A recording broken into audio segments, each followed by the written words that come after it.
Здравствуй, дорогой друг. Hello, my friend. Welcome to Russian for Beginners. My name is Maria, and I will be your native Russian teacher from St. Petersburg. I'm very glad to see you here and to have such a wonderful chance to acquaint you with my beautiful native language. It will not be easy at first, but step by step, lesson by lesson, together we will reach the goal. You will master the Russian language and say, I did it. So let's get started. Our first lesson is devoted to the Russian alphabet. First of all, let's take a look at the entire Russian alphabet in its classical order. Here you can see the capital and uppercase form of the letter, as well as a hint for pronunciation. But to make it easier for you to remember the letters, I divided them into 4 groups. Let's see how it looks. So, the first group contains 5 letters that are written and pronounced the same as in English. The second group contains 7 letters which look like English ones but have different sounds. The third group contains 13 letters which look unfamiliar but have familiar sounds. And the last group contains 8 letters whose writing and sound are unfamiliar. Press pause and write it down, please. Let's start with the first group. I guess you will remember this letter is the easiest way. A. A. As in father. A. Ka. K. As in kind. K. M. M. As in man. M. O. O. As in old. O. T. T. As in take. T. Okay. Let's try to practice. Repeat with me. A. A. K. K. M. M. O. O. T. T. Great! Let's move on the second group. And I want to remind you that the second group contains 7 letters which look like English ones but have different sounds. So, the first one is V. V. As in vibes. V. Ye. Ye. As in yes. Ye. N. N. As in nice. N. R. R. As in rain, but it has to be rolled like in Scottish English or like in Russian. R. R. R. Rain. S. S. As in sun. S. U. U. As in soon. U. Ha. H. As in hello. H. Okay, let's practice. Repeat with me. V. V. Ye. Ye. N. N. R. R. S. S. U. U. H. H. Perfect. Moving on the largest third group. The third group contains 13 letters which look unfamiliar but have familiar sounds in English. Let's take a look. B. B.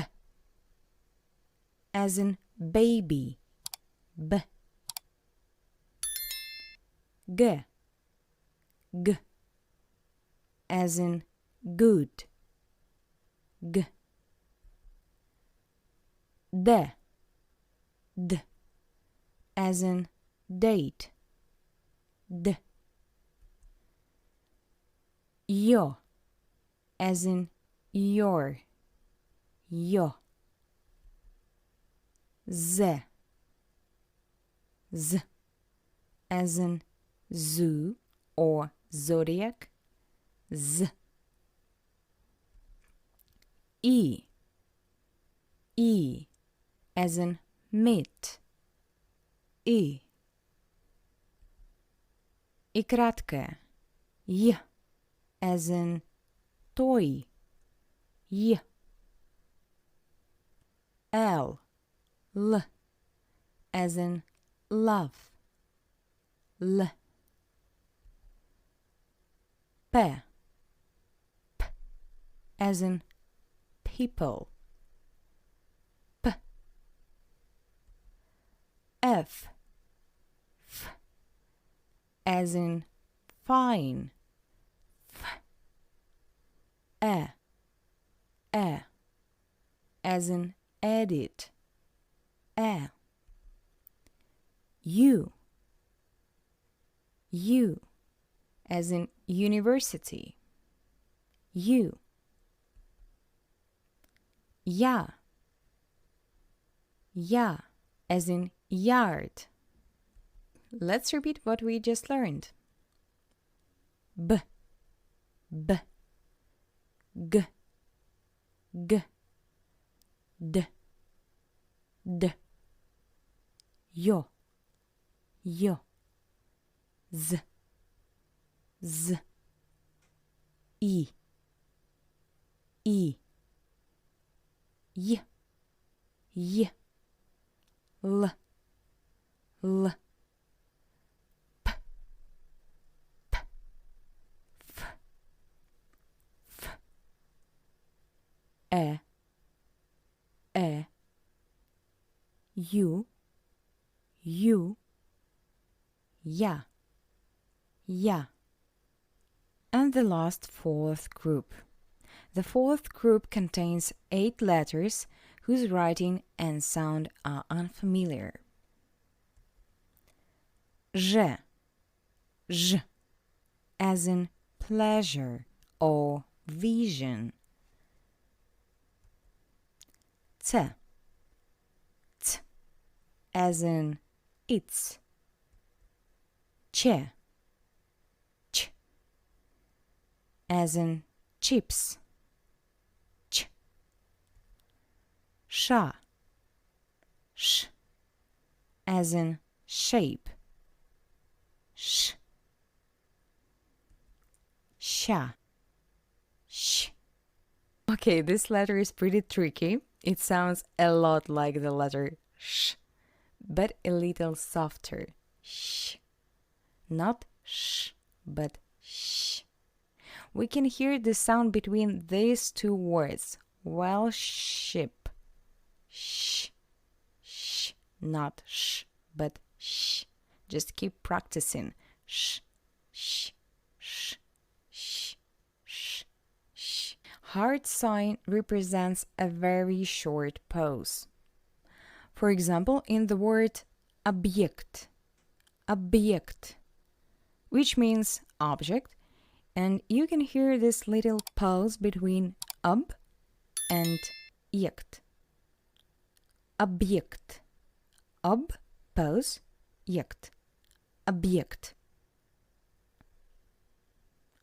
Объект. Do you hear this? Good. Y. Y. Y. This letter doesn't exist in English, but what should we do? For pronouncing U, pronounce U at first and then change the position of the lips, extend them. This is the way you can pronounce the Russian U. So let's try.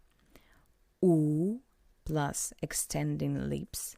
U. We. We. Yes, it looks pretty funny. One more time. We.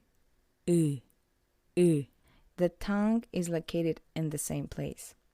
And the last one. We call it soft sign. There is no sound for this letter as well as for hard sign. Soft sign softens the front consonant. For example, in the word гость, which means guest, you can hear that t sounds soft, not t, but t. Гость, гость, not t, but t. Don't worry, we will talk more about reading rules in the next lesson. Let's summarize. J, j, t, t, ch, ch, sh, sh, sh, sh. Hard sign. U, u, we, u. Soft sign. It's time to see what we've learned today. Repeat after me. A, K, M, O, T, V, Y, N, R, S, U, H, B, G, D, J, Z, I, J, L, P, F, E, U, Ja, Ž, C, Č, Š, Š. Hard sign, U, soft sign. Congratulations! This was your first Russian lesson, and you're doing great! Today we've learned the Russian alphabet, and in the next lesson we will explore the basic rules of reading. Looking forward to seeing you in our next class. Bye-bye! Добро пожаловать на урок! Welcome to the second lesson of our Russian for Beginners course. And today we will talk about the rules of reading the Russian language. First of all, let's discuss the key points. I have to say that there is a big difference between the Russian and the English articulation. In the English articulation, the main force is based in the back part of the vocal tract, closer to the larynx. In Russian articulation, the main force is transferred to the front zone of the vocal tract. The tip of the tongue covers down and the front part strongly adjoins the teeth. For example, I can read this sentence using Russian articulation. Let me try. Articulation. The main force is transferred to the front zone of the vocal tract. The tip of the tongue covers down and the front part strongly adjoins the teeth. Sounds amazing! Now you know how to imitate a frightening Russian accent. Congratulations! The essential reading rules. The point is that in Russian, differences between spelling and pronunciation are insignificant and easy to remember. You read all letters in the word, apart from a few rare exceptions. Also, I wanted to mention that in Russian, diphthongs don't exist. The reading of Russian letters which express vowels doesn't depend on the type of syllable in which the letter is included. Word stress in Russian. In Russian, the stress isn't fixed and can fall on every alternate syllable. Being stressed, the vowels have the maximum intensity, so the pronunciation of the sound is extended and clear. In an unstressed position, it is as if all vowels would lose their intensity, so the pronunciation is shorter and weak.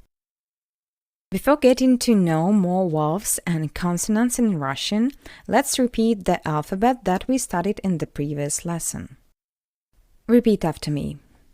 А, Б, В, Г, Д, Е, Ё, Ж, З, И, Й, К, Л, М, Н, О, П, Р, С, Т, У, Ф, Х, Ц, Ч, Ш, Щ.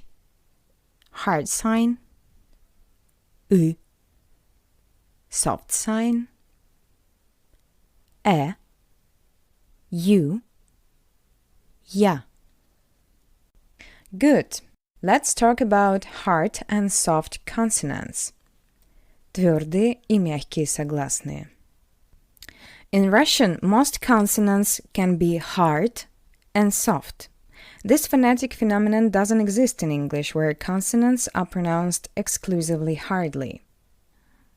15 Russian consonants have correlative pairs. 3 consonants are always hard, and 3 consonants are always soft. Let's take a look. The correlative pair for m is m. The sound m is hard. The sound m is soft.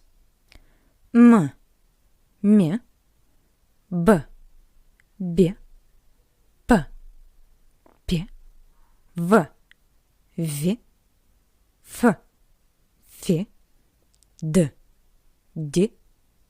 t, t, z, z, s, si, n, n, l, l, r, r, g, g, k, k, h, h.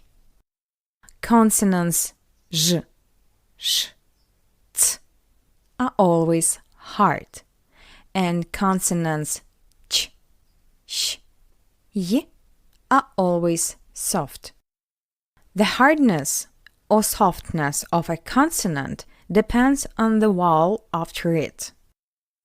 So, for the designation of the hardness of the previous consonant, we use these vowels: a, u, o, e, and ü. For the designation of the softness of the previous consonant, we use soft sign and ya, you, yo, ye, and I. Let's try to use this information. M with soft sign will be m, m, m. А я, ма, мя. Ую, му, мю. Ойо, мо, мё. Эе, мэ, ме. И, мы, ми. Ready to practice it? Let's try. П, п, п, па, пя, пу, пю, по, пё, пэ, пе, пы, пи. Л, л, л, ла, ля, лу, лю, ло, лё, лэ, ле, лы, ли.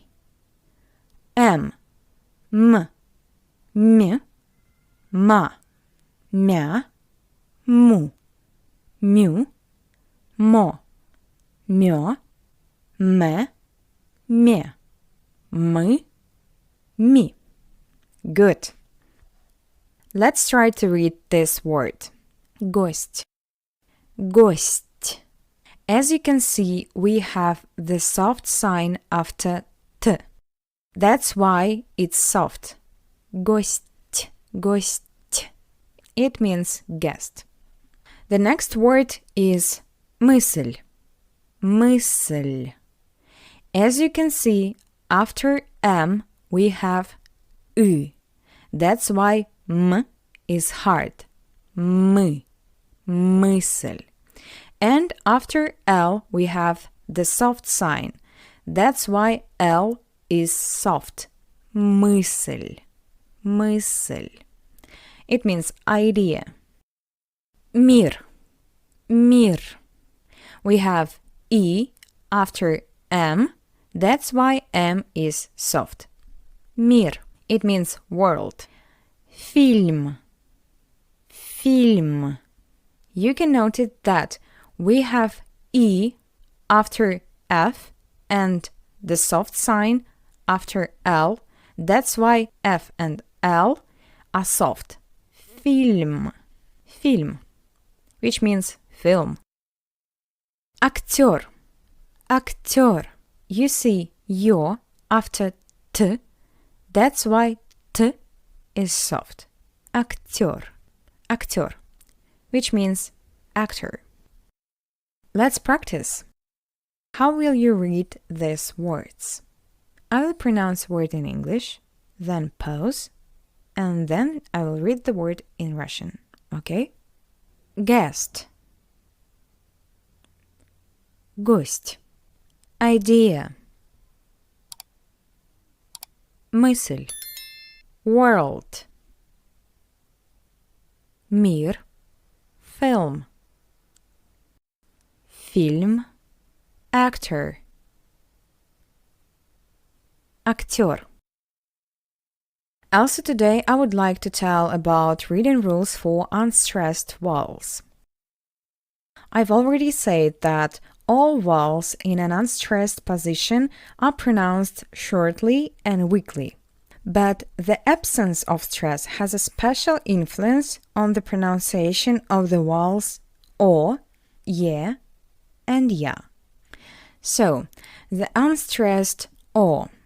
In an unstressed position, the letter O read as a weak A, like in the word Россия, Россия, Russia. As you can see, O is unstressed and E is stressed. That's why O sounds like A. Россия. Москва, Moscow. A is stressed and O is unstressed. That's why we read it Москва. The unstressed ye. In an unstressed position, we read it as a weak E. For example, telephone, телефон, телефон. You can see two ye, but we pronounce it as a weak E. Телефон. Theater, театр, театр.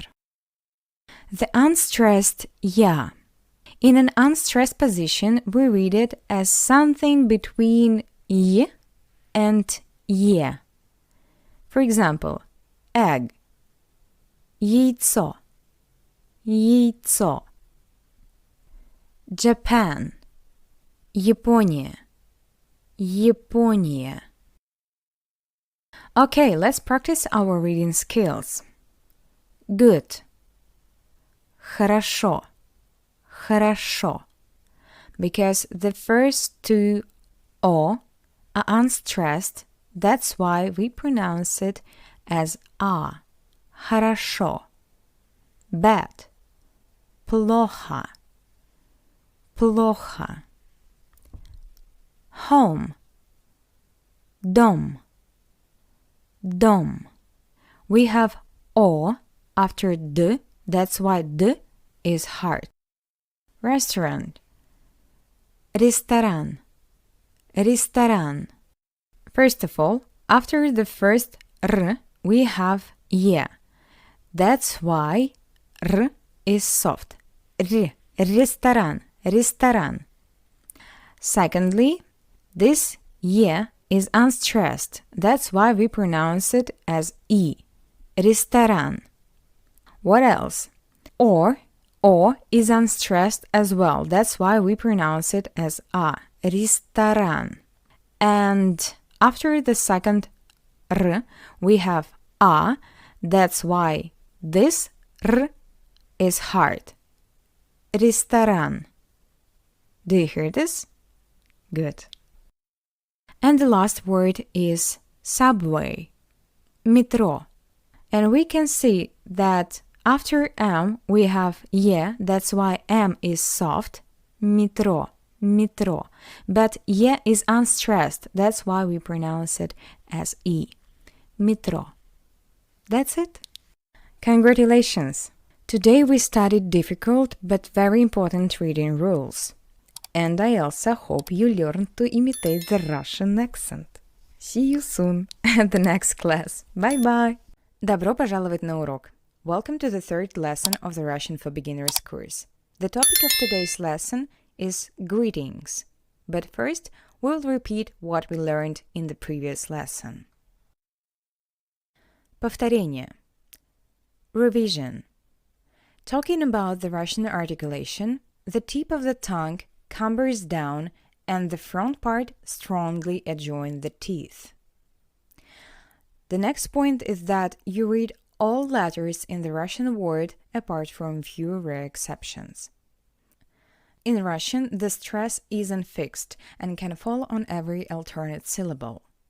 Only one vowel in a word can be stressed. The pronunciation is weak and shorter in an unstressed position.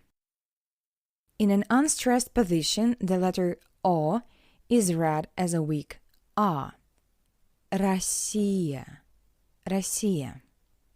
In an unstressed position, the letter Y is read as a weak E. Телефон, телефон. In an unstressed position, the letter Y is read as something between I and Е. Яйцо, яйцо. And the last thing that I would like to refresh in your memory is the topic of hard and soft consonants in Russian. We use the letters A, U, O, E, and I for the designation of the hardness of the previous consonant. Ma, mu, mo, me, my.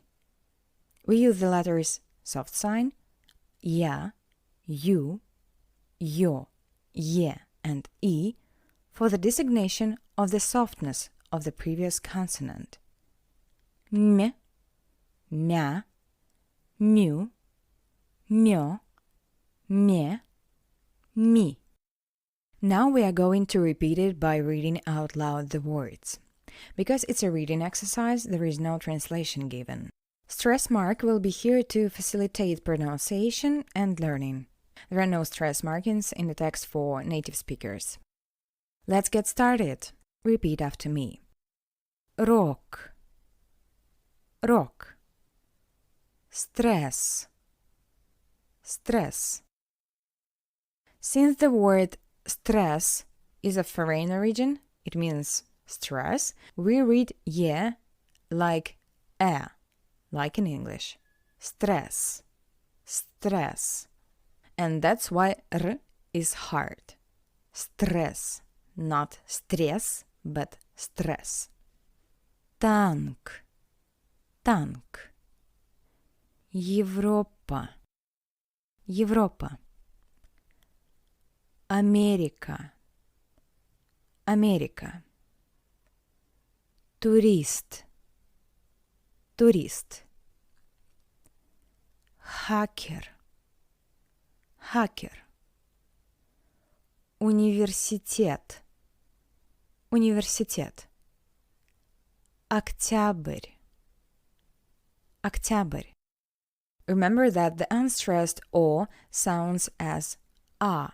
Октябрь. Вьюга, вьюга. Офис, офис. Музыка, музыка. Центр. Центр.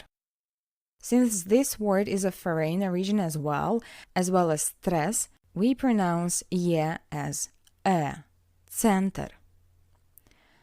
Актер. Актер. The letter «ё» is always stressed. Always. Therefore, no stress mark is needed. Актер. Россия. Россия. Борщ. Борщ. Жук. Жук. Шоколад. Шоколад. Чек. Чек. Объект. Объект. Do remember that the heart sign means a short pause. We talked about this in the first lesson. Объект. Very good. Now we are ready to start a new topic. Greetings. Приветствие. Приветствие. The easiest way to say hello in Russian is to say привет. Привет. However, this word is informal and used between close people and friends. And one more time. Привет. Привет.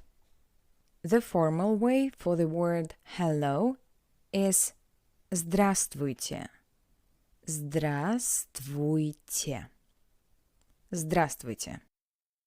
As I already said, in Russian when reading all letters are pronounced. But this word is an exception. We don't pronounce the highlighted letter V. Здравствуйте. Okay? Good. So, the formal way to say hello in Russian is здравствуйте. Informal way is привет. Let's take a look at the important points in the grammar of the Russian language. Firstly, there are not articles in Russian. We don't use it. We don't have it.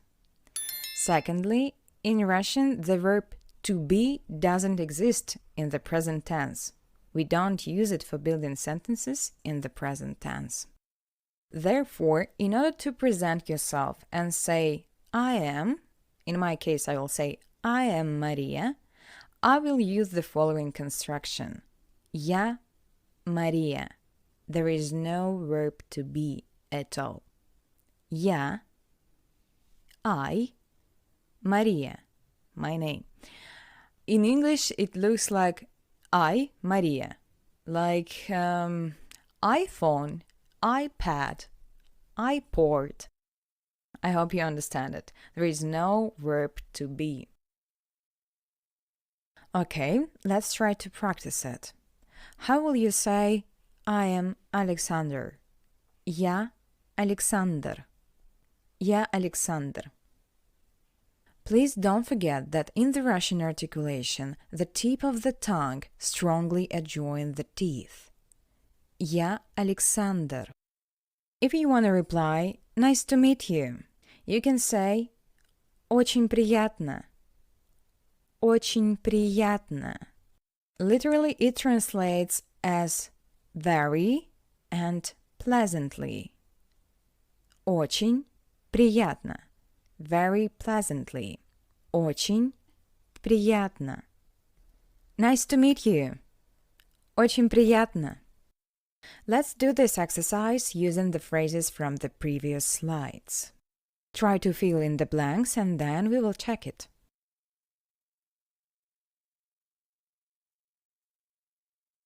Привет, я Мария.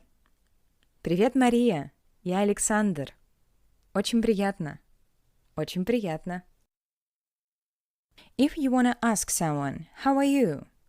You just can't translate this sentence literally, without the verb to be, since we don't use it in Russian in the present tense. How? Как? You? Ты? Как ты? Как ты? How are you? Как ты? Good, thank you. Хорошо, спасибо. Хорошо, спасибо. How are you? Good, thank you. Как ты? Хорошо, спасибо. As you could already understand, thank you in Russian is спасибо. Спасибо. You're welcome. Пожалуйста. Пожалуйста. Пожалуйста. Thank you. You're welcome. Спасибо. Пожалуйста. Let's do this exercise. Try to fill in the blanks and then we will check it.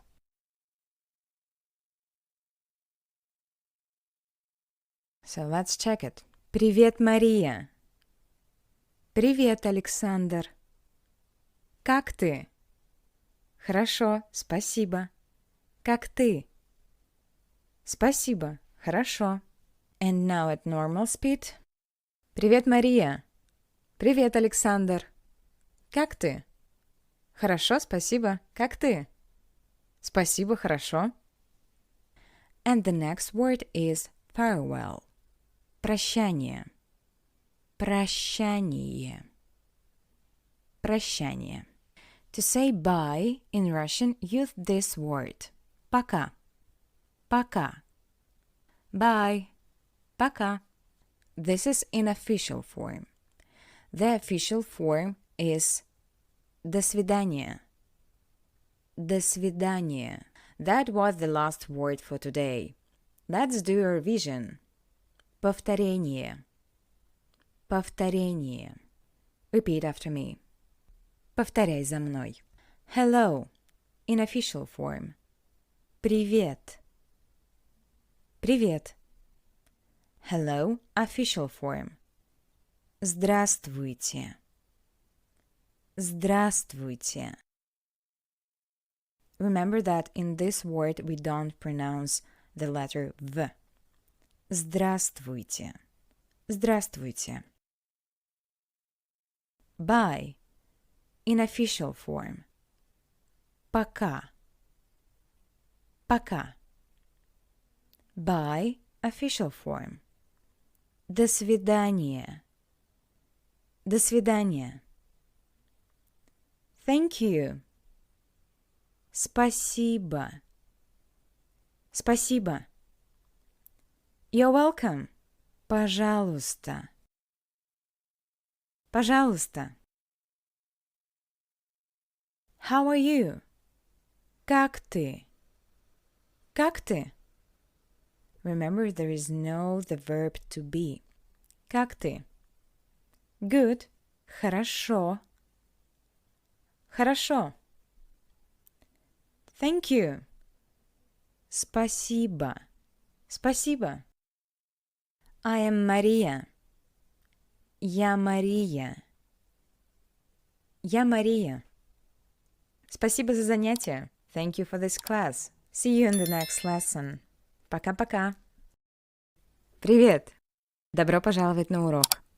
Welcome to the fourth lesson of the Russian for Beginners course. And today I would like to continue talking about greetings and manners. But first, we will review what we've learned in the previous lesson. Let's get started. Привет. Informal way to say hello. Здравствуйте. Formal way to say hello. Пока. Informal way to say bye. До свидания. Formal way to say bye. Спасибо. Thank you. Пожалуйста. You're welcome. Как ты? How are you? Хорошо. Good. Я Мария. I am Maria. Очень приятно. Nice to meet you.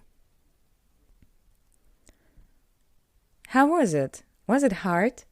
I hope you refreshed in your memory these words and phrases, and now you're ready to fill up your vocabulary. In the previous lesson, I already told you about the structure in order to say your name. I am Maria, for example. But since in the Russian language we don't use the verb to be in the present tense, we say Я, I, Maria, my name. But now I would like to give you another option to say the same phrase. You can use the following structure. Меня зовут, and here's your name. For example, меня зовут Мария. Меня зовут Мария. Меня, me, зовут, call, Мария. Name. Меня зовут Мария. To ask someone's name in Russian, use this question. Как тебя зовут? Как тебя зовут? Как, how, тебя, you, зовут, call. Как тебя зовут? As you may notice, the order of words in Russian is different from English, but we will practice and you will definitely get used to it. Okay, let's try to do this exercise using the words we've learned in the previous lessons. Please take your time, write down this dialogue and fill in the blanks, and then I will show you my version. Let's take a look. Привет. Hello. Привет. Hello. Как тебя зовут? What is your name? Меня зовут Мария. My name is Maria. Как тебя зовут? What is your name? Меня зовут Джон. Or я Джон. Очень приятно. My name is John. Or I am John. Nice to meet you. Очень приятно. Nice to meet you too. It was my version. Please share yours. Did you succeed? Did you have mistakes? In any case, it's absolutely fine. Absolutely fine if you did. Okay? We continue. And now let's talk about options for greeting during the day. Good morning, in Russian, Доброе утро. Доброе утро. Доброе means kind. Утро, morning. And one more time. Доброе утро. Доброе утро. Good afternoon. Добрый день. Добрый день. Добрый means kind. День, afternoon. Добрый день. Добрый день. If you greet someone in the evening or at night, you can say Добрый вечер. Добрый вечер. Добрый. Kind. Good. Evening. Вечер. Добрый вечер. If you want to say good night to someone who is going to sleep, you can also use these phrases. Доброй ночи. Доброй ночи. Добрый, kind, ночи, night. Or спокойной ночи. Спокойной ночи. Спокойный, calm or peaceful, ночи, night. Доброй ночи. Спокойной ночи. Okay, let's have a practice. Try to fill in the blanks in this dialogue. As usual, take your time, write it down, and think about what you would add here. And then I will show you my version. Let's see my version. Добрый вечер. Good evening. Добрый вечер. Good evening. Как ты? How are you? Я хорошо. Как ты? I'm fine. What about you? Я хорошо. Спасибо. I'm fine. Thank you. Now I would like to talk about apologies in Russian. We have 3 words for apology. The first one is простите. Простите. This word can be used in both formal and informal communication. In formal communication, we say простите. Простите. For example, if you apologize to a stranger, or to a leader, or to a teacher, or to a person who is older than you. If you want to apologize to your friend or sister, someone close to you, use the short version. Прости. Прости. It's more casual. The second word is извините. Извините. As well as with the previous word, it can be used both in formal and in informal communication. Just in formal communication, we fully pronounce this word, and in informal, just like in the previous word, a short version. Извини. Извини.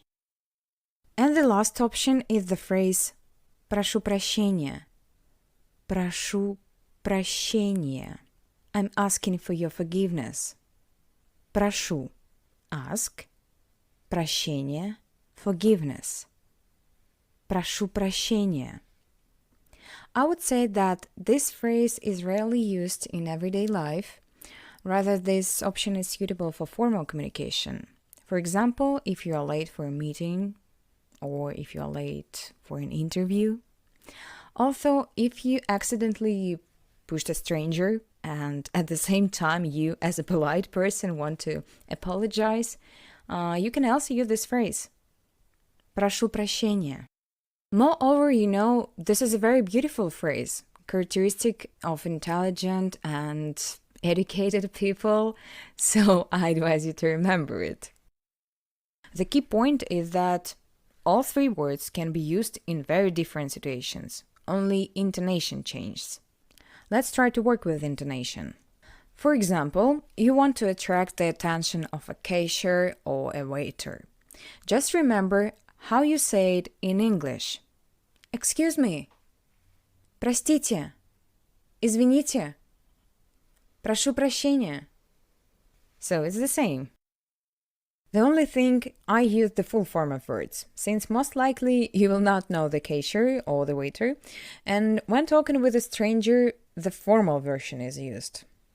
Let's hear what intonation we will use if we bump into someone.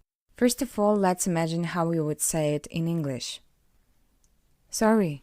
And in Russian, прости or простите. Извини or извините. Прошу прощения. Okay, the next case is when we interrupt someone. We usually sound like we are going to say something else after our apology. For example, sorry, I would like to comment on this. In Russian, the intonation is the same. Простите or прости. Извините or извини. And the last one, прошу прощения. Also, let's consider the option when something really unpleasant happened and you really want to apologize. This should sound solid and serious. In English, it probably would sound I'm sorry. In Russian, простите or прости. Извините. Извини. Прошу прощения. I think I sounded a little too dramatic, but okay. Let's try to practice our intonation depending on the situation. The first situation. Imagine that you're walking in a store and accidentally nudge someone as you pass by. What will you say? Let's have a look. You can say «Простите», «Прошу прощения» or «Извините». Next situation. You are sitting in a restaurant and want some more water and you need to call over the waiter. What will you say? Let's check. Since you will be talking to a stranger with whom you are not close, most likely you will use the following options. Простите. Прошу прощения. Извините. Did you complete this task? If yes, then it's great. If not, then you can always rewind and try again. Okay, let's have a look at the next case. Imagine that you are having a conversation with someone and you want to interject. you say «Простите», «Извините», «Прошу прощения». There were options in case of formal communication. For example, if you want to delicately interrupt your teacher. If you want to interrupt someone with whom you have informal communication, use short versions of the first two words. Прости. Извини. Good. Now let's look at the last situation. You are hungry and you eat your roommate's last homemade cookie, not knowing that she was saving it. What will you say? Since most likely you've been acquaintance with your neighbor for a long time and you're quite close, and you can call your relationship informal, then I advise you to use short forms suitable for this. Прости or извини. All the more so, who knows, maybe she was saving it for you. This was the last case that we analyzed in order to consolidate the topic of intonation that we use when we apologize. Now let's learn new nouns to diversify our exercises. And the first one is кофе. Кофе. I guess it will not be hard to remember it. So let's have a look at the next word. Вода. Вода. Water. Вода. And the last one, пиво. Пиво. Beer. Now let's learn a phrase that you can use if you need something and you want to ask someone to bring it to you. The first phrase can be used both in formal and informal communication. The second is more likely only in informal, since it's less polite and more likely to call for action. Не могли бы вы принести мне something? Не могли бы вы принести мне? Could you bring me? And the second one? Можешь принести мне something? Можешь принести мне? Can you bring me? Не могли бы вы принести мне? Можешь принести мне? Okay, let's do two exercises. First exercise. Упражнение. Try to translate this sentence. Take your time, write it down, and then we will check it out. Could you bring me some coffee? Не могли бы вы принести мне кофе? Не могли бы вы принести мне кофе? Не могли бы вы принести мне кофе? And the second exercise, try to translate this sentence. Can you bring me a bear? Can you bring me a bear? Можешь принести мне пиво? Можешь принести мне пиво? Можешь принести мне пиво? I would also like to remind you that there are no articles in Russian. Great job! Let's review our lesson and repeat new words and phrases. Повторение. Имя. Имя. Name. Меня зовут. Your name. For example, меня зовут Мария. Меня зовут Мария. My name is Maria. Как тебя зовут? Как тебя зовут? What is your name? Доброе утро. Доброе утро. Good morning. Добрый день. Добрый день. Good afternoon. Добрый вечер. Добрый вечер. Good evening. Доброй ночи. Доброй ночи.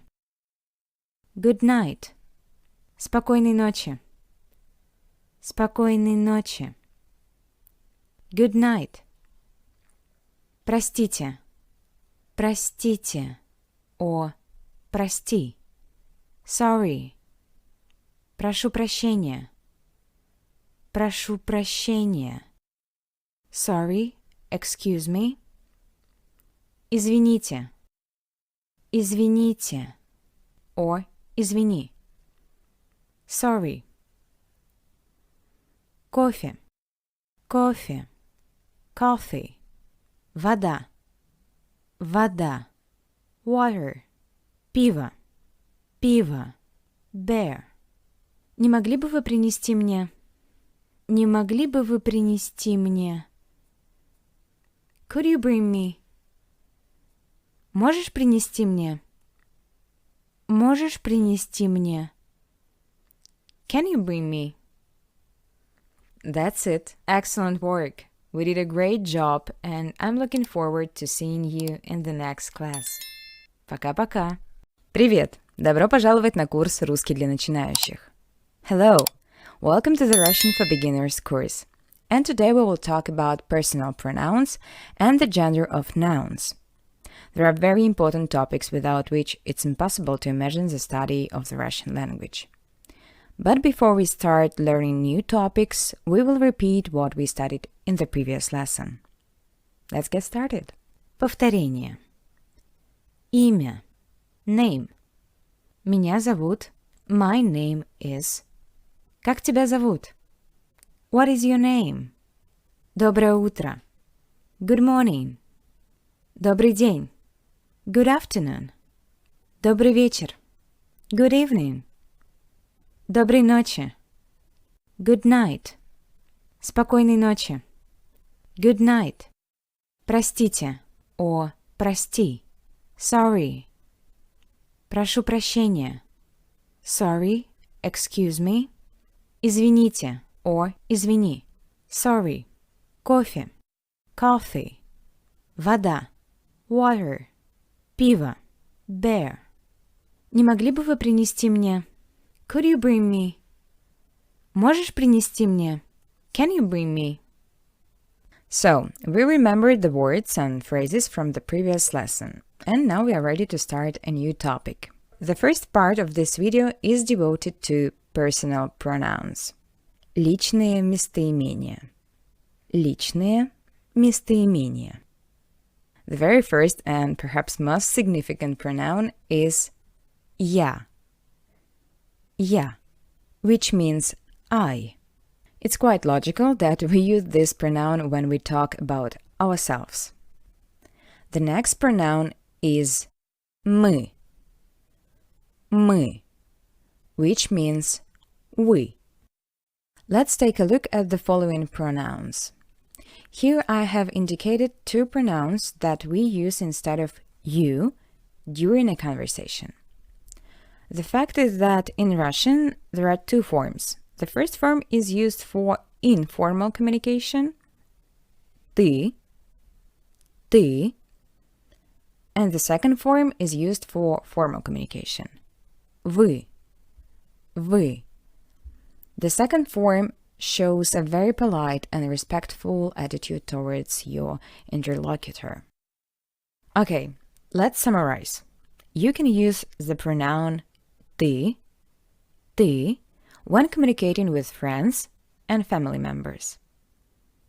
And you use the second pronoun вы when communicating with a teacher, with an older colleague, or with a person you respect very much.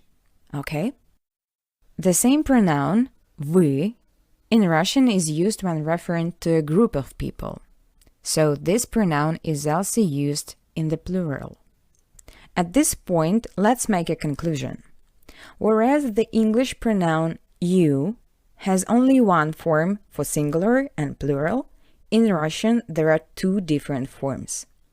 Ты for the singular, and вы for the plural. Apart from that, the pronoun вы is also used as a polite form. Let's continue, and now let's see how you can say he in Russian. In Russian it will be он, he. Она means she. If you want to say it, you can use this word. Оно. Оно. It. And the last word. The Russian translation for the word they is они. Они. They. Okay, let's summarize. I advise you to write this table down so as not to forget. I. Я. Я. We. Мы. Мы. You, singular. Ты. You, plural. Вы. Also, don't forget that we use this pronoun as the polite form. He. Он. She. Она. It. Оно. The plural for these three pronouns is они. They. Look and read all these words again to remember. Now let's do the exercise. Упражнение. Try to translate these words. Example. I in Russian is я. Take your time, write it down, and then we will check it out together. Try not to peek at the synapses, okay? Let's take a look. I. Я. We. Мы. You, singular. Ты, or вы, if we are talking about the polite form. You, plural. Вы. He. Он. She. Она. It. Оно. They. Они. How was it? Did you cope with it? Anyway, you can always rewind and try again. We have finished discussing the first part of this lesson, and the second part is devoted to the gender of nouns. Род существительных. Род. Gender. Существительных. Nouns. Okay, let's try to figure it out. In Russian, all nouns in the singular have genders. Masculine, female, and neuter. To determine the gender of a noun, you need to pay attention to how this noun ends. Nouns which don't have an ending, which end with a consonant, belong to the masculine gender. For example, the first word is день, day. This word ends with ñ. That's why the gender of this word is masculine. Next word. Дом. Дом. House. This word ends with the consonant m. M. The gender of this word is masculine. And the last word, чай. Чай. Tea. It ends with the consonant y. И краткое.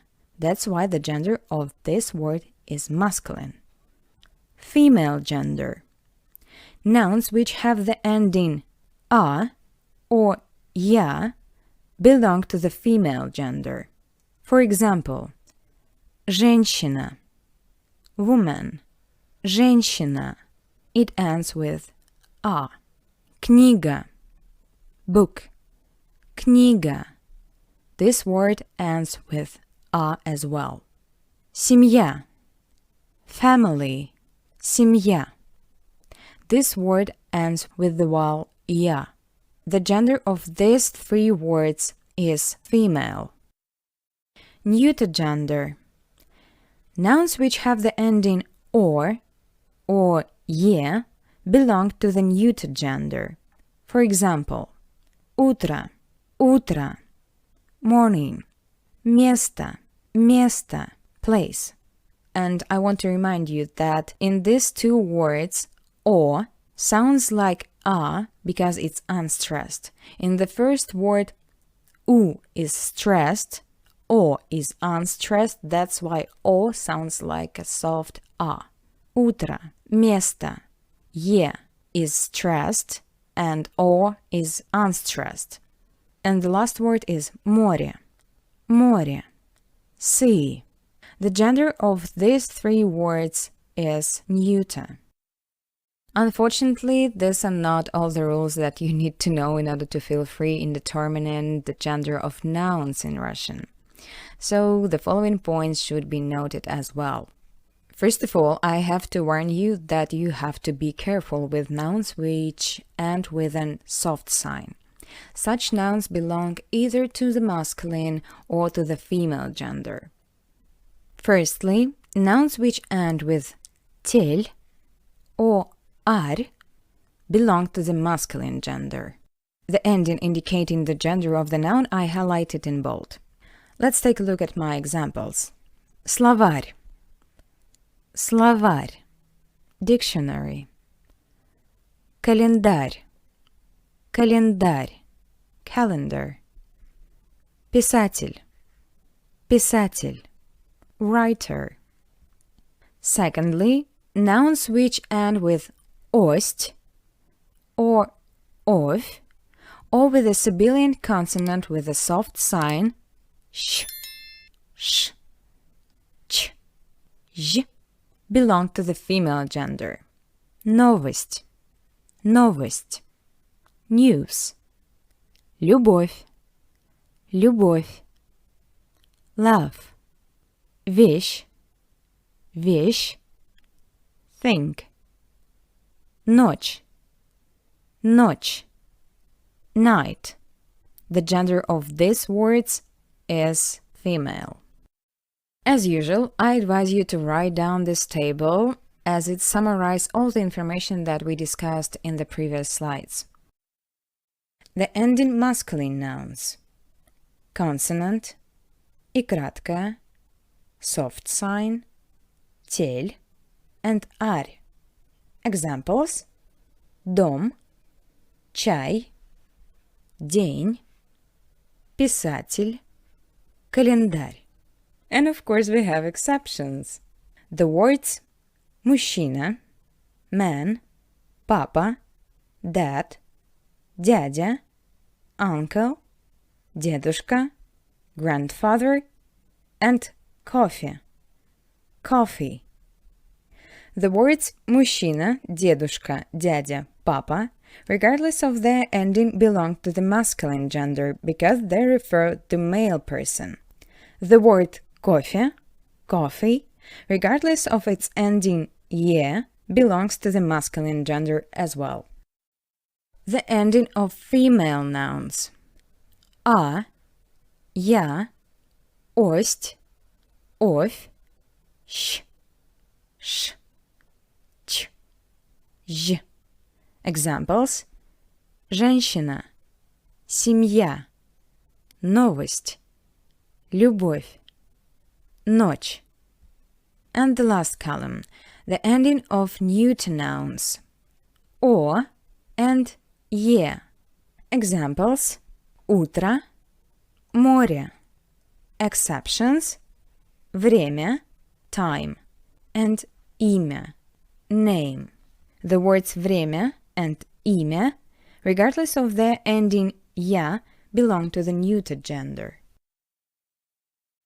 Wow, I can guess how difficult it is to remember and understand all this at once. But let's try to practice, because practice is the only way to get used to it and master these rules. And I believe in you. I do believe in you. So, pay attention to the ending of nouns and try to determine the gender of these nouns. For example, the gender of писатель, writer, is masculine because it ends with тель. Now it's your turn. Good luck! Let's check it. Дом, male gender. Море, neuter gender. Женщина, female gender. Чай, male gender. Любовь, female gender. Ночь, female gender, мужчина. Male gender, it is the exception. День, male gender. Молоко, neuter gender. Врач, male gender. Друг, male gender. Дочь, female gender. Сын, male gender. Пиво, neuter gender. Решение, neuter gender. Россия, female gender. Over time, we will practice more, and these exercises will be easier for you to complete. Now let's repeat the words from today's lesson. Повторение.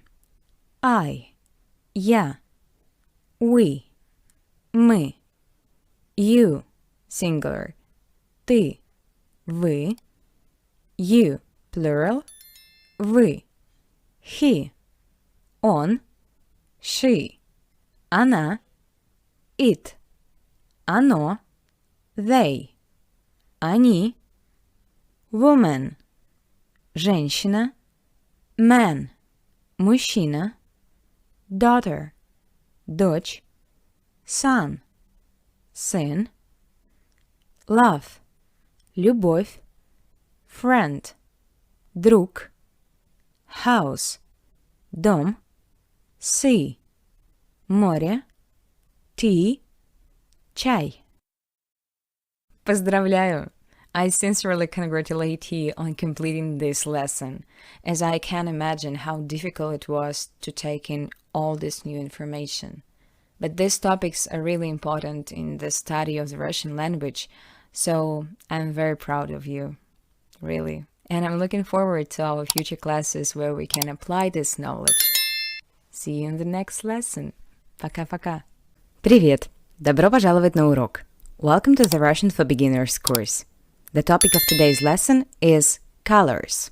But first, let's repeat what we've learned in the previous lesson. Повторение. Revision. The first section is about personal pronouns. I, я, we, мы, you, ты or вы as a polite form,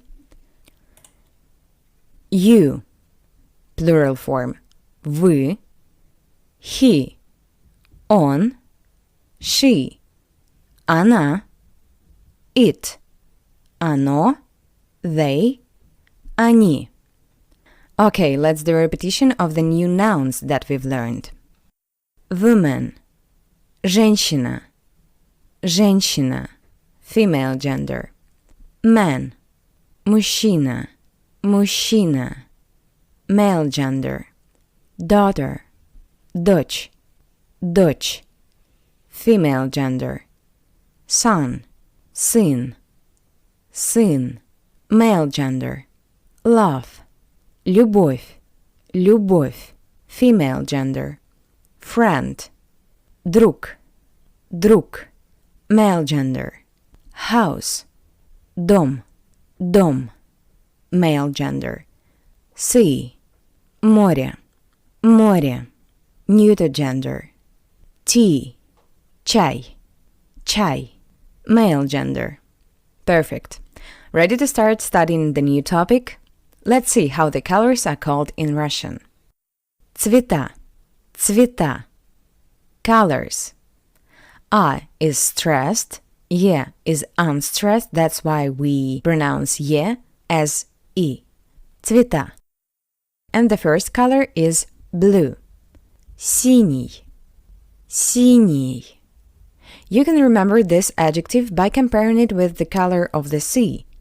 Sea, синий, синий. Next color. Red. Красный, красный. Don't forget about the pronunciation in Russian. While pronouncing this word, press your tongue tightly to the palate so that it sounds like красный and not like красный. Not кр, but красный, красный. Okay, let's move on. Yellow, желтый, желтый. Please note that after zh, your sounds closer to the sound of O. O.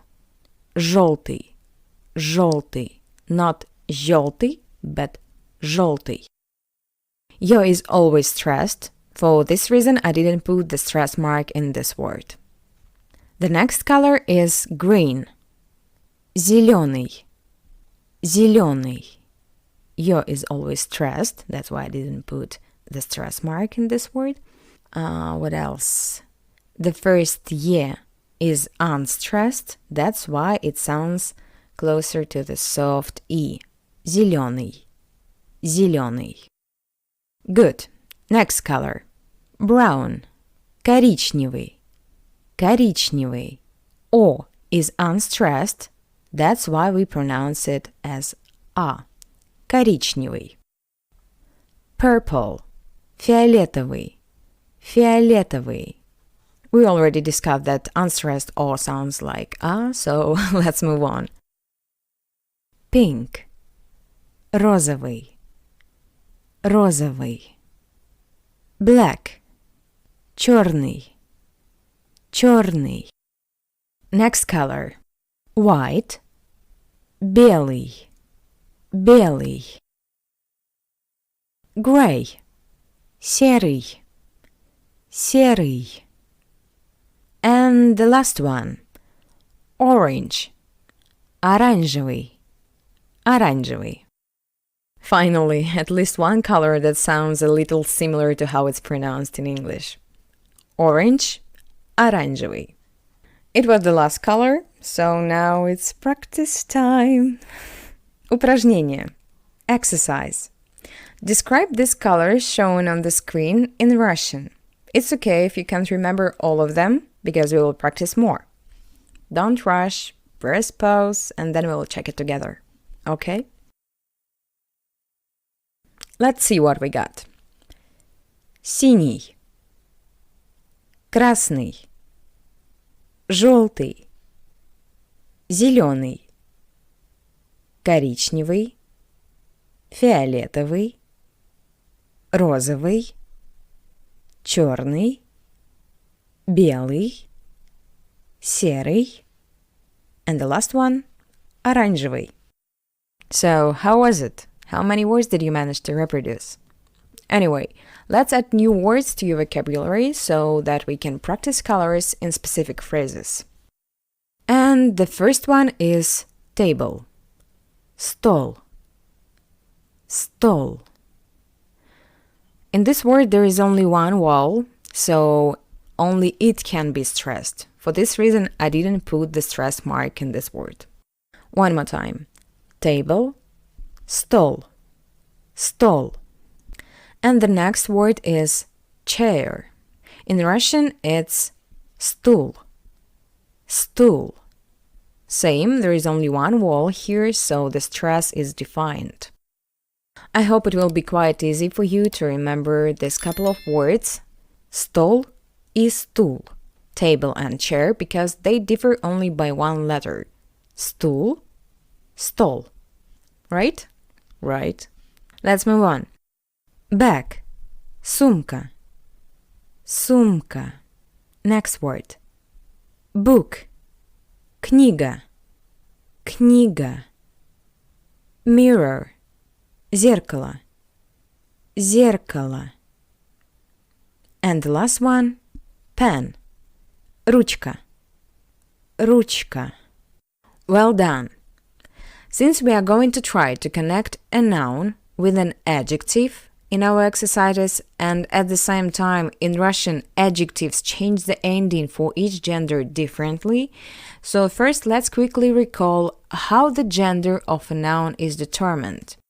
Masculine nouns end with a consonant y, soft sign тель, and арь. Exceptions: мужчина, папа, дядя, дедушка, and coffee. Female nouns end with а, я, ость, овь, щ, ш, ч, and ж. Neuter nouns end with о and е. Exceptions: время, имя. Based on this table, try to do the following exercise. It's necessary to determine the gender of the nouns that we studied in this lesson. Книга, стол, ручка, сумка, зеркало, стул. We will check it in a few seconds. Книга, the ending a, female gender.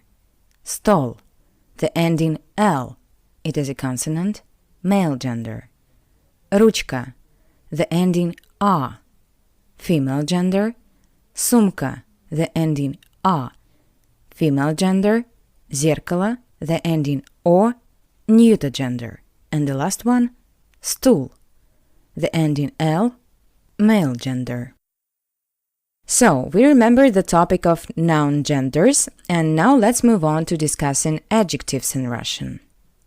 Adjectives change their gender, number, and case.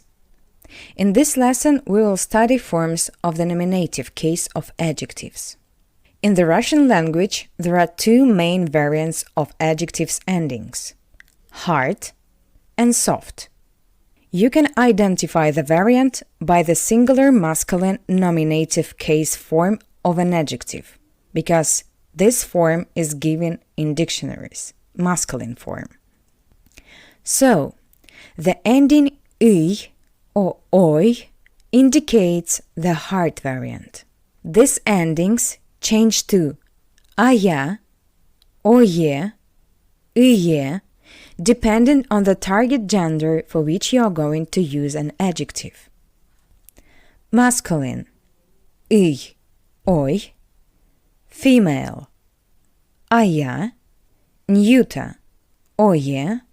Plural, ye. Talking about the soft variant, the ending e indicates the soft variant. This ending changed to ya, ye, depending on the target gender. Masculine, e. Female, ya. Neuter, ye. Plural, ye. Please write down this table so as not to forget. And now we will practice using the words learned in this lesson as examples. We will use two adjectives: красный и синий. Красный and синий. Because the first one, красный, has the hard variant of the ending y. And the second one, синий, has the soft variant of the ending I. Also, I will use 3 nouns and 1 pronoun. Стол, male gender. Ручка, female gender. Зеркало, neuter gender. Они, plural. So, let's get started. And now let's see how our first adjective, красивый, with the hard variant of the ending, will change depending on what kind of gender of noun we will use it with.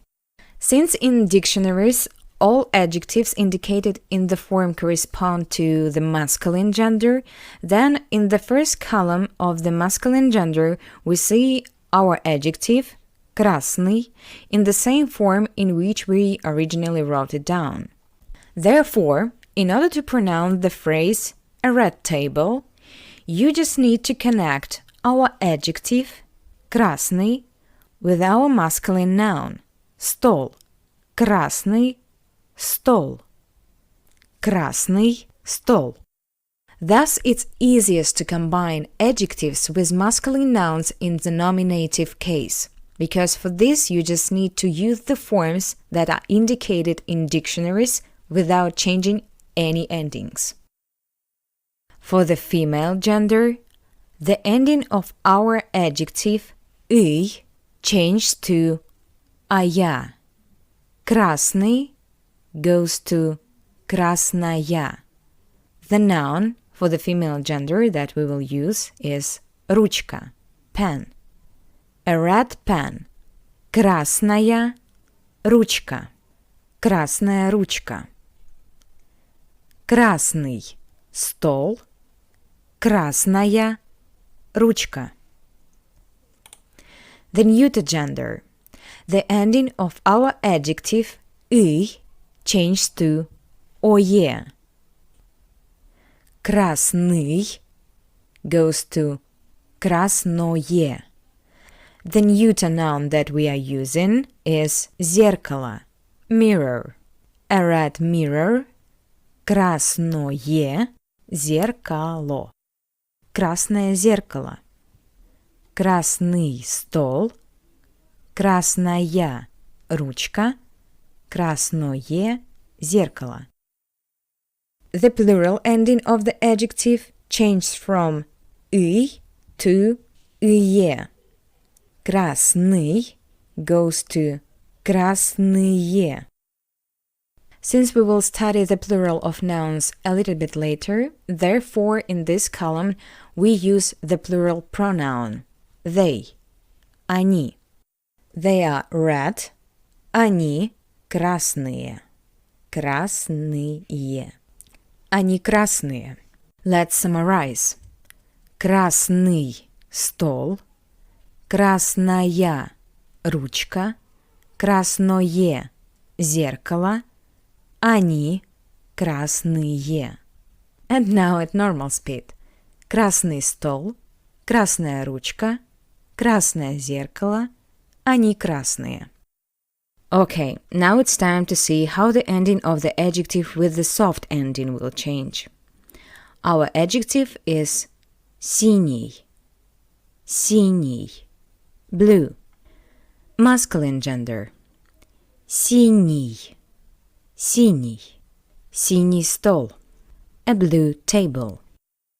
For the female gender, the ending of our adjective «и» changed to «я-я». Синий goes to синяя. Синяя. Синяя ручка. Синяя ручка. A blue pen. Синий стол. Синяя ручка. For the neuter gender, the ending of our adjective «и» changed to «е-е». Синий goes to синее. Синее. Синее зеркало. A blue mirror. Синий стол. Синяя ручка. Синее зеркало. The plural ending of the adjective changed from «и» to «ие». Синий goes to синие. Они синие. They are blue. Let's summarize. Синий стол, синяя ручка, синее зеркало, они синие. And at normal speed, синий стол, синяя ручка, синее зеркало, они синие. Okay, good job. It's not that easy, but you will succeed. Let's take another example using a new color. What about зеленый? Green. This is my favorite one, by the way. Зеленый. First of all, we see that this adjective ends with «ый». It means that this is the hard variant. The ending «ый» changed to «ая», «ое», «ие». Male gender. Зеленый стол. Зеленый стол. A green table. Female gender. Зеленая ручка. Зеленая ручка. A green pen. Neuter gender. Зеленое зеркало. Зеленое зеркало. A green mirror. Plural. Они зеленые. Они зеленые. They are green. Hooray, hooray, hooray, hooray. We just studied a very, very difficult grammatical material, and now I want to suggest you to do the following task. You see a list of nouns, next to which the gender of these nouns is already indicated.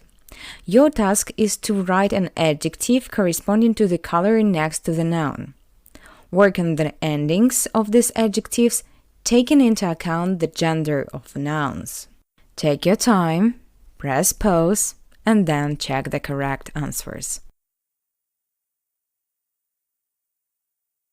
Ready? Okay, let's see what we've got. Красная книга, черный стол, розовая ручка, желтая сумка, синее зеркало, зеленый стул. Well done, my friend.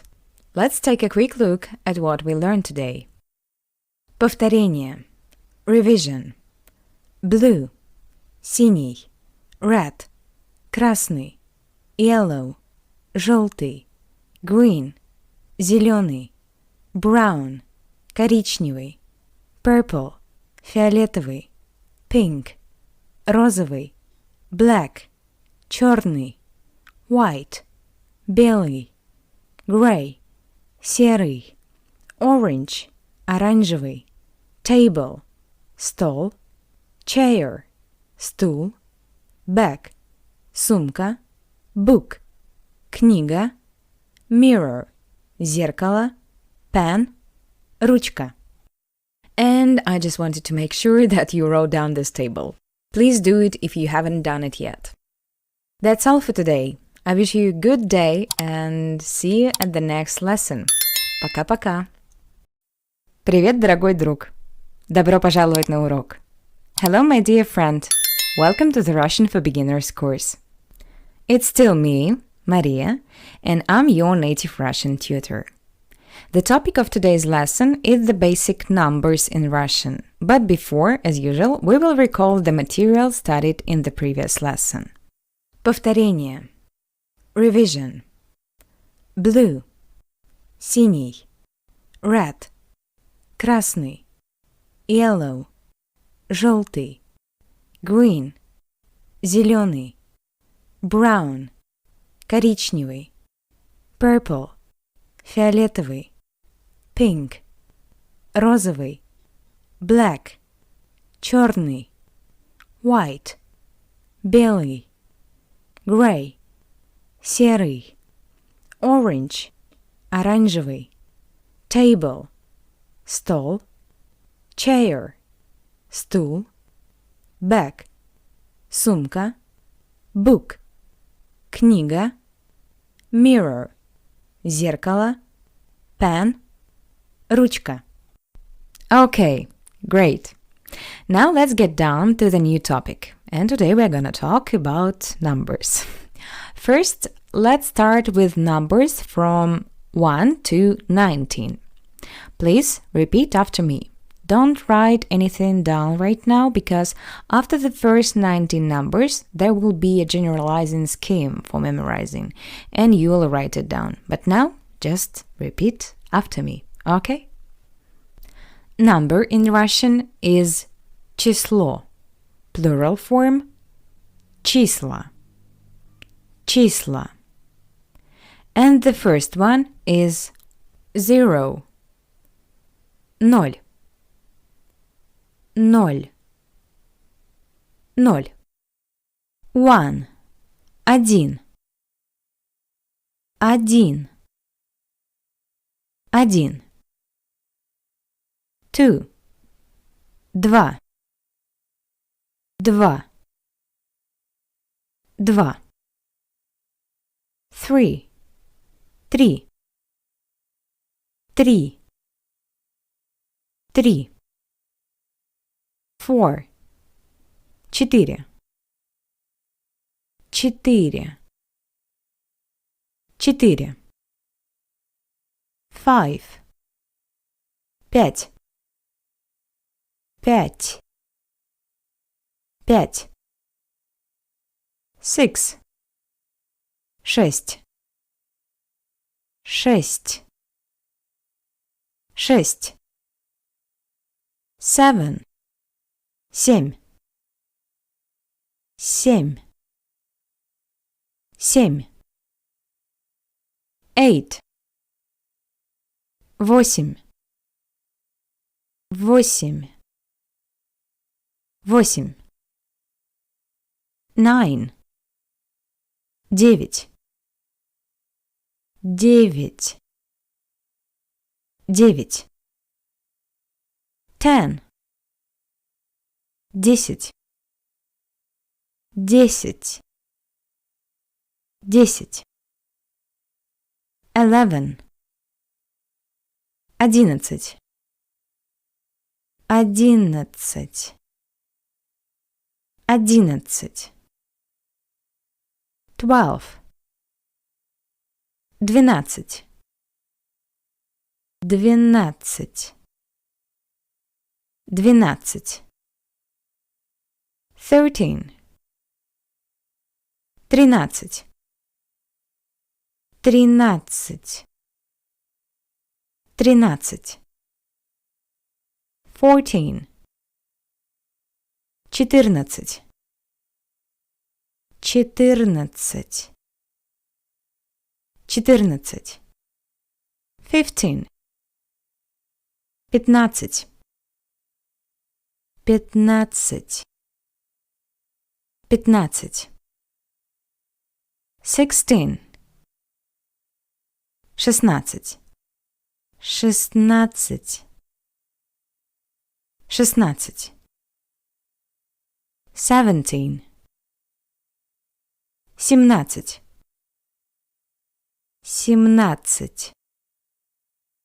17. 18, 18, 18, 18. 19, 19,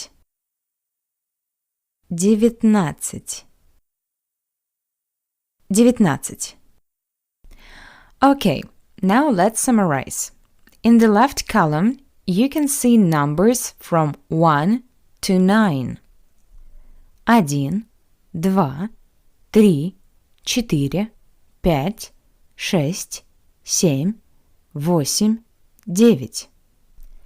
If you want to name a number from 11 to 19, you need to add nadsat to the corresponding numeral from the left column. So, the ending nadsat is an analog of teen. Teen in Russian is nadsat, nadsat. Please note that the letter D isn't heard. It's really, really soft. There are also a few points that I should comment on. In the word 12, 12, the original A is changed to Е. 2 goes to 12. 12. In the word 14, 14, the original Е is cut off, as well as a soft sign in the numbers from 15 to 19.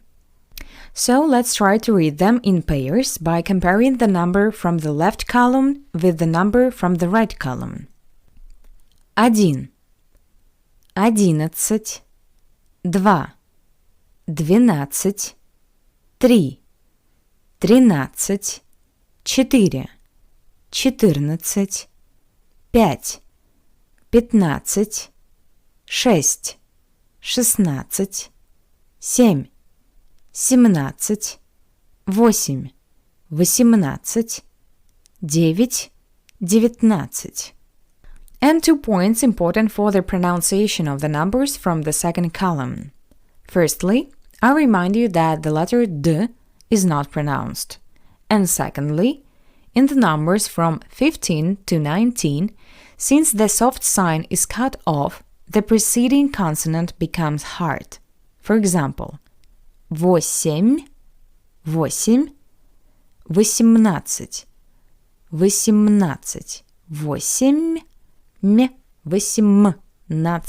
18, 18. Okay, did you hear the difference? I hope so. And let's continue. And don't worry, I didn't forget about the number 10, 10, but we will just discuss it in more detail in the group of numbers ending in 0. And here we go. 10, 10, 10, 20, 20, 20, 30, 30, 30, 40, 40, 40, 50, 50, 50, 60, 60, 60, 70, 70, 70, 80, 80, 80, 90, 90, 90, 100, 100, 100. Let's make a review. The numbers 10, 20, 30, 40, and 90 you just need to remember. 10, 10, 20, 20, 30, 30, 40, 40, 90, 90. The numbers 50, 60, 70, and 80 can be memorized as follows. 50 is 5 times 10, right? So 5 is 5, 10 is 10. 5, 10, 50. 60 is 6 times 10, right? Right. So 6 is 6, 10 is 10. 60, 60. Okay, got it? 50, 50, 60, 60, 70, 70, 80, 80. 90, 90, 90. And the last one, 100, 100, 100. Please write this table down. And let's move on. Let's look at numbers in range from 100 to 1000 in increments of 100 units, as well as a few other basic numbers. 100, 100, 100. 200, 200, 200. 300, 300, 300. 400, 400, 400.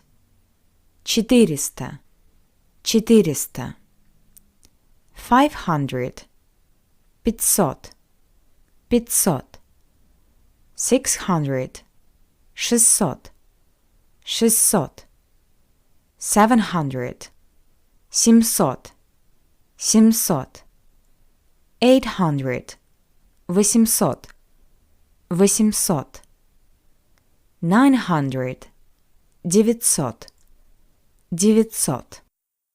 As you can see, numbers from 200 to 900 end with sti, sta, or sot.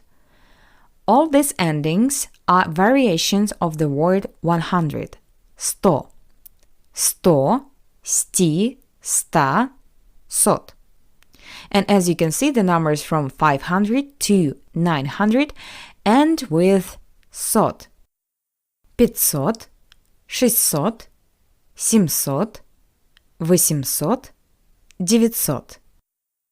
And 3 other numbers that you will probably need to use someday. 1000, 1000, or 1000, 1000. 100,000, 100,000, 100,000. 1 million, миллион, миллион. Or или 1 миллион, 1 миллион or миллион. Please write down these numbers so as not to forget. And we are moving on. Let's see how you can name numbers consisting of tens and ones. As an example, we will take a number consisting of 2 tens. So now we will try to name numbers from 21 to 29. With all the other tens, the numbers will sound similar. The logic here is similar to how these numbers are pronounced in English. You just need to form a phrase consisting of a word corresponding to the number of tens and a word indicating how many ones are in a given number. We will take the number 20, 20, as a base. 20. So, let's try to say the number 21. The number 21 consists of 20, 20, 20, and 1. Один. 21 is 21. 21. Okay. Next number, 22. 20, 20, 20, 2, 2. 22 is 22. 22. Let's move on. 23. 20, 20, 3, 3. 3. 23 is 23. 23. 24. 20, 20, 4, 4. 4. 24 is 24. 24. 25. 20, 20, 5, 5. 5. 25, 25. 25. Next number, 26. 20, 20, 6, 6. 6. 26 is 26. 26. 27. 20, 20, 7, 7. 7. 27, 27. 27. 28. 20, 20, 8, 8. 28.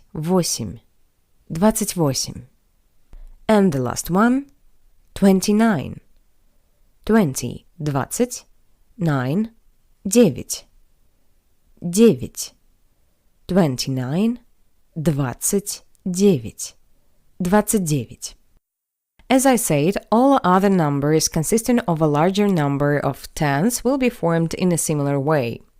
For example, 30, 30, and then 31, 32, 33, 34, 35, 36, 37, 38, 39, and so on. It's time to remember how we learned numbers in kindergarten. Learning languages is the best way to rejuvenate. That's right. I hope you don't have any difficulties understanding this scheme, so keep practicing on your own, and good luck. Okay, it's time for exercises. Упражнения. Write down the given numbers and try to name each of them. Press pause and then we will check the results together. Ready to check it out? Let's start. 5, 5, 5, 9, 9, 9, 10, 10, 10, 11, 11, 11, 12, 12, 12, 18, 18, 18, 20, 20, 20, 40, 40, 40, 60, 60, 60, 90, 90, 90, 100, 100, 100, 300, 300, 300, 700, 700, 700, 1000, 1000, 1000. 1,000,000, миллион, миллион. 54, 54, 54. 83, 83, 83.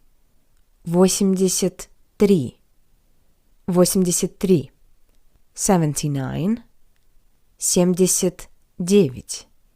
79. And this was the last slide of today's lesson. Next, I will show you 3 main slides that I would advise you to write down if you haven't already done so. The first slide with numbers from 1 to 9 and from 11 to 19. The second slide with numbers from 10 to 100 in steps of 10 units. And the last slide with numbers from 100 to 1000 in increments of 100 units. And a few more basic numbers. And that's all for today. Thank you for this lesson. And I'm looking forward to seeing you at the next one. Пока-пока! Привет, мой дорогой друг! Добро пожаловать на курс «Русский для начинающих». Hello, my dear friend. Welcome to the Russian for Beginners course. And the topic of today's lesson is delicious, because we will be adding nouns related to food to your vocabulary.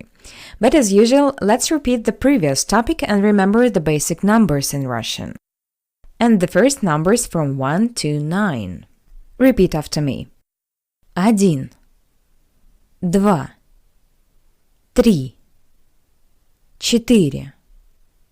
5, 6, 7, 8, 9. Okay, now it's the turn of numbers from 11 to 19. I remind you that in order to name these numbers, you need to add the ending natsat to the corresponding numeral from the left column. For example, 1 plus natsat, we get 11. 11. The letter D in the ending natsat is not pronounced. Let's put it all together. Repeat after me. 11, 12, 13, 14,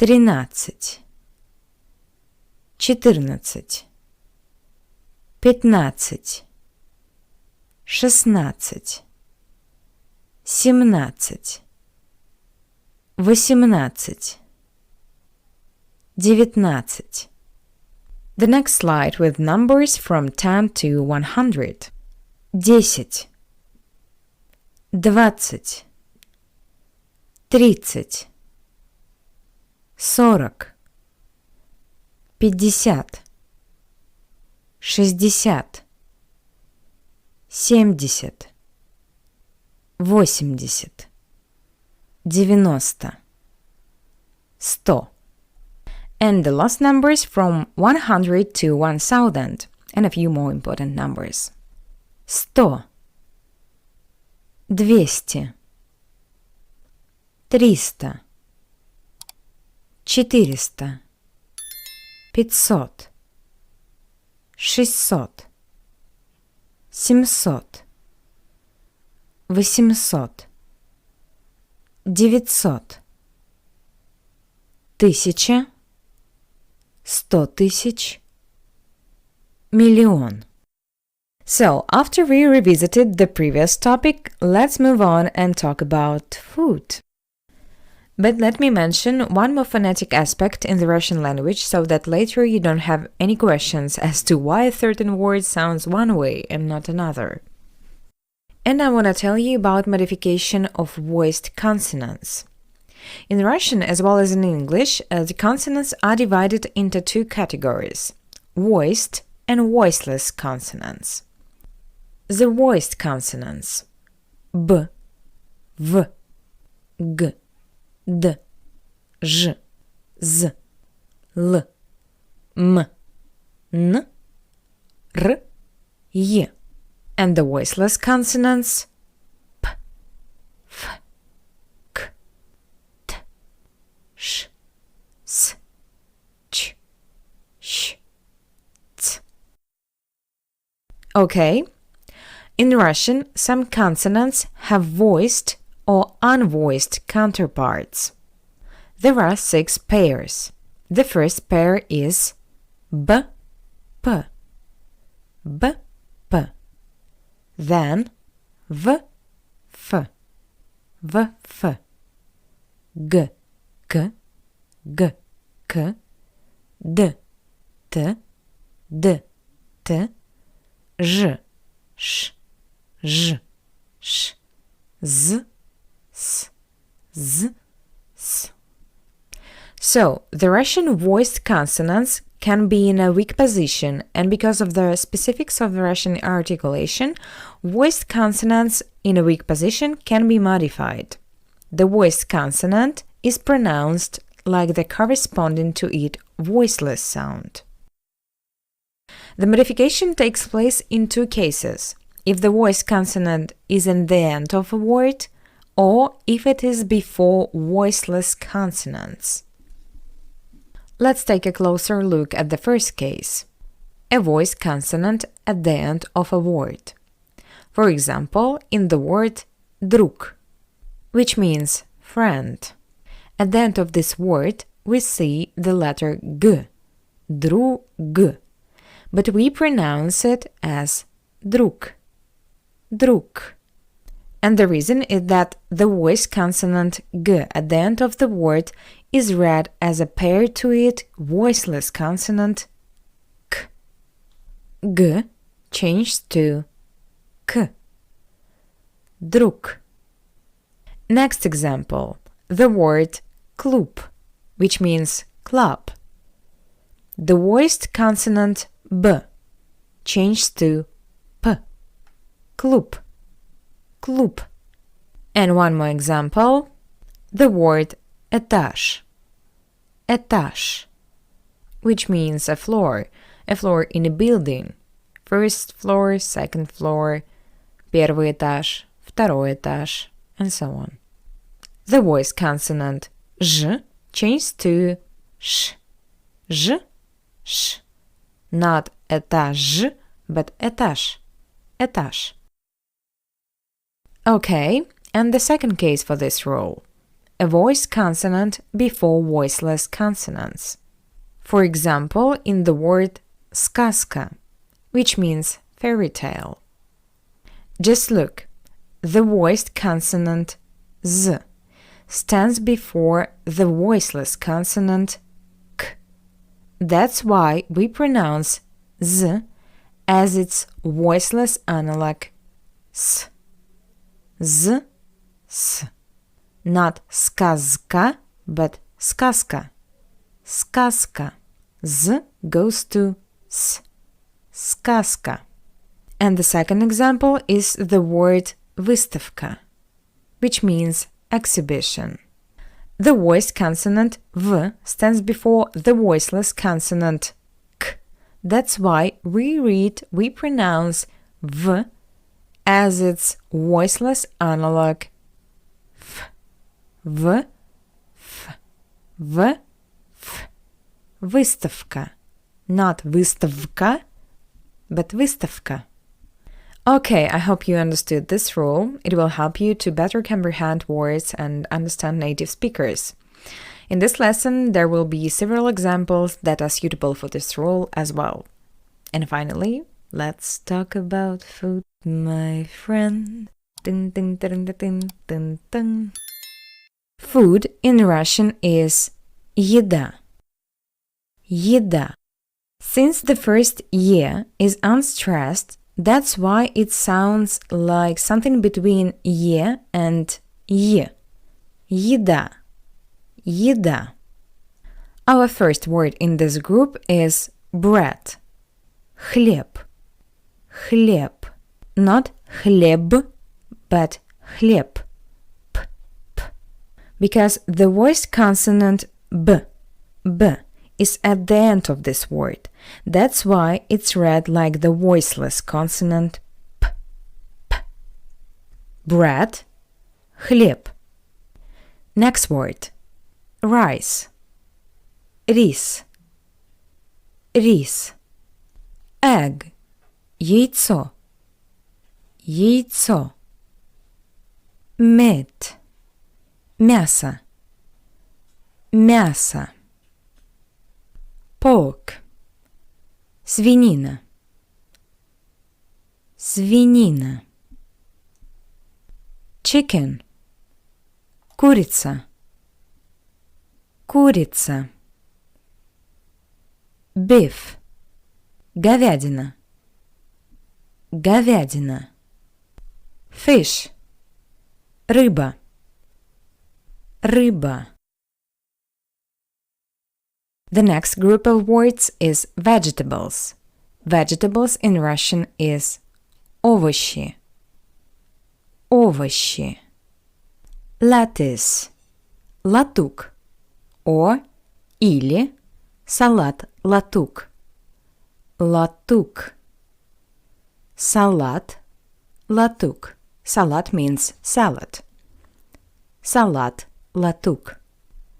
Onion, лук, лук.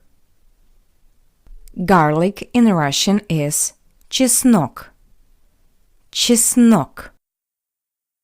Okay, next word. Pepper, перец, перец. Carrot in Russian is морковь, морковь. I want to remind you that the first O is unstressed. That's why it sounds like морковь. And one more moment. The voice softened consonant V at the end of this word sounds like a paired voiceless consonant F. Морковь. Not морковь, but морковь. Okay, let's move on. And the next word is tomato. In Russian, we have two words that are synonymous with each other, and you can use both. Помидор, помидор, или, or, томат, томат. I get the second one is much easier to remember. You just need to cut off the last letter O from the English version of this word. Томат. Great! Now let's get to the fruit. Fruit in Russian is фрукты, фрукты. And the first place of honor in this group is taken by an apple. Яблоко, яблоко. Next word, banana. Banana in Russian is банан, банан. Yes, it's as simple as possible. You just need to cut off the last letter from the English version. Banana changed to банан. Next word, pineapple. Ananas, ananas. Pineapple in Russian is ananas. Strawberry, клубника, клубника, клубника. So, strawberry in Russian is клубника. The next word is grape, виноград, виноград. How you could hear, the voiced consonant D at the end of this word also sounds like the paired voiceless consonant T. Виноград, виноград. Moreover, now you can learn one more word in Russian. Since wine is made from grapes, from виноград, виноград, in Russian, wine is called вино. Вино, виноград. Вино, виноград. There is only a difference in stress. Okay, now let's talk about drinks. Drink in Russian is напиток. Напиток. We already know one word, and it's water. Вода. Вода. But now it's the time to get acquainted with new words. Milk. Молоко. Молоко. Milk in Russian is молоко. The next word is tea. Чай. Чай. If you like adding sugar to tea, then you need to know how to call sugar in Russian. Sugar in Russian is сахар. Сахар. If you prefer a healthier analog of sugar and use honey, then write down that honey in Russian is мед. Мед. Мед. By the way, have you noticed that the voiced consonant D at the end of this word also sounds like the paired voiceless consonant T? Not мед, but мед. Мед. So, we just looked at the words from the food category. Now let's learn the wonderful phrase, I want. How to say I want in Russian. In Russian, it will be я хочу. Я хочу. Я, want, хочу. I want, я хочу. For example, I want fruit. Я хочу фрукты. Also, let's take a look at this useful coordinating conjunction и. It means and. And in Russian is и. For example, I want fruit and meat. Я хочу фрукты и мясо. Я хочу фрукты и мясо. Okay, are you ready to try to do this exercise? You need to translate these two sentences. Take your time, press pause, and in a moment we will check it together. I want rice, meat, and vegetables. And the second one, I want banana and tea.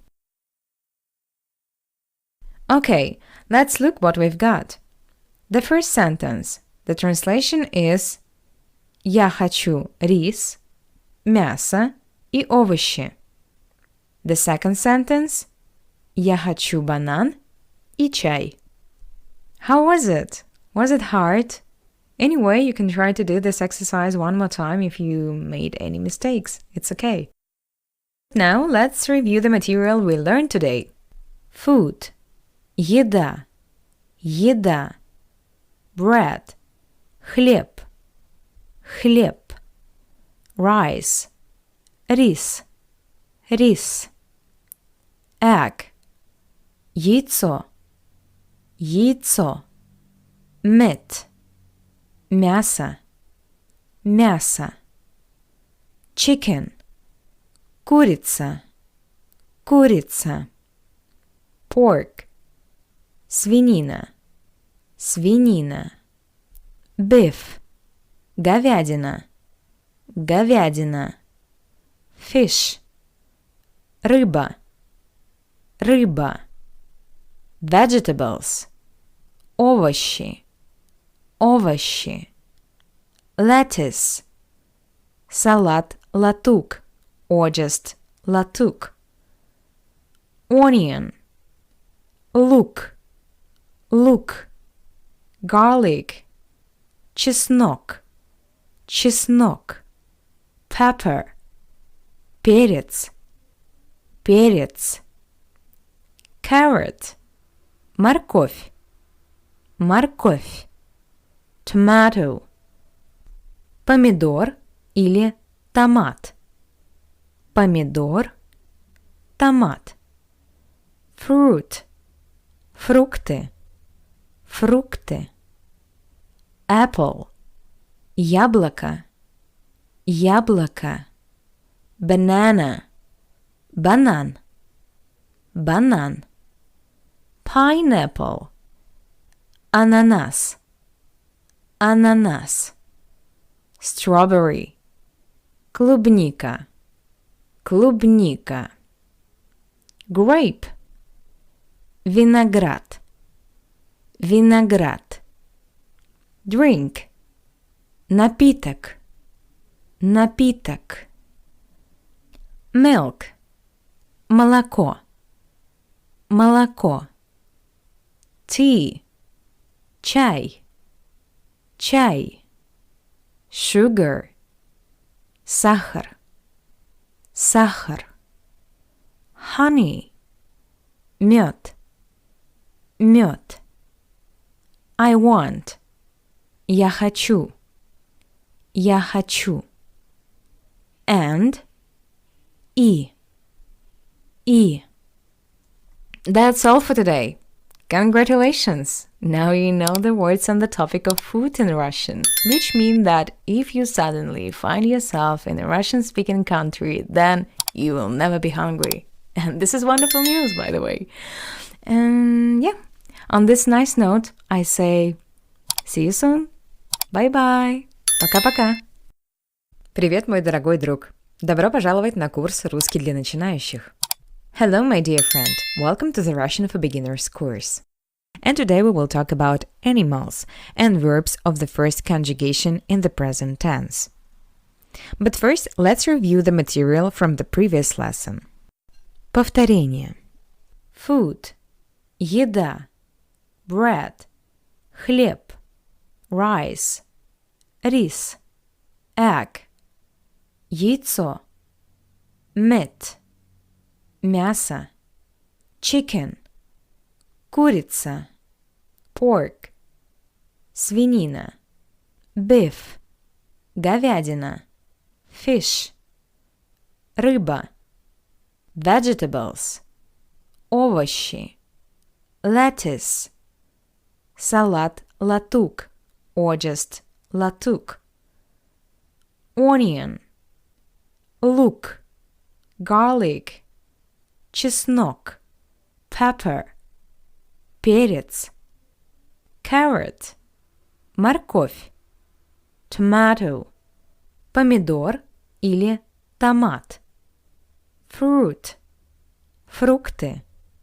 apple, яблоко, banana, банан, pineapple, ананас, strawberry, клубника, grape, виноград, drink, напиток, milk, молоко, tea, чай, sugar, сахар, honey, мед, I want, я хочу, and и. Also, let's refresh the rule related to the modification of consonants in Russian. In Russian, some consonants have voiced or unvoiced counterparts.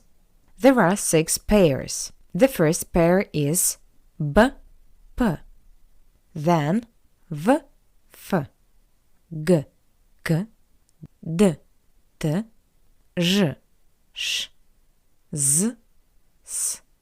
So, the Russian voiced consonants can be in a weak position, and because of the specifics of the Russian articulation, voiced consonants in a weak position can be modified. The voiced consonant is pronounced like the corresponding to it voiceless sound. The modification takes place in 2 cases: if the voiced consonant is in the end of a word, or if it is before voiceless consonants. Okay, great. Let's move on to the first part of our lesson. Animals in Russian is животные. Животные. Животные. Let's start. A cat in Russian is кот. Кот. Cat, кот. This word ends with the consonant t. T. That's why it's masculine. Next word. Dog. Собака. Собака. Dog. Собака. Since it ends with the vowel a, it's feminine. Next word. Bird. Птица. Птица. Bird. Птица. And again, this word ends with the vowel a, so it's feminine. Elephant. Слон. Слон. Elephant. Слон. It's masculine. As well as the word лев. Лев, which means lion. A lion in Russian is лев. Лев. Please note that the voiced consonant V at the end of this word sounds like the paired voiceless consonant F. V, F. Лев. Okay, let's move on. Bear. Медведь. Медведь. Similarly to the previous word, the voiced consonant D sounds like the paired voiceless consonant T. Медведь. Медведь. A bear in Russian is медведь. The next word is horse. A horse in Russian is лошадь. Лошадь. Лошадь. It's feminine. Tiger. Тигр. Тигр. Тигр. It's the masculine gender. A bull in Russian is бык. Бык. Бык. It's masculine. Next word. Turtle. Черепаха. Черепаха. Turtle. Черепаха. It's feminine. Pig. Свинья. Свинья. And it's feminine. Pig. Свинья. Next word. Cow. Корова. Корова. Корова. A cow in Russian is корова. It's feminine. A sheep in Russian is овца. Овца. Sheep. Овца. And it's feminine as well. And the last animal for today is a duck. Утка. Утка. A duck in Russian is утка. It's feminine. I hope you wrote these words down in your dictionary so that you remember them better. Or maybe you have a perfect memory and you don't need it. Who knows? Anyway, we are moving on, and I hope that you're ready to make out the second part of our lesson. Namely, we will talk about the verbs of the first conjunction in the present tense in Russian. Ready? Okay, let's get started. And first of all, I want to start with the good news. In Russian, there is only one present tense. Only one. The bad news is that in the present tense, the endings of the verbs change depending on person and number. Each person has its ending. Next point worth mentioning. Russian verbs in the infinitive form usually end with t and answer to the question what to do. Что делать? What? Что? Do? Делать. Что делать? In Russian exist two conjugations of verbs. Usually the first conjugation in the infinitive form ends with ать, or yet. As an example, I indicated the following verbs. The verb to do. Делать. Делать. It ends with ать. To work. Работать. Работать. Next example. To walk. Гулять. Гулять. It ends with ять. Ять. Гулять. Делать. Работать. Гулять. The second conjugation in the infinitive form ends with eat, and sometimes with еть. And the first example of the second conjugation verb is the verb to speak. Говорить. Говорить. It ends with it. Next example, the verb to watch. Смотреть. Смотреть. Next example, помнить. To remember. Говорить. To speak. Смотреть. To watch. Помнить. To remember. Говорить. Смотреть. Помнить. This is a general scheme for distinguishing the conjugation of verbs. However, there are exclusions, of course, but we will talk about it later. In this lesson, we will learn forming the present tense of the first conjugation. So, using the verb of the first conjugation, we take the infinitive form and change t to the corresponding personal ending, which you find in this table. First person, singular, the ending you.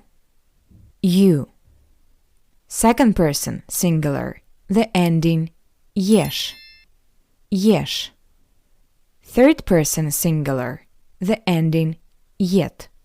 Pay attention that the pronouns on, она, оно, he, she, it, third person, have a common ending, yet. Okay, first person plural, the ending ем.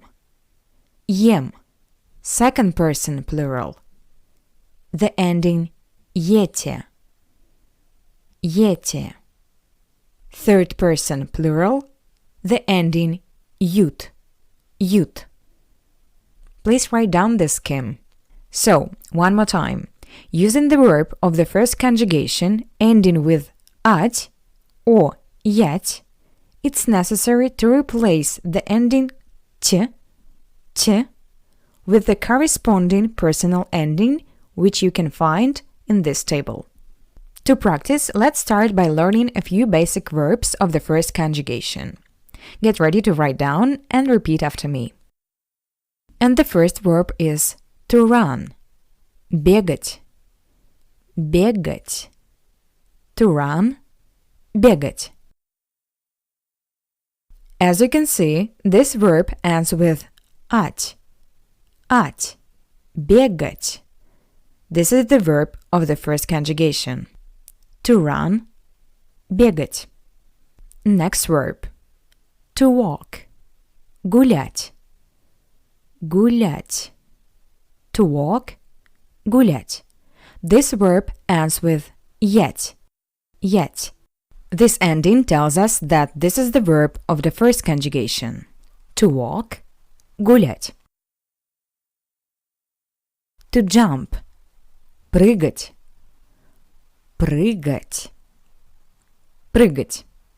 This verb also ends with at, which tells us that this is the verb of the first conjugation. To jump, прыгать. Let's summarize. To run, бегать. To walk, гулять. To jump, прыгать. Okay, now let's practice and see how the verbs will change depending on which pronoun we use them with. But first, let's remember the pronouns in Russian. I, я, you, ты, he, он, she, она, it, оно, we, мы, you, вы, they, они. So, in order to say I run, for example, we need to take the infinitive form of our verb бегать, to run, бегать, and change t to the corresponding personal ending you.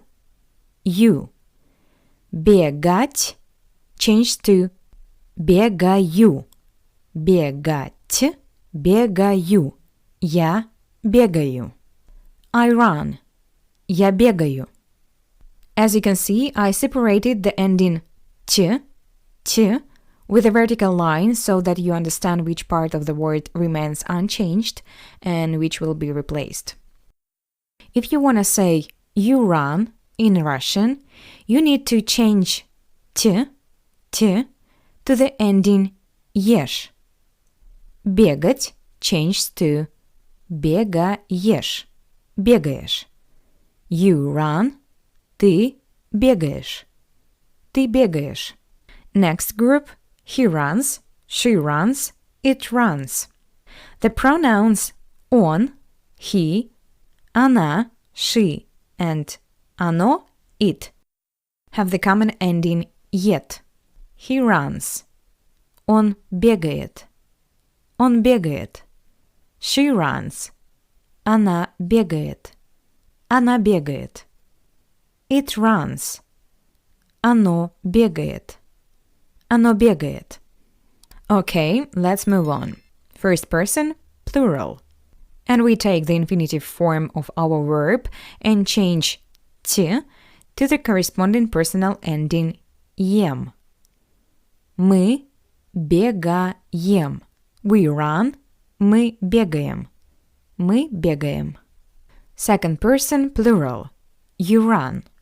The ending «to» changed to the ending «ете». You run. Вы бегаете. Вы бегаете. You run. Вы бегаете. Third person, plural. They run. The ending «to» changed to the ending «ют». They run. Они бегают. Они бегают. They run. Они бегают. Okay, let's put it all together. The verb to run. Бегать. I run. Я бегаю. You run. Ты бегаешь. He runs. Он бегает. She runs. Она бегает. It runs. Оно бегает. We run. Мы бегаем. You run. Вы бегаете. They run. Они бегают. I understand that this is probably very difficult, but let's continue to practice to make it easier. And our next verb is the verb to walk. Гулять. The ending for the first person singular is you. The ending to changed to the ending you. I walk. Я гуляю. Я гуляю. You walk. The ending to changed to the ending ешь. You walk. Ты гуляешь. Ты гуляешь. The ending for the third person singular is ет. So we will change the ending to the ending ет. He walks. Он гуляет. Он гуляет. She walks. Она гуляет. Она гуляет. It walks. Оно гуляет. Оно гуляет. We walk. Мы гуляем. Мы гуляем. You walk. Plural. Вы гуляете. Вы гуляете. They walk. Они гуляют. Они гуляют. And let's put it all together. I walk. Я гуляю. You walk. Ты гуляешь. He walks. Он гуляет. She walks. Она гуляет. It walks. Оно гуляет. We walk. Мы гуляем. You walk. Вы гуляете. They walk. Они гуляют. And let's practice with our third verb, to jump. Прыгать. Let's take the infinitive form and change to the corresponding personal ending. I jump. Я прыгаю. Я прыгаю. You jump. Ты прыгаешь. Ты прыгаешь. He jumps. Он прыгает. She jumps. Она прыгает. Она прыгает. It jumps. Оно прыгает. Оно прыгает. We jump. Мы прыгаем. Мы прыгаем. You jump. Вы прыгаете. Вы прыгаете. They jump. Они прыгают. Они прыгают. Я прыгаю. Ты прыгаешь. Он прыгает. Она прыгает. Оно прыгает. Мы прыгаем. Вы прыгаете. Они прыгают. Great job. Really. We have more practice ahead, so I'm sure you will master it. You'll master it perfectly. And now let's add 2 adverbs to your vocabulary. The most part of Russian adverbs has the ending o.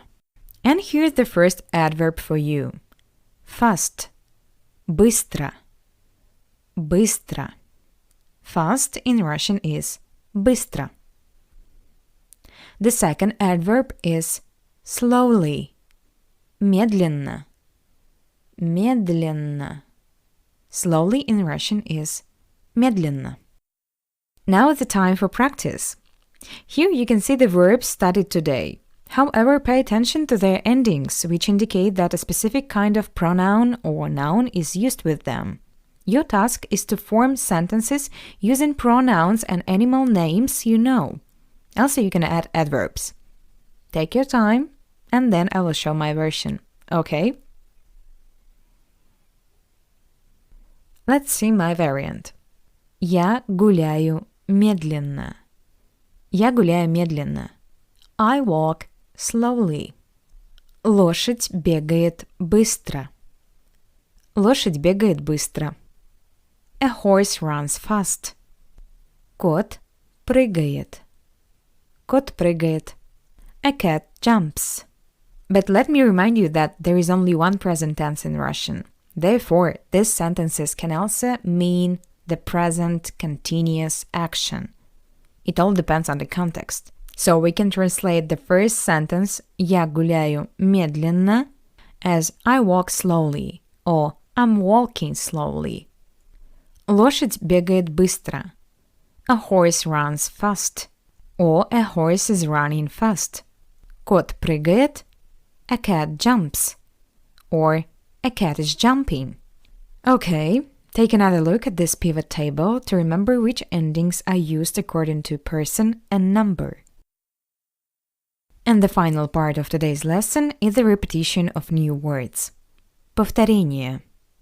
Repeat after me. Animals – животные. Cat – кот. Dog – собака. Bird – птица. Elephant – слон. Lion – лев. Bear – медведь. Horse – лошадь. Tiger – тигр. Bull – бык. Turtle – черепаха. Pig – свинья. Cow – корова. Sheep – овца. Duck – утка. To run – бегать. To walk – гулять. To jump – прыгать. Fast – быстро. Slowly – медленно. Excellent! Great job, my friend! That's all for today. See you in the next lesson, where we will continue to learn new verbs in the present tense. Пока-пока! Добро пожаловать на курс «Русский для начинающих». Hello! Welcome to the Russian for Beginners course. And today we will continue studying the verbs of the first conjugation. But first, as usual, we will make a revision of the words from the previous lesson. Repeat after me. Animals – животные. Cat – кот. Dog – собака. Bird – птица. Elephant – слон. Lion – лев. Bear – медведь. Horse – лошадь. Tiger – тигр. Bull – бык. Turtle – черепаха. Pig – свинья. Cow – корова. sheep – овца. Duck – утка. To run – бегать. To walk – гулять. To jump – прыгать. Fast – быстро. Slowly – медленно. Also, let's remember how the ending of the first conjugation of the verb changes depending on the person and the number, using as an example the verbs you already know. The verb to run – бегать, to walk – гулять, and to jump – прыгать. For the first person singular, the ending «т» changed to the ending «ю». Я бегаю, я гуляю, я прыгаю. For the second person singular, the ending «т» changed to the ending «ешь». Ты бегаешь, ты гуляешь, ты прыгаешь. For the third person singular, the ending «т» changed to the ending «ет». Он, она, оно бегает. Он, она, оно гуляет. Он, она, оно прыгает. First person plural, the ending «т» changed to the ending «ем». Мы бегаем, мы гуляем, мы прыгаем.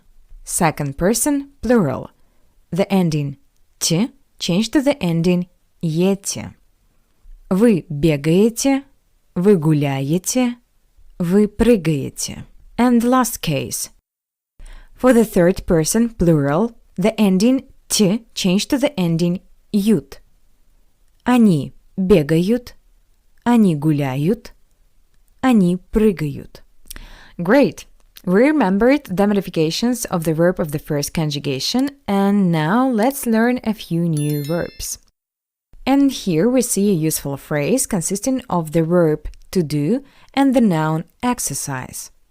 To do exercise. Делать упражнение. Делать упражнение. To do. Делать. Exercise. Упражнение. Упражнение. The next verb is to swim. Плавать. Плавать. To swim in Russian is плавать. Next verb. To dance.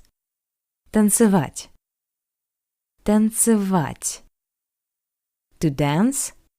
Танцевать. And one more time. Танцевать. This is probably my favorite exercise and activity. And we are moving on. And the next verb is to lift up. Поднимать. Поднимать. Поднимать. To lift up in Russian is поднимать. To play. Играть. Играть. Играть. To play. Играть. So, we learned 5 new verbs. Now let's see how they will change depending on person and number. Since now we are learning verbs of the first conjugation, respectively, we will use this table. And here is our first verb. Делать. Делать. It means to do or to make.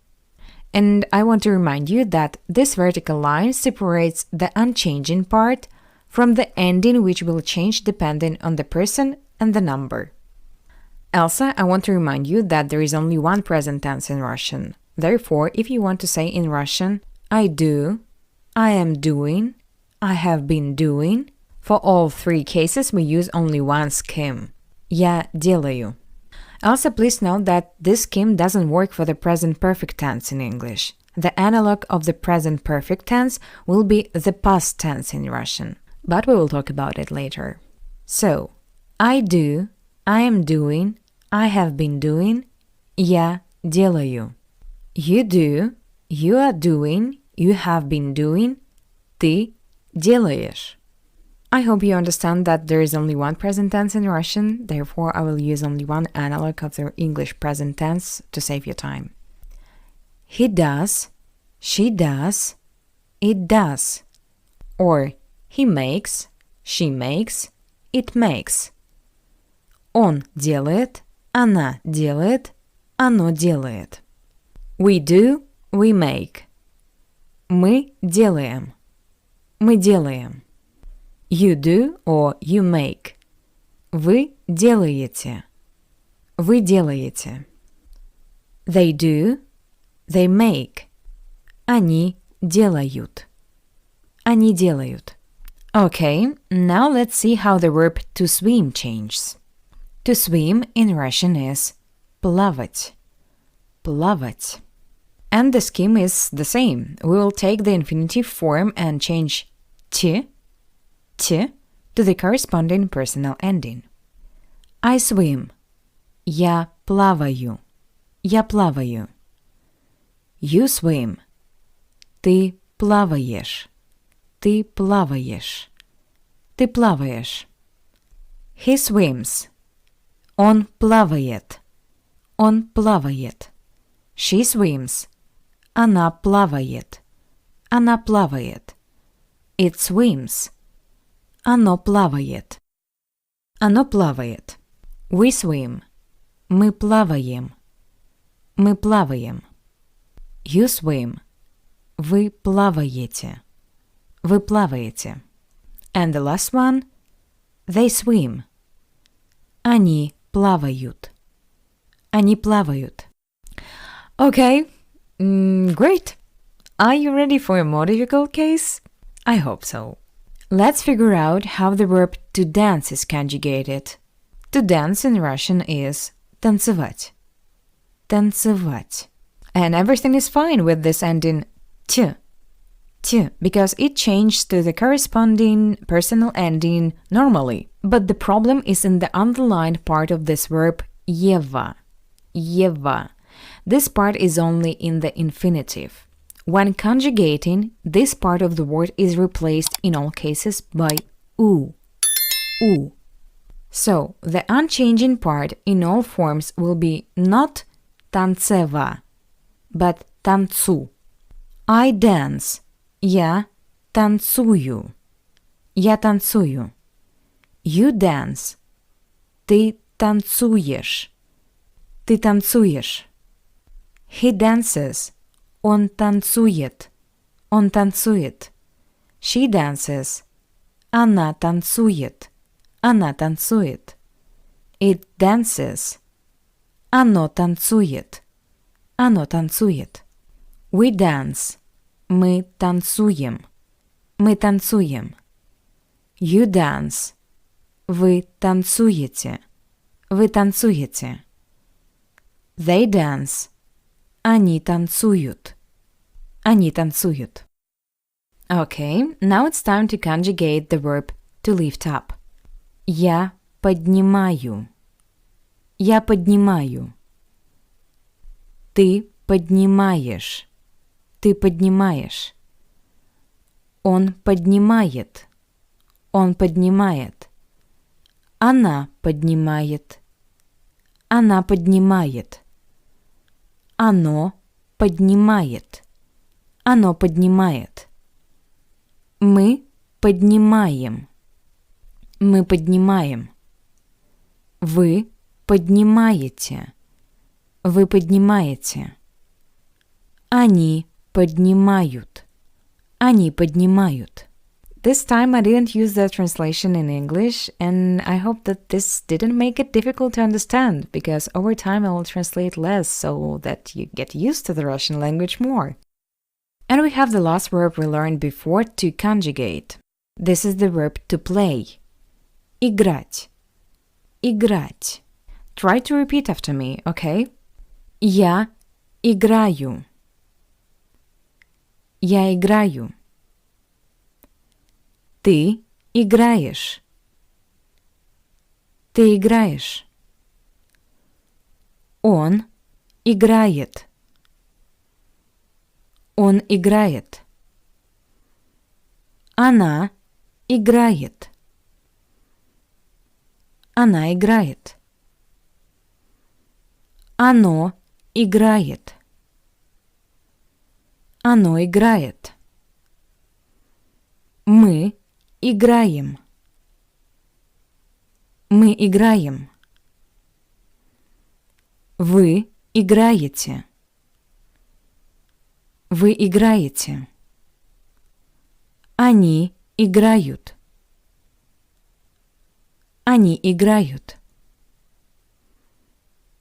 Сейчас время делать упражнение. Now is the time to do the exercise. Now – сейчас. Time – время. To do – делать. Exercise – упражнение. Сейчас время делать упражнение. So, here you see the new verb. To begin. Начинать. Начинать. Начинать. So, your task is to make conjugation for this verb and fill in this table. Take your time, and when you are ready, check the correct answers. Okay, ready? Let's see what we've got. Our verb is to begin. Начинать. Я начинаю. Я начинаю. Ты начинаешь. Ты начинаешь. Он начинает. Он начинает. Она начинает. Она начинает. Оно начинает.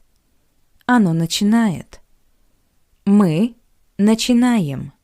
Мы начинаем. Вы начинаете. Вы начинаете. Они начинают. Они начинают. I hope you succeeded. If not, this is absolutely fine. In any case, you can look at the table, check it with your version, and understand what the problem is. But we are moving on, and in this lesson, I would also like to tell you about the phrase I like and I don't like. That is, we will also look at the formation of negation in Russian. Let's try to figure out how to say I like in Russian. In order to say I like in Russian, we use such a phrase Мне нравится. Мне нравится. Let me explain it. Russian is a null subject language, so it allows constructing sentences without subjects. It means that we have impersonal sentences. So instead of using pronoun I, я, we use dative form of this pronoun. Мне. Мне. Because dative impersonals usually express personal feelings, where experiencer in dative case can possibly be considered as subject. For example, if we want to say I feel bad, we say Мне плохо.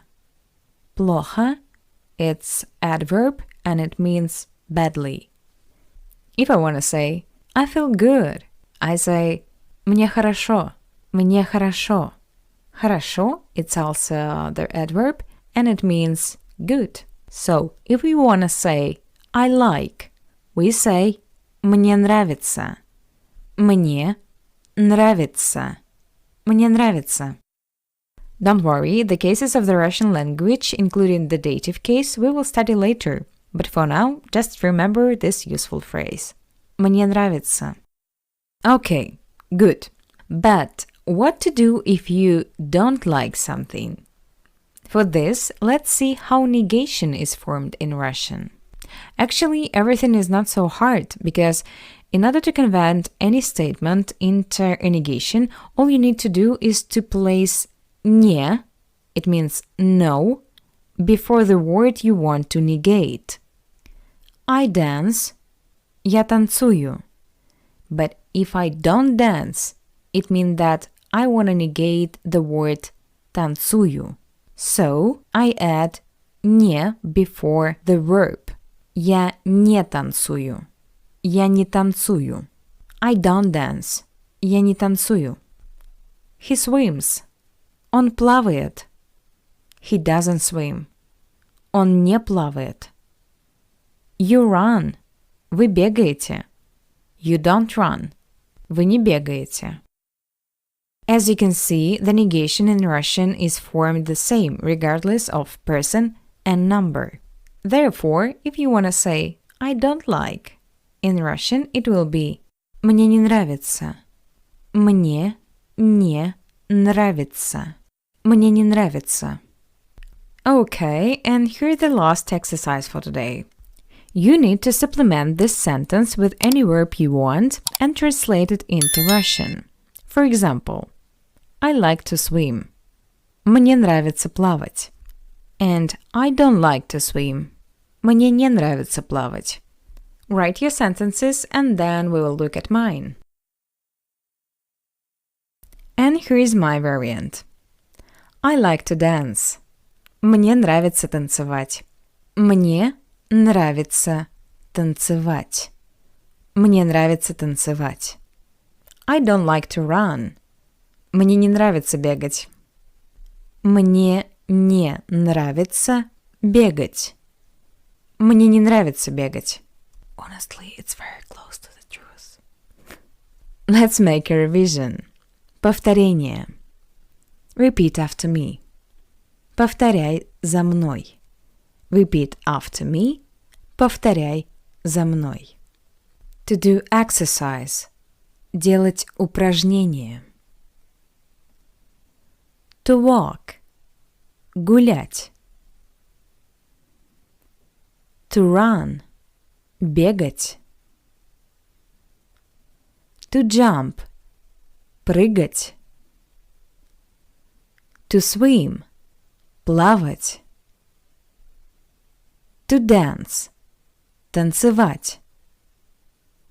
To lift up. Поднимать. To play. Играть. To begin. Начинать. I like. Мне нравится. I don't like. Мне не нравится. And that's all for today. Thank you for being with me in this lesson, and I'm looking forward to the next one.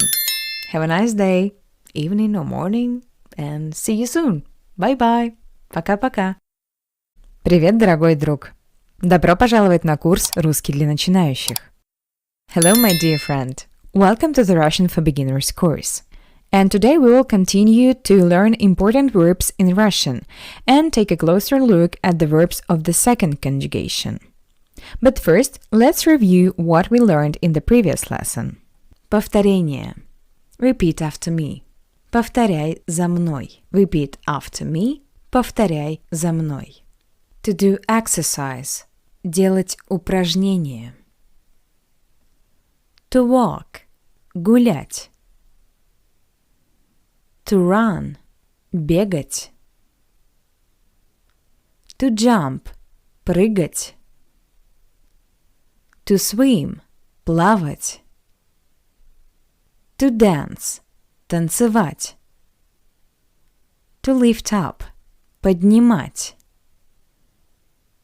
To play. Играть. To begin. Начинать. I like. Мне нравится. I don't like. Мне не нравится.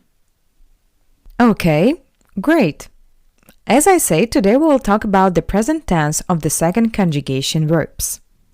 Also, let me remind you of a few key points. First of all, there exists only one present tense form in Russian. Secondly, in the present tense, the endings of the verbs change depending on person and number, and each person has its ending. Also, you can see the table, which shows the endings typical for the first and second conjugation verbs. This is a general table, but I want to warn you that verbs in Russian have quite a few exceptions and other features, so the conjugation of many verbs must be studied in detail and memorized individually. So, the infinitive form of the first conjugation verbs usually ends with ать or ять. Ать or ять. Делать, to do, работать, to work, гулять, to walk. The infinitive form of the second conjugation verbs usually ends with eat or еть. Eat or еть. говорить, to speak, смотреть, to watch, помнить, to remember. Now let's talk in more detail about the verbs of the second conjugation and how the ending of these verbs change depending on person and number with which a verb is used. Please note that when we form the present tense of verbs of the first conjugation, we remove the two last letters t, and add the matching personal ending. But when we form the present tense of verbs of the second conjugation, we remove the last three letters, eat, or yet, and add the matching personal ending. So let's get started. For the first person singular, we change the infinitive ending it or yet to the ending u or you. For the second person singular, we change the infinitive ending to the ending ish. The third person singular has the ending it. For the first person plural, we take the infinitive form and change it or yet to the ending im. The second person plural has the ending ite. And for the third person plural, we take the infinitive form and change it or yet to the ending at or yet. Please write down this table because now we will look at new verbs in the infinitive form and then we will work on each of them using our knowledge of verb conjugation. And our first new verb for today is the verb to speak. Говорить. To speak, говорить. As you can see, this verb has the ending it. Говорить. So, this is the verb of the second conjugation. To speak, говорить. Next verb. To look or to watch. Смотреть.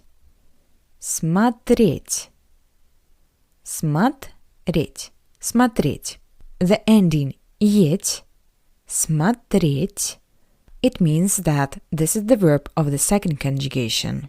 To look or to watch in Russian is смотреть. To remember. Помнить.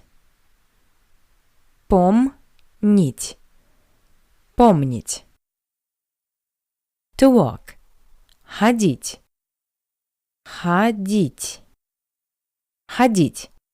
Also, you know the synonym for this word. Гулять. However, if we compare these two verbs, then the verb ходить is closer to the meaning of movement due to the movement of the legs. And the verb гулять has a connotation to have a stroll. To walk, ходить. Next verb. To see. Видеть. Since the vowel «е» is unstressed, I pronounce it as «и». Видеть. To see, видеть. The next important verb is the verb to have. Иметь.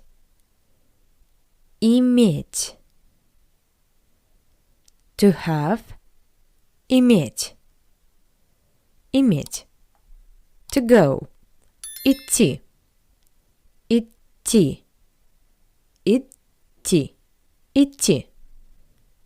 In this word, the combination of the letter E and the letter D sounds like идти. Not like идти, but идти. Okay, let's move on. To be able to. Мочь. To be able to. Мочь. Okay, this was the last verb in today's lesson, which means that now is the time to look at each of them in more detail and conjugate. We will use the table that I showed before and replace the ending it or the ending yet with the following endings. Говорить. To speak. We take the infinitive form and change it to the ending you for the first person singular. Я говорю. Первое лицо, единственное число. Я говорю. Первое. First. Лицо. Person. Единственное. Singular. Число. Number. Я говорю. Second person. Singular. Второе лицо. Единственное число. Second. Второе. Person. Лицо. Singular. Единственное. Number. Число. Второе лицо. Единственное число. Ты говоришь. Ты говоришь. Ты говоришь. Third person. Singular number. Третье лицо. Единственное число. Third. Третье. Person. Лицо. Singular. Единственное. Number. Число. Он говорит. Он говорит. Она говорит. Она говорит. Оно говорит. Оно говорит. Первое лицо. Множественное число. First. Первое. Person. Лицо. Plural. Множественное. Number. Число. Мы говорим. Мы говорим. Мы говорим. Второе лицо. Множественное число. Second. Второе. Person. Лицо. Plural. Множественное. Number. Число. Вы говорите. Вы говорите. Вы говорите.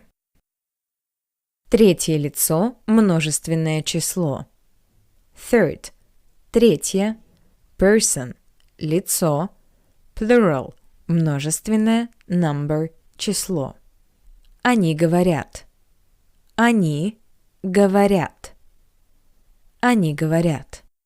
Let's put it all together. Я говорю. Ты говоришь. Он говорит. Она говорит. Оно говорит. Мы говорим. Вы говорите. Они говорят. Good. I hope you're ready to move on to the next verb. Смотреть. Смотреть. Which means to look, to watch. Первое лицо, единственное число. Первое. First. Лицо. Person.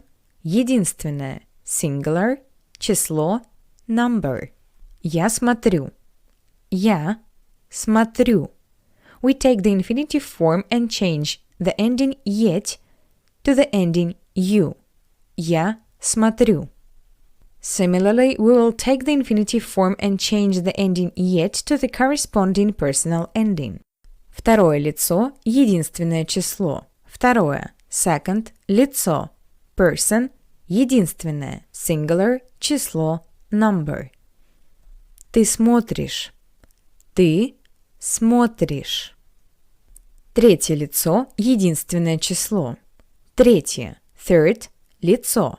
Person – единственное. Singular – число. Number. Он смотрит. Он смотрит. Она смотрит. Она смотрит. Оно смотрит.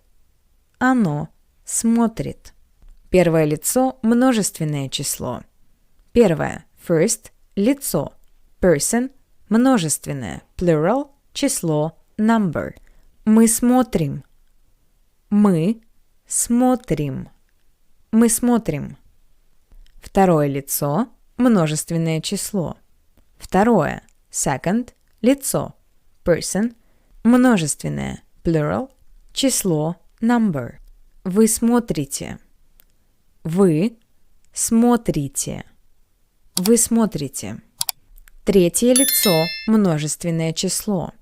Третье – third – лицо. Person – множественное. Plural – число, number.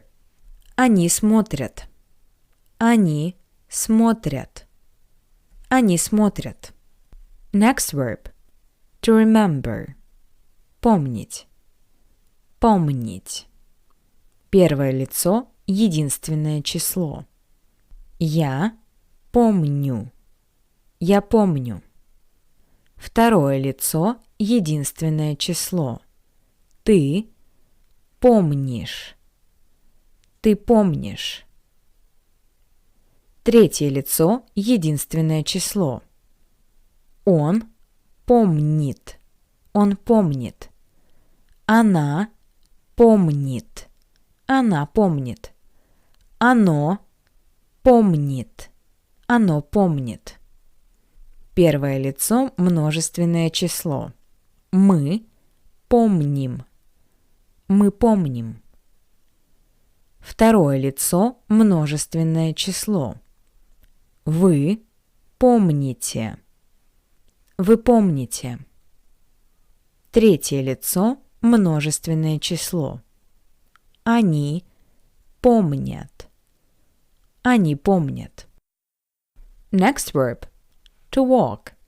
Ходить. Ходить. Please note that for the first person singular, the letter D changed to the letter Ж.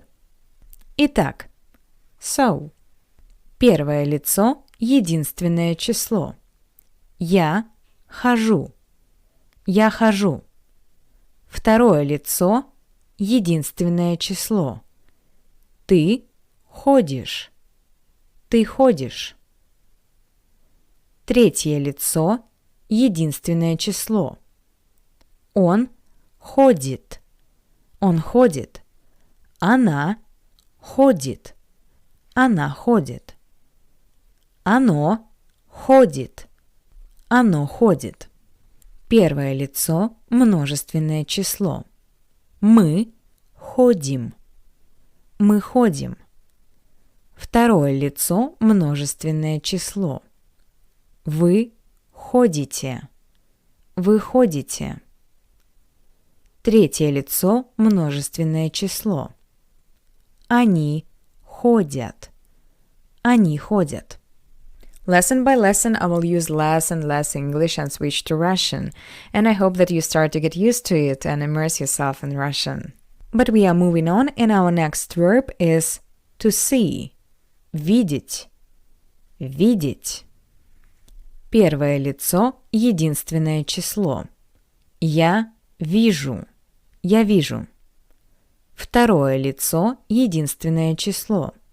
Ты видишь. Ты видишь. Третье лицо – единственное число. Он видит. Она видит. Оно видит. Первое лицо – множественное число.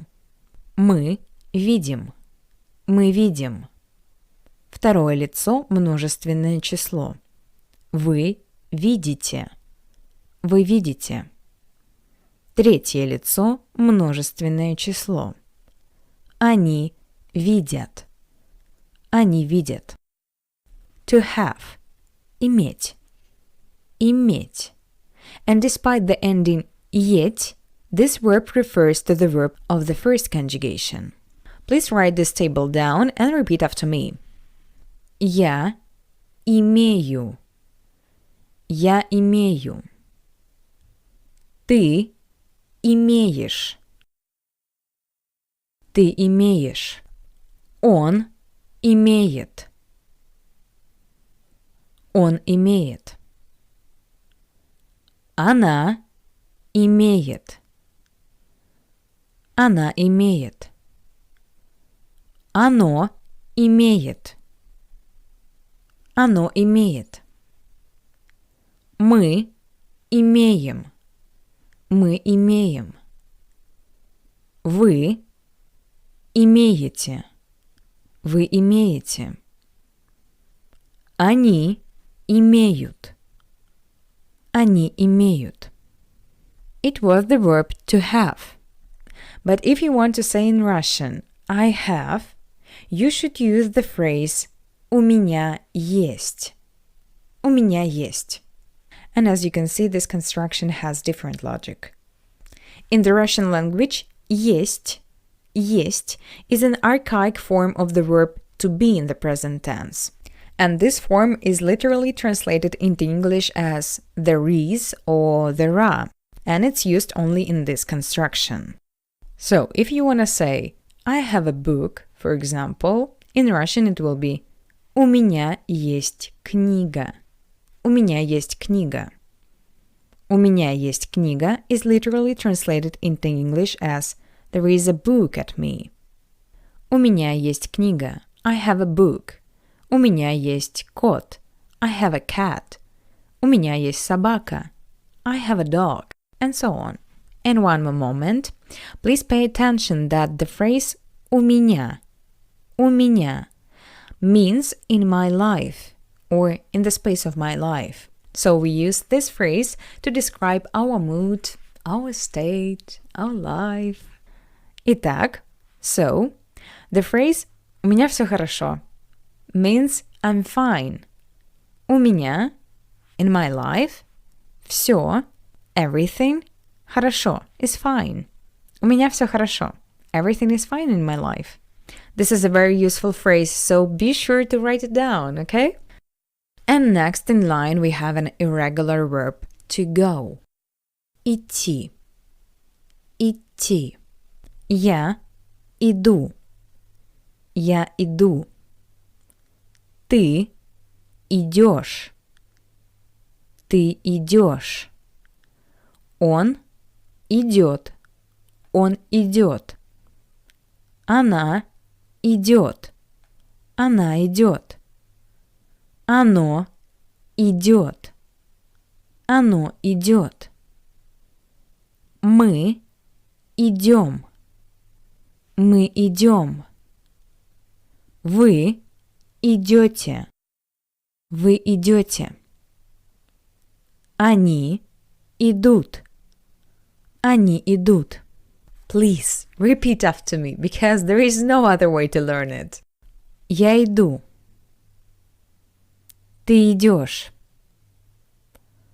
Он идет. Она идет. Оно идет. Мы идем. Вы идете. Они идут. And the last verb for this lesson, to be able to. Мочь. Мочь. It's also an irregular verb, so let's practice conjugating it. Я могу. Я могу. Ты можешь. Ты можешь. Он может. Он может. Она может. Она может. Оно может. Оно может. Мы можем. Мы можем. Вы можете. Вы можете. Они могут.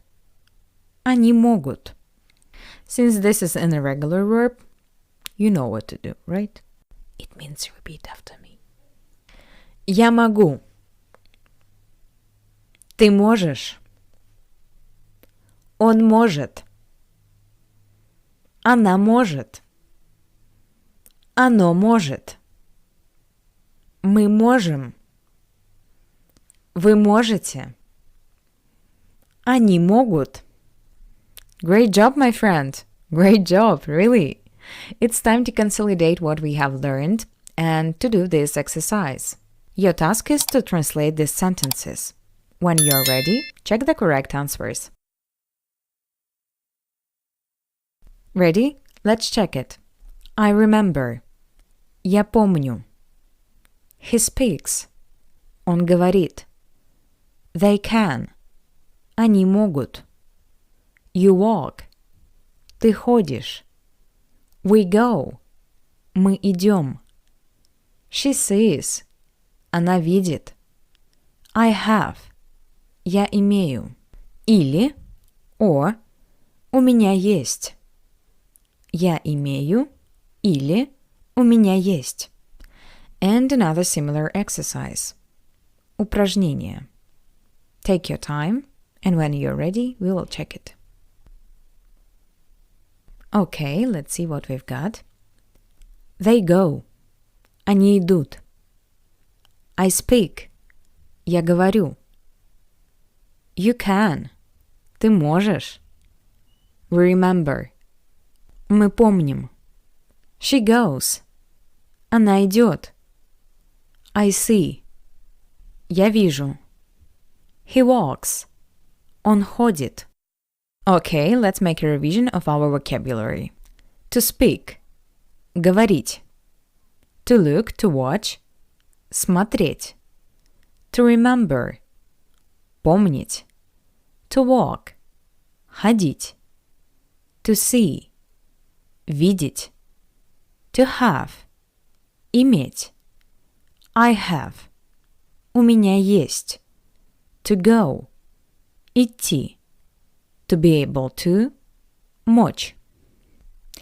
And that's all for today. Thank you for this lesson and for the time that you devoted to the Russian language and spent with me. I wish you a good day and see you at the next class. Пока-пока. Привет и добро пожаловать на курс «Русский для начинающих». Hello! Welcome to the Russian for Beginners course. And today we have in the program a review of the verbs from the previous lesson and the study of new verbs and their consolidation in exercises. Let's get started. Повторение. Revision. Повторяй за мной. Repeat after me. To speak. Говорить. To look. To watch. Смотреть. To remember. Помнить. To walk. Ходить. To see. Видеть.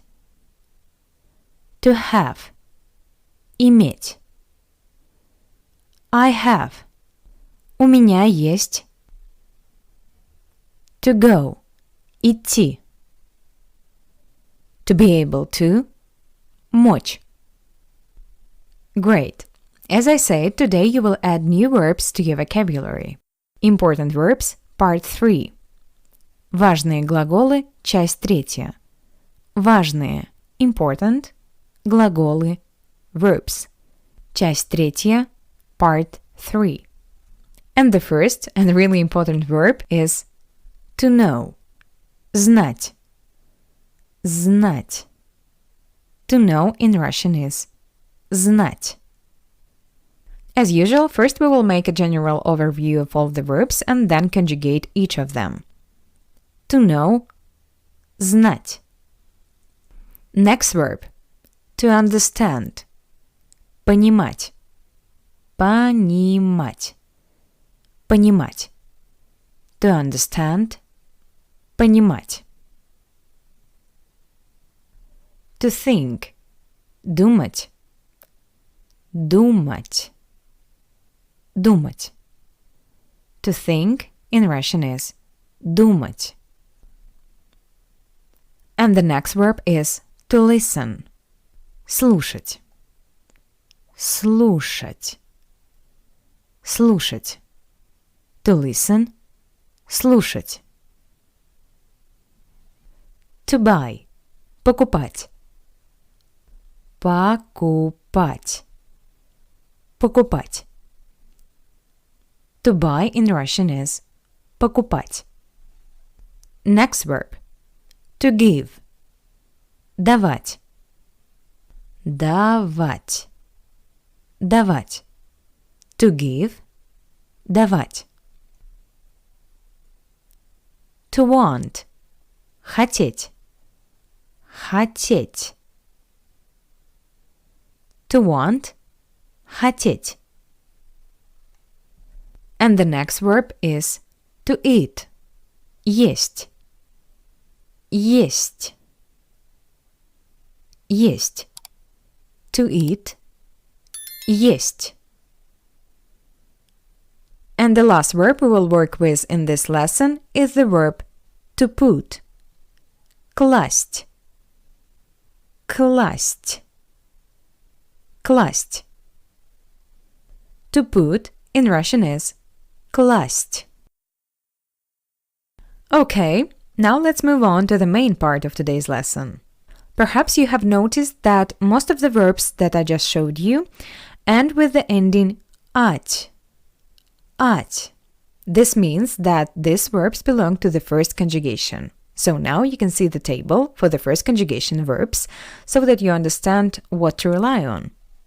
Итак, so let's talk about conjugating our first verb. Знать. To know. Знать. Первое лицо, единственное число. First person, singular. Я знаю. Я знаю. I know. We change the ending «t» to the ending «you». I know. Я знаю. Второе лицо, единственное число. Ты знаешь. Ты знаешь. You know. We change the ending «t» to the ending «ешь». Ты знаешь. Третье лицо, единственное число. Third person, singular. Он знает. Он знает. He knows. Она знает. Она знает. She knows. Оно знает. Оно знает. It knows. We changed the ending «t» to the ending «ет». Первое лицо, множественное число. First person, plural. Мы знаем. Мы знаем. We know. Второе лицо, множественное число. Second person, plural. Вы знаете. Вы знаете. You know. We change the ending «t» to the ending «ете». Третье лицо, множественное число. Third person, plural. Они знают. Они знают. They know. We change the ending «t» to the ending «ют». Они знают. Let's put it all together. Я знаю. Ты знаешь. Он знает. Она знает. Оно знает. Мы знаем. Вы знаете. Они знают. Let's move on to the next verb. Понимать. Понимать. To understand. Первое лицо, единственное число. Я понимаю. Я понимаю. I understand. Второе лицо, единственное число. Ты понимаешь. Ты понимаешь. You understand. Третье лицо, единственное число. Он понимает. Он понимает. He understands. Она понимает. Она понимает. She understands. Оно понимает. Оно понимает. It understands. Первое лицо, множественное число. Мы понимаем. Мы понимаем. We understand. Второе лицо, множественное число. Вы понимаете. Вы понимаете. You understand. Третье лицо, множественное число. Они понимают. Они понимают. They understand. Let's put it all together. Я понимаю. Ты понимаешь. Он понимает. Она понимает. Оно понимает. Мы понимаем. Вы понимаете. Они понимают. Next verb. Думать. To think. Думать. Я думаю. Я думаю. I think. Ты думаешь. Ты думаешь. You think. Он думает. Он думает. He thinks. Она думает. Она думает. She thinks. Оно думает. Оно думает. It thinks. Мы думаем. Мы думаем. We think. Вы думаете. Вы думаете. You think. Они думают. Они думают. They think. Okay, ready to move on? And our next verb is to listen. Слушать. Слушать.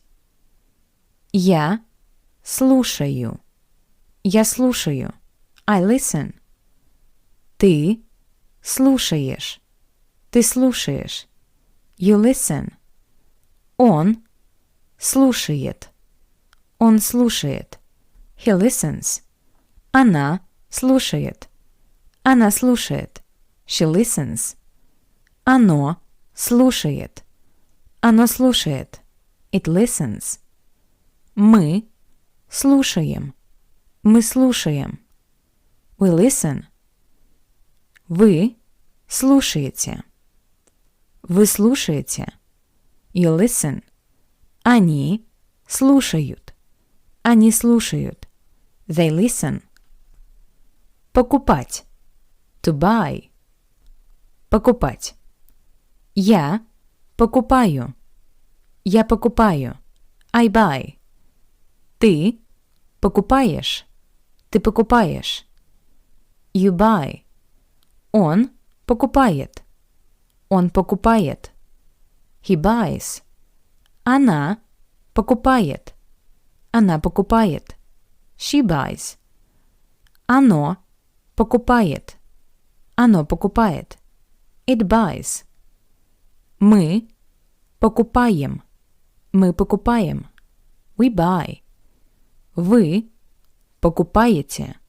Вы покупаете. You buy. Они покупают. Они покупают. They buy. The next verb is to give. Давать. Давать. Please pay attention that I have put the vertical line before vat. It means that we will change the ending vat to the corresponding personal ending. I give. Я даю. Я даю. You give. Ты даешь. Ты даешь. He gives. Он дает. Он дает. She gives. Она дает. Она дает. It gives. Оно дает. Оно дает. We give. Мы даем. Мы даем. You give. Вы даете. Вы даете. They give. Они дают.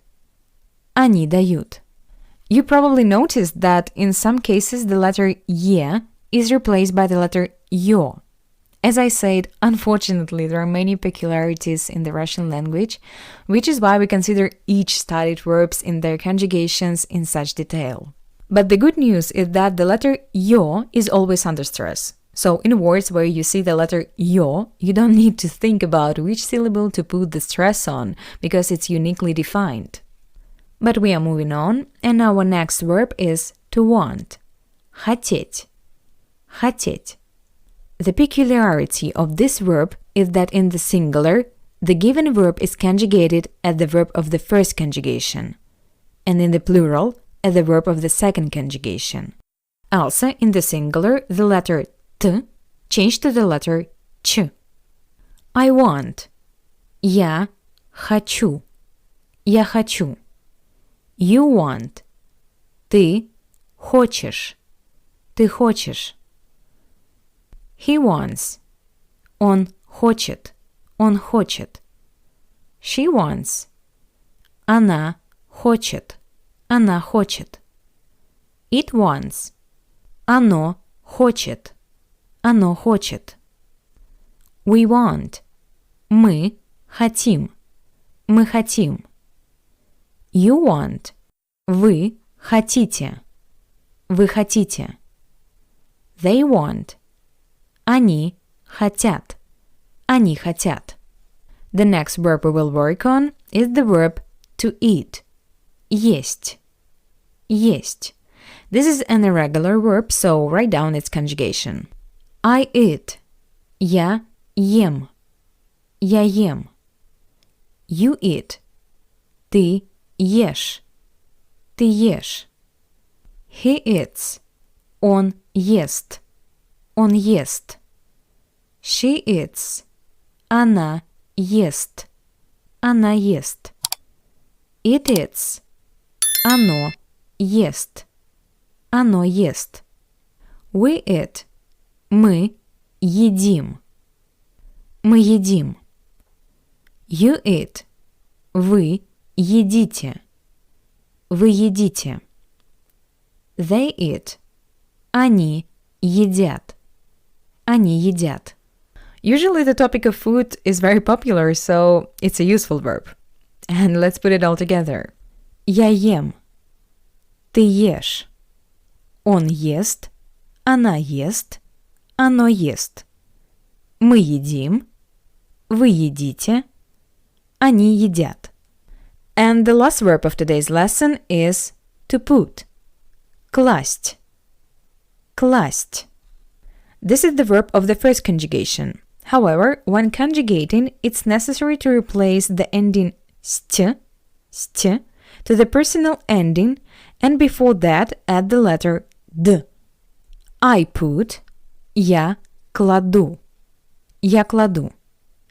You put. Ты кладешь. Ты кладешь. He puts. Он кладет. Он кладет. She puts. Она кладет. Она кладет. It puts. Оно кладет. Оно кладет. We put. Мы кладем. Мы кладем. You put. Вы кладете. Вы кладете. They put. Они кладут. Они кладут. Я кладу. Ты кладешь. Он кладет. Она кладет. Оно кладет. Мы кладем. Вы кладете. Они кладут. Wonderful! Wonderful! Прекрасно! Прекрасно! We have finished conjugating our verbs. This means that now is the time for practice. And your task is to translate the phrases that you see on the screen, and when you're ready, check the correct version. Ready? Let's check it. I know. Я знаю. He understands. Он понимает. They want. Они хотят. You think. Ты думаешь. We eat. Мы едим. She gives. Она дает. I put. Я кладу. Great. And one more exercise. The task is similar. Take your time and check the answers when you are ready. Let's take a look at the answers. They know. Они знают. Y'all listen. Вы слушаете. I want. Я хочу. We buy. Мы покупаем. You eat. Ты ешь. I give. Я даю. She puts. Она кладет. And here is the overview of the verbs we studied today. To know. Знать. To understand. Понимать. To think. Думать. To listen. Слушать. To buy. Покупать. To give. Давать. To want. Хотеть. To eat. Есть. To put. Класть. That's all for today. Congratulations! For the last 3 lessons, you have done a great job learning the basic verbs that will serve you as a basis for learning Russian. Well done! I'm proud of you! Looking forward to seeing you in the next class. Bye-bye! Пока-пока! Привет, дорогой друг! Добро пожаловать на курс «Русский для начинающих». Hello! Welcome to the Russian for Beginners course. You have 12 Russian lessons behind you.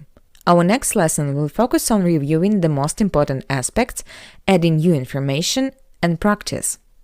The plan for today's lesson is as follows. First, we will repeat the verbs learned in the previous lesson. Then, we will review the second lesson on the rules of reading and pronunciation in Russian, after which we will do reading exercises. Okay? Let's get started. Повторение. Revision.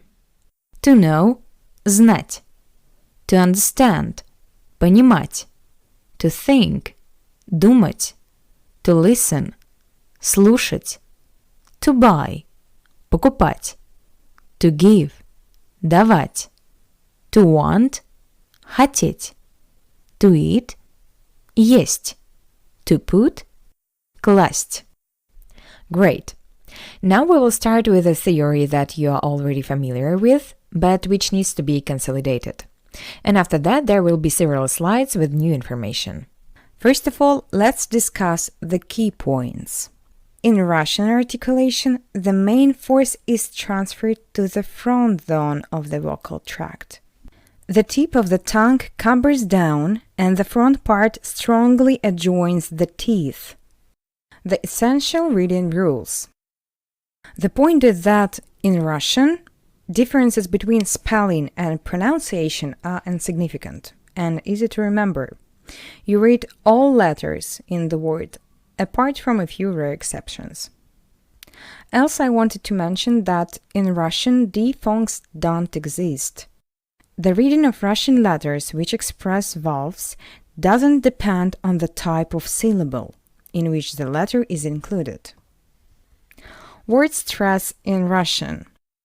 In Russian, the stress isn't fixed and can fall on every alternate syllable.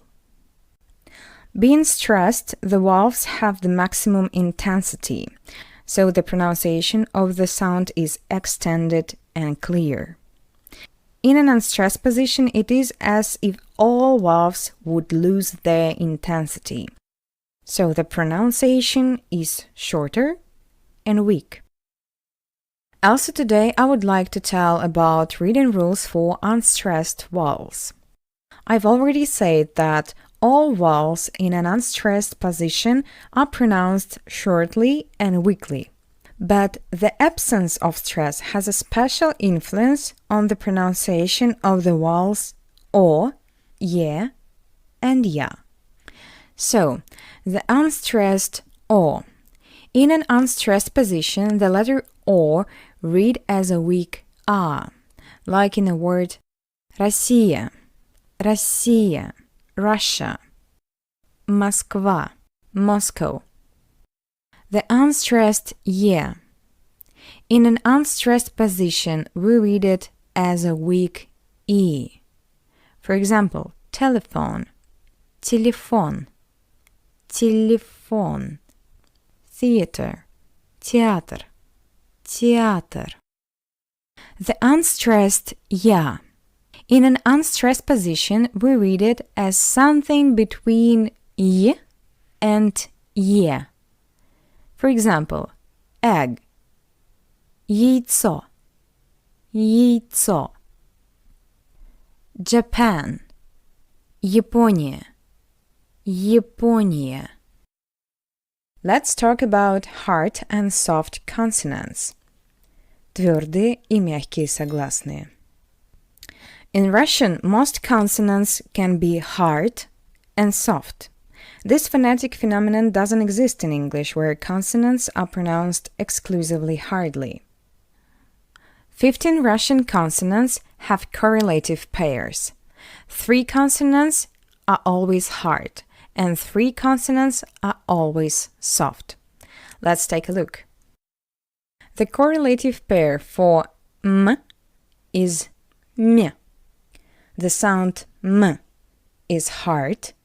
The sound m is soft.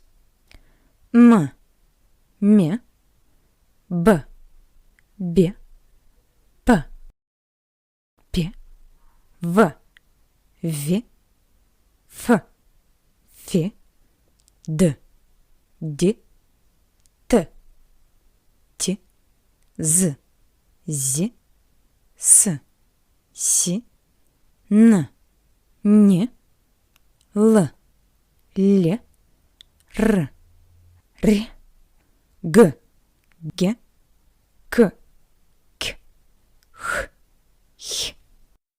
Consonants Ж, Ш, Ц are always hard, and consonants Ch, Sh, Y are always soft. The hardness or softness of a consonant depends on the vowel after it.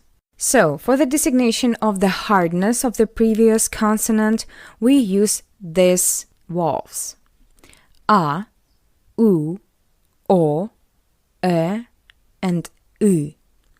For the designation of the softness of the previous consonant, we use soft sign and ya, you, yo, ye, and e. Now let's supplement the previous information with a new theory. In Russian, some consonants exist only in the hard form, and some consonants exist only in the soft form. The letters zh, sh, ц don't have a soft counterpart. This means that even if after this consonant there are vowels indicating the softness of the previous consonant, they still sound hard, and also the vowel sounds different. And the letters y, ch, sh don't have a hard counterpart. Here the situation is the opposite. Even if after these consonants there are vowels indicating the hardness of the previous consonant, they still sound soft. Let's take a look at specific examples. For example, despite the fact that after zh, sh, ch, sh, the letter u are never written, the letter e after the hard consonants zh, sh, ц is read like the sound u, like in the word жизнь, жизнь, which means life. The letter e is written, however, after the hard consonant zh, we hear u, жизнь. Next word, машина, машина, машина, car. In the word вакцина, вакцина, вакцина, we also see the letter e after the consonant ц, and we read it as u, вакцина, вакцина, vaccine. Okay, the next point is that the letter ye, after the hard consonants zh, sh, ц, is read like the sound e, like in the word женщина, which means woman, женщина, женщина, or like in the word sheriff, sheriff, sheriff. And here is the example with the consonant ц, центр, центр, which means center. And the last point is that the letter yo, after the hard consonants zh, sh, ц, sounds as o, like in the word желтый, желтый, yellow, желтый. Okay, great. I would also like to say that all these words are given as examples, so it's absolutely normal that many of them are unknown to you. But don't worry, in this course and the next lessons we will study many topics in detail, and you will have an excellent vocabulary as a result. Also, let's refresh the rule related to the modification of consonants in Russian. In Russian, some consonants have voiced or unvoiced counterparts. There are 6 pairs. The first pair is b, p, then v, f, g, k, d, t, zh, sh, z, s. So, the Russian voiced consonants can be in a weak position, and because of the specifics of the Russian articulation, voiced consonants in a weak position can be modified. The voiced consonant is pronounced like the corresponding to it voiceless sound. The modification takes place in two cases: if the voiced consonant is in the end of a word, or if it is before voiceless consonants. So we repeated with you the basic rules of reading and pronunciation in Russian. And now I want to complete this exercise with you. The conditions are as follows. I read the word in English from the left column and give you a few seconds so that you can pronounce this word, which is written on the right, in Russian. After a few seconds, I pronounce the correct version. And so we go through all the words. Okay, ready? Let's get started. Life. Жизнь. Жизнь. World. Мир. Мир. Planet. Планета. Планета. Giraffe. Жираф. Жираф. Country. Страна. Страна. Station. Станция. Станция. Movie. Фильм. Фильм. Profession.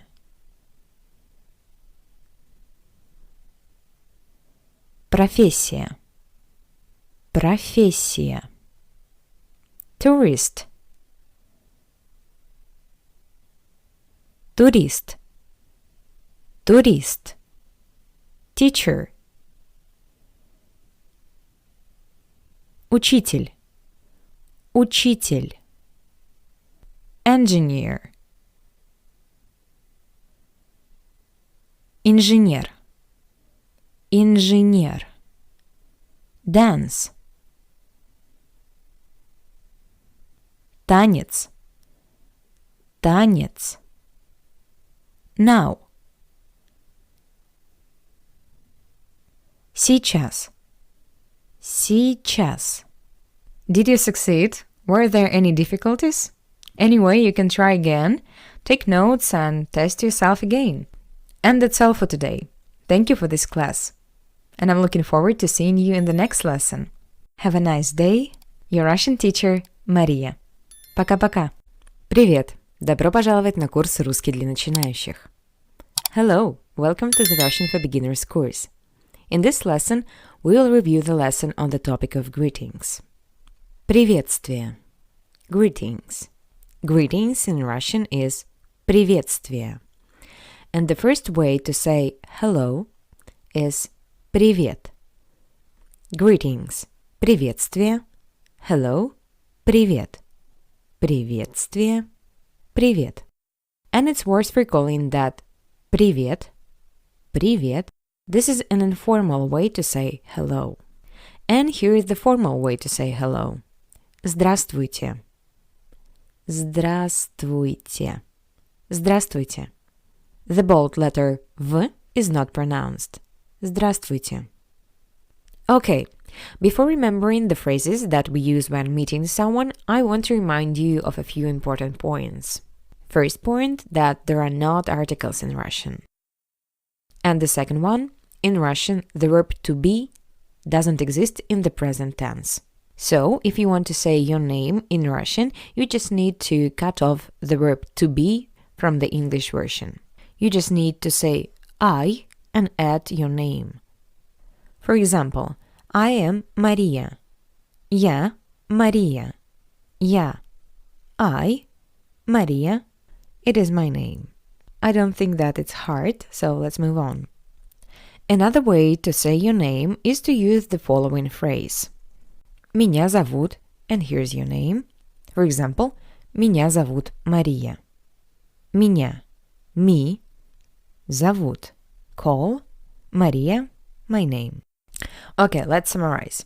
You have two options to say your name. First, я plus your name, And the second one, меня зовут, plus your name. Great. Now let's imagine that you introduce yourself, but now you want to know a name of your interlocutor. Итак, so, in order to ask someone's name, use this phrase. Как тебя зовут? It's informal way, and как вас зовут? It's a formal way. Как тебя зовут? Как тебя зовут? How, как, тебя, you, зовут. Call. Или, or, как вас зовут? Как вас зовут? Как, how, вас, you, but it's a formal way, зовут, call. Как тебя зовут? Как вас зовут? Okay, let's move on. Nice to meet you in Russian is очень приятно. Очень приятно. Очень приятно. Nice to meet you. Очень приятно. Очень, very. Приятно, pleasantly or nice. Nice to meet you. Очень приятно. And here is another way to say nice to meet you. Приятно познакомиться. Приятно познакомиться. Приятно познакомиться. Приятно. Nice. Познакомиться. Become acquainted. So you have two options to say nice to meet you. The first one is очень приятно. And the second one приятно познакомиться. Очень приятно. Приятно познакомиться. Great. Time to consolidate what you have learned. Here you see the part of the dialogue. The task is to fill in the gaps by adding the phrases that we have just repeated. As usual, I will show my version in a few seconds. Okay, let's take a look. Привет. Привет. Как тебя зовут? Меня зовут Мария. Как тебя зовут? Меня зовут Джон. Я Джон. Очень приятно. Очень приятно. Или приятно познакомиться. How are you? In Russian is как ты? To ask how are you, you just cut off the verb to be and then literally translate the English version into Russian. How? Как? You? Ты. How you? Как ты? Как? Ты. Как ты? Another way to ask the same question in Russian is to use the following phrase. Как дела? Как дела? Как дела? How are you? Как дела? Как? How? Дела? Things. So this phrase is closer to the meaning how are things going? How are things going? Как дела? So memorize these phrases. Как ты? Как дела? To answer these questions and say, good, thank you, use this phrase. Хорошо, спасибо. Хорошо. Good. Спасибо. Thank you. Как дела? Хорошо, спасибо. Another way to say I'm fine is to use the following phrase. У меня все хорошо. У меня все хорошо. У меня все хорошо. У меня. It means in my life. У меня. In my life. Все. Everything. Все. Хорошо. Good. У меня. In my life. Все. Everything. Хорошо. Good. У меня все хорошо. In my life, everything is fine. I changed the order in accordance with the logic of the Russian language. Now is the practice time. Упражнение. Use the phrases that we have repeated and fill in the gaps. Ready? Let's see my version. Привет, Мария. Привет, Джессика. Как дела? Хорошо, спасибо. Или у меня все хорошо, спасибо. Как ты? Или как дела? Спасибо, хорошо. As you can see, in the last sentence, I changed the word order. In general, it should be noted that sentence structures in Russian are very multifaceted, and intonation always plays a key role. For sure, we will talk about it in detail when we work out the vocabulary, and it will be possible to build full sentences. We continue, and now let's talk about options for greeting during the day. Good morning, in Russian, Доброе утро. Доброе утро. Доброе means kind. Утро, morning. And one more time. Доброе утро. Good afternoon. Добрый день. Добрый день. Добрый means kind. День, afternoon. Добрый день. Добрый день. If you greet someone in the evening or at night, you can say Добрый вечер. Добрый вечер. Добрый. Kind. Evening. Вечер. Добрый вечер. If you want to say good night to someone who is going to sleep, you can also use these phrases. Доброй ночи. Доброй ночи. Добрый. Kind. Ночи. Night. Or спокойной ночи. Спокойной ночи. Спокойный. Calm or peaceful. Ночи. Night. Доброй ночи. Спокойной ночи. The second option is slightly more popular, but the first one sounds more cute. Okay, and we have this exercise next in line. You can make several options using phrases from today's lesson, or perhaps you can even remember words from the previous lessons. Fill in the blanks to get a little dialogue.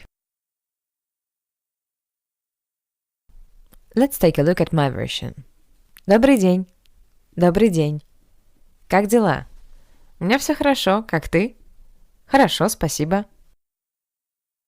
And let's refresh in your memory the words related to the topic of farewell.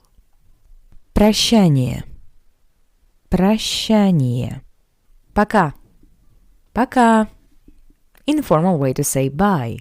I think that you will not have any problems remembering this word because at the end of each of our lessons I say пока-пока. Looking forward to seeing you in the next class. Пока-пока. So, пока-пока.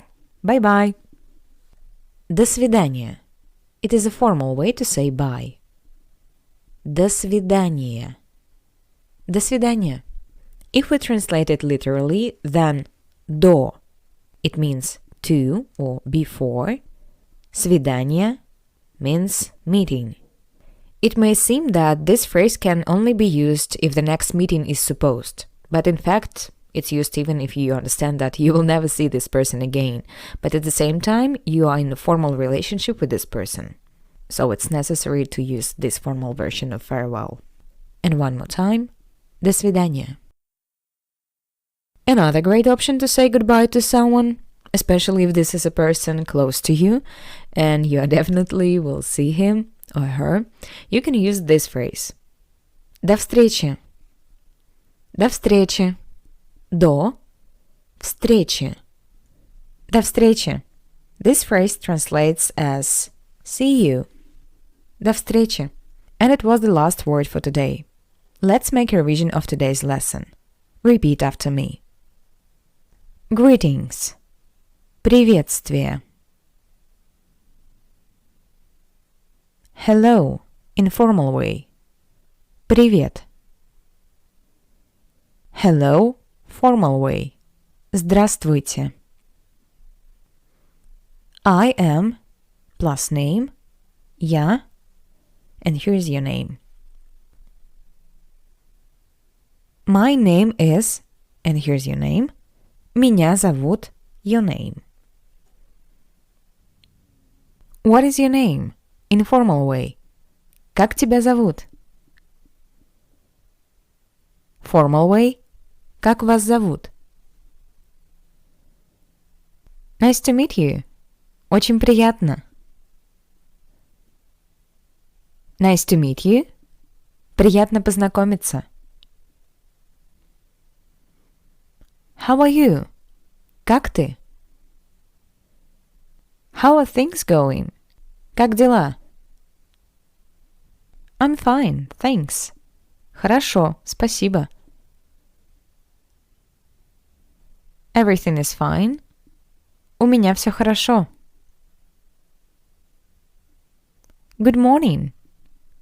Доброе утро. Good afternoon. Добрый день. Good evening. Добрый вечер. Good night. Доброй ночи. Good night. Спокойной ночи.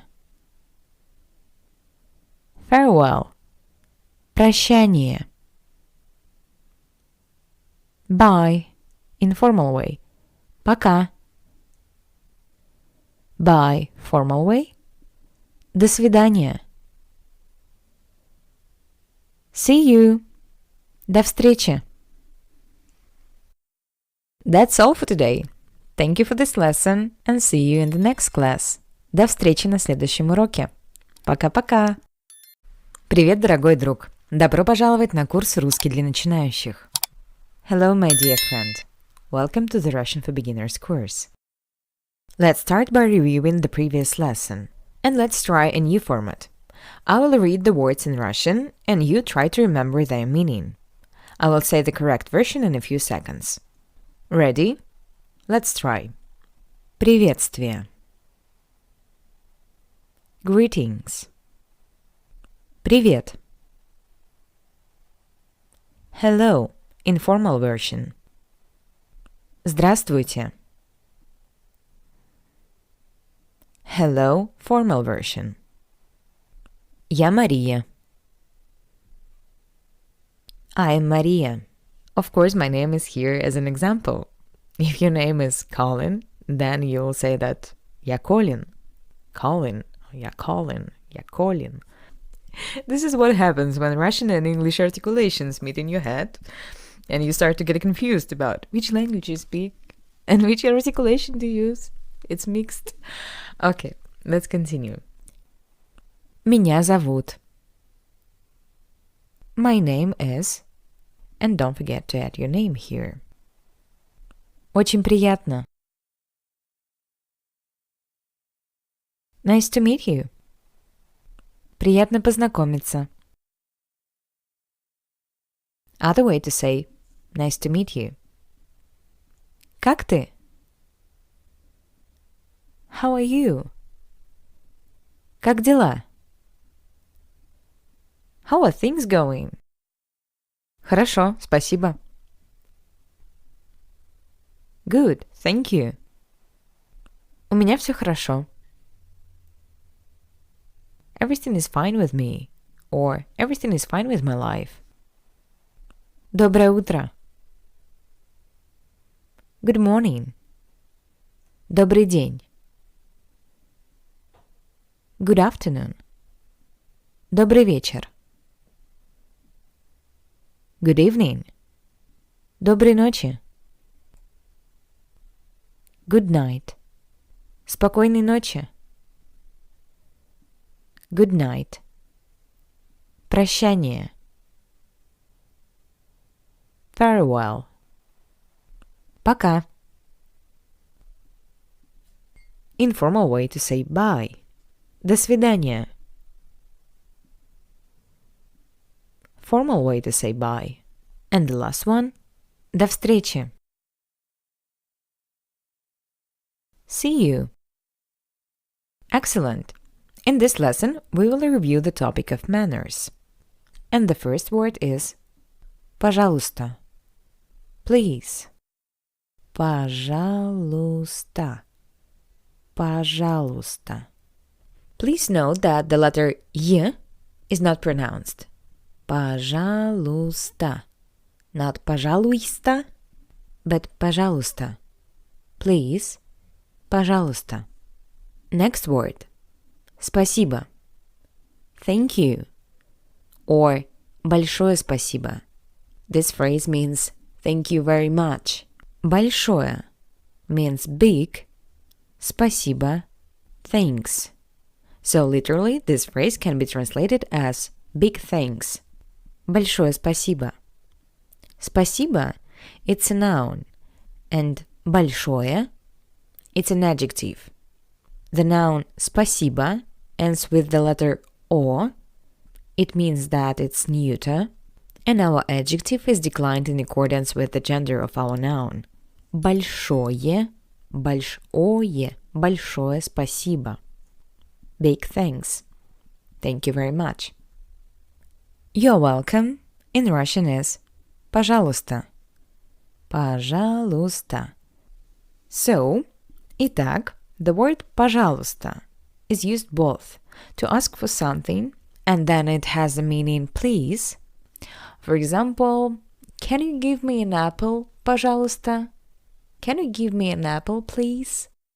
And in the case when you are thanked for something and you want to reply, you're welcome. Пожалуйста. And we are moving on.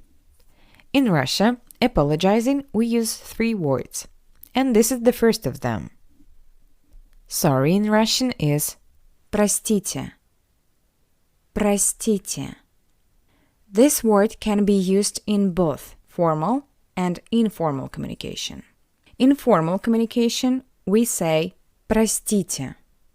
For example, if you apologize to a stranger, or to a leader, or to a teacher, or to a person who is older than you. If you want to apologize to your friend or sister, someone close to you, use the short version. Прости. Прости. It's more casual. The second word is извините. Извините. As well as with the previous word, it can be used both in formal and in informal communication. Just in formal communication, we fully pronounce this word, and in informal, just like in the previous word, a short version. Извини. Извини. And the last option is the phrase прошу прощения. Прошу прощения. I'm asking for your forgiveness. Прошу. Ask. Прощение. Forgiveness. Прошу прощения. This is a very beautiful phrase, characteristic of intelligent and educated people, so I advise you to remember it. This phrase is rarely used in everyday life, rather this option is suitable for formal communication. For example, if you are late for a meeting, or if you are late for an interview. All 3 words can be used in very different situations, only intonation changes. Let's try to work with intonation. For example, you want to attract the attention of a cashier or a waiter. Just remember how you say it in English. Excuse me. Простите. Извините. Прошу прощения. So it's the same. The only thing, I use the full form of words, since most likely you will not know the cashier or the waiter, and when talking with a stranger, the formal version is used. Let's hear what intonation we will use if we bump into someone. First of all, let's imagine how we would say it in English. Sorry. And in Russian, прости, or простите. Извини, or извините. Прошу прощения. Okay, the next case is when we interrupt someone. We usually sound like we are going to say something else after our apology. For example, sorry. Sorry, I would like to comment on this. In Russian, the intonation is the same. Простите, or прости. Извините, or извини. And the last one, прошу прощения. Also, let's consider the option when something really unpleasant happened and you really want to apologize. This should sound solid and serious. In English, it probably would sound I'm sorry. In Russian, простите. Прости. Извините. Извини. Прошу прощения. Let's try to practice our intonation depending on the situation. The first situation. Imagine that you're walking in a store and accidentally nudge someone as you pass by. What will you say? Since you will be talking to a stranger with whom you are not close, most likely you will use the following options. You can say «Простите», «Прошу прощения» or «Извините». Okay, next situation. Imagine that you are in a store and need the clerk's help to find something. To get their attention, you say «Please, пожалуйста, pay attention to intonation». Okay, let's check it. Простите. Прошу прощения. Извините. Did you complete this task? If yes, then it's great. If not, then you can always rewind and try again. The next case is the most tragic of all that are presented in these exercises. The heart just squeezes from pain because of such a situation. But it's life, it happens, and we are strong, we will cope with it. Imagine that you are walking in your house and accidentally step on your dog's tail. What will you say, human being? I would say, прости, извини, or прости, пожалуйста, извини, пожалуйста. As you remember, пожалуйста means please. Okay, let's have a look at the next case. Imagine that you are having a conversation with someone and you want to interject. You say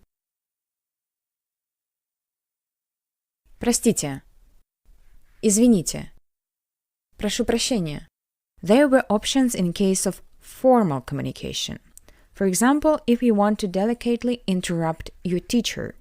If you want to interrupt someone with whom you have informal communication, use short versions of the first two words. Прости. Извини. Good. Now let's remember a few nouns that we will use in our exercises. And the first one is кофе. Кофе.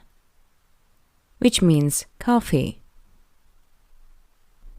Next word. Вода. Вода. Water. Вода. And the last one. Пиво. Beer.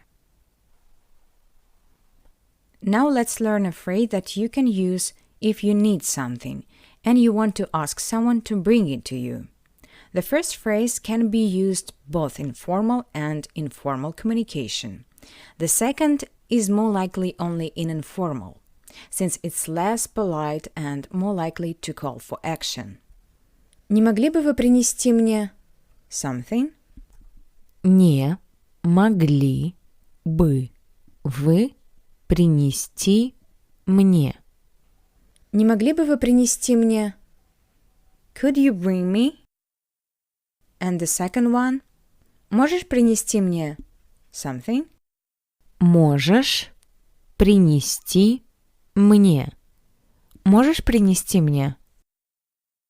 So we have two phrases. Не могли бы вы принести мне? And можешь принести мне? And one more new phrase. Да, конечно. Да, конечно. Да. Yes. Конечно. Of course. Да, конечно. It's pretty logical that we use it when we agree with someone. Okay, let's do two exercises. First exercise. Упражнение.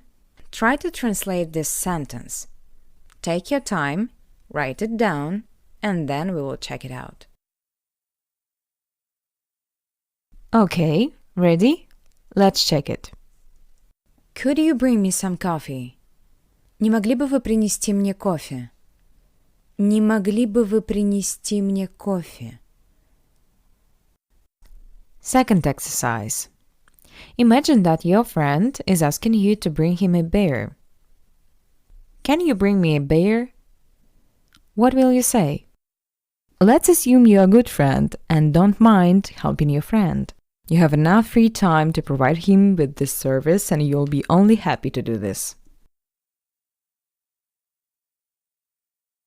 Okay, let's see my version. Can you bring me a bear? Да, конечно. Yes, of course. Also, let's add one new phrase that you can use if you need something specific and you want to know if a person has it. Informal way of the question "Do you have something?" in Russian is "У тебя есть?" У тебя есть? У тебя есть? У тебя at you, есть there is. But it can be translated as "Do you have?" And the formal way of the same question is "У вас есть?" У вас есть? У вас есть? The formal version can be used in communication with strangers or with those who are higher in rank than you. This question is also suitable if you are interested in the availability of any product or service in a cafe, restaurant, any organization. So this is a very useful phrase. Okay, time to consolidate what you have learned. Here you see part of the dialogue, and your task is to fill in the gaps by adding the phrases that we have just repeated. Let's assume that you have this dialogue with the waiter in a restaurant. As usual, I will show my version in a few seconds. So press pause to take your time to do this exercise. Ready? Let's take a look. Простите. Или прошу прощения. Или извините. Да. У вас есть вода? Или у вас есть кофе? Или у вас есть пиво? Да, конечно. Не могли бы вы принести мне кофе? Не могли бы вы принести мне воду? Не могли бы вы принести мне пиво? Конечно. Спасибо. Пожалуйста. Excellent. I would be very interested to see your version. And the last slide for today. Repetition. Повторение. Пожалуйста. Please. Спасибо. Thank you. Большое спасибо. Thank you very much. Пожалуйста. You're welcome. Простите. Formal way to say sorry. Прости. Informal way to say sorry. Извините. Formal way to say sorry. Извини. Informal way to say sorry. Actually, as you remember, all three words простите, прости, извините, извини, прошу прощения can be used in all cases. So they can mean sorry, excuse me, and pardon at the same time. So everything depends on your intonation. Кофе. Coffee. Вода. Water. Пиво. Bear. Не могли бы вы принести мне? Could you bring me? Можешь принести мне? Can you bring me? Да, конечно. Yes, of course. У вас есть? Do you have? And that's all for today. Thank you for this lesson. See you at the next one. Have a nice day. До встречи на следующем занятии. Хорошего тебе дня. Пока-пока. Привет. Добро пожаловать на курс «Русский для начинающих». Hello. Welcome to the Russian for Beginners course. Let's quickly review the words from the previous lesson and then move on to reviewing the topic of personal pronouns and gender of nouns. Повторение. Пожалуйста. Please. Спасибо. Thank you. Большое спасибо. Thank you very much. Простите. Formal way to say sorry. Прости. Informal way to say sorry. Извините. Formal way to say sorry. Извини – informal way to say sorry. Прошу прощения. I'm asking for your forgiveness. Кофе. Coffee. Вода. Water. Пиво. Beer. Не могли бы вы принести мне? Could you bring me? Можешь принести мне? Can you bring me? Да, конечно. Yes, of course. У вас есть? Do you have? Great. Let's remember the topic of personal pronouns. Личные местоимения. Личные местоимения. The very first and perhaps most significant pronoun is я. Я. I. It's quite logical that we use this pronoun when we talk about ourselves. The next pronoun is мы. Мы. We. Let's take a look at the following pronouns. Here I have indicated two pronouns that we use instead of you during a conversation. The fact is that in Russian there are two forms. The first form is used for informal communication, ты, and the second form is used for formal communication, вы. You can use the pronoun ты when communicating with friends and family members. And you use the second pronoun, вы, when communicating with a teacher, with an older colleague, or with a person you respect very much. The same pronoun, вы, in Russian is used when referring to a group of people. So this pronoun is also used in the plural. Whereas the English pronoun you has only one form for singular and plural, in Russian there are two different forms. Ты for the singular and вы for the plural. Apart from that, the pronoun вы is also used as a polite form. And now let's see how you can say he in Russian. In Russian it will be он, he. Она means she. If you want to say it, you can use this word, оно, it. The Russian translation for the word they is они, they. Let's summarize. I, я, we, мы, you, singular, ты, you, plural, вы. Also, don't forget that we use this pronoun as the polite form. He, он, she, она, it, оно. The plural for these three pronouns is они, they. Now let's do the exercise. Try to translate these words. Example, I in Russian is я. Take your time, write it down, and then we will check it out together.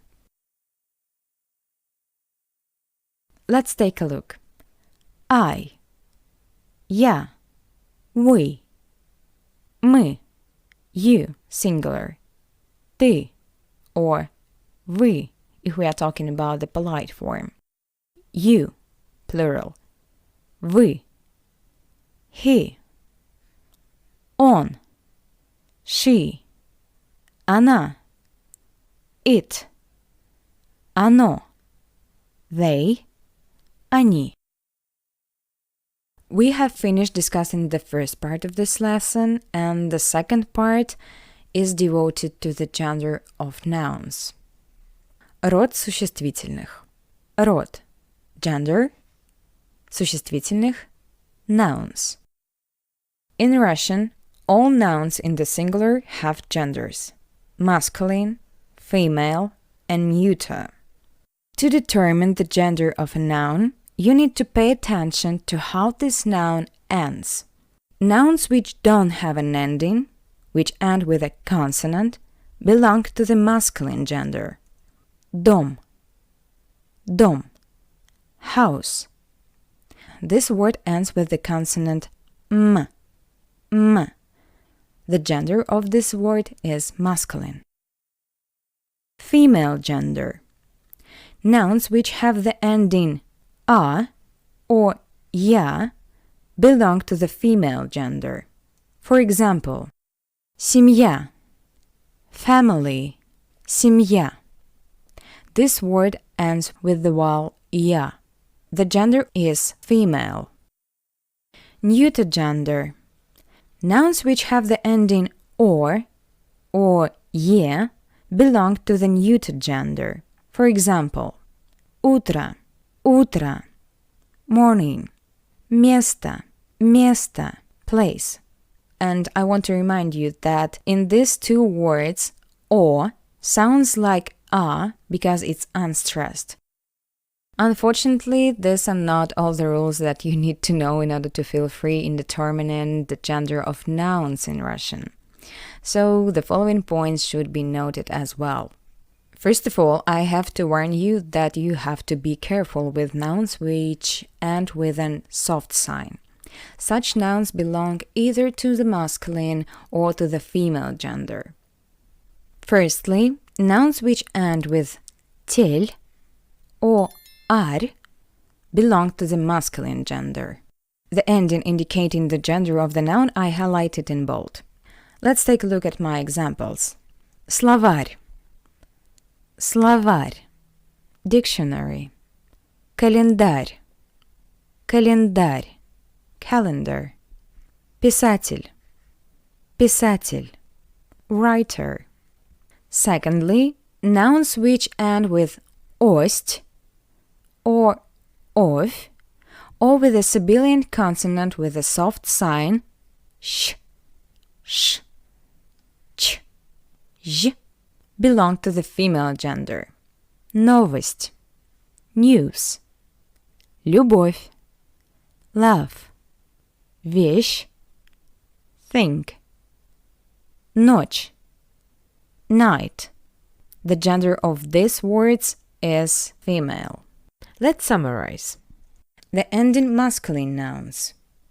Consonant, и краткая, soft sign, тель, and ар.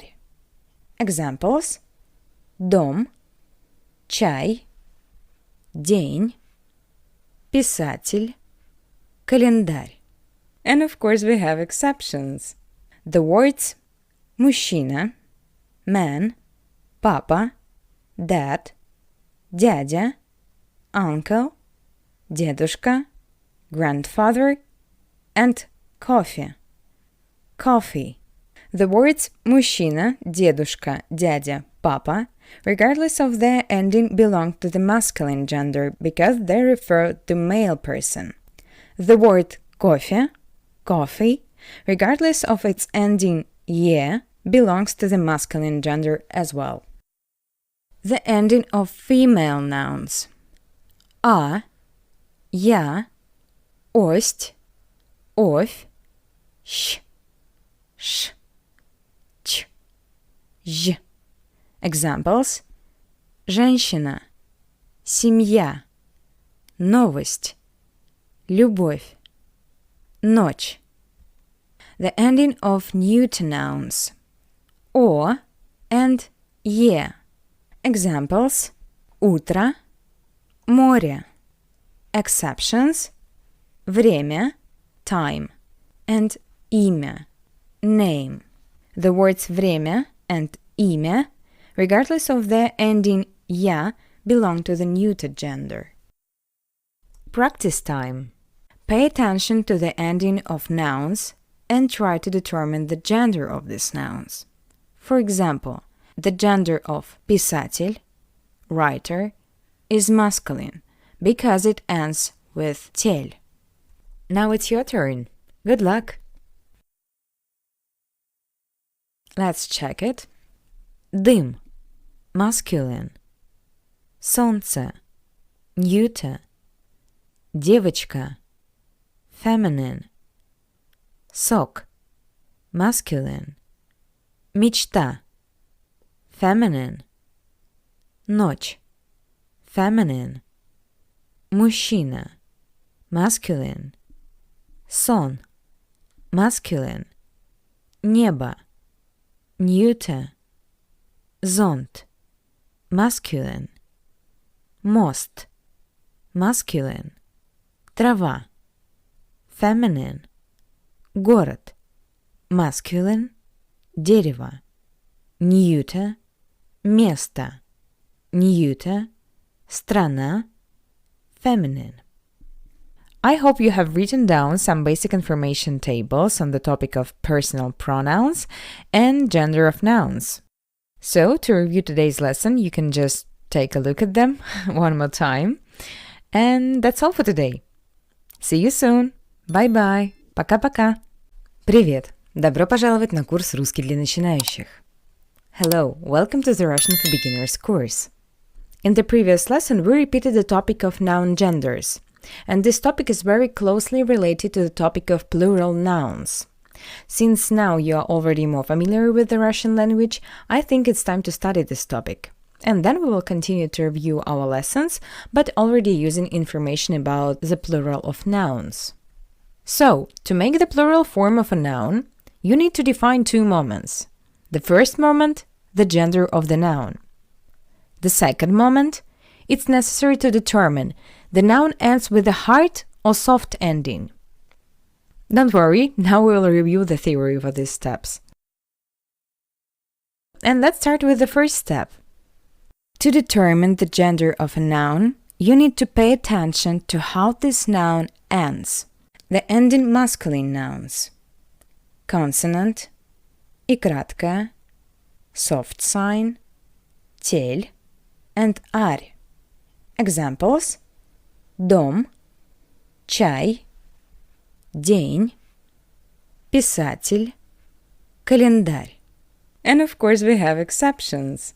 The words мужчина, man, папа, dad, дядя, uncle, дедушка, grandfather, and coffee, coffee.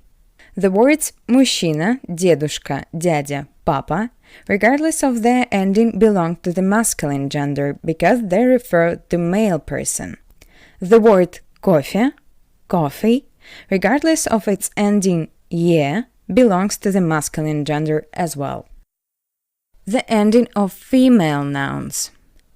А, я, ость, овь, щ, ш, ч, ж. Examples: женщина, семья, новость, любовь, ночь. The ending of neuter nouns. О and е. Examples: утро, море. Exceptions: время, time, and имя, name. The words время and имя, regardless of their ending «я», belong to the neuter gender.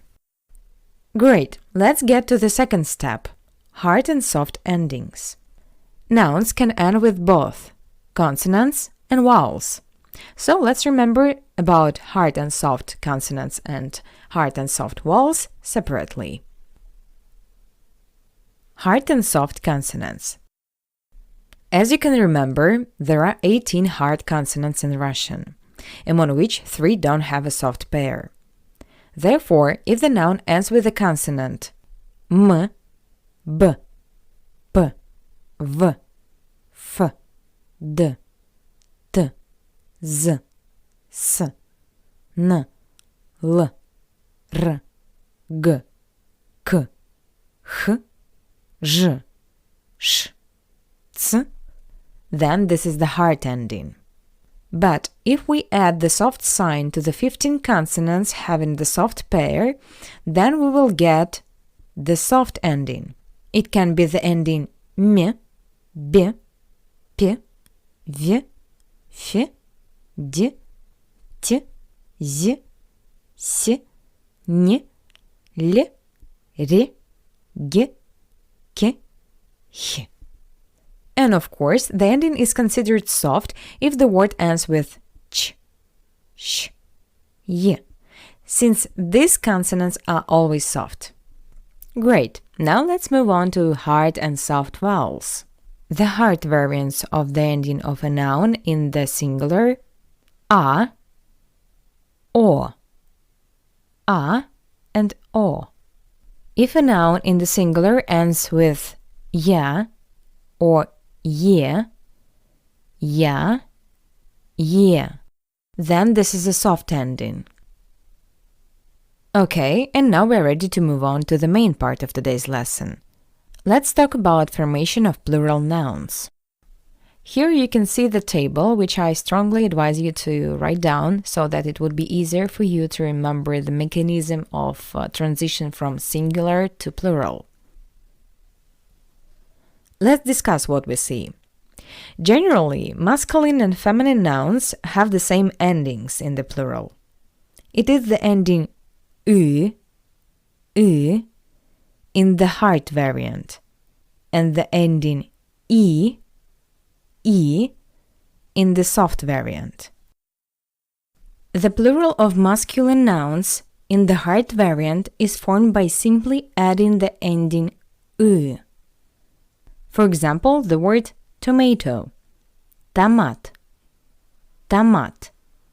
In the singular, tamati in the plural.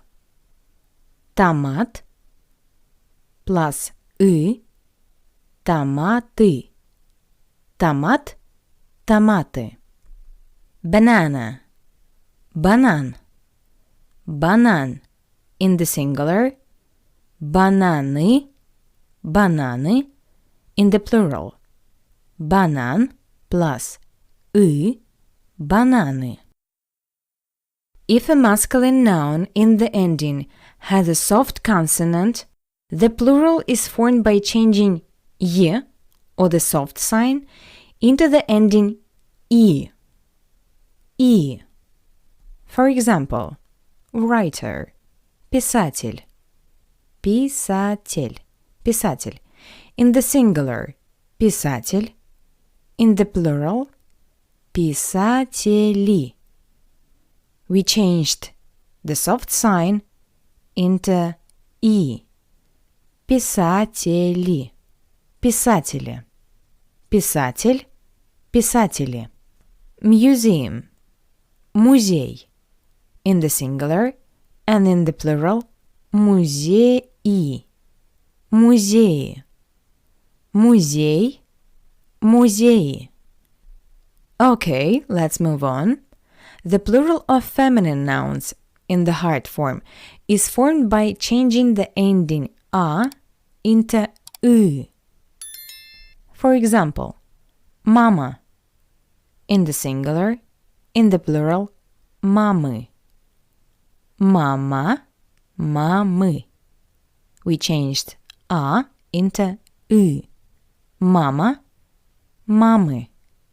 Another example, country.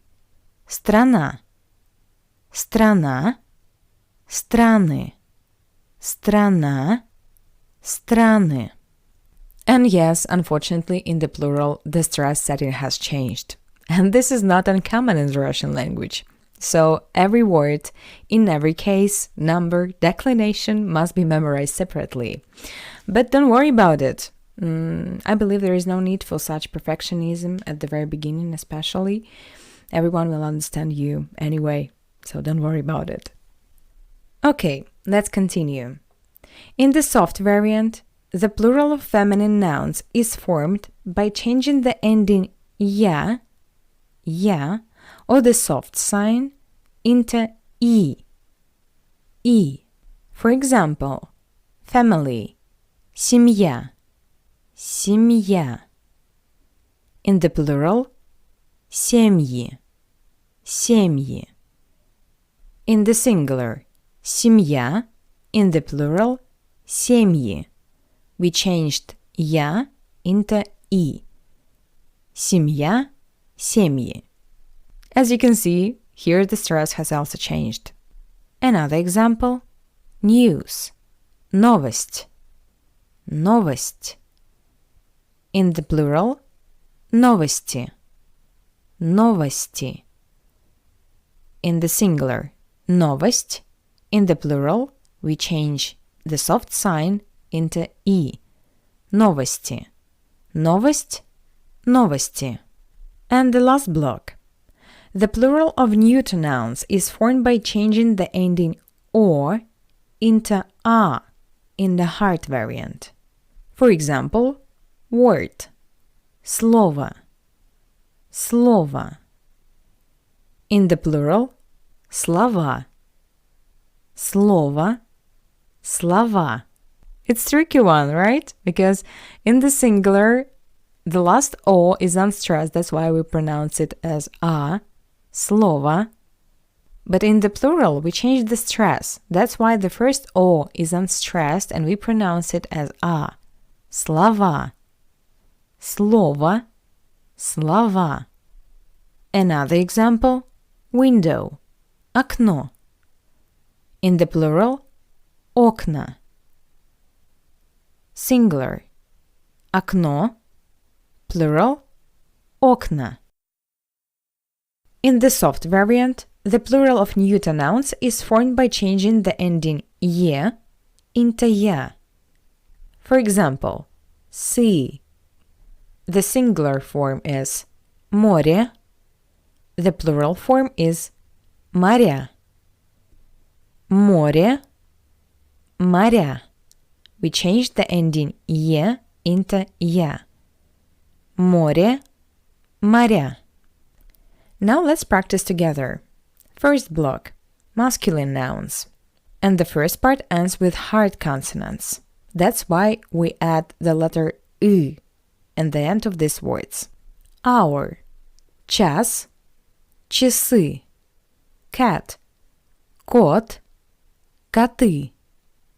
Bar, бар, бары. World, мир, миры. Student, студент, студенты. And the second part of nouns ends in soft consonants.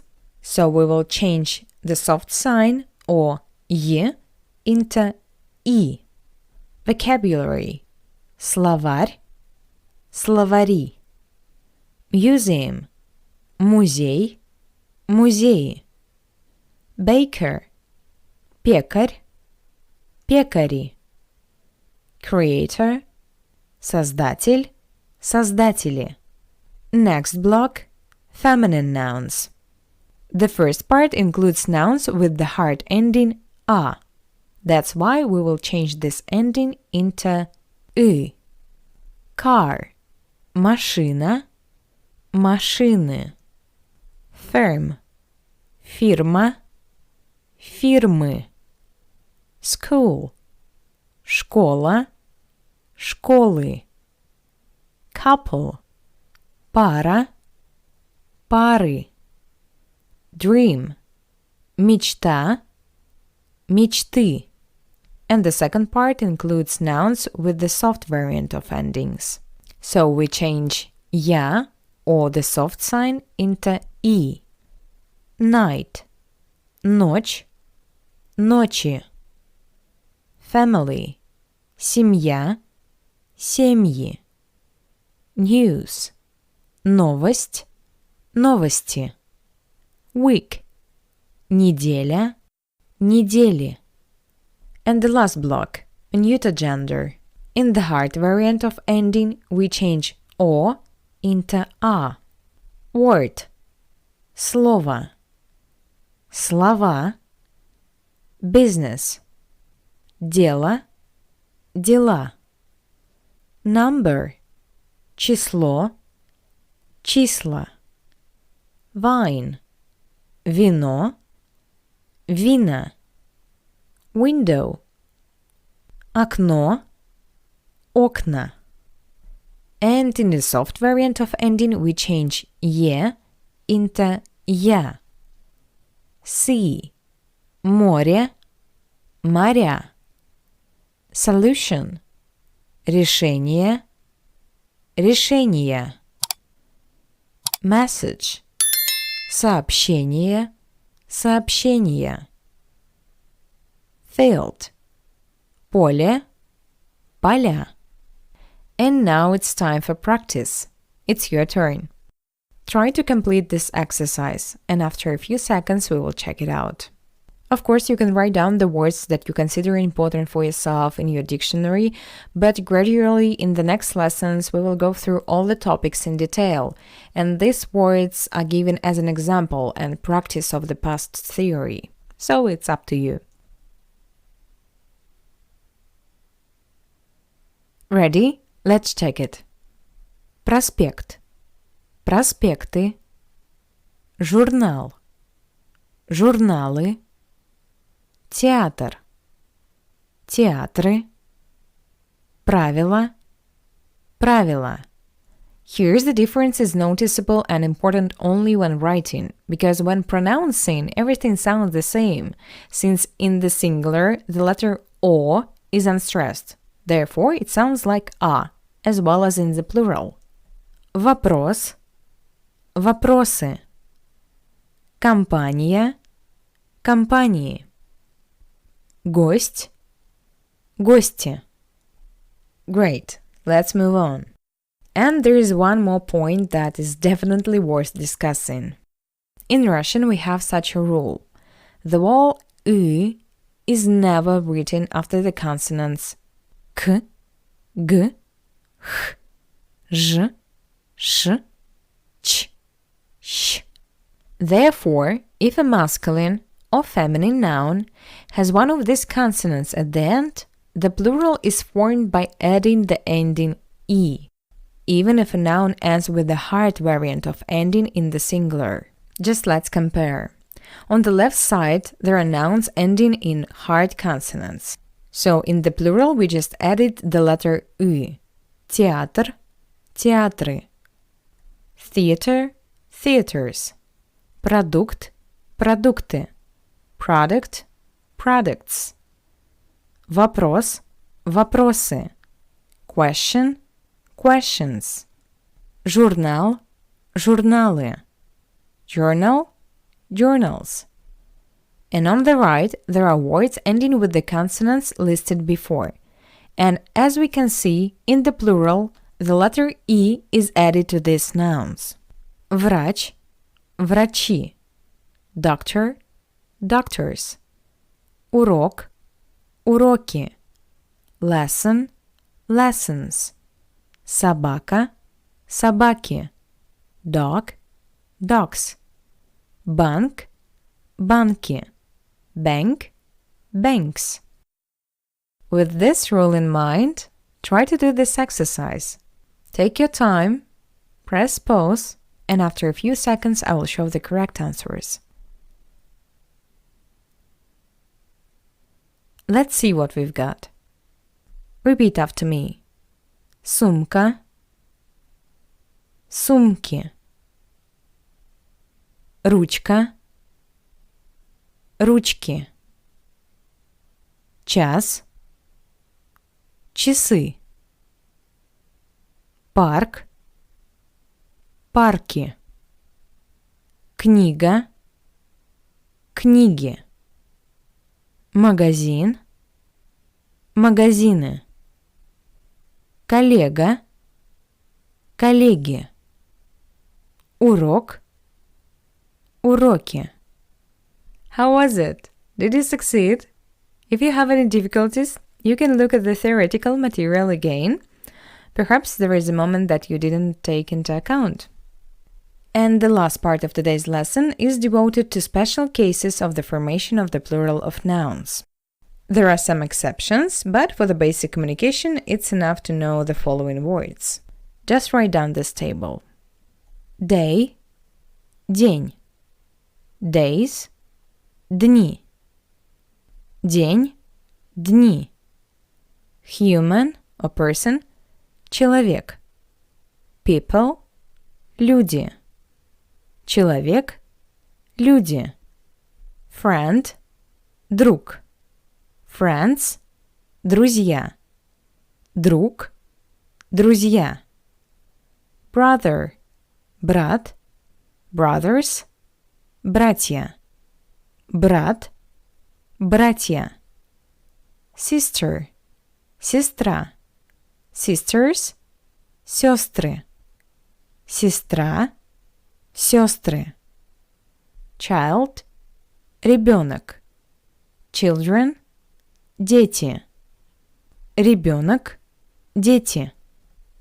And here you can see some words which exist only in the singular or only in the plural. Only the singular form. Water. Вода. Time. Время. Cookies. Печенье. Clothing. Одежда. Shoes. Обувь. Furniture. Мебель. Tableware. Посуда. Вода. Время. Печенье. Одежда. Обувь. Мебель. Посуда. And some words which exist only in the plural. Watch. Часы. Glasses. Очки. Money. Деньги. Pants. Брюки. Jeans. Джинсы. Shorts. Шорты. Часы. Очки. Деньги. Брюки. Джинсы. Шорты. Great. For now, I will just show 2 slides with the basic information of today's lesson. And here we have the table resembling the rules for the formation of plural nouns. I just want to make sure that you wrote it down because, as for me, it's impossible to remember all of these things and keep it somewhere in mind. No, it's impossible, so I advise you to write it down. And the second slide with some specific cases of plural formation. And finally, that's all for this lesson. You're good. You're good. I'm proud of you. I don't think it was easy, but we will keep pushing it. We will keep pushing it. Everything will be fine. See you in the next lesson. Пока-пока. Привет. Добро пожаловать на урок. Welcome to the Russian for Beginners course. The topic of today's lesson is an overview of colors and adjectives in Russian, as well as the practice of writing phrases consisting of a singular or plural noun and an adjective. Let's see how the colors are called in Russian. Цвета, цвета, colors. And the first color is blue. Синий, синий, синий. Next color. Red. Красный, красный. Yellow. Желтый, желтый. Yo is always stressed. For this reason, I didn't put the stress mark in this word. Please note that after zh, yo sounds closer to the sound of o. Желтый, желтый. Not желтый, but желтый. The next color is green. Зеленый, зеленый. Next color. Brown. Коричневый, коричневый. Purple. Фиолетовый, фиолетовый, фиолетовый. Фиолетовый. Pink. Розовый, розовый. Next color. Black. Черный, черный. White. Белый, белый. Gray. Серый, серый. Orange. Оранжевый, оранжевый. Orange, оранжевый. And it was the last color. Exercise. Упражнение. Describe this color shown on the screen in Russian. Take your time, press pause, and then we will check it together. Let's take a look. Синий, красный, желтый, зеленый, коричневый, фиолетовый, розовый, черный, белый, серый, оранжевый. And now let's remember some words in order to practice colors in specific phrases. Table, стол, стол. One more time. Table, стол. And the next word is chair, стул, стул. Стол и стул. A table and a chair. Let's move on. Bag, сумка, сумка. Next word. Book, книга, книга. Mirror, зеркало, зеркало. Next word. Pen, ручка, ручка. Well done. Let's add some new words. Backpack, рюкзак, рюкзак, рюкзак. Backpack, рюкзак. Bed, кровать, кровать, кровать. Sofa, couch, диван, диван, диван. Next word. Paper, бумага, бумага, бумага. And the last word. Door, дверь, дверь. Door, дверь. Since we are going to try to connect a noun with an adjective, so first let's quickly recall how the gender of a noun is determined. Masculine nouns end with a consonant y, soft sign тель, and ар. Exceptions: мужчина, папа, дядя, дедушка, and coffee. Female nouns end with а, я, ость, овь, щ, ш, ч, ж. Neuter nouns end with о and е. Exceptions: время, имя. Based on this table, try to do the following exercise. It's necessary to determine the gender of the nouns that we remembered and studied today. We will check it in a few seconds. Книга, the ending а, female gender. Стол, the ending л, it is a consonant, male gender. Ручка, the ending а, female gender. Сумка, the ending а, female gender. Зеркало, the ending о, neuter gender. Стул, the ending l, male gender. Рюкзак, it ends with the consonant k, masculine. Кровать, it ends with ать, feminine. Диван, it ends with the consonant n, masculine. Бумага, it ends with а, female gender. Дверь. Despite the fact that this word ends with a soft sign, it's feminine. This is another exception. So, we remembered the topic of noun genders, and now let's move on to discussing adjectives in Russian. Adjectives change their gender, number, and case. In the Russian language, there are two main variants of adjectives endings: hard and soft. You can identify the variant by the singular masculine nominative case form of an adjective, because this form is given in dictionaries, masculine form. So, the ending y or oi indicates the hard variant.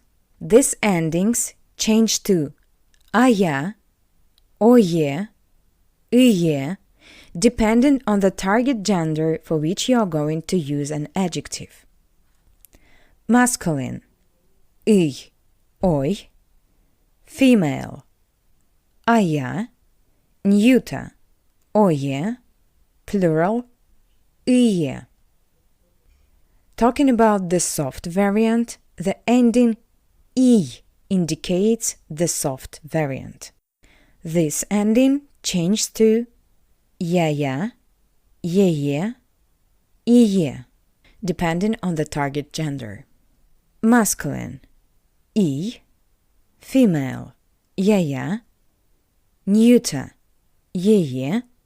Plural, iye. And now we will practice using the words learned in this lesson as examples. Your task is to compose a phrase consisting of an adjective and a noun, paying attention to the endings of the adjective, which depend on the gender of nouns. That is, in this task you have two steps. Firstly, determine the gender of a noun. Secondly, remember the color in Russian. And then, depending on whether it has a hard or soft ending, replace this ending with the ending corresponding to the gender of the noun. Take your time, and once you are ready, check the correct answers.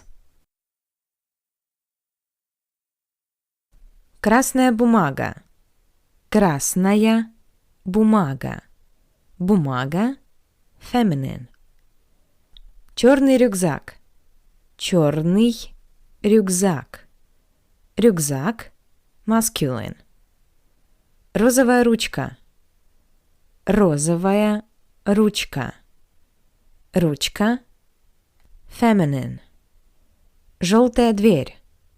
Желтая дверь. Дверь – feminine. Синий диван. Синий диван. Диван – masculine. Зеленая кровать. Зеленая кровать. Кровать – feminine. Оранжевый стул. Оранжевый стул. Стул – masculine. Фиолетовое зеркало. Фиолетовое зеркало. Зеркало – neuter. Great! I would also like to do a similar exercise with plural nouns, so let's briefly recall the formation of plural nouns. Generally, masculine and feminine nouns have the same endings in the plural. It is the ending u in the hard variant, and the ending I in the soft variant. The plural of masculine nouns in the hard variant is formed by simply adding the ending u. For example, the word tomato, tomat, tomat. In the singular, tomаты. In the plural, in the singular, banаны, banаны. In the plural, banan plus banаны. If a masculine noun in the ending has a soft consonant, the plural is formed by changing y, or the soft sign, into the ending I. Museum, музей. In the singular, and in the plural, музеи, музеи. Музей, музеи. The plural of feminine nouns in the hard form is formed by changing the ending a into u. For example, mama. In the singular, In the plural, мамы. Mama, мамы. Okay, let's continue. In the soft variant, the plural of feminine nouns is formed by changing the ending ya, or the soft sign into i. Family, семья, семья. In the plural, семьи, семьи, семья, семьи. And the last block. The plural of neuter nouns is formed by changing the ending or into a in the heart variant. For example, window, окно. In the plural, окна. Singular, окно. Plural, окна. In the soft variant, the plural of neuter nouns is formed by changing the ending «е» into «я». For example, sea. The singular form is море. The plural form is моря. Море, моря. And one more point. In Russian, we have such a rule. The vowel «ы» is never written after the consonants k, g, h, zh, sh, ch, sh. Therefore, if a masculine or feminine noun has one of these consonants at the end, the plural is formed by adding the ending e, even if a noun ends with the hard variant of ending in the singular. Great! We remembered the theory needed to complete the following exercise. Please note that all nouns are plural, and also remember how adjectives change when they are used with plural nouns. Take your time doing this exercise. Ready? Let's check it. Оранжевые сумки.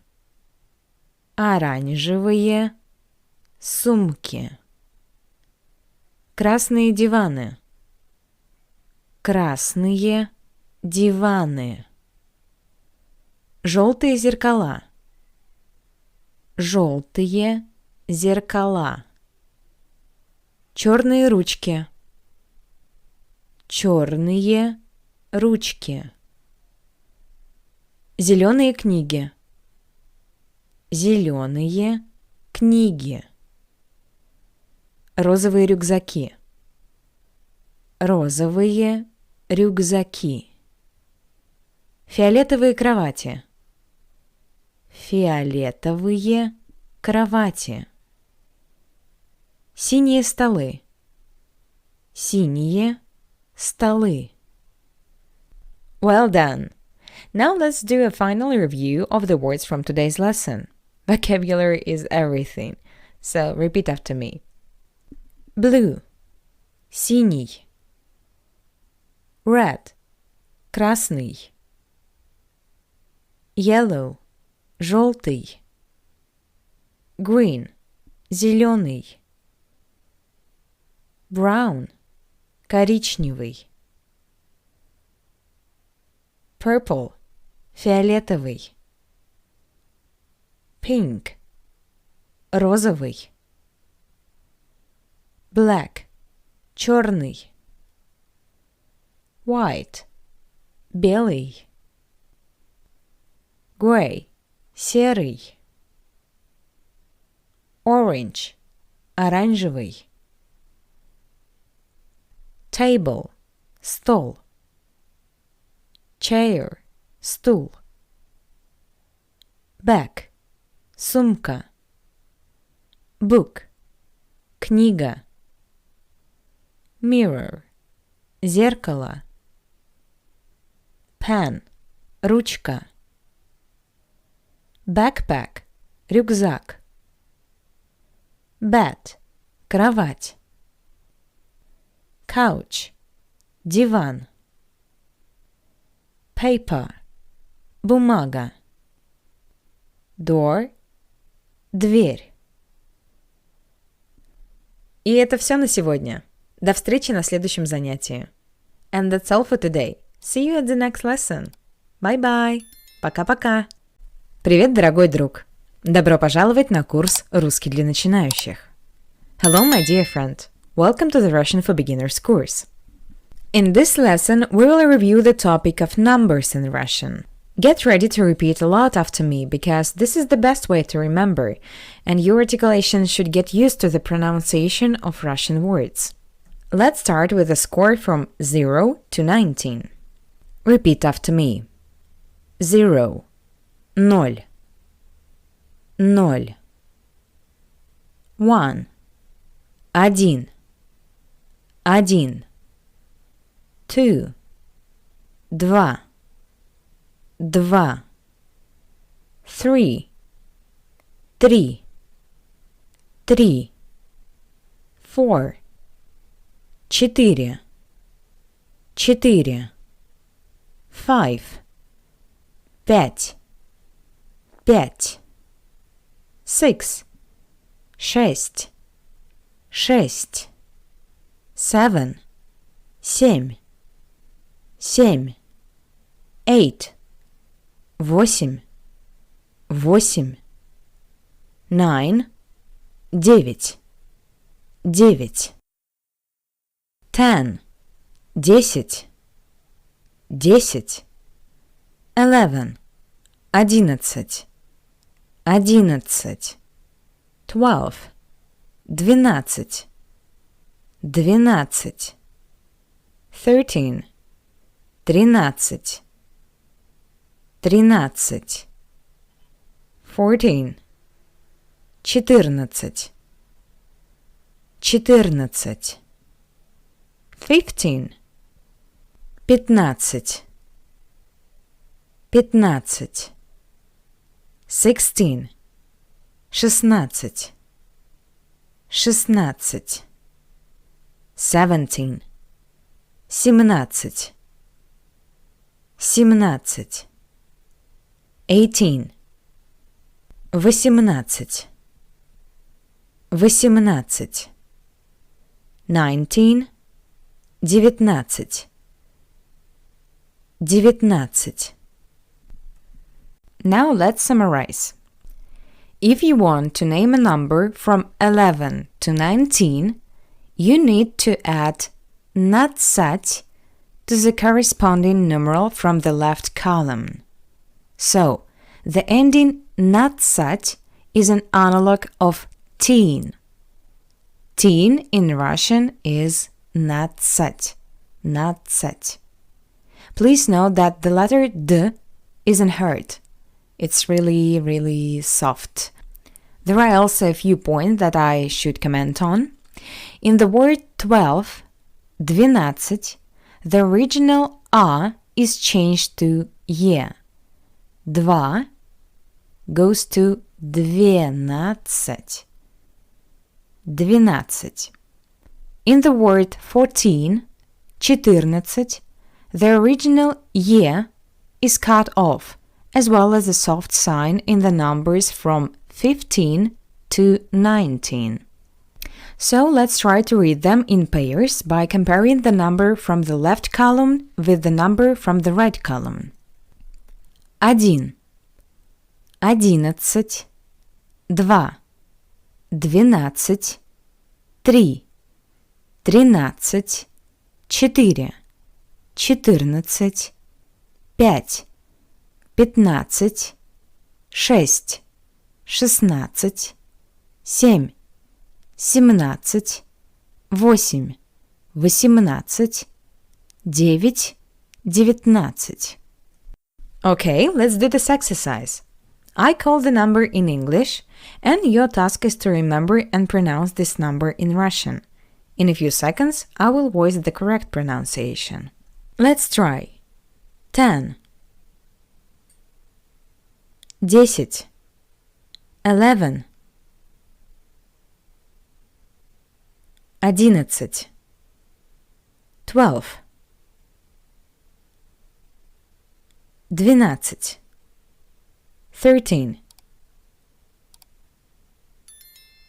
13, 14, 14. 15. 15. 16. 16. 17. 17. 18.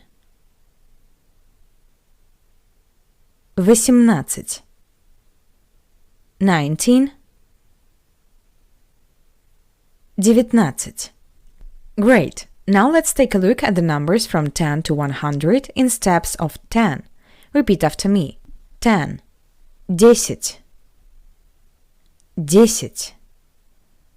20. 20. 20. 30. 30. 30. 40. 40. 40. 50. 50.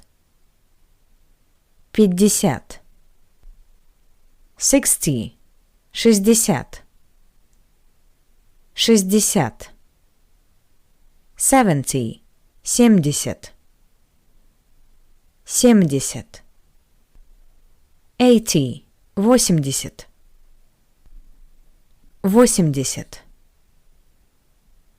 90. 90. 90. 100. 100. 100. Now let's count together the numbers consisting of tens and units. To do this, you just need to separately name the number of tens of which this number consists and add the corresponding number of units. If we take the number 20 as a base, repeat after me. 20. 21. 21. 22. 22. 23. 24.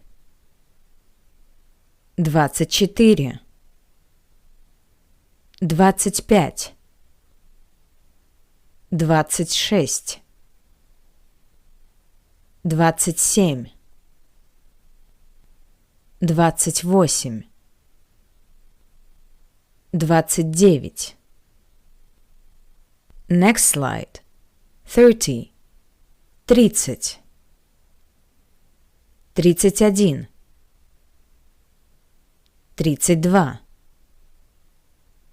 32. 33. 34. 35. 36. 37.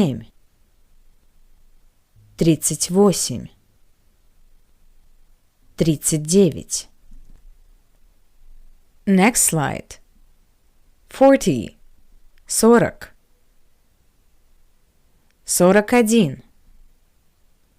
41. 42. 43. 44. 45. 46. 47. 48. 49. Next slide. 50. 50. 51. 52. 53. 54. 55. 56. 57. 58. 59. 60. 60. 61. 62. 63. 64. 65. 66. 67. 68. 69.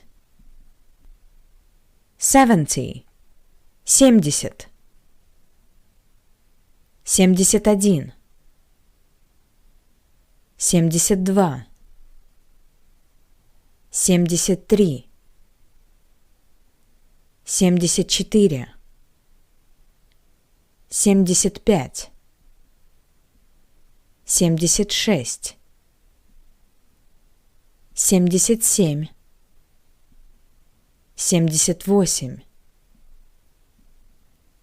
79. Next slide. 80, 80, 81, 82, 83, 84, 85,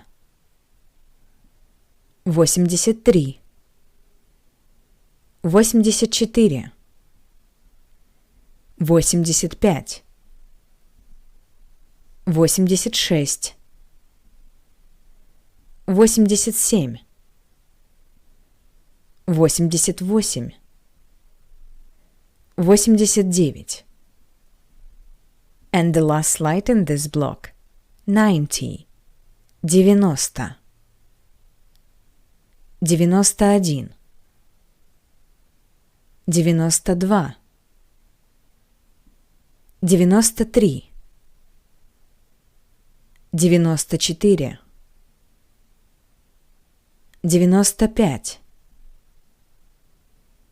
96, 97,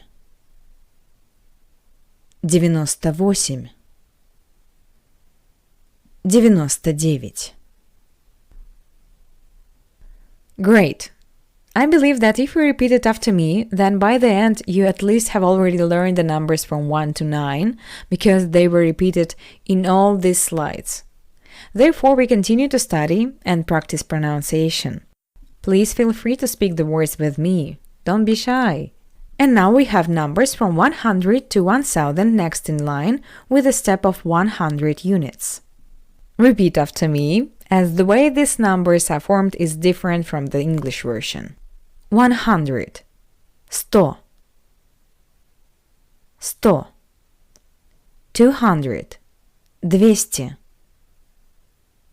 300, 300, 300, 400, 400, 400,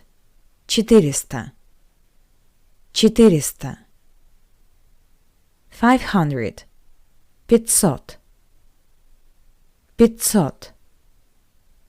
600, 600, 600, 700, 700, 700, 800, 800, 800, 900, 900, 900,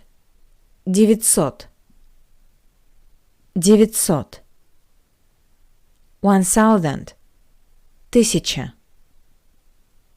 1000, and two additional numbers, 100,000, 100,000, 100,000, 1 million, 1 миллион, или просто or just, или or просто just, или просто миллион, миллион.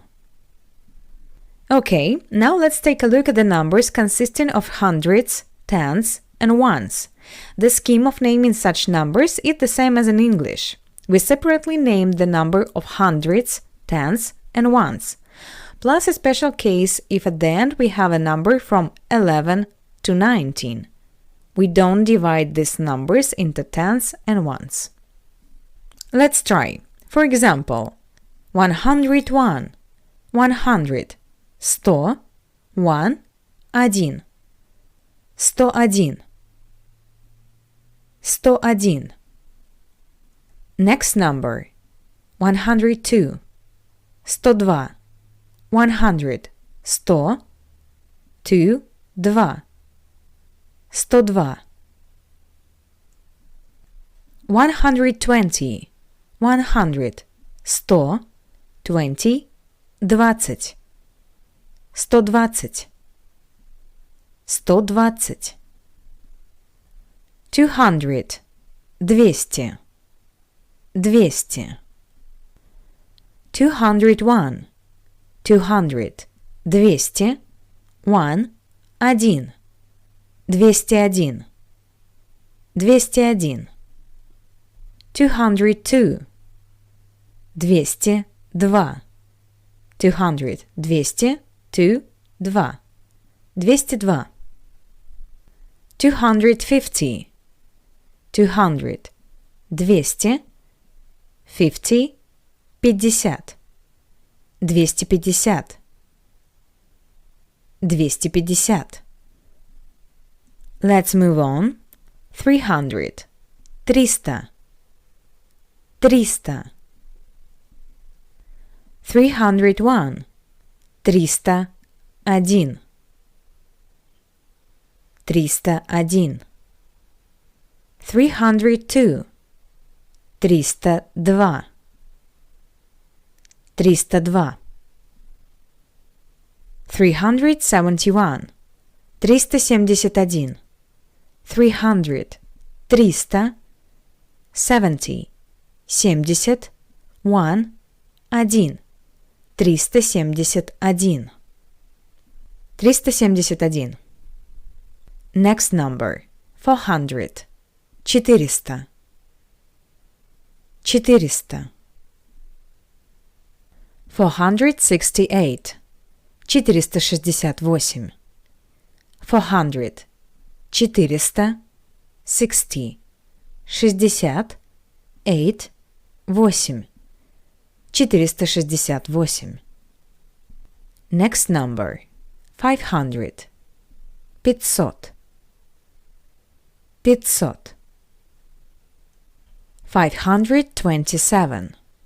527. 500. 500. 20. 20. 7. 7. 527. 600. 600. 600. 612. 612. 600. 600. 12. 12. 612. 700. 700. 700. 701. 701. 700. 700. 1. 1. 701. 800. 800. 800. 844. 844. 800. 800. 40. 40. 4. 4. 844. 900. 900. 900. 962. 962. 900. 900. 60. 60. 2. 2. 962. 1000. 1000. 1000. 1613. 1613. 1000. 1000. 600. 600. 13. 13. 1613. 1613. Great! I think that now you're ready to complete this exercise. Your task is to write these numbers in Russian and, of course, to pronounce it. After a few seconds, I will show the correct answers. Ready? Let's check it. 150. 150. 290. 290. 881. 881. 600. 600.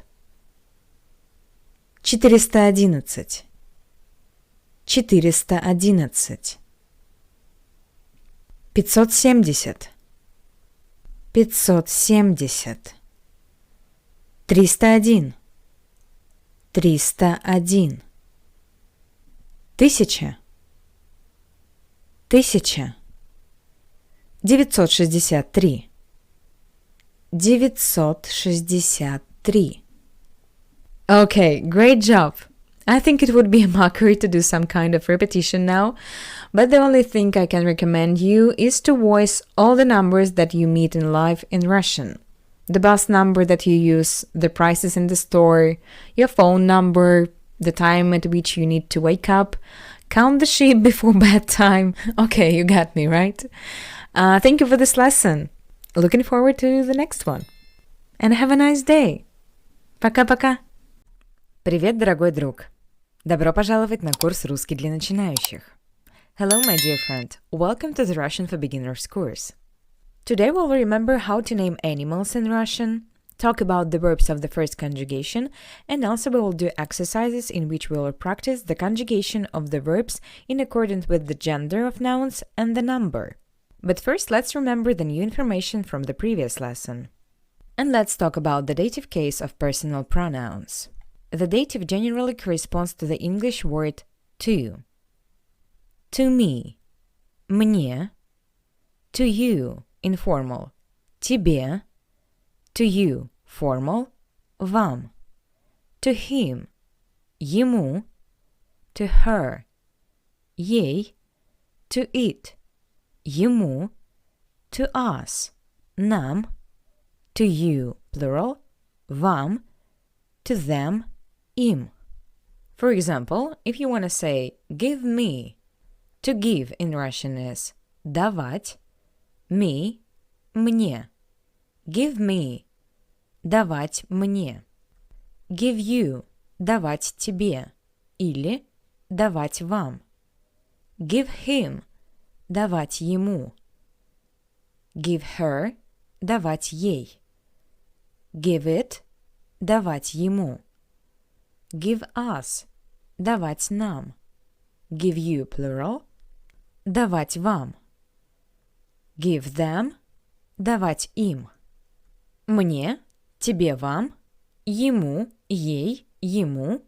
Нам, вам, им. Okay, great. Let's repeat some words. Repeat after me. Cutlery, столовые приборы. Fork, вилка. Knife, нож. Spoon, ложка. Plate, тарелка. Bowl, чашка. I need, мне нужен.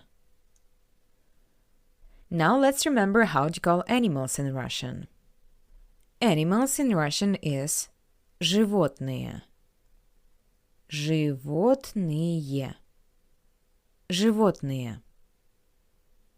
A cat in Russian is кот. Кот. Cat, кот. Dog, собака. Собака. Dog, собака. Bird, птица. Птица. A bird in Russian is птица. Elephant, слон. Слон. Слон, elephant. Lion, лев. Лев. A lion in Russian is лев. Bear, медведь. Медведь. Медведь. Медведь, bear. Horse, лошадь. лошадь, лошадь. Tiger, тигр, тигр, тигр. Bull, бык, бык, бык. Turtle, черепаха, черепаха, черепаха. Turtle, черепаха. Pig, свинья, свинья. Pig, свинья. Cow, корова, корова, корова. Sheep, овца, овца. Sheep, овца. And the last one, duck, утка, утка, утка. Great. Let's move on to the present tense conjugation of verbs. In Russian, there is only one present tense. The bad news is that in the present tense, the endings of the verbs change depending on person and number. Each person has its ending. Russian verbs in the infinitive form usually end with t and answer to the question what to do, что делать. What, что, do, делать, что делать. In Russian exist two conjugations of verbs. Usually the first conjugation in the infinitive form ends with at, or yet, yet. As an example, I indicated the following verbs. The verb to do, делать, to work, работать, to walk, гулять, делать, работать, гулять. The second conjugation in the infinitive form ends with eat and sometimes with yet.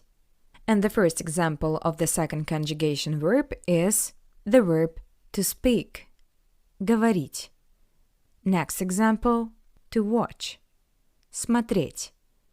Next example, помнить, to remember. Говорить, to speak, смотреть, to watch, помнить, to remember. Говорить, смотреть, помнить. This is a general scheme for distinguishing the conjugation of verbs.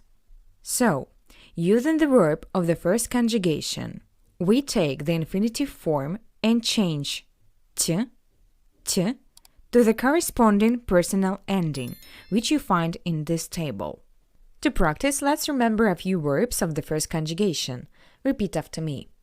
To run, бегать, бегать. To run, бегать. Next verb. To walk, гулять, гулять. To walk, гулять.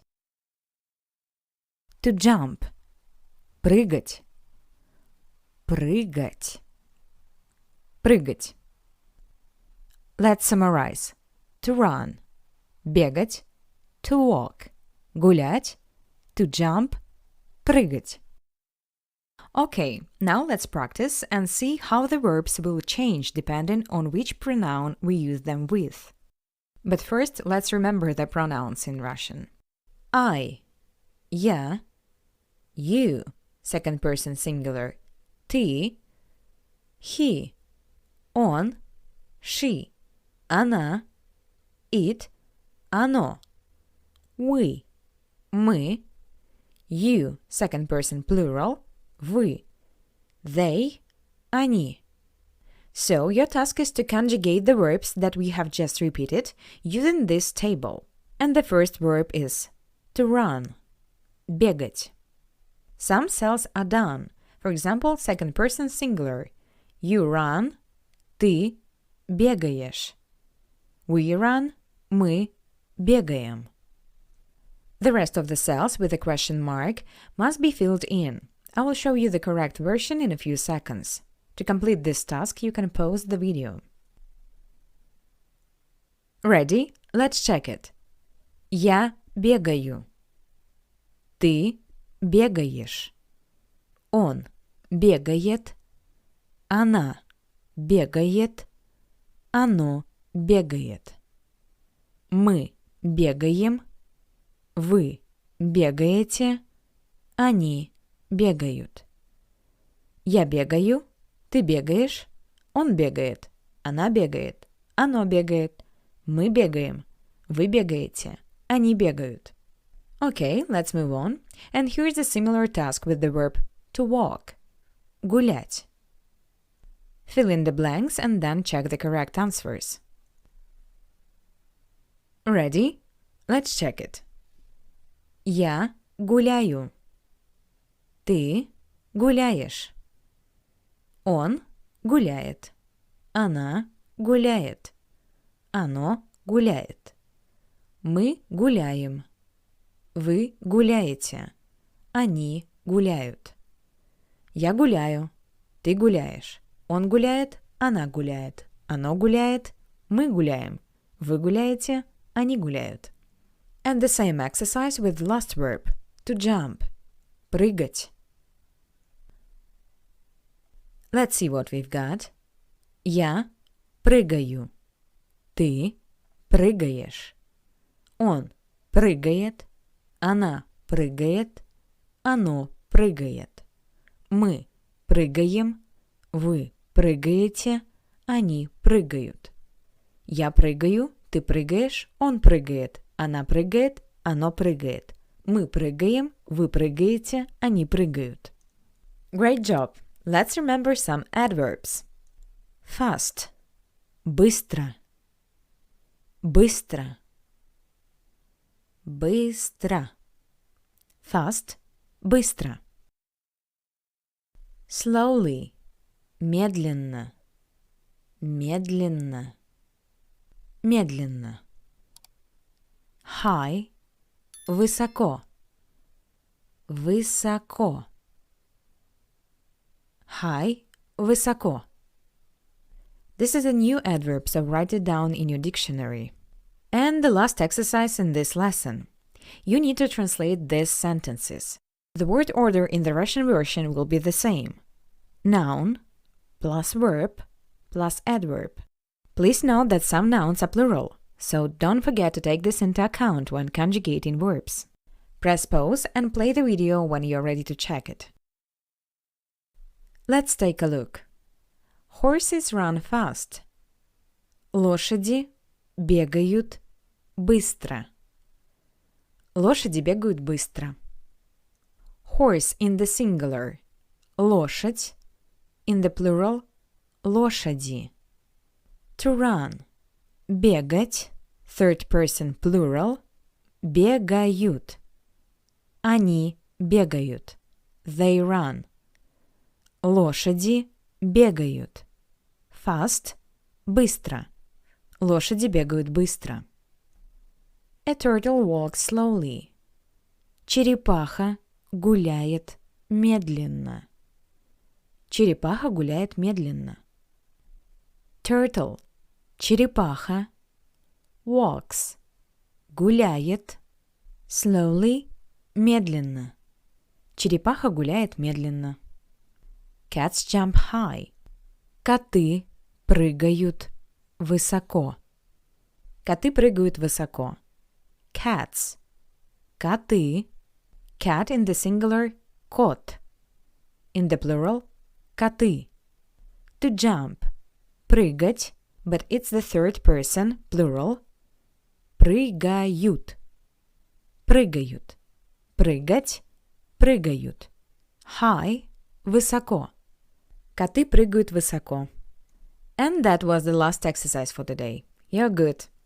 Here you can see the table to look again at the endings of the verbs of the first conjugation. And now let's quickly voice the words from today's lesson. Repeat after me. Повторяй за мной. Animals. Животные. Cat. кот. Dog – собака. Bird – птица. Elephant – слон. Lion – лев. Bear – медведь. Horse – лошадь. Tiger – тигр. Bull – бык. Turtle – черепаха. Pig – свинья. Cow – корова. Sheep – овца. Duck – утка. To run – бегать.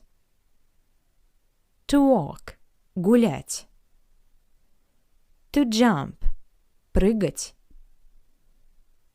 Fast – быстро. Slowly – медленно. High – высоко. And that's all for today. Thank you for this lesson. See you in the next one. Bye-bye. Пока-пока. Привет. Добро пожаловать на курс «Русский для начинающих». Hello. Welcome to the Russian for Beginners course. This is the final video in our repetition block, and this lesson is about basic Russian verbs and their conjugation.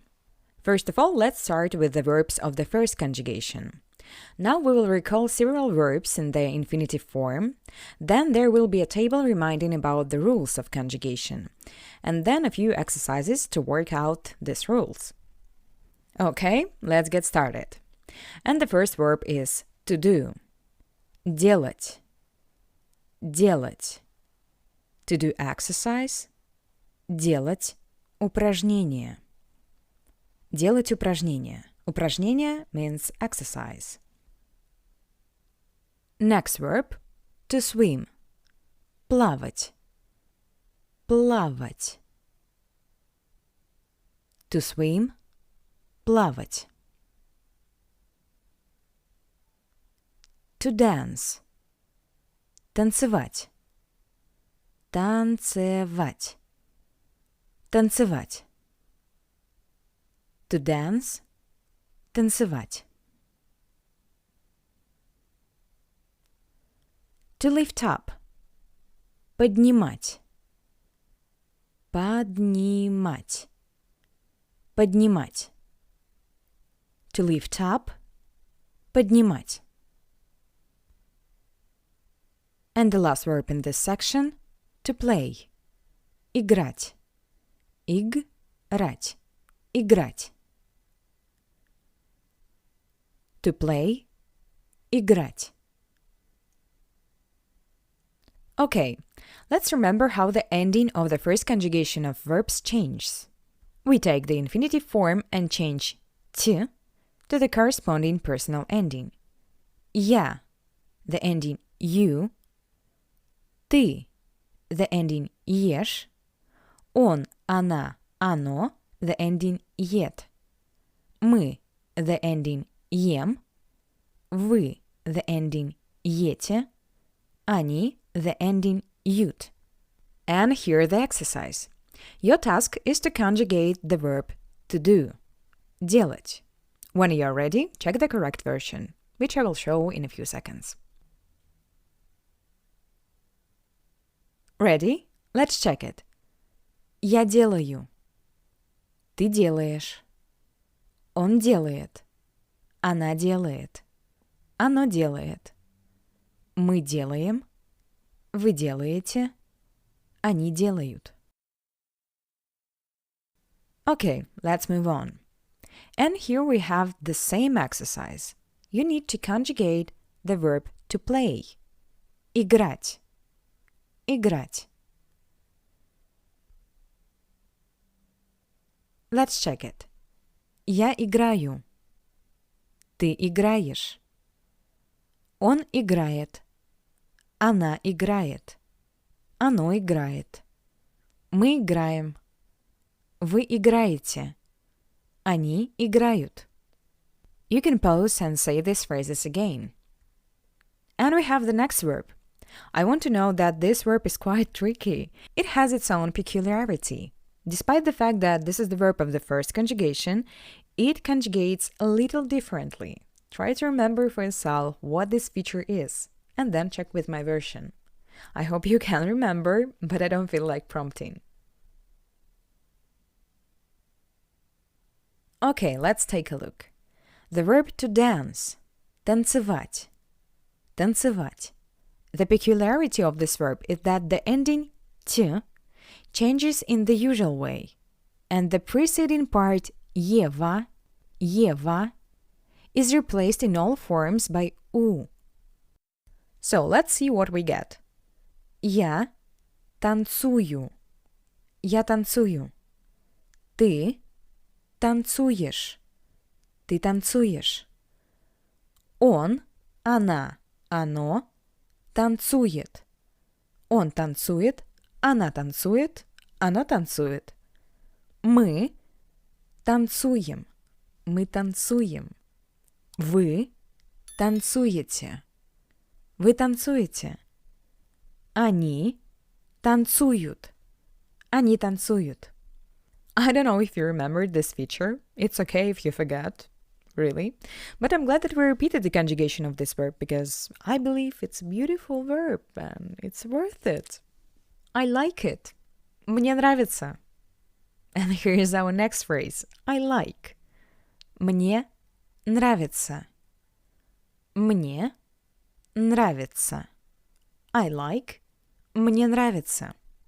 The peculiarity of this phrase lies in the fact that in Russian we use here the dative form of the personal pronoun I. Я, and the dative form is мне. Мне нравится. I like. Мне нравится.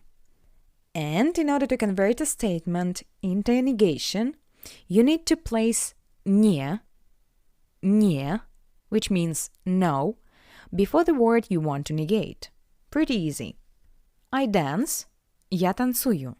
I don't dance, я не танцую. He swims, он плавает. He doesn't swim, он не плавает.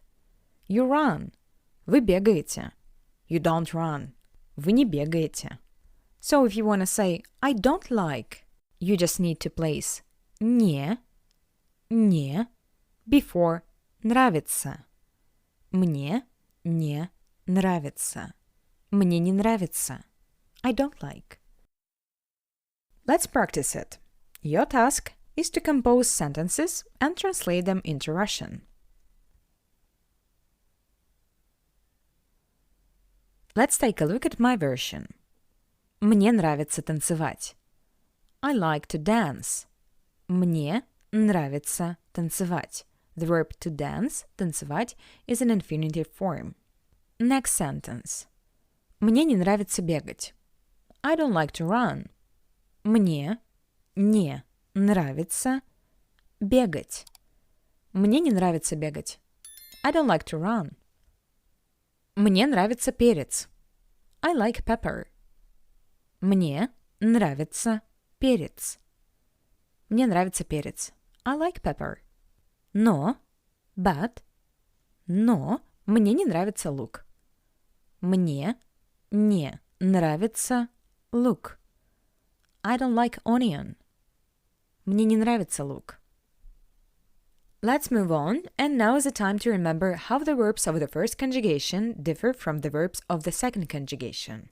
If the infinitive form of the first conjugation verbs usually ends with ать or ять, then the infinitive form of the second conjugation verbs usually ends with ить or еть.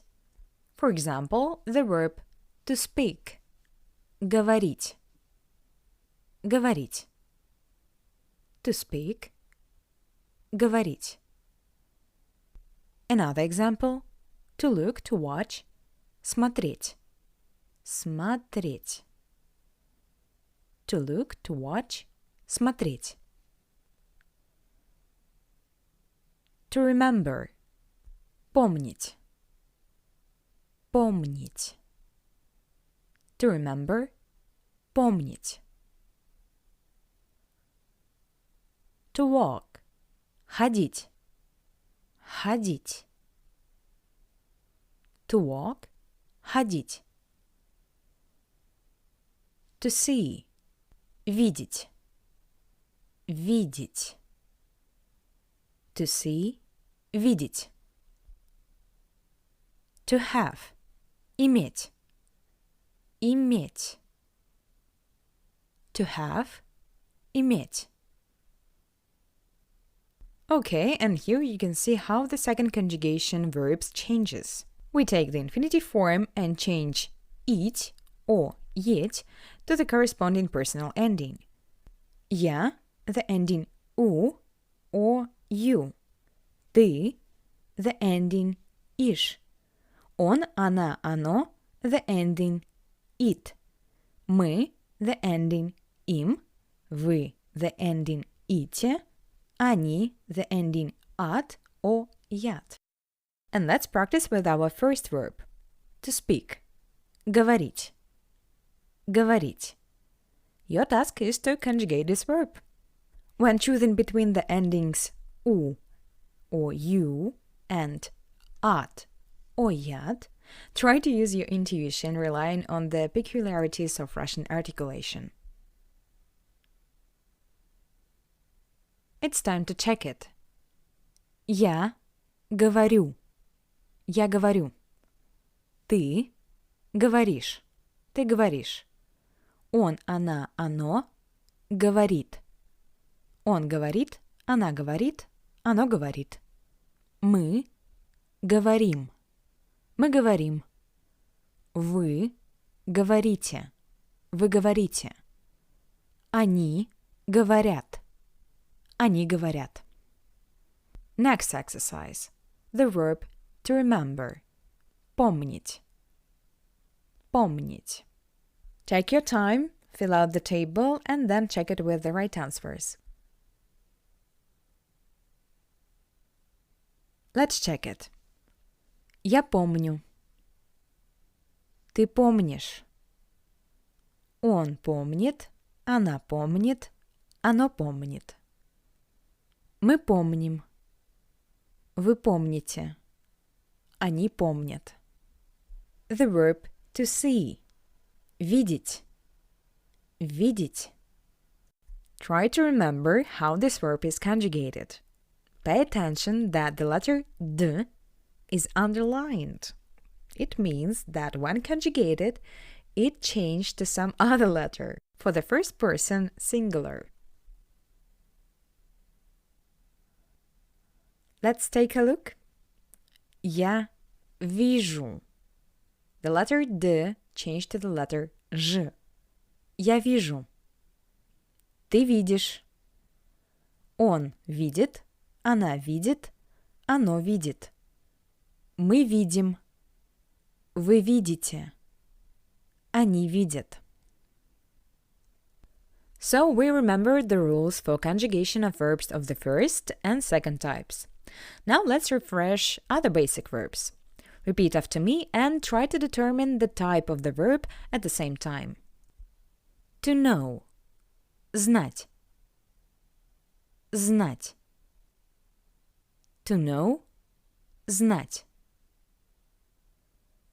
To understand. Понимать. Понимать. To understand. Понимать. To think. Думать. Думать. To think. Думать. To listen. Слушать. Слушать. To listen. Слушать. To buy. Покупать. Покупать. To buy. Покупать. To give. Давать. Давать. To give. Давать. To want. Хотеть. Хотеть. To want. Хотеть. To To go. Идти. Идти. To go. Идти. To eat. Есть. Есть. To eat. Есть. To put. Класть. Класть. To put. Класть. Let's practice. And the first verb is to know. Знать. I hope you identified this verb as the first conjugation verb. Take your time, fill out the table, and when you're ready, check the right answers. Let's take a look. Я знаю. Ты знаешь. Он знает. Она знает. Оно знает. Мы знаем. Вы знаете. Они знают. Next verb. To understand. Понимать. Понимать. The first conjugation verb. Conjugate this verb, пожалуйста. Let's check it. Я понимаю. Ты понимаешь. Он понимает. Она понимает. Оно понимает. Мы понимаем. Вы понимаете. Они понимают. Next verb. To think. Думать. Думать. The first conjugation verb. Fill out the table. Let's check it. Я думаю. Ты думаешь.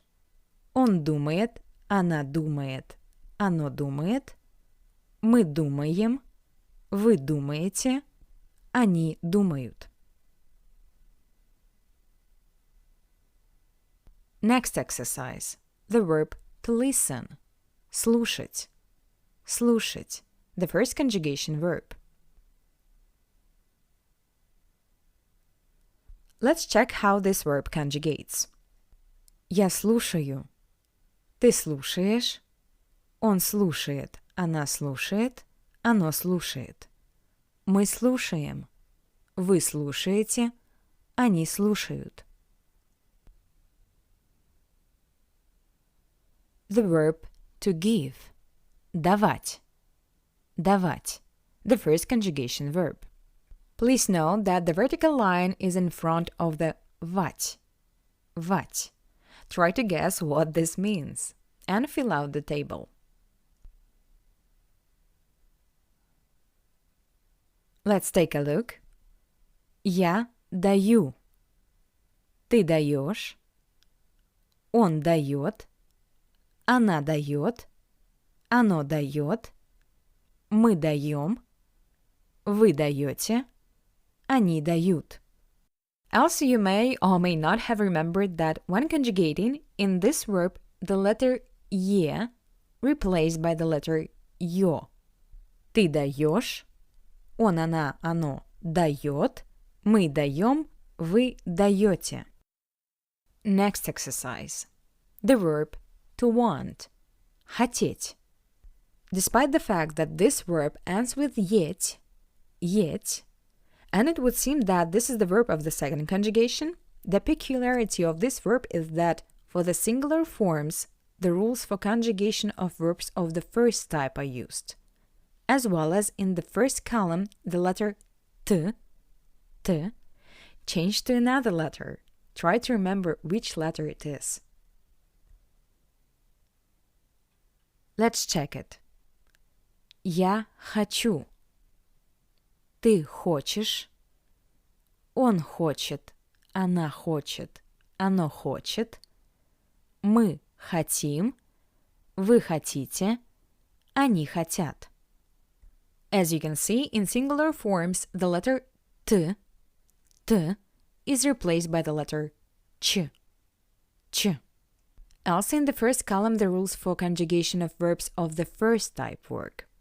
Я хочу, ты хочешь, он хочет, она хочет, оно хочет. Great job! Now I would like to remind you a couple of points. Let's remember how the verb мочь is conjugated. This verb means to be able to. This is the first conjugation verb, but it's very difficult to determine it by its infinitive form. So, to remember, repeat after me. Я могу. Ты можешь. Он может. Она может. Оно может. Мы можем. Вы можете. Они могут. And the last moment that I would like to remember in this lesson is that in order to say I have, in Russian we use the phrase у меня есть. У меня есть. For example, I have a book. У меня есть книга. I have a cat. У меня есть кот. I have a pineapple. У меня есть ананас. I have a dog, a cat, a cow, a pig, a dog and a chicken. У меня есть собака, кот, корова, свинья, утка и курица. Also, I want to remind you that we use the phrase у меня to describe our state. For example, у меня все хорошо. I'm fine. У меня, in my life, все, everything, хорошо, fine. Или, or, у меня все плохо. I'm doing terribly. У меня, in my life, все, everything, плохо, badly, terribly. У меня все отлично. У меня все отлично. I'm great. У меня, in my life, все, everything, отлично, great. Отлично. Let's make the final revision. Повторение. Repeat after me. To do exercise. Делать упражнение. To swim. Плавать. To dance. Танцевать. To lift up. Поднимать. To play. Играть. I like. Мне нравится. I don't like. Мне не нравится. To speak. Говорить. To look, to watch. Смотреть. To remember. Помнить.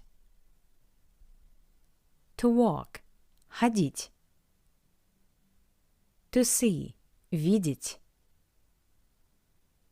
To have. Иметь.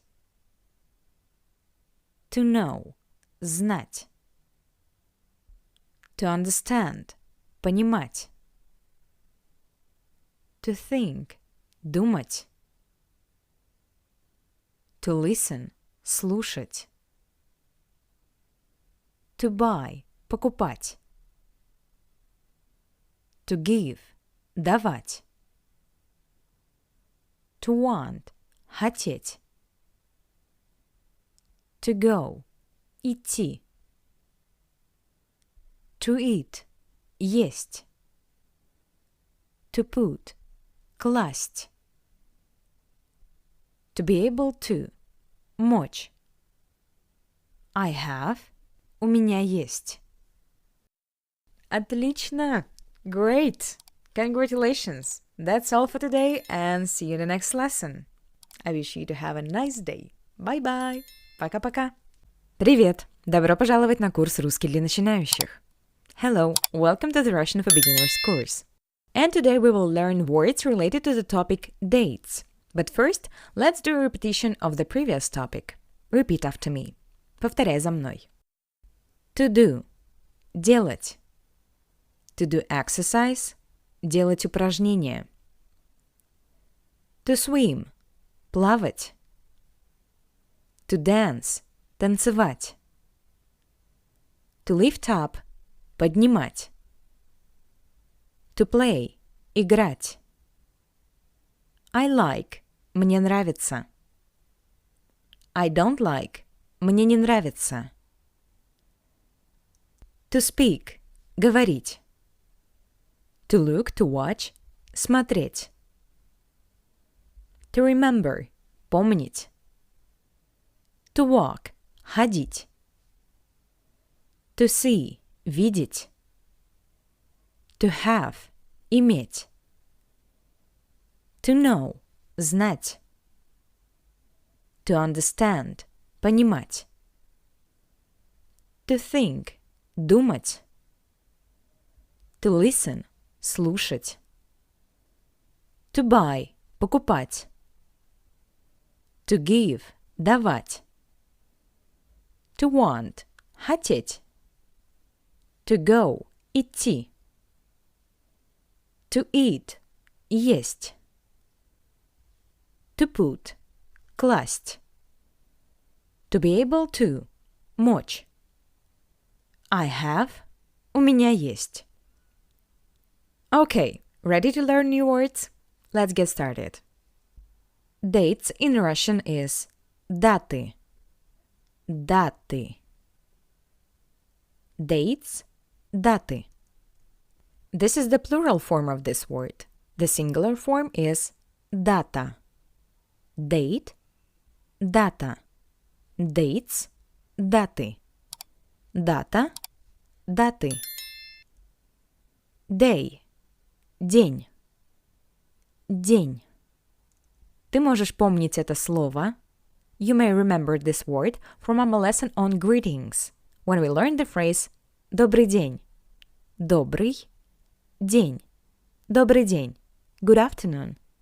Next word. Week. Неделя. Неделя. Неделя. And the first day of the week is Monday. Понедельник. Понедельник.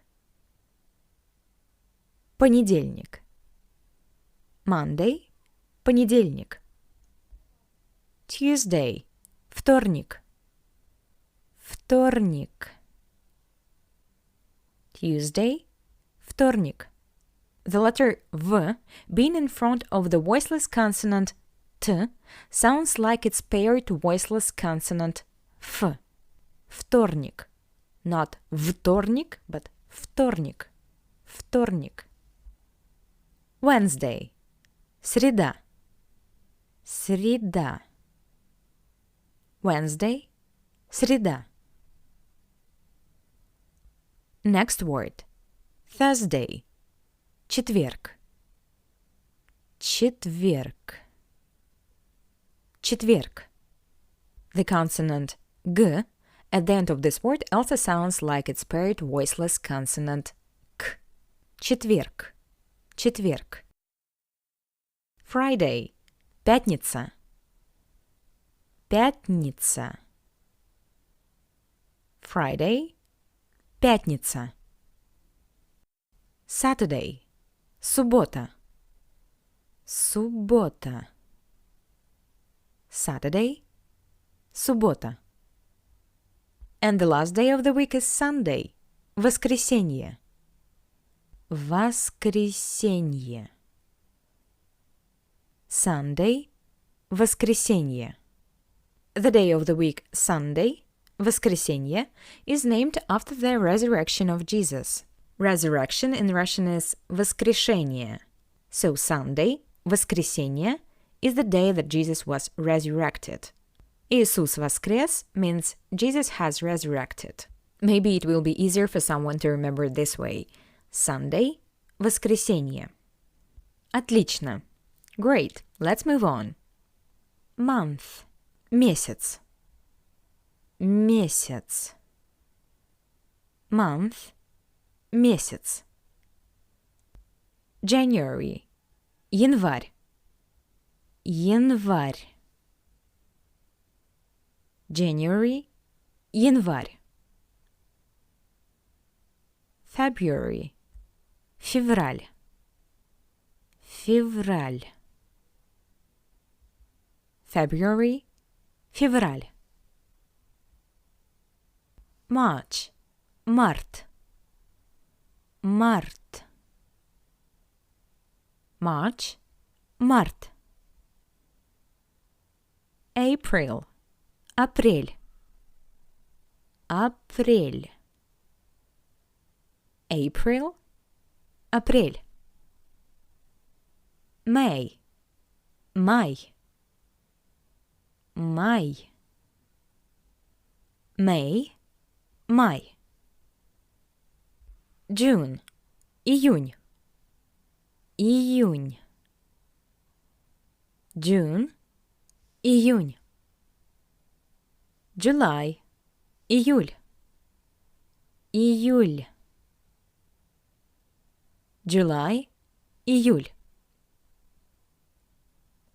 August. Август. Август.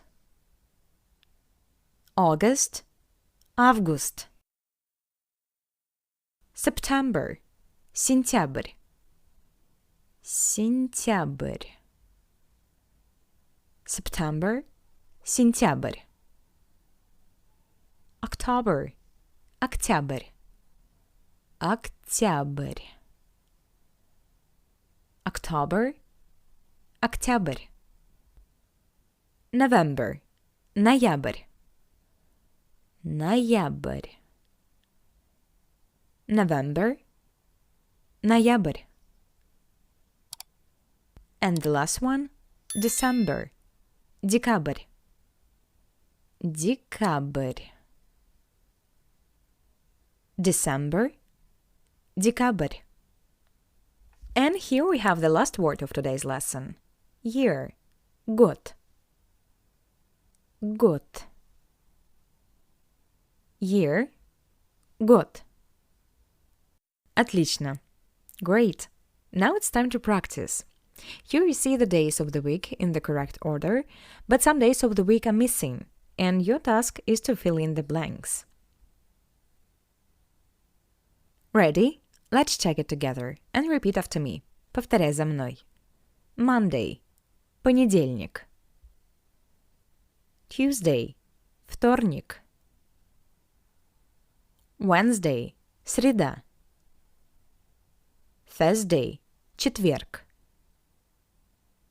Friday. Пятница. Saturday. Суббота. Sunday. Воскресенье.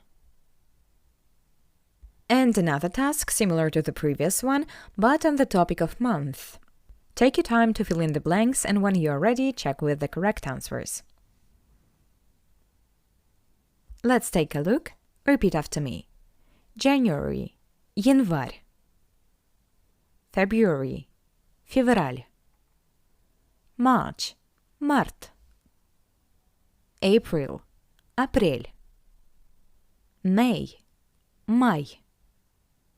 June. Июнь. July. Июль. August. Август. September. Сентябрь. October. Октябрь. November. Ноябрь. December. Декабрь. Great job! And let's finish this lesson by revision. Даты. Dates. День. Day. Неделя. Week. Месяц. Month. Год. Year. Понедельник. Monday. Вторник. Tuesday. Среда. Wednesday. Четверг. Thursday. Пятница. Friday. Суббота. Saturday. Воскресенье. Sunday. Январь. January. Февраль. February. Март. March. Апрель. April. Май. May. Июнь. June. Июль. July. Август. August. Сентябрь. September. Октябрь. October. Ноябрь. November. And the last one, Декабрь. December. That's all for today. Thank you for this lesson and see you in the next one. Have a nice day. Bye-bye. Хорошего дня. Пока-пока. Здравствуй. Рада приветствовать тебя на занятии. Это курс «Русский для начинающих», и это все еще я, Мария, твой репетитор по русскому языку. Hello, I'm glad to welcome you to our class. This is the Russian for Beginners course, and it's still me, Maria, your Russian tutor. So let's start with a repetition, as usual, and then we will see how to tell the time in Russian. Повторение. Даты. Dates. День. Day. Неделя. Week. Месяц. Month. Год. Year. Понедельник. Monday. Вторник. Tuesday. Среда. Wednesday. Четверг. Thursday. Пятница. Friday. Суббота. Saturday. Воскресенье. Sunday. Январь. January. Февраль. February. Март. March. Апрель. April. Май. May. Июнь. June. Июль. July. Август. August. Сентябрь. September. Октябрь. October. Ноябрь. November. Декабрь. December. Okay, I hope you refreshed these words, and we are moving on. So let's see how to say "what time is it" in Russian. Here I have indicated two options that you can use both in formal and informal communication. The first option is to say «который сейчас час». Который сейчас час. Который сейчас час. Который. Which. Сейчас. Now. Час. Hour. Since most often we ask the time that is relevant to the present moment, the word сейчас, now, can be excluded. This is optional because everyone understands that you probably want to ask what time is it now. So the short version is который час. Который, which, час, hour. Since we don't use the verb to be in the present tense, the literal translation of the first phrase sounds like which now hour or which hour. Okay, and the second option is to say сколько сейчас времени? Сколько сейчас времени? Сколько? How much? Сейчас. Now. Времени is the genitive case of the word время, which means time. Nominative case. Время. Genitive case. Времени. The word сейчас, now, is also used optionally. So the short version is сколько времени? The literal translation is how much now time? Or how much time? Итак, первый вариант, the first variant is который сейчас час. Второй вариант, the second variant is сколько сейчас времени? Great. Отлично. Now let's see how you can tell the time. First of all, in Russian you can use both the 12-hour and the 24-hour clock systems. The easiest way to tell the time in Russian is to use the 24-hour system and sequentially name the number corresponding to the hours and the number corresponding to the minutes, since in this variant the numbers are used in the nominative case. For example, 14:30, 14:30, 14:30. Сколько сейчас времени? 14:30. This is the most versatile way, especially if you need to tell the exact time. So I strongly advise you to master the numbers in Russian in order to freely use this method in all cases. But since being in Russian-speaking countries, for example, by asking the time you can get a different option, now we'll consider other frequently used ways of telling the time so that you understand and perhaps use it yourself. First case. When telling the time that is before the 30-minute mark, you can use the following scheme. Minutes plus hour using ordinal number in the genitive case.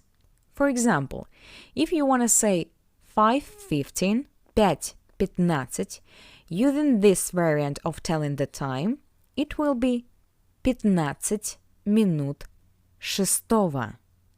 The important point is that in this case, since we have 5 hours and 15 minutes, then 5 hours have already passed, and now the time is moving towards 6 hours. Therefore, in hours, we indicate 6 hours. 6, 6 in the nominative case, and in the genitive case, шестого. 15, 15, minutes, минут. This is also the genitive case of the 6th, шестого. 15 минут шестого. Don't worry, on the next slides we will study ordinal and cardinal numbers, but I think that you have already understood why I said that the first option of telling the time is the easiest, especially at the initial level of learning Russian. Also note that native speakers use this method and the next method if the minute hand is at a mark that is divisible by 5. For example, 5 minutes, 10 minutes, 15 minutes, 20 minutes, 25 minutes. 5 минут шестого, 10 минут шестого, 15 минут шестого, 20 минут шестого, 25 минут шестого. Okay, let's move on. When telling the time that is after the 30-minute mark, you can use the following scheme. Без, it means without, plus minutes, cardinal number in genitive case, plus hour, cardinal number in the nominative case. For example, 20:45, 20:45. This means that we are missing 15 minutes before 9. It's almost 9, but without 15 minutes. Without, без, 15, 15 in the nominative case, in the genitive case, 15, без 15, 9, 9, без 15, 9, без 15, 9. As I said before, this option can be used if the minute hand is located beyond the 30-minute mark and at the mark that is divisible by 5. For example, 25 minutes to 9. Без 25, 9. 20 minutes to 9. Без 29. 15 minutes to 9. Без 15, 9. 10 minutes to 9. Без 10, 9. 5 minutes to 9. Без 5, 9. And the last case. If the time is at half past the hour, use this scheme. Половина, половина. It means half, половина, plus hour, ordinal number in the genitive case. For example, 9:30, половина, половина десятого, половина десятого. Here the logic is similar. We have 9 hours and 30 minutes. This means that 9 hours have already passed and we are moving towards 10 hours. That is, we have 30 minutes of the approaching 10 hours. Половина десятого. Also from the word половина, половина, half, comes the prefix пол. Pol. When we attach it to some words, we get a word meaning that we have half of something. So if you want to say 9:30 in a short way, you can just say полдесятого, полдесятого, instead of половина десятого, половина десятого, полдесятого. Great. That was the basic theory. Now let's learn the ordinal numbers in the nominative and genitive. Здесь ты можешь видеть таблицу. Here you can see the table. Numbers in Russian, like adjectives, are presented in dictionaries in the form for the masculine gender, and numbers are declined in the same way as adjectives. Cases of the Russian language, the declination of all parts of speech, we will go through all this later, step by step. And now we will deal with ordinal numbers and the genitive case, masculine. Since we are going to use these numbers with the word час, hour. This word is masculine since it ends with the consonant s, час. As you can see, the ending of the numerals in declination is replaced by ого, ого. Please write it down and try to repeat after me. First, первый, первый. Genitive case, первого, первого. Second, второй, второй. Genitive case, второго, второго. Third, третий, третий. Genitive case, третьего, третьего. Fourth, четвертый, четвертый. Genitive case, четвертого, четвертого. Fifth, пятый, пятый. Genitive case, пятого, пятого. Sixth, шестой, шестой. Genitive case, шестого, шестого. Seventh, седьмой, седьмой. Genitive case, седьмого, седьмого. Eighth, восьмой, восьмой. Genitive case, восьмого, восьмого. Ninth, девятый, девятый. Genitive case, девятого, девятого. Tenth, десятый, десятый. Genitive case, десятого, десятого. Eleventh, одиннадцатый, одиннадцатый. Genitive case, одиннадцатого, одиннадцатого. Twelfth, двенадцатый, двенадцатый. Genitive case, двенадцатого, двенадцатого. So, when telling the time that is before the 30-minute mark, we use the scheme minutes plus hour, ordinal number in the genitive case. For example, 18:19. It means that we have 19 minutes of the approaching 7th hour. 19 minutes, 19 минут of the 7th hour, седьмого, 19 минут седьмого. Write this table down, please, so that later you can easily cope with practical exercises. Next table is devoted to cardinal numbers. Here I have indicated only those numbers that will be used when telling the time that is after the 30-minute mark. 5. Пять. Пять. Genitive case. Пяти. Пяти. 10. Десять. Десять. Genitive case. Десяти. Десяти. 15. Пятнадцать. Пятнадцать. Genitive case. Пятнадцати.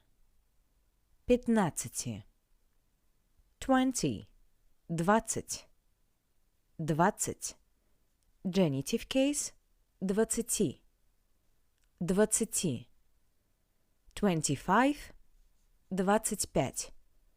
Genitive case. Двадцати пяти. 25. As you can see, when declining, the soft sign has been replaced by the letter E. E. Since we are declining numbers for plural number, using numbers with the word minut, which means minutes. Let's try to use the scheme. Без, without, plus minutes, cardinal number in genitive case, plus hour, cardinal number in the nominative case. 15:55. Without 5 minutes of the approaching 4th hour. Без 5 4. Без 5 4. 15:50. Without 10 minutes of the approaching 4th hour. Без 10 4. Без 10 4. Without 15 minutes of the approaching 4th hour. Без 15 4. Без 15 4. 15:40. Without 20 minutes of the approaching 4th hour. Без 24. Без 24. 15:35. Without 25 minutes of the approaching 4th hour. Без 25 4. Без 25 4. Okay, let's move on. You need to remember the genitive case of the following nouns. Morning. Утро. Утро. Genitive case. Утра. Утра. Afternoon. День. День. Genitive case. Дня. Дня. Evening. Вечер. Вечер. Genitive case. Вечера. Вечера. Night. Ночь. Ночь. Genitive case. Ночи. Ночи. As an example, we have 4 pairs. 9 a.m. 9 часов утра. 9 часов утра. Or 9 утра. 9 p.m. 9 часов вечера. 9 часов вечера. Or 9 вечера. 9 часов утра. 9 часов вечера. 1 p.m. Час дня. Час дня. 1 a.m. Час ночи. Час ночи. Час дня. Час ночи. 7 p.m. 7 часов вечера. 7 часов вечера. 7 a.m. 7 часов утра. 7 часов утра. 7 часов вечера. 7 часов утра. 3 a.m. 3 часа ночи. 3 часа ночи. 3 p.m. 3 часа дня. 3 часа дня. 3 часа ночи. 3 часа дня. Okay, let's consolidate our theory. How to say it's 1 o'clock? Сейчас час. Сейчас час. Numeral 1, один. As a rule, we don't say in this case, since the word hour, час, час, is used in the singular, which means that we have 1 hour. Час. The word сейчас, сейчас, now is optional. It's 2 o'clock. Сейчас 2 часа. Сейчас 2 часа. Или 2 часа. Сколько времени? Сейчас 2 часа. It's 3 o'clock. Сейчас 3 часа. Сейчас 3 часа. Или 3 часа. It's 4 o'clock. Сейчас 4 часа. Сейчас 4 часа. It can literally be translated as now 4 hours. Сейчас 4 часа. It's 5 o'clock. Сейчас 5 часов. Сейчас 5 часов. Pay attention to the ending of. Часов. The number starting with 5, the ending will be of. So, it's 6 o'clock. Сейчас 6 часов. Сейчас 6 часов. It's 7 o'clock. Сейчас 7 часов. It's 8 o'clock. Сейчас 8 часов. And so on. It's 7:15. Сейчас 15 минут 8. Сейчас 15 минут 8. Or you just can say сейчас 7:15. It's 8:30. Сейчас половина 9. Сейчас половина 9. Или 8:30. Или 8:30. 8:30. It's 8:45. Сейчас без 15:09. Сейчас без 15:09. It's 10:20. Сейчас 20 минут 11. Сейчас 20 минут 11. Или 10:20. It's 10:55. Сейчас без 5:11. Сейчас без 5:11. Или 10:55. 10:55. Отлично. Now you can add 2 more words to your vocabulary, and after that, finally, we will move on to exercises. This lesson turns out to be very intense, but we are great. We are great, right? How are you? By the way, how is your brain? Is it working? I hope so. Okay, let's move on. Midday. Полдень. Полдень. As I said, the prefix pol means half of something. In this case, it's an analog of the prefix mid. Day. День. Midday. Полдень. Midnight. Полночь. Полночь. Night. Ночь. Midnight. Полночь. And now it's your turn. Your task is to tell the time shown in the picture. Try to use several options. Let's check it. Сейчас 3 часа дня или ночи.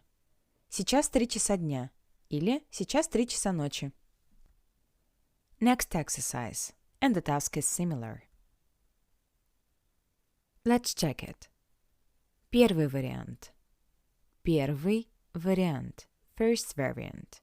Сейчас 15 минут 8. Сейчас 15 минут 8. Второй вариант. Второй вариант. Second variant. 7:15. 7:15. Третий вариант. Третий вариант. Third variant. 19:15. 19:15.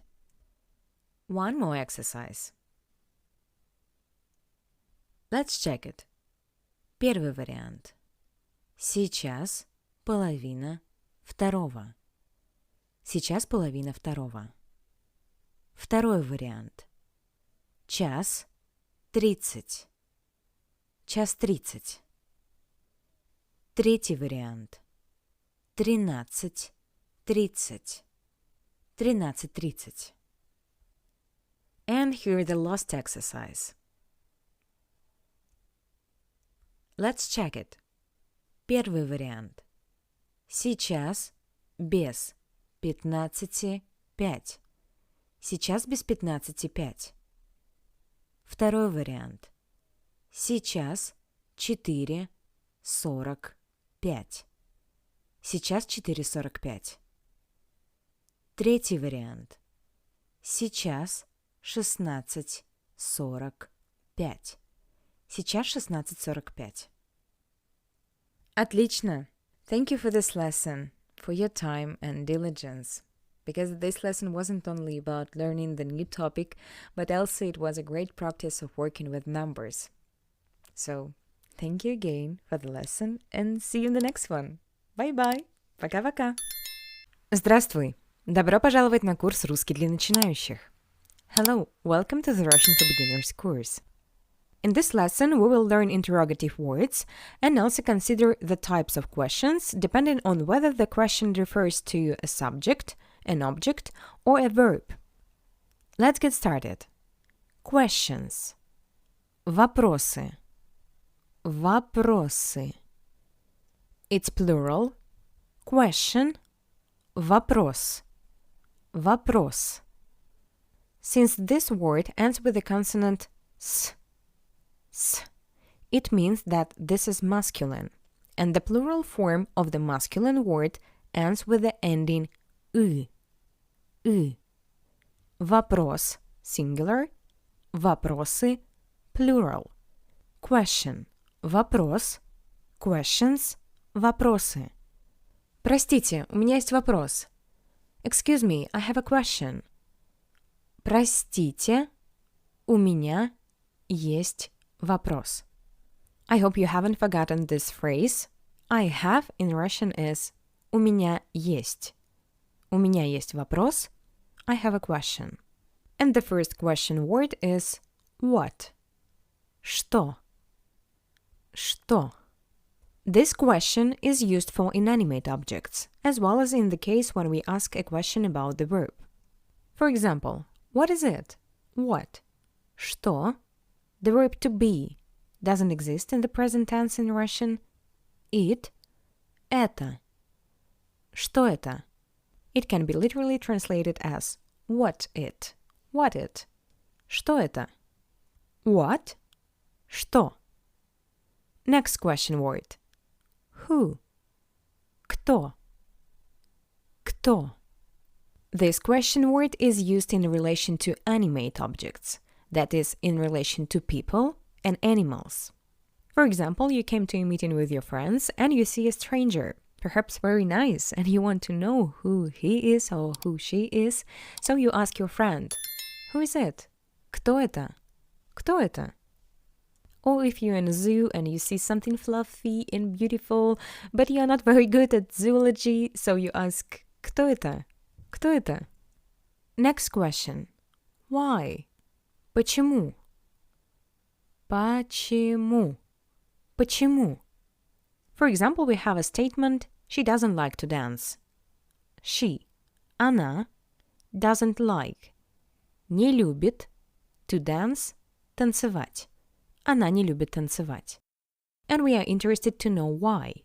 Why doesn't she like to dance? Why? Почему? She, она, doesn't like, не любит, to dance, танцевать. Почему она не любит танцевать? Why doesn't she like to dance? Or you just can use the short version. Почему? Statement. Она не любит танцевать. Question. Почему? Она не любит танцевать. Почему? As you have may noticed, the structure of the question in Russian differs from the English type, but in this lesson we will take a closer look at this a little later. Next question. Where? Где? Где? Where? Где? Where is she? Where? Где? She? Она. Where is she? Где она? Where is the car? Где машина? Where? Где? Car? Машина. Где машина? Okay, let's move on. How much or how many in Russian is сколько? Сколько? How much? How many? Сколько? This question is appropriate for use with both countable and uncountable nouns. How many apples do you want? Сколько яблок ты хочешь? Сколько? How many? Яблок. Apples. Ты хочешь? You want. Also, we use the given question word asking the time. Сколько времени? Сколько времени? Next question word. When. Когда. Когда. When. Когда. When can we start? Когда мы можем начать? Когда. When. Мы. We. Можем. Can. Начать. To start. Когда мы можем начать? Next question word. How. Как. Как. You may remember this question word from the lesson on greetings. There was a question, how are you? How are things? Как дела? Как. How. Дела. Things. Как дела? And here is the word that I have often mentioned in this lesson. It. Это. Это. It.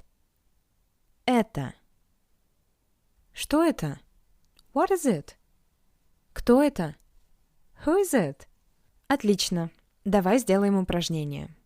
Great. Let's do this exercise. Your task is to translate these question words. Try not to peek at your notes. Okay, let's check it. Who? Кто? What? Что? When? Когда? Where? Где? Why? Почему? How? Как? How many? Сколько? It? Это. The next exercise is a little bit more difficult. Your task is to choose the correct question word. Who or what? Кто или что? Кто или что?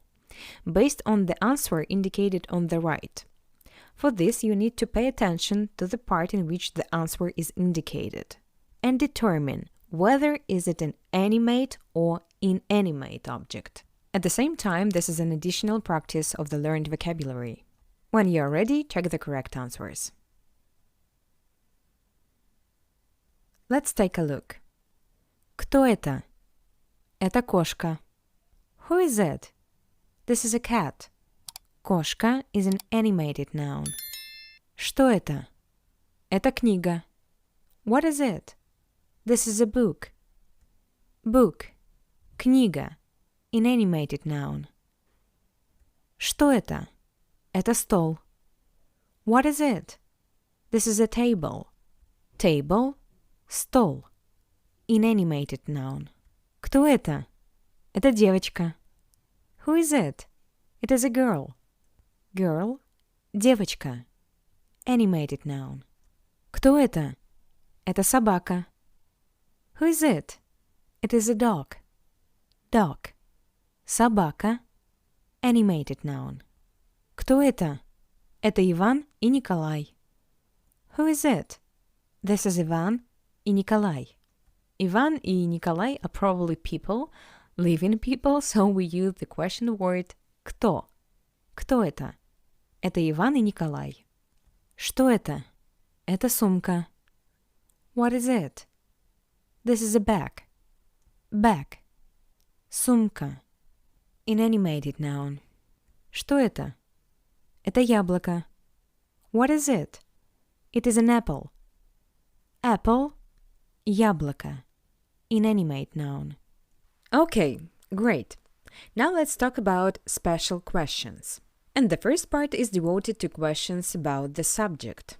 In Russian, the subject answers to the question кто, кто, who for animate nouns, или, or, что, what for inanimate nouns. So, if we take the original sentence and change the subject into the interrogative word кто or что, we get the special question about the subject.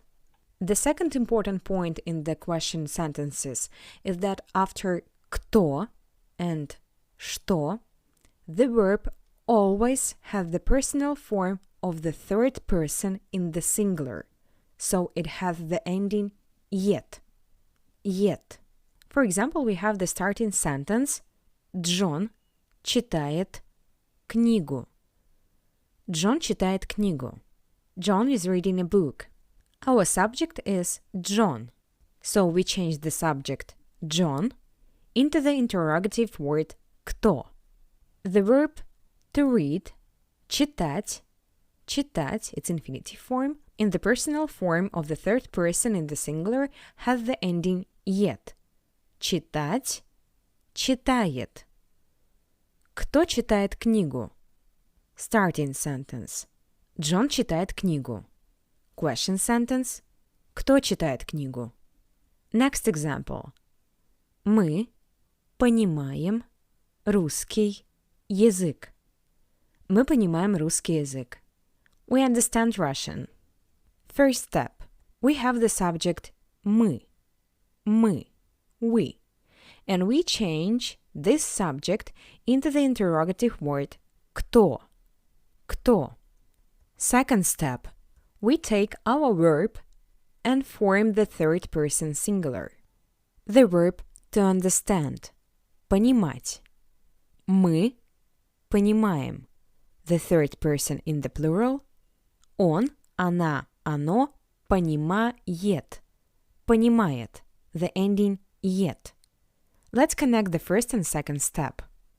Кто понимает русский язык? Кто понимает русский язык?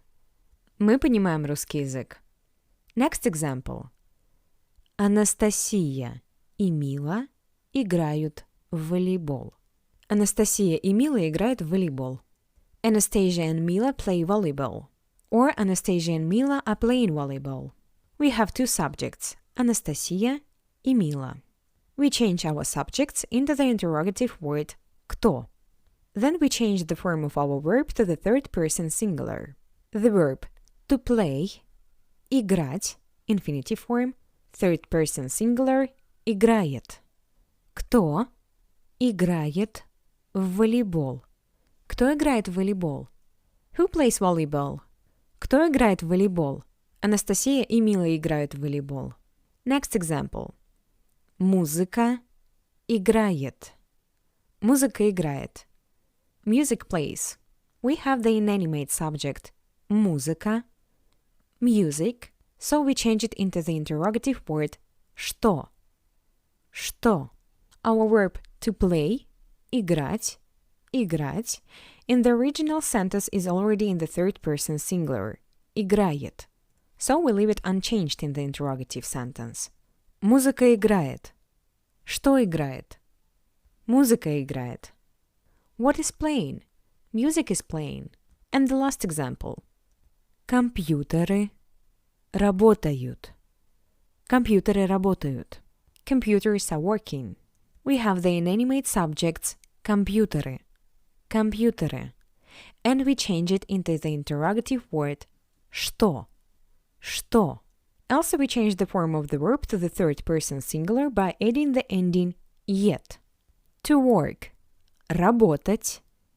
Third person plural – работают. Third person singular – работает. Что работает? Что работает? Компьютеры работают. Nice! I hope you understand this information. And let's move on to the second part of the special questions dedicated to the question about the verb. Like in English, the question about the verb begins with что. Что. What? Then the subject and the verb делать, делать, to do, follow in the corresponding personal form. Что, the subject, the verb делать in the corresponding personal form. For example, starting sentence. Я читаю. Я читаю. I'm reading. Question about the verb. Что я делаю? Что, what. Я, I, делаю. The verb делать, to do, in the first person singular. Also, you can notice that the ending matches the ending of the verb in the starting sentence. Читаю, делаю. Я читаю. Что я делаю? Я читаю.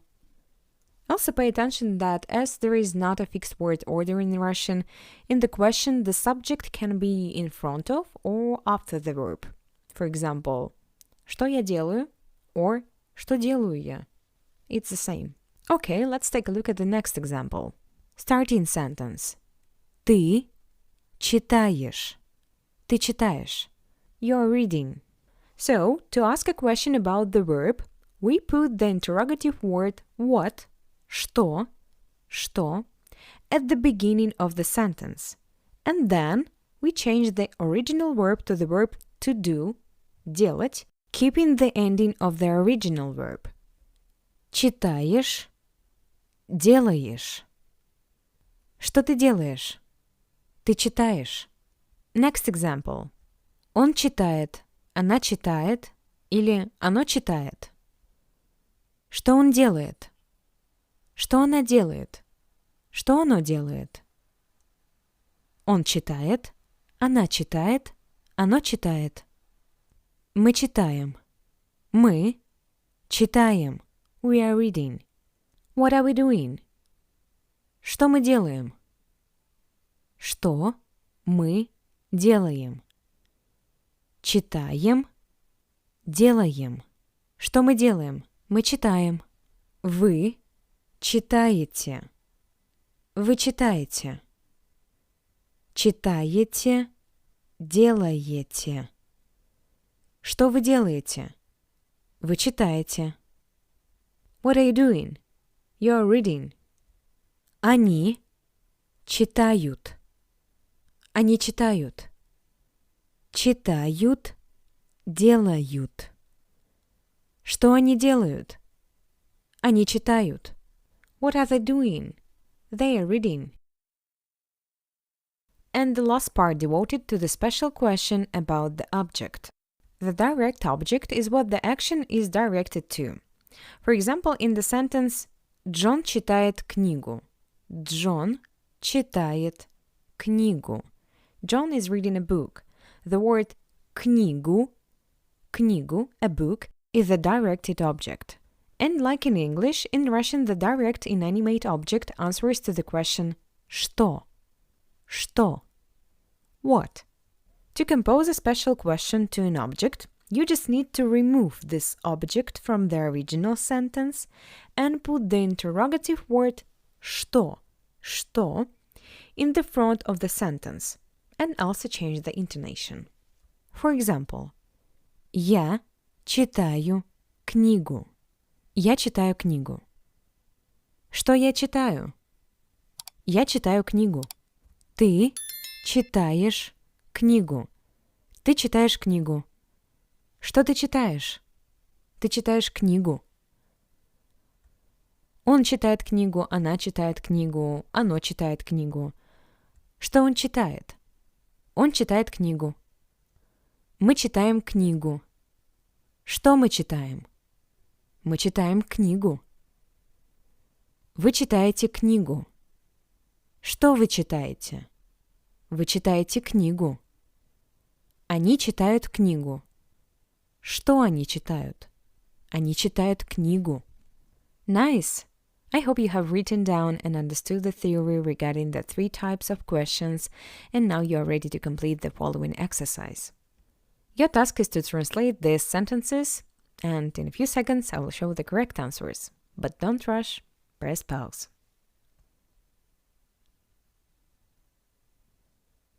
Okay, let's check it. Repeat after me. Who is this? Кто это? Кто это? What is it? Что это? Что это? What do you think? Что ты думаешь? Что ты думаешь? What is she reading? Что она читает? Что она читает? Who is reading the book? Кто читает книгу? Кто читает книгу? What are we doing? Что мы делаем? Что мы делаем? What are they doing? Что они делают? Что они делают? This was the last exercise for today, so we only have to repeat the question words. Повторение. Revision. Повторяй за мной. Repeat after me. Questions. Вопросы. Вопросы. What? Что? Что? Who? Кто? Кто? Why? Почему? Почему? Where? Где? Где? How much? How many? Сколько?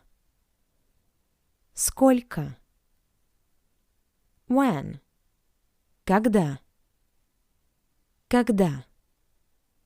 How? Как? Как? It? Это. Это. Congratulations on another completed Russian lesson. Thank you for your time and and being a part of this course. For being with me. See you in the next lesson. Bye-bye. Пока-пока. Здравствуй, дорогой друг. Добро пожаловать на курс «Русский для начинающих». Hello, dear friend. Welcome to the Russian for Beginners course. And today we have in our program the study of vocabulary on the topic of family and object forms of personal pronouns. But first, let's review the question words learned in the previous lesson. Повторение. Повторяй за мной. Repeat after me. Questions. Вопросы. What? Что? Who? Кто? Why? Почему? Where? Где? How much? How many? Сколько? When? Когда? How? Как? It? Это. Прекрасно. Wonderful. And here is the first word of today's lesson. Family. Семья. Семья. Family. Семья. Next word. Parents. Родители. Родители. Родители. Parents. Родители. Mother. Mother in Russian is mama. Mama. Mama. Mama. Mother. Mama. Father. Papa. Papa. Papa. Papa. Father. Papa. Son. Сын. Сын. Son. Сын. Next word. Daughter. Дочь. Дочь. Daughter. Дочь. Next word. Relatives. Relatives in Russian is родственники. Или родня. Родственники. Родственники. Родственники. Или родня. Родня. Родня. Relatives. Родственники. Или or родня. Brother. Брат. Брат. Брат. Brother. Брат. Sister. Сестра. Сестра. Сестра. sister, сестра. And in the Russian language, there are no analogues of the word siblings. So let's move on to our dear grandparents. Grandfather, дедушка, дедушка, дедушка. What a cute word. Grandfather, дедушка. Grandmother, бабушка, бабушка, бабушка. Grandmother, бабушка. Great-grandfather, прадедушка, прадедушка, прадедушка. Great-grandfather, прадедушка. The prefix pra is used in the formation of adjectives and nouns and means originality, the greatest antiquity, or an ascending or descending line along the direct degrees of kinship. Great-grandfather, прадедушка. Great-grandmother, прабабушка, прабабушка, прабабушка. Great-grandmother, прабабушка. In Russian, there is also no analog of the word grandparents. Grandson, внук, внук. Grandson, внук. Granddaughter, внучка, внучка. Granddaughter, внучка. Great-grandson, правнук, правнук, правнук. Great-grandson, правнук. Great-granddaughter, правнучка, правнучка, правнучка. Great-granddaughter, правнучка. Next word. Spouse. Супруг, супруга, супруг. For masculine, супруга. For feminine, супруг, супруг. Since it ends with the consonant g, this tells us that this word is masculine and refers to a man. Супруга, супруга. Since this word ends with the vowel a, this tells us that this word is feminine and refers to a woman. Next word. Husband. Муж, муж. Husband, муж. Wife. Жена, жена. Wife, жена. Groom, жених, жених. Groom, жених. Bride, невеста, невеста, невеста. Bride, невеста. Uncle, дядя, дядя. Uncle, дядя. This word is funny. Aunt, тетя, тетя, тетя. Aunt, тетя. Next word. Cousin, кузен или кузина. Cousin for masculine, кузина for feminine. Кузен, кузен. Кузина, кузина. Cousin, кузен или кузина. Nephew, племянник, племянник, племянник. Nephew, племянник. Niece, племянница, Племянница. Племянница. Niece. Племянница. On this word, we end the study of the vocabulary on the topic of family, which means that we are ready to move on to the study of object forms of personal pronouns.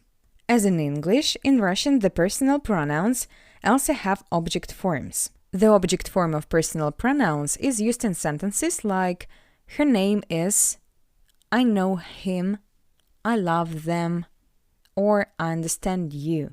So let's take a look at the table. I, me. Я, меня. Меня. For example, меня зовут Мария. My name is Maria. Or they call me Maria. Я, меня. You, you. Ты, тебя. Тебя. For example, я понимаю тебя. Я понимаю тебя. I understand you. He, him. Он, его. Его. For example, я понимаю его. Я понимаю его. I understand him. She, her. Она, ее. Ее. For example, я понимаю ее. Я понимаю ее. I understand her. We, us. Мы, нас. Нас. Я понимаю нас. Я понимаю нас. I understand us. You, you, for plural. Вы, вас. Вас. Я понимаю вас. Я понимаю вас. I understand you. They, them. Они, их. Их. Я понимаю их. Я понимаю их. I understand them. Let's summarize. Repeat after me. Me. Меня. Меня. You. Тебя. Тебя. Him. Его. Его. Her. Ее. Ее. Us. Нас. Нас. You, for plural. Вас. Вас. Them. Их. Их. Write down this table so that you can complete the next exercise and, of course, use it in the future. Your task is to fill in the blanks with the correct form of the words in the brackets. Pronouns я, он, вы, она, они, мы, ты are indicated in the subject form, and your task is to write their object form. And when you're ready, check the correct answers. Ready? Let's check it. Ты слушаешь меня? Меня. Do you listen to me? Брат знает его? Его. Does brother know him? Простите, я не слышу вас. Вас. Sorry, I don't hear you. Мама знает ее. Ее. Mother knows her. Папа понимает их. Их. Father understands them. Родители любят нас. Нас. Parents love us. Сестра слушает тебя. Тебя. Sister is listening to you. Чудно. Great. And we have one more exercise. Tell about your family. You can use this structure as an example. I have a mother. Her name is Trampampam. I love her. I have a Trampampam. His name is Trampampam. I Trampampam him. He likes to Trampampam.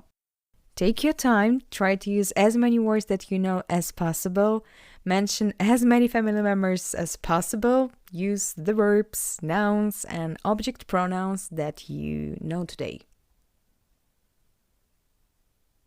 Okay, let's see my version. У меня есть мама.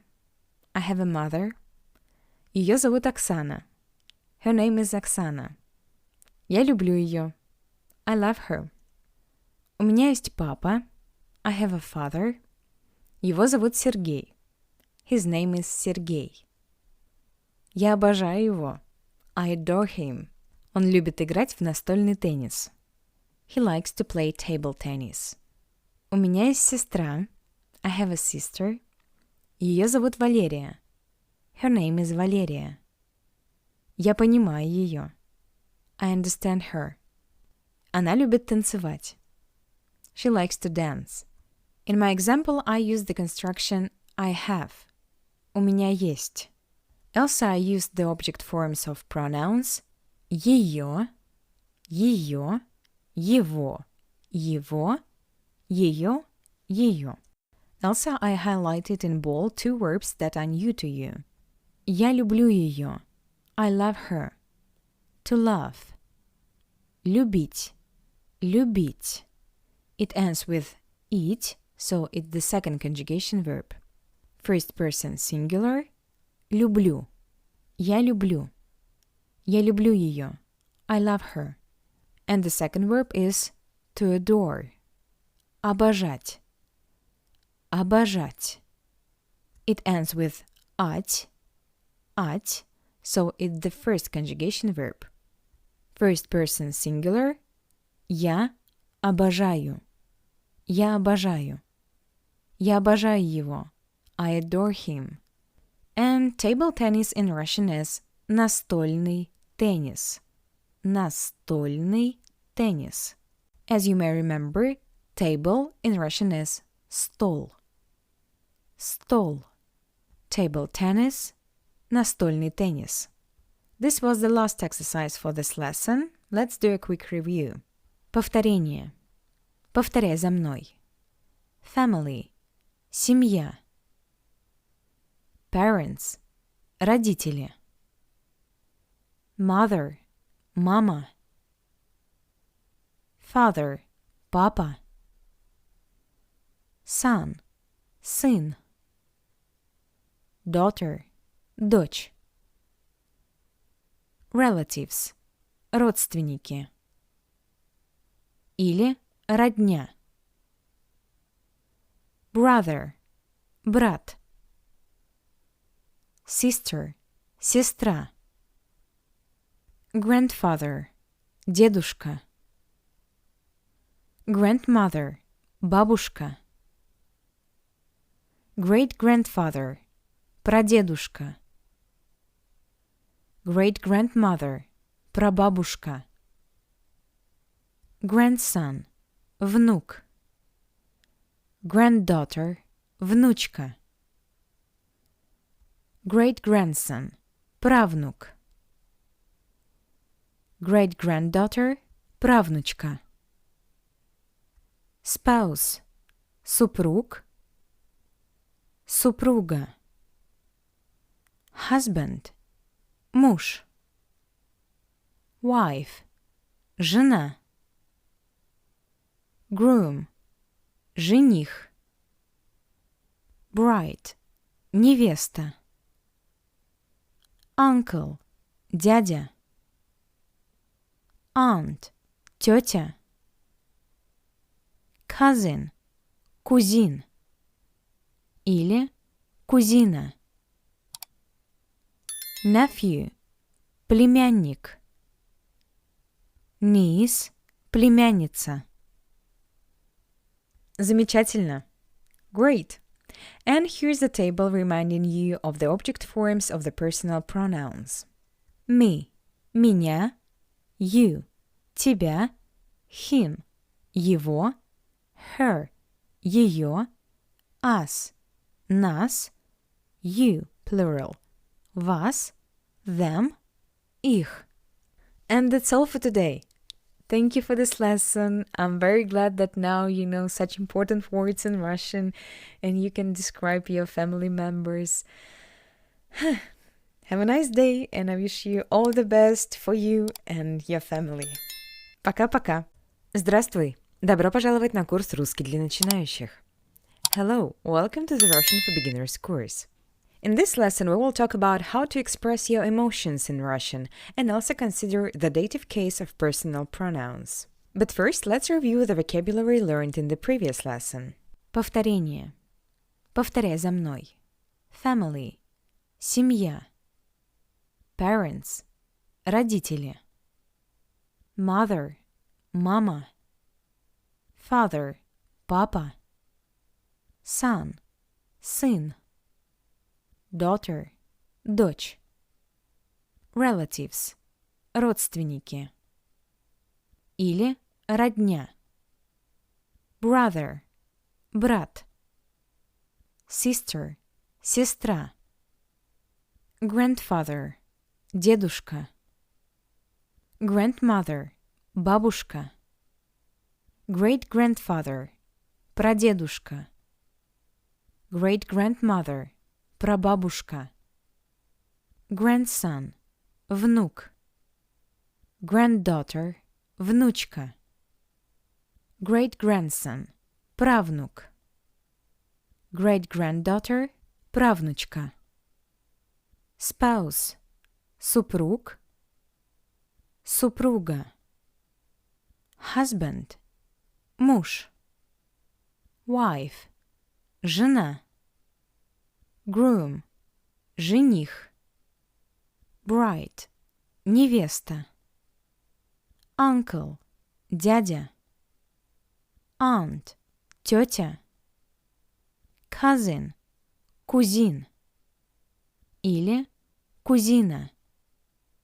Nephew. Племянник. Niece. Племянница. Отлично. Also, let's repeat the object form of personal pronouns. Me. Меня. You. Тебя. Him. Его. Her. Ее. Us. Нас. You plural. Вас. Them. Их. Меня. Тебя. Его. Ее. Нас. Вас. Их. Great. Отлично. Let's move on. And as I said, the topic of today's lesson is emotions. Emotions in Russian is эмоции. Эмоции. Эмоции. Эмоции. Emotions. Эмоции. In the Russian language, there are several constructions that allow you to express your emotions. The type depends on the emotion that you're experiencing. So I divided emotions into 4 groups. And from this slide begins the first group of emotions, the expression of which we form following the scheme, the subjective form of the personal pronoun plus the short form of the adjective. For example, happy in Russian is счастливый. Счастливый. Please note that the combination of the letter s and ch at the beginning of this word sounds like sh. Not счастливый, but счастливый. Счастливый. This is an adjective. And if you want to say I'm happy in Russian, as I said earlier, you need to use the subjective form of the personal pronoun and the short form of the adjective. The full version of this adjective is счастливый. The short version is счастлив. The ending of short adjectives varies according to person, gender, and number. There is no ending for masculine gender. For feminine, we have the ending a, and for the plural, we have the ending y. Okay, let's see how to say I'm happy in Russian. Я счастлив. Я счастлив if you are a boy. And я счастлива. Я счастлива if you are a girl. I'm happy. Я счастлив или я счастлива. If you want to say you are happy and at the same time you speak to a man, use the following phrase. Ты счастлив. Ты счастлив. If you are talking to a woman, ты счастлива. Ты счастлива. You are happy. Ты счастлив. Или ты счастлива. And it makes sense that if you want to say he is happy, you will use this phrase. Он счастлив. Он счастлив. She is happy. Она счастлива. The ending а. Она счастлива. He is happy. Он счастлив. She is happy. Она счастлива. And for the all plurals, the short adjective will have the ending «ы». We are happy. Мы счастливы. Мы счастливы. You are happy, plural. Вы счастливы. Вы счастливы. They are happy. Они счастливы. Они счастливы. Okay, and the next emotion that is formed in the similar way is to be in love. We have the adjective влюбленный. Влюбленный. Влюбленный. In love. The short version is влюблен. And the short version corresponds to the masculine form. So if you're a boy and you're in love, you will say я влюблен. Я влюблен. Я влюблен. If you're a girl and you want to say I'm in love, you just need to add the ending «а» to the short version. Я влюблена. Я влюблена. You are in love. Ты влюблен. Ты влюблен. For the masculine. Ты влюблена. Ты влюблена.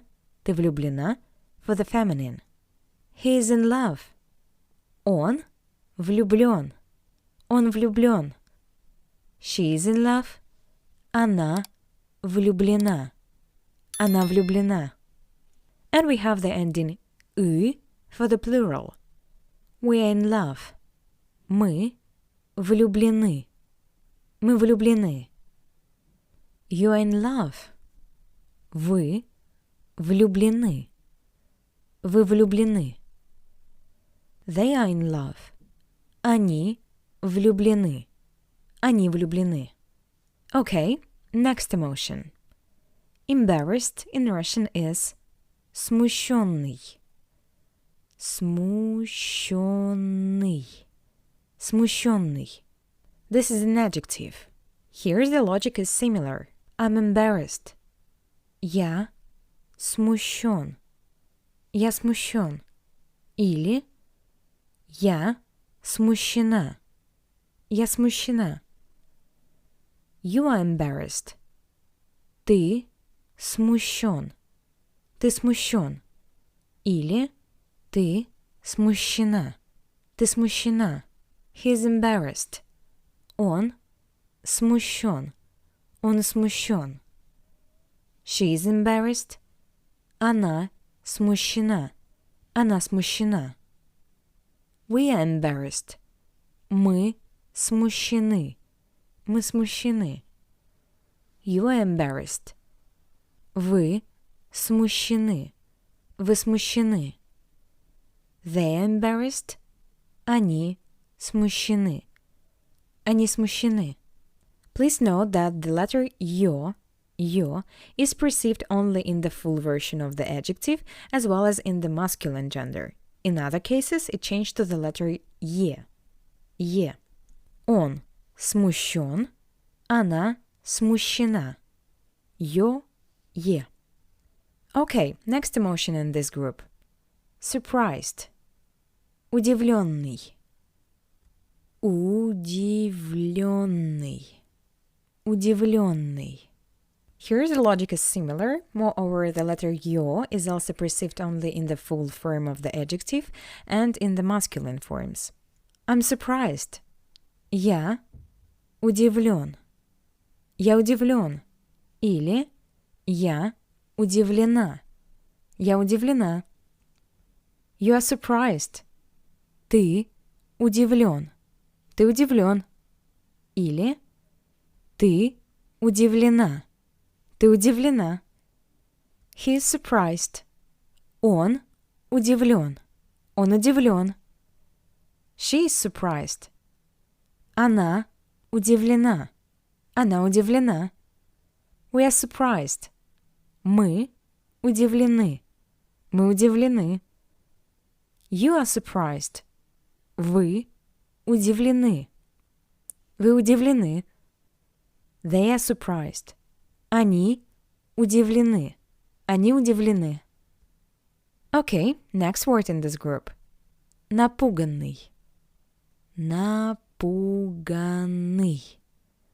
Напуганный. Scared, frightened. I'm scared. Я напуган. Я напуган. Или я напугана. Я напугана. You are scared. Ты напуган. Ты напуган. Или ты напугана. He is scared. Он напуган. Он напуган. She is scared. Она напугана. Она напугана. We are scared. Мы напуганы. You are scared, plural. Вы напуганы. They are scared. Они напуганы.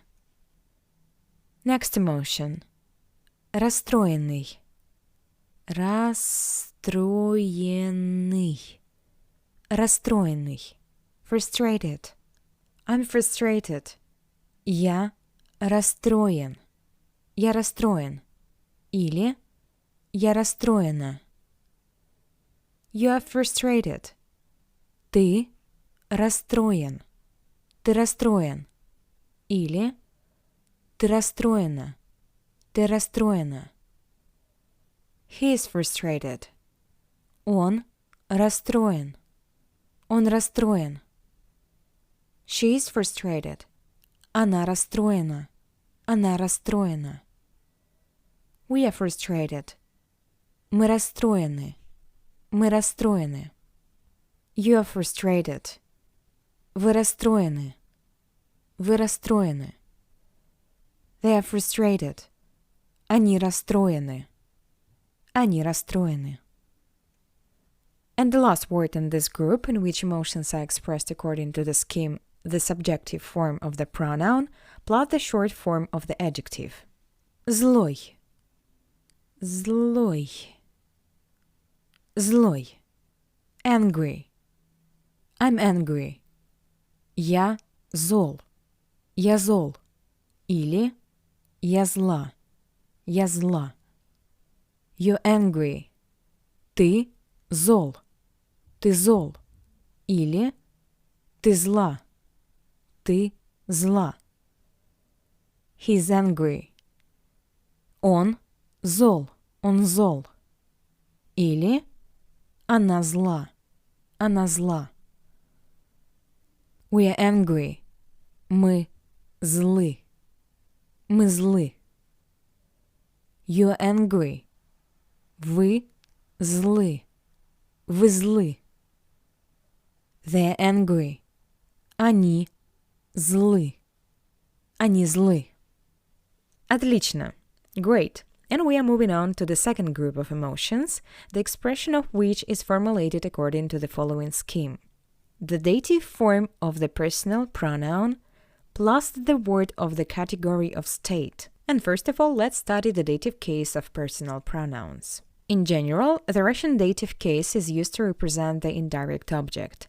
This is the person or thing that receives the main object.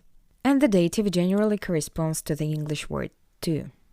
The dative case of personal pronouns is used in the phrases like I like, he likes, she likes, and so on. I like. Мне нравится. You may remember this phrase. It can literally be translated as to me it's likable. To me. Мне. Мне нравится. I like. He likes. Ему нравится. Ему нравится. To him it's likable. To him. Ему. And of course, the dative case of personal pronouns is used to express emotions and states. That's why we are talking about it right now, right? So let's see how to say, for example, I'm bored. I'm bored. I'm bored, it means that to me it's boring. To me, мне. Мне. Boring, скучный. Скучный. It's an adjective. Скучно. Скучно. This is the word of the category of state. To me it's boring. Мне скучно. I'm bored. Мне скучно. Okay, let's move on. To you. Тебе. Тебе. To you it's boring. Тебе скучно. Тебе скучно. You're bored. Тебе скучно. To him. Ему. Ему. To him it's boring. Ему скучно. Ему скучно. He's bored. Ему скучно. To her. Ей. Ей. To her it's boring. Ей скучно. She's bored. Ей скучно. To us. Нам. Нам. To us it's boring. We are bored. Нам скучно. To you, plural or formal, вам. Вам. To you it's boring. You're bored. Вам скучно. Вам скучно. To them. Им. Им.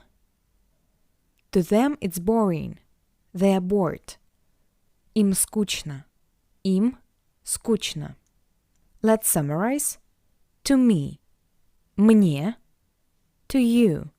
Тебе. To him. Ему. To her. Ей. To us. Нам. To you. Вам. To them. Им. And the good news is that the form of the state category word is unchanged. Okay, now let's see when expressing what emotions this scheme will be used. We will not dwell on this word for long. I'm bored. Мне скучно. You're bored. Тебе скучно. He is bored. Ему скучно. She is bored. Ей скучно. We are bored. Нам скучно. You're bored. Вам скучно. They are bored. Им скучно. Next emotion. Грустный. Грустный. Sad. Грустный. This is an adjective. And the word of the category of state is грустно. Грустно. Грустный. Грустно. I feel sad. Мне грустно. Мне грустно. You feel sad. Тебе грустно. Тебе грустно. He feels sad. Ему грустно. Ему грустно. She feels sad. Ей грустно. Ей грустно. We feel sad. Нам грустно. Нам грустно. You feel sad, plural. Вам грустно. Вам грустно. They feel sad. Им грустно. Им грустно. Next emotion. Тревожный. Тревожный. Anxious. I feel anxious. Мне тревожно. Мне тревожно. You feel anxious. Тебе тревожно. Тебе тревожно. He feels anxious. Ему тревожно. Ему тревожно. She feels anxious. Ей тревожно. Ей тревожно. We feel anxious. Нам тревожно. Нам тревожно. You feel anxious. Вам тревожно. Вам тревожно. They feel anxious. Им тревожно. Им тревожно. Next emotion. Комфортный. Комфортный. Comfortable. I'm comfortable. Мне комфортно. You are comfortable. Тебе комфортно. He's comfortable. Ему комфортно. She's comfortable. Ей комфортно. We are comfortable. Нам комфортно. You are comfortable. Вам комфортно. They're comfortable. Им комфортно. Also here I wanted to remind you that in order to add negation in Russian, you just need to add a partis не before the word you want to negate. I am uncomfortable. Мне некомфортно. Мне некомфортно. Тебе некомфортно. Ему некомфортно. Ей некомфортно. Нам некомфортно. Вам некомфортно. Им некомфортно. Okay, the next group of emotions is associated with verbs. Respectively, to express emotion, we will use the following scheme. Personal pronoun plus verb in the form corresponding to this pronoun. For example, уставать. Уставать. Уставать. Get tired. The peculiarity of this case is that in order to say I'm tired, the verb уставать is used in the past tense, even when it comes to the present tense. The logic is as follows. You are tired because you did something difficult before, so now you are tired. We will study the past tense in the next part of this course, but it makes sense to learn this phrase now. In the past tense, the verbs have the ending l, la, or li. Let's try. I'm tired. Я устал. Или я устала. You are tired. Ты устал. Или ты устала. He is tired. Он устал. Он устал. She is tired. Она устала. Она устала. We are tired. Мы устали. You are tired, plural. Вы устали. They are tired. Они устали. Next emotion. Нервничать. Get nervous. Нервничать.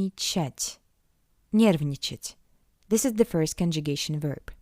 I'm nervous. Personal pronoun plus the verb in the form corresponding to the personal pronoun. Я нервничаю. Я нервничаю. Ты нервничаешь. Ты нервничаешь. Он нервничает. Он нервничает. Она нервничает. Она нервничает. Мы нервничаем. Мы нервничаем. Вы нервничаете. Вы нервничаете. Они нервничают. Они нервничают. Next emotion. Беспокоиться. Беспокоиться. To worry. Беспокоиться. The ending тся is read like ца. Not like беспокоиться, but беспокоиться. The ending тся indicates that it's a reflexive verb. However, the preceding it, ится, indicates that this is the second conjugation verb. So we will conjugate it as a second conjugation verb and add с or ся. I'm worried. Я беспокоюсь. Я беспокоюсь. Ты беспокоишься. Ты беспокоишься. Он беспокоится. Он беспокоится. Она беспокоится. Она беспокоится. Мы беспокоимся. Мы беспокоимся. Вы беспокоитесь. Вы беспокоитесь. Они беспокоятся. Они беспокоятся. Next emotion. Стесняться. Стесняться. To hesitate. We use it in the meaning I hesitate or I'm shy. The verb стесняться is also a reflexive verb, but it's the first conjugation. I'm shy in Russian. Я стесняюсь. Я стесняюсь. You're shy. Ты стесняешься. Ты стесняешься. Он стесняется. Он стесняется. Она стесняется. Она стесняется. Мы стесняемся. Мы стесняемся. Вы стесняетесь. Вы стесняетесь. Они стесняются. Они стесняются. And the last group of emotions, the expression of which is formed according to the following scheme. Personal pronoun, preposition в, which means in, plus the name of the state. So the phrase I'm confused is closer to the meaning I'm in confusion. But since we don't use the verb to be in the present tense, it sounds like I in confusion. I, я, in, в, confusion, замешательстве. Я в замешательстве. Замешательстве. Замешательстве. You're confused. Ты в замешательстве. He is confused. Он в замешательстве. She is confused. Она в замешательстве. Мы в замешательстве. Вы в замешательстве. Они в замешательстве. And the last emotion in this lesson. В восторге. В восторге. В восторге. Excited. I'm excited. Я в восторге. Я в восторге. Ты в восторге. Ты в восторге. Он в восторге. Она в восторге. Мы в восторге. Вы в восторге. Они в восторге. Отлично. Great. Time for practice. Try to translate these phrases into Russian. Ready? Let's check it. I'm tired. Я устал. Или я устала. I feel anxious. Мне тревожно. I worry. Я беспокоюсь. You feel sad. Тебе грустно. We are happy. Мы счастливы. They are angry. Они злы. She is bored. Ей скучно. And finally, let's repeat everything that we have learned today using emotions in the context of our own state, since most often we describe our personal emotions. Повторение. I'm happy. Я счастлив. Или я счастлива. I'm in love. Я влюблен. Или я влюблена. I'm embarrassed. Я смущен. Или я смущена. I'm surprised. Я удивлен. Или я удивлена. I'm scared. Я напуган. Или я напугана. I'm frustrated. Я расстроен. Или я расстроена. I'm angry. Я зол. Или я зла. I'm bored. Мне скучно. I feel sad. Мне грустно. I feel anxious. Мне тревожно. I'm comfortable. Мне комфортно. I'm tired. Я устал. Или я устала. I'm nervous. Я нервничаю. I'm worried. Я беспокоюсь. I'm shy. Я стесняюсь. I'm confused. Я в замешательстве. I'm excited. Я в восторге. Great job! I'm proud of you if you were able to watch this lesson to the end and absorb new knowledge, because there are really a lot of nuances inherent in the Russian language in this topic. But I hope that you're not scared. Ты не напуган.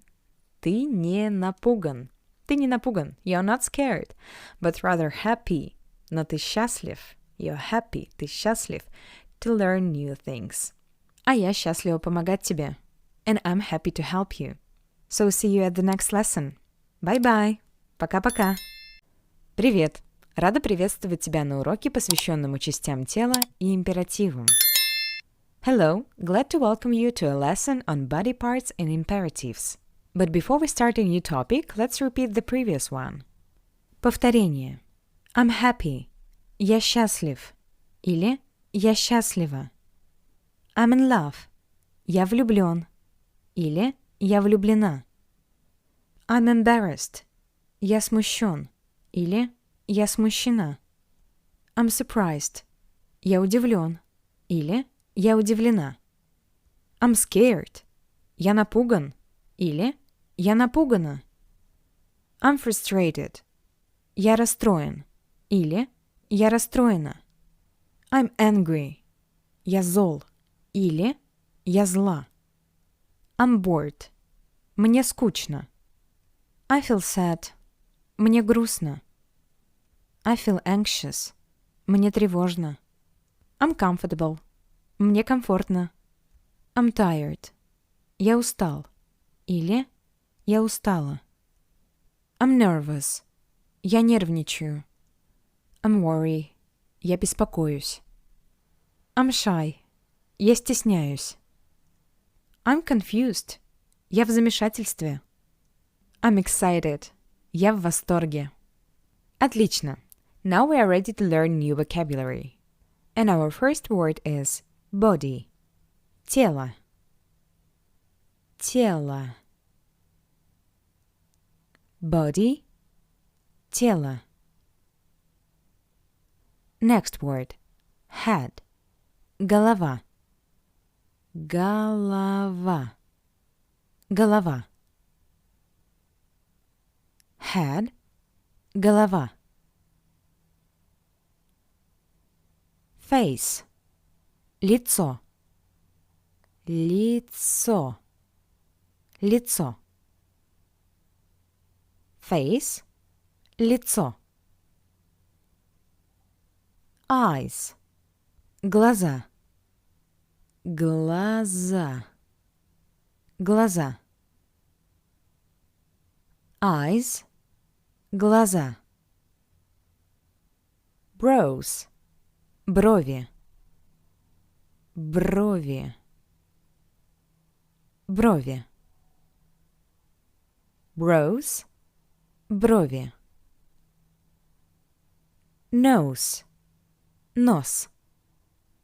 Нос. Nose. Нос. Next word. Cheeks. Щеки. Щеки. Щеки. Cheeks. Щеки. Lips. Губы. Губы. Губы. Lips. Губы. Mouth. Рот. Рот. Mouth. Рот. Teeth. Зубы. Зубы. Зубы. Teeth. Зубы. Ears. Уши. Уши. Уши. Ears. Уши. Hair. Волосы. Волосы. Волосы. Hair. Волосы. Chest. Грудь. Грудь. Грудь. Chest. Грудь. Back. Спина. Спина. Спина. Back – спина. Stomach – живот. Живот. Живот. Stomach – живот. Arms – hands. Руки. Руки. Руки. The fact is that in the Russian language there is a special word denoting hands, but we rarely use it and use the word руки, руки, for that part of the body that starts from the shoulder and ends with the fingers. Arms, hands, руки. Okay, next word. Shoulder. Плечо. Плечо. Плечо.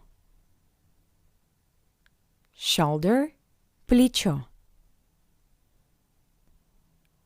Elbow. Локоть. Локоть.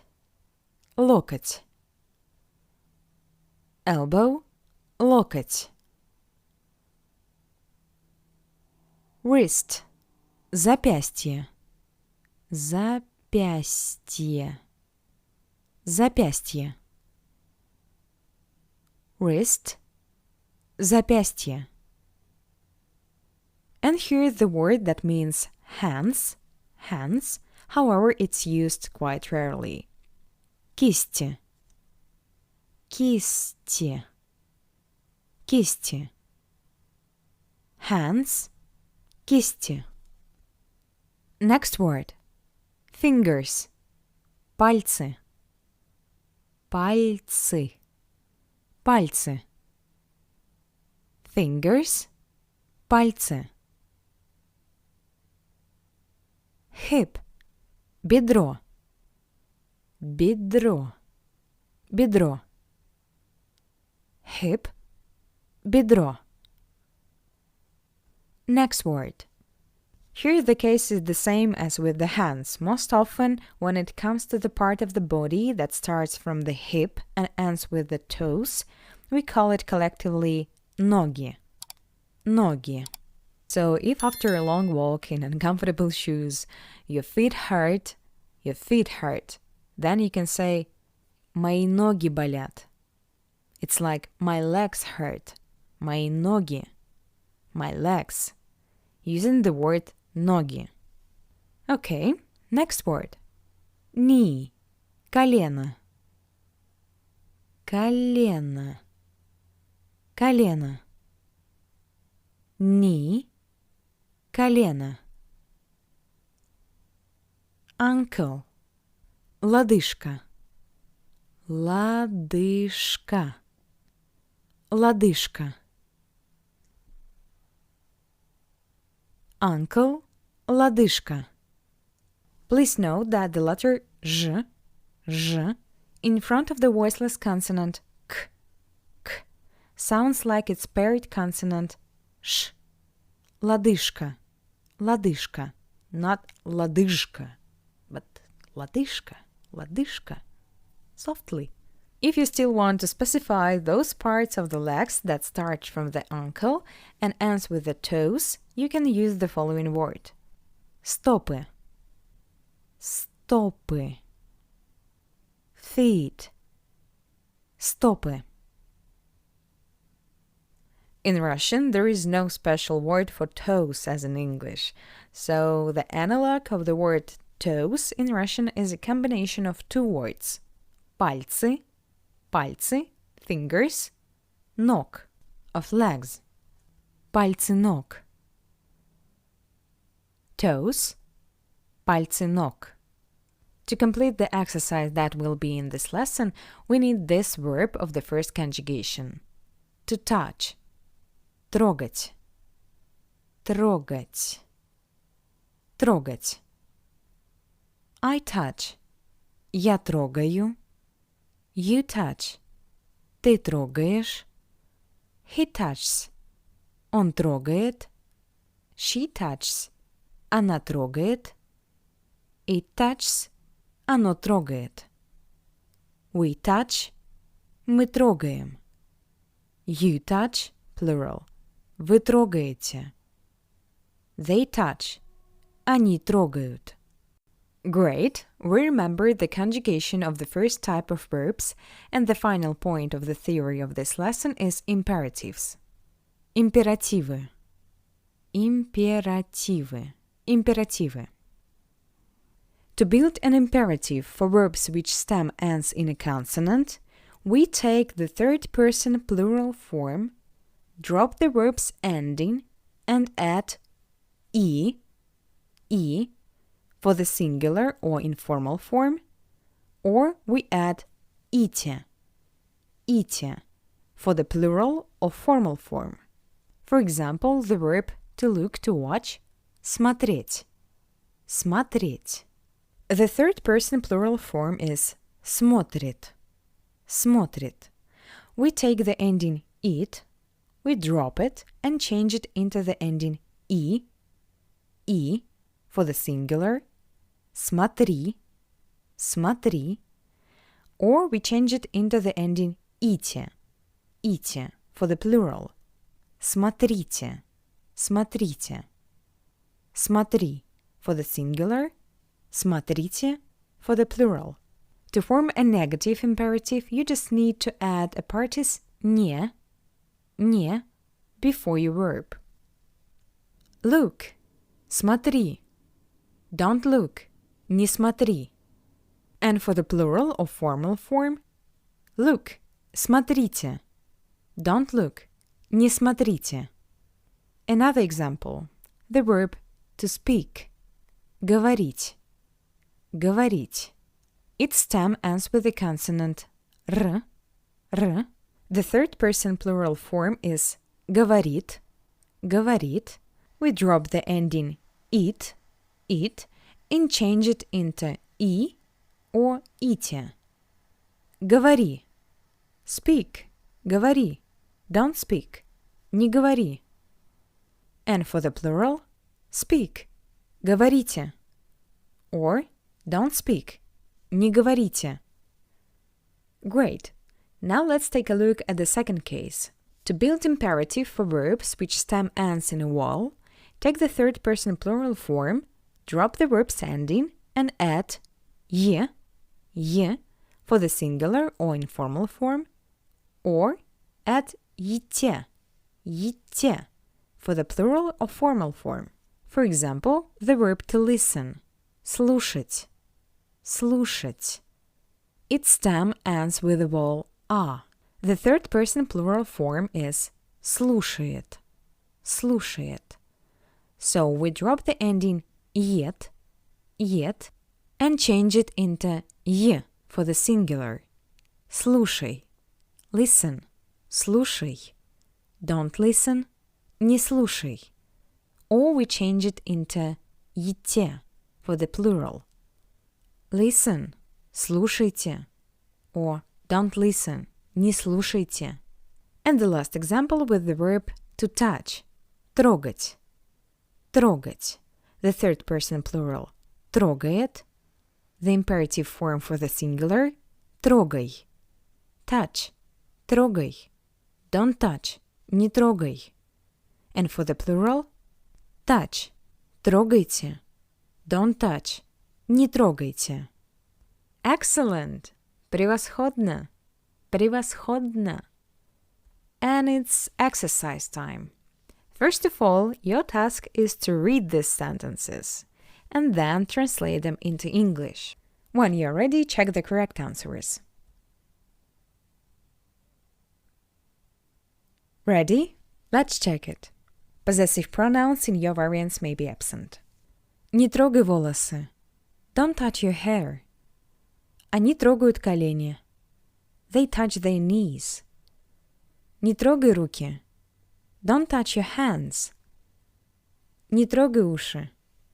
Don't touch your ears. Вы трогаете пальцы. You touch your fingers.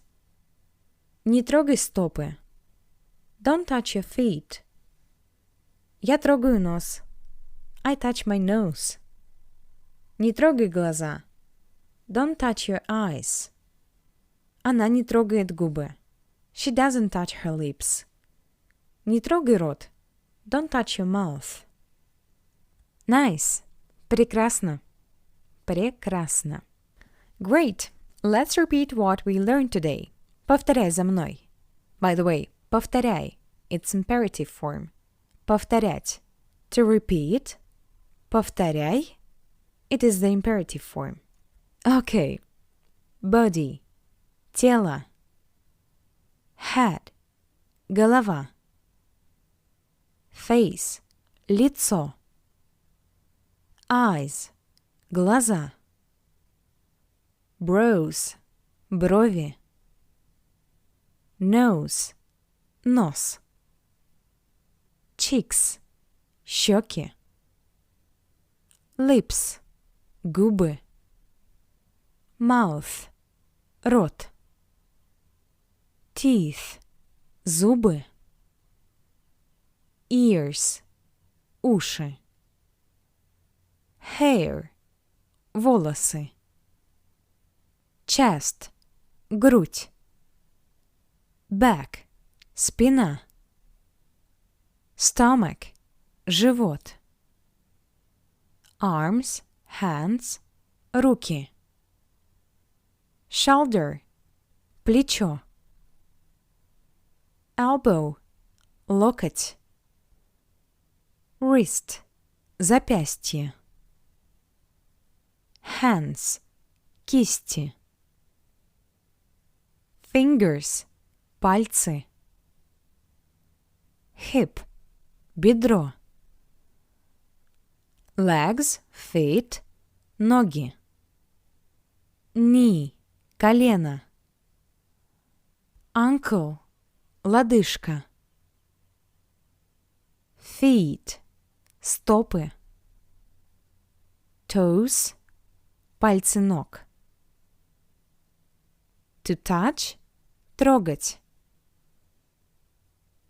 Congratulations! You have another completed Russian lesson behind you. Behind your back. За твоей спиной. Спина? Спиной. Behind your back. За твоей спиной. I hope you are already seeing progress. So keep it up and you will succeed. See you at the next lesson. Bye-bye. Пока-пока. Привет! Добро пожаловать на курс «Русский для начинающих». Тема этого урока – физические характеристики. The topic of this lesson is physical characteristics. But first, let's review the vocabulary from the previous lesson. Repeat after me, because the more times you say these words, the better you remember them.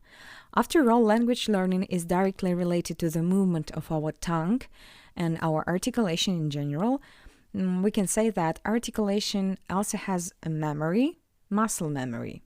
So, повторяй за мной. Body – тело. Head – голова. Face – лицо. Eyes – глаза. Brows – брови. Nose – нос. Cheeks – щеки. Lips – губы. Mouth – рот. Teeth – зубы. Ears – уши. Hair – волосы. Chest – грудь. Back – спина. Stomach – живот. Arms, hands – руки. Shoulder – плечо. Elbow – локоть. Wrist – запястье. Hands – кисти. Fingers – пальцы. Hip – бедро. Legs – feet – ноги. Knee – колено. Ankle – лодыжка. Feet – стопы. Toes – пальцы ног. To touch – Трогать. Okay, great. As I said before, in this lesson we will talk about physical characteristics. Физические характеристики. Физические характеристики. Физические характеристики. This word sounds very similar to the English translation. And the first adjective of today's vocabulary is pretty. Красивый. Красивый. Красивый. I remind you that the basic form of adjectives, which is indicated in dictionaries, corresponds to the masculine gender. That is, you will use the adjective красивый with the ending «ый» if you describe yourself and at the same time you are a man, or if you describe another man. For example, you want to say I'm pretty, and you're a man, you will say я красивый. He is pretty. Он красивый. John is pretty. John красивый. If you are a girl, or you are talking about another girl, then the ending «ый» is replaced by the ending «ая» for the feminine gender. Красивая, красивая. Я красивая, if you're a girl. She is pretty. Она красивая. My mom is beautiful. Моя мама красивая. And we change the ending «ый» to the ending «ые» for the plural. Красивые, красивые. They're pretty. Они красивые. Okay, next adjective. Attractive. Привлекательный. Привлекательный. Привлекательный. Привлекательный. It is the masculine form, the feminine form. Привлекательная. Привлекательная. Привлекательная. And for the plural form, привлекательные. Привлекательные. He's attractive. Он привлекательный. She's attractive. Она привлекательная. They're attractive. Они привлекательные. Okay, let's move on. And our next adjective is gorgeous, beautiful. Прекрасный. Прекрасный. Прекрасный.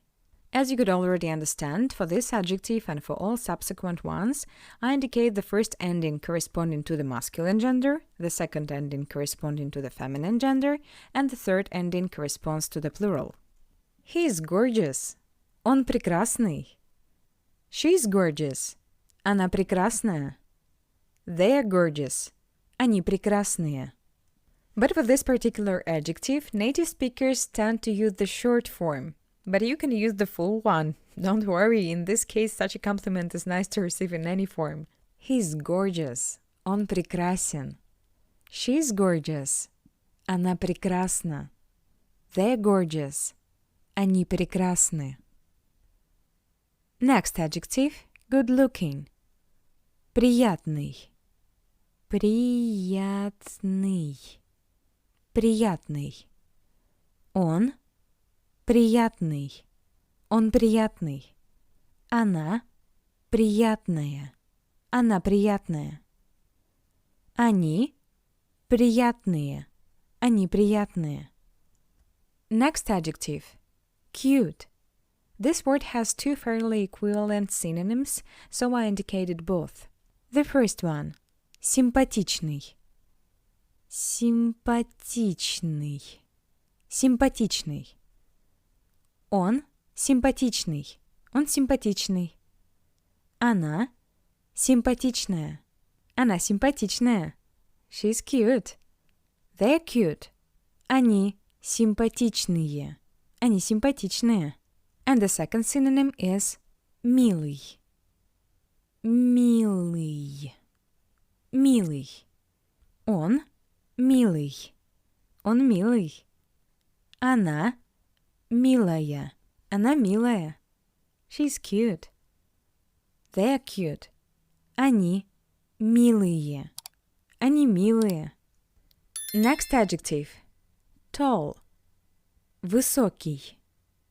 Высокий. Высокий. Он высокий. Он высокий. Она высокая. Она высокая. Они высокие. Они высокие. Next adjective. Short. Низкий. Низкий. Низкий.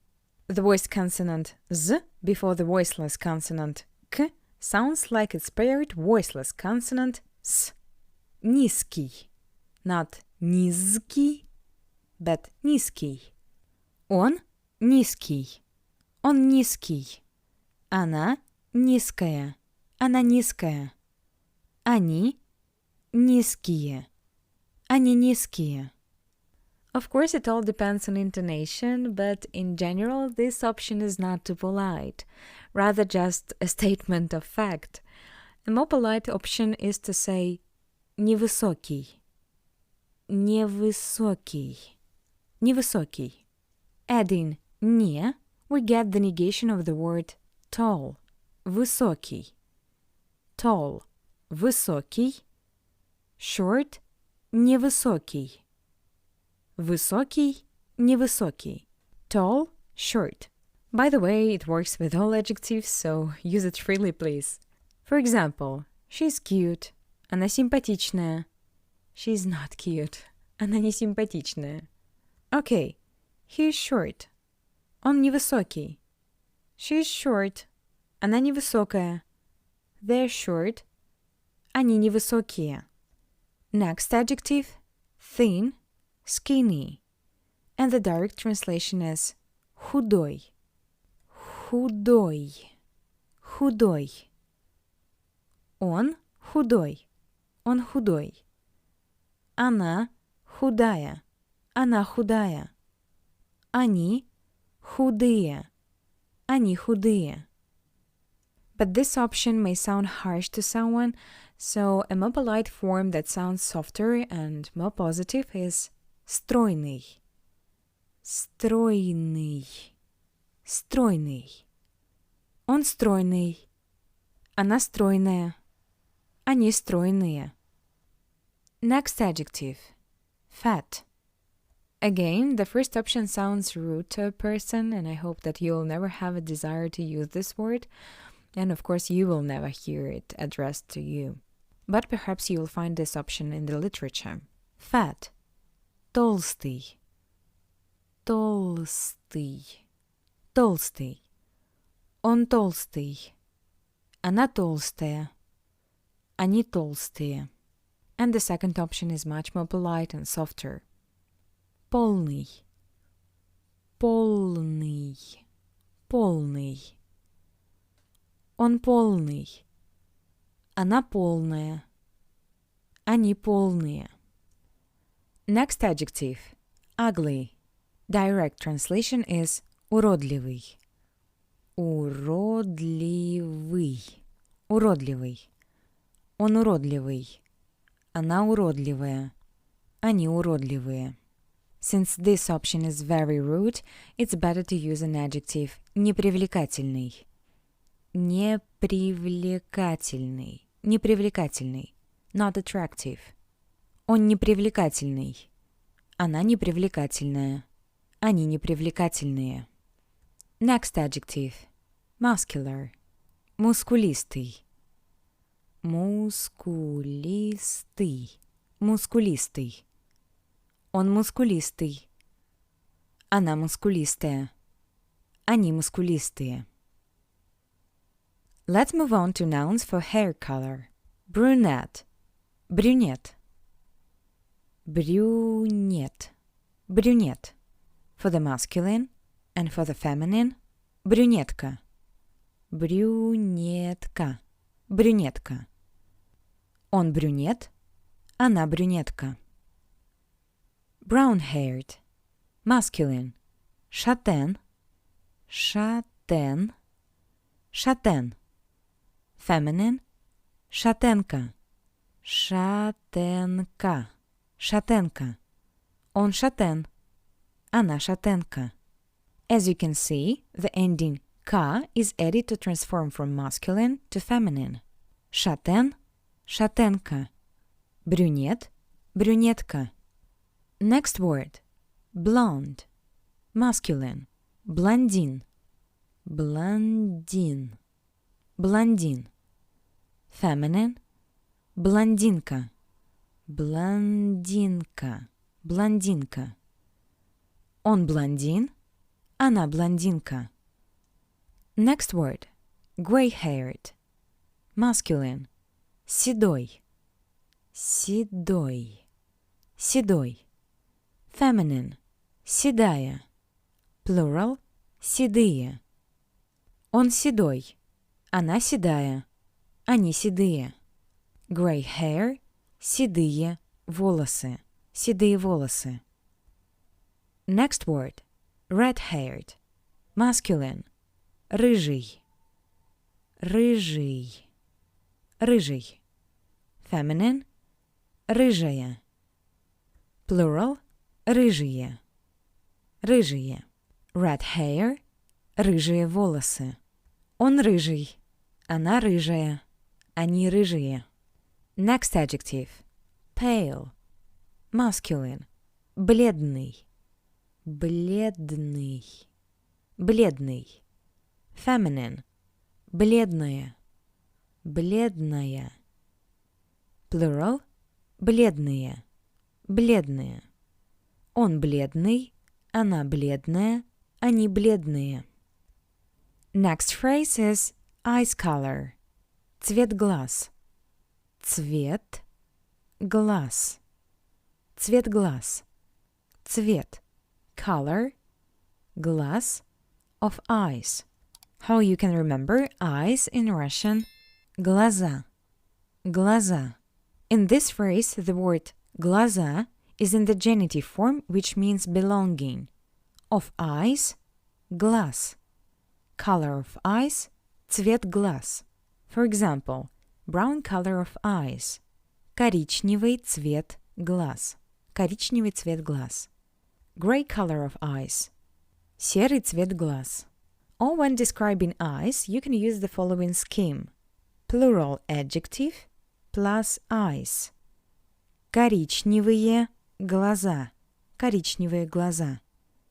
Серые глаза. Серые глаза. Okay, let's move on. Young. Masculine. Молодой. Молодой. Молодой. Feminine. Молодая. Молодая. Молодая. Plural. Молодые. Молодые. Папа молодой. Мама молодая. Родственники молодые. Relatives are young. Next adjective. Old. Masculine. Старый. Старый. Старый. Feminine. Старая. Старая. Plural. Старые. Старые. And the second option, which is a little bit more polite. Пожилой. Пожилой. Пожилой. Дедушка пожилой. Бабушка пожилая. Бабушка пожилая. Родственники пожилые. Родственники пожилые. And that was the last word on the topic of physical characteristics. And now I would like to repeat the forms of personal pronouns that are used when describing a person to remind you of cases of using different forms. I, subject form. Я, dative case. Мне, мне. We use the dative case when talking about our age. Мне 23. Мне 23. I'm 23. Object form. Меня. Меня. We use object form when telling about name. Меня зовут Мария. Меня зовут Мария. They call me Maria. And the last column contains the phrase I have. For example, in order to say I have green eyes. У меня зеленые глаза. У меня зеленые глаза. So in this column, The forms of personal pronouns are the same as in the object form, except for those variants when pronouns in object form begin with a vowel. In such cases, the consonant n is added to these pronouns. Him, его, he has, у него. Her, ее, she has, у нее. Them, их, they have, у них. It's like in English when we say, this is an apple. This is an apple. We don't say, this is a apple. This is an apple. У него, у нее, у них. Okay, let's summarize. Я Мария. Мне 23. Меня зовут Мария. У меня зеленые глаза. Ты Нико. Тебе 25. Тебя зовут Нико. У тебя серые глаза. Он Нико. Ему 25. Его зовут Нико. У него серые глаза. Она Мила.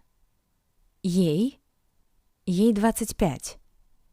Ее зовут Мила. У нее черные глаза. Мы друзья. We are friends. Нам 25. Нас. Since here it's not very correct to use the phrase our name is, so I use the phrase they know us. Нас знают. У нас красные волосы. We have red hair. Why not? Вы пара. You're a couple. Вам 28. You are 28. Вас знают. У вас красивые глаза. You have beautiful eyes. Они друзья. They are friends. Им 27. They're 27. Их знают. They know them. У них серые глаза. They have gray eyes. Отлично. Great. Now you're ready to complete this exercise. Your task is to tell about yourself, following this structure. Name, age, and describe yourself using 4 words, or if you wish, you can use more. It's up to you. And when you're ready, look at my version. Okay, let's see what I can tell about myself. Меня зовут Мария. My name is Maria. Мне 23. I'm 23. Я брюнетка. I'm brunette. Низкая or невысокая. I'm not tall. I'm short. I'm not tall. Милая, let's say.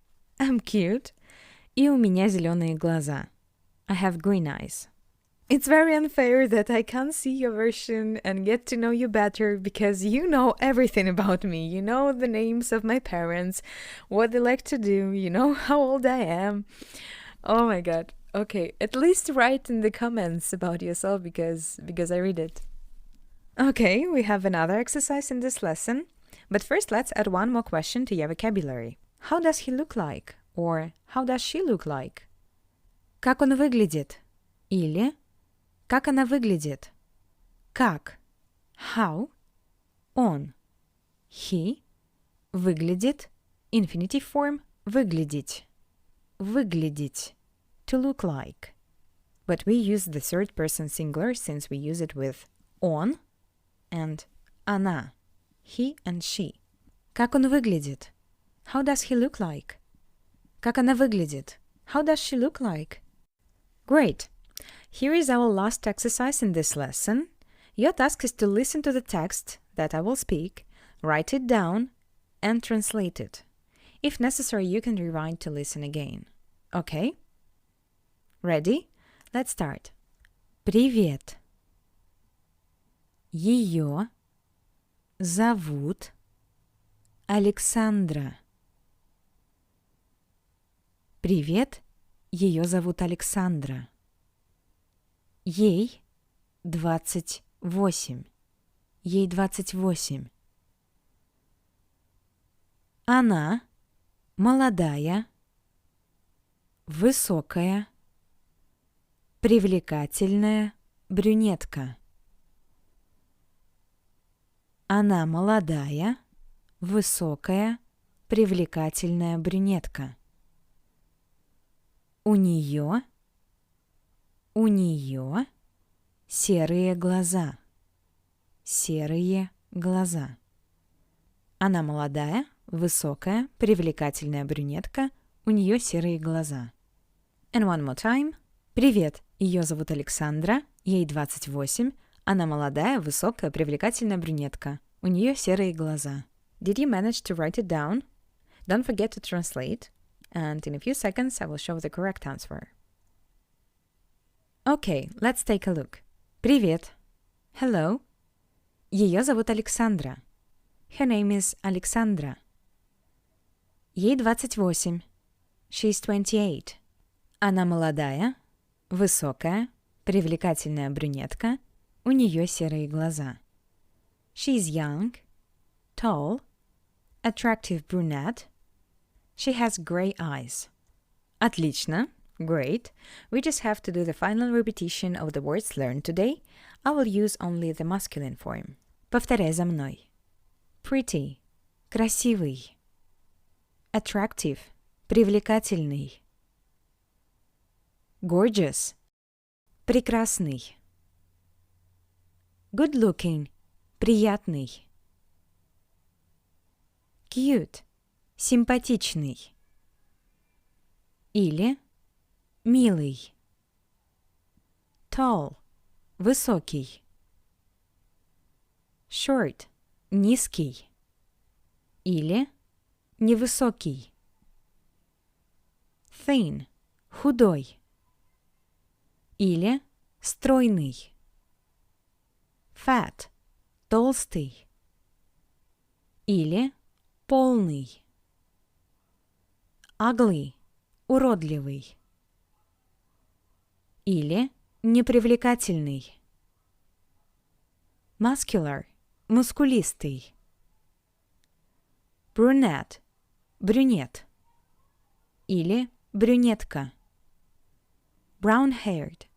Шатен. Или шатенка. Blondie. Блондин. Или блондинка. Gray-haired. Седой. Red-haired. Рыжий. Pale. Бледный. Eyes color. Цвет глаз. Young. Молодой. Old. Старый. Или пожилой. And here's the table that I hope you wrote down. And that's all for today. I congratulate you on completing another Russian lesson. I hope you enjoyed it. Don't forget to tell about yourself in the comments. I haven't forgotten about it. And it's your turn. Really. Have a nice day. Bye-bye. Пока-пока. Привет! Добро пожаловать на курс «Русский для начинающих». Hello, welcome to the Russian for Beginners course. Let's start by repeating the words learned in the previous lesson. Повторяй за мной. Pretty. Красивый. Attractive. Привлекательный. Gorgeous. Приятный. Cute. Симпатичный. Или милый. Tall. Высокий. Short. Низкий. Или невысокий. Thin. Худой. Или стройный. Fat. Толстый. Или полный. Ugly. Уродливый. или непривлекательный. Muscular – мускулистый. Brunette – брюнет или брюнетка. Brown-haired – шатен или шатенка. Blondie – блондин или блондинка. Gray-haired – седой. Red-haired – рыжий. Pale – бледный. Eyes color – цвет глаз. Young – молодой. Old – старый. Или пожилой. Отлично! The topic of this lesson is about personality. Namely, we will learn adjectives with which you can describe a person. Личность. We have a really large number of new words ahead of us, but I think that you will use these words a lot. So let's start. Personality in Russian is личность. Личность. Личность. This word comes from the word лицо. Лицо. Face. Face. Лицо. Personality. Личность. And our first adjective is добрый. Добрый, which means kind. Добрый. Добрый. Feminine. Добрая. Добрая. Plural. Добрые. Добрые. Мой брат добрый. My brother is kind. Сестра добрая. Сестра добрая. My sister is kind. Дети добрые. Дети добрые. Children are kind. Next adjective. Brave. Смелый. Смелый. Смелый. Он смелый. Она смелая. Они смелые. Смелый дедушка. Brave grandfather. Смелая бабушка. Brave grandmother. Смелые дети. Brave children. Next adjective. Sensitive. Чувствительный. Чувствительный. Чувствительный. Please note that the bold letter V is not pronounced. Чувствительный. This word comes from the word чувство. Чувство, which means feeling. Папа чувствительный. Мама чувствительная. Дети чувствительные. Okay, next adjective. Horrible. Ужасный. Ужасный. Ужасный. Он ужасный. Она ужасная. Они ужасные. This word comes from the word horror. Ужас. Horror. Ужас. Horrible. Ужасный. Whenever possible, I try to tell you about such interconnections so that you feel the Russian language. Next adjective. Ambitious. Амбициозный. Амбициозный. Амбициозный. Амбициозный брат. Ambitious brother. Амбициозная сестра. Ambitious sister. Амбициозные друзья. Ambitious friends. This word comes from the word амбиция. Амбиция. Ambition. Ambition. Амбиция. Ambitious. Амбициозный. Here I would also like to tell you about such a trick. In Russian, there are quite a few words borrowed from English. Many of them end in ция. Ция. This ending corresponds to the English shn. Shn.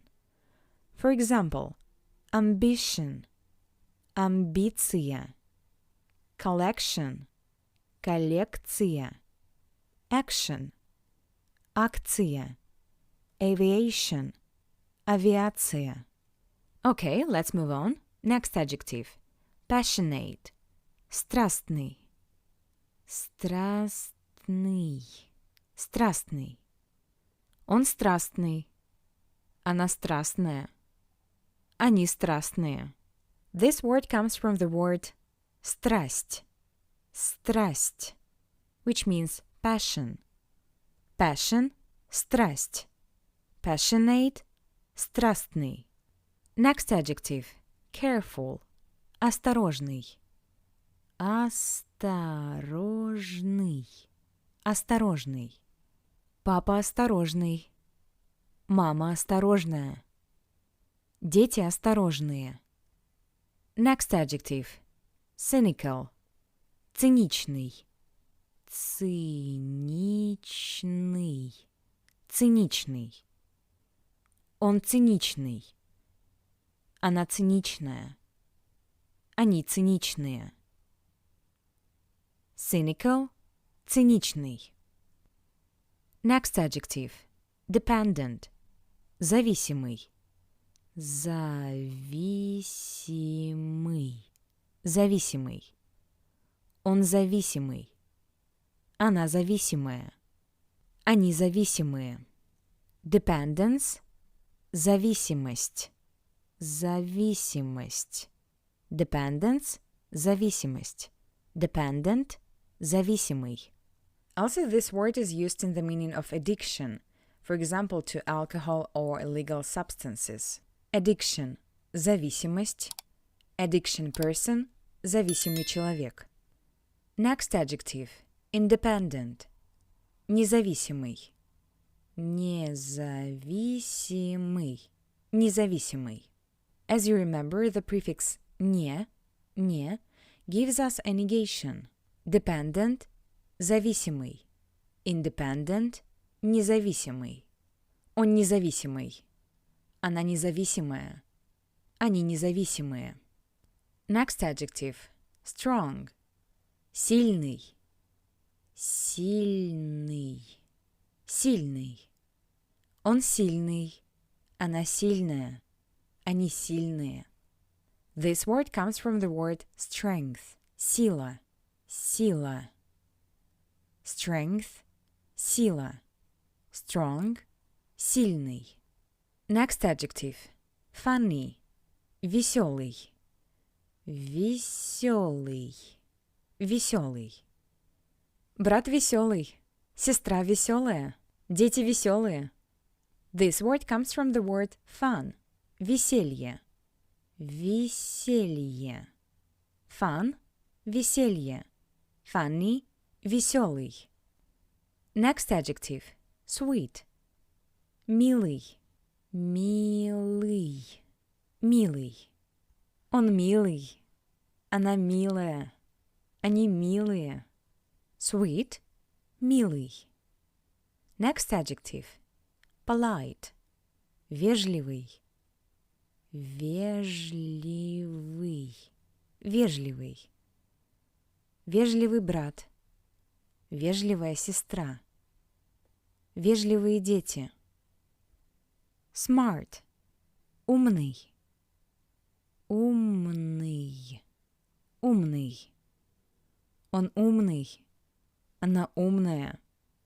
Они умные. This word comes from the word mind. Ум. Ум. Mind. Ум. Smart. Умный. If we add the prefix раз, we get the word разумный. Разумный, which means intelligent. Intelligence. Разум. Разум. Intelligent. Разумный. Разум. Разумный. Generous. Щедрый. Щедрый. Щедрый. Щедрый папа. Щедрая мама. Щедрые родственники. Next adjective. Patient. Терпеливый. Терпеливый. Терпеливый. Impatient. Нетерпеливый. Нетерпеливый. Нетерпеливый. Он терпеливый. Она терпеливая. Они терпеливые. Next adjective. Impulsive. Импульсивный. Импульсивный. Импульсивный. Он импульсивный. Она импульсивная. Они импульсивные. This word comes from English, that's why it sounds very similar. Next word. Interesting. Интересный. Интересный. Интересный. Он интересный. Она интересная. Они интересные. This word comes from the word interest. Интерес. Интерес. Interest. Интерес. Interesting. Интересный. Next adjective. Bad. Плохой. Плохой. Плохой. Он плохой. Она плохая. Они плохие. Bad. Плохой. Next adjective. Lying. Лживый. Лживый. Лживый. Он лживый. Она лживая. Они лживые. As you remember, after the letter Ж, the letter E is always read as U. Not лживый, but лживый. Okay, next word. Lazy. Ленивый. Ленивый. Ленивый. Брат ленивый. Сестра ленивая. Дети ленивые. This word comes from the word лень. Лень. Laziness. Laziness. Лень. Lazy. Ленивый. Next adjective. Powerful. Влиятельный. Влиятельный. Влиятельный. Влиятельный муж. Powerful husband. Влиятельная жена. Powerful wife. Влиятельные родственники. Powerful relatives. Next adjective. Positive. Позитивный. Позитивный. Позитивный. Позитивный муж. Позитивная жена. Позитивные дети. И у нас позитивная семья. Positive family. This word comes from the word позитив. Positive. Positive, noun. Позитив. Positive adjective. Позитивный. Okay, next word. Reserved. Сдержанный. Сдержанный. Сдержанный. Please note that the letter S at the beginning of this word sounds like the letter Z. Z. Сдержанный. Он сдержанный. Она сдержанная. Они сдержанные. Next adjective. Serious. Серьезный. Серьезный. Серьезный. Серьезный муж. Серьезная жена. Серьезные родственники. Also here I want to say about the word often used in Russian. Серьезно. Серьезно. Which means seriously. Seriously. Серьезно. With the letter O at the end. Серьезно. Серьезно. Seriously. Next adjective. Nice. Хороший. Хороший. Хороший. Он хороший. Дедушка хороший. Она хорошая. Бабушка хорошая. Они хорошие. Дети хорошие. If you want to add more admiration, you can use this adjective. Прекрасный. Прекрасный. Прекрасный. Он прекрасный человек. He's a nice person. Она прекрасный человек. She's a nice person. Прекрасные родители. Nice parents. Next adjective. Talented. Талантливый. Талантливый. Талантливый. Он талантливый. Она талантливая.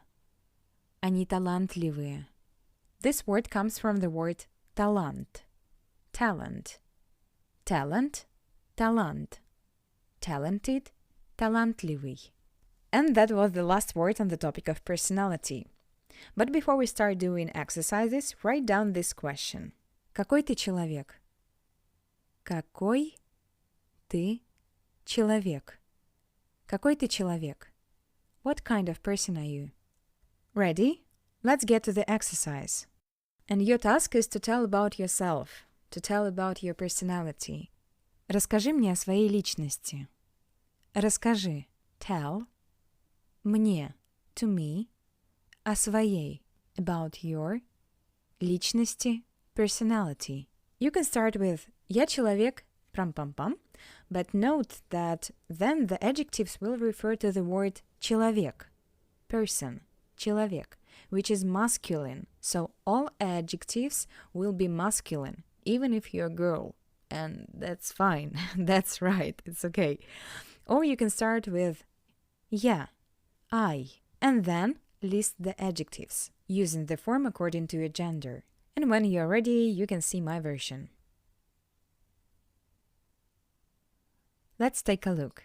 Я человек веселый, независимый, чувствительный и разумный. The word person, человек, can also appear after adjectives. Я веселый, независимый, чувствительный и разумный человек. I'm funny, independent, sensitive, and intelligent person. As I said before, in this case, using the word человек, person, I used all adjectives in masculine form. In the second case, as a girl, I must change the form of adjectives to the feminine form. Я веселая, независимая, чувствительная и разумная. Отлично. And we have one more exercise. Расскажи мне о личности твоего папы. Расскажи, tell, мне, to me, о личности, about personality, твоего папы, your father. And when you're ready, look at my version. Well, let's take a look. Мой папа добрый, смелый, сильный, веселый, умный, щедрый, талантливый. Он прекрасный человек. Мой папа, my father, добрый, kind, смелый, brave, сильный, strong, веселый, funny, умный, smart, щедрый, generous, талантливый, talented. Он прекрасный человек. He is a nice person. Отлично. Let's make the final push. Повторение. Повторяй за мной. Personality. Личность. Kind. Добрый. Brave. Смелый. Sensitive. Чувствительный. Horrible. Ужасный. Ambitious. Амбициозный. Passionate. Страстный. Careful. Осторожный. Cynical. Циничный. Dependent. Зависимый. Independent. Независимый. Strong. Сильный. Funny. Веселый. Sweet. Милый. Polite. Вежливый. Smart. Умный. Intelligent. Разумный. Generous. Щедрый. Patient. Терпеливый. Impatient. Нетерпеливый. Impulsive. Импульсивный. Interesting. Интересный. Bad. Плохой. Lying. Лживый. Lazy. Ленивый.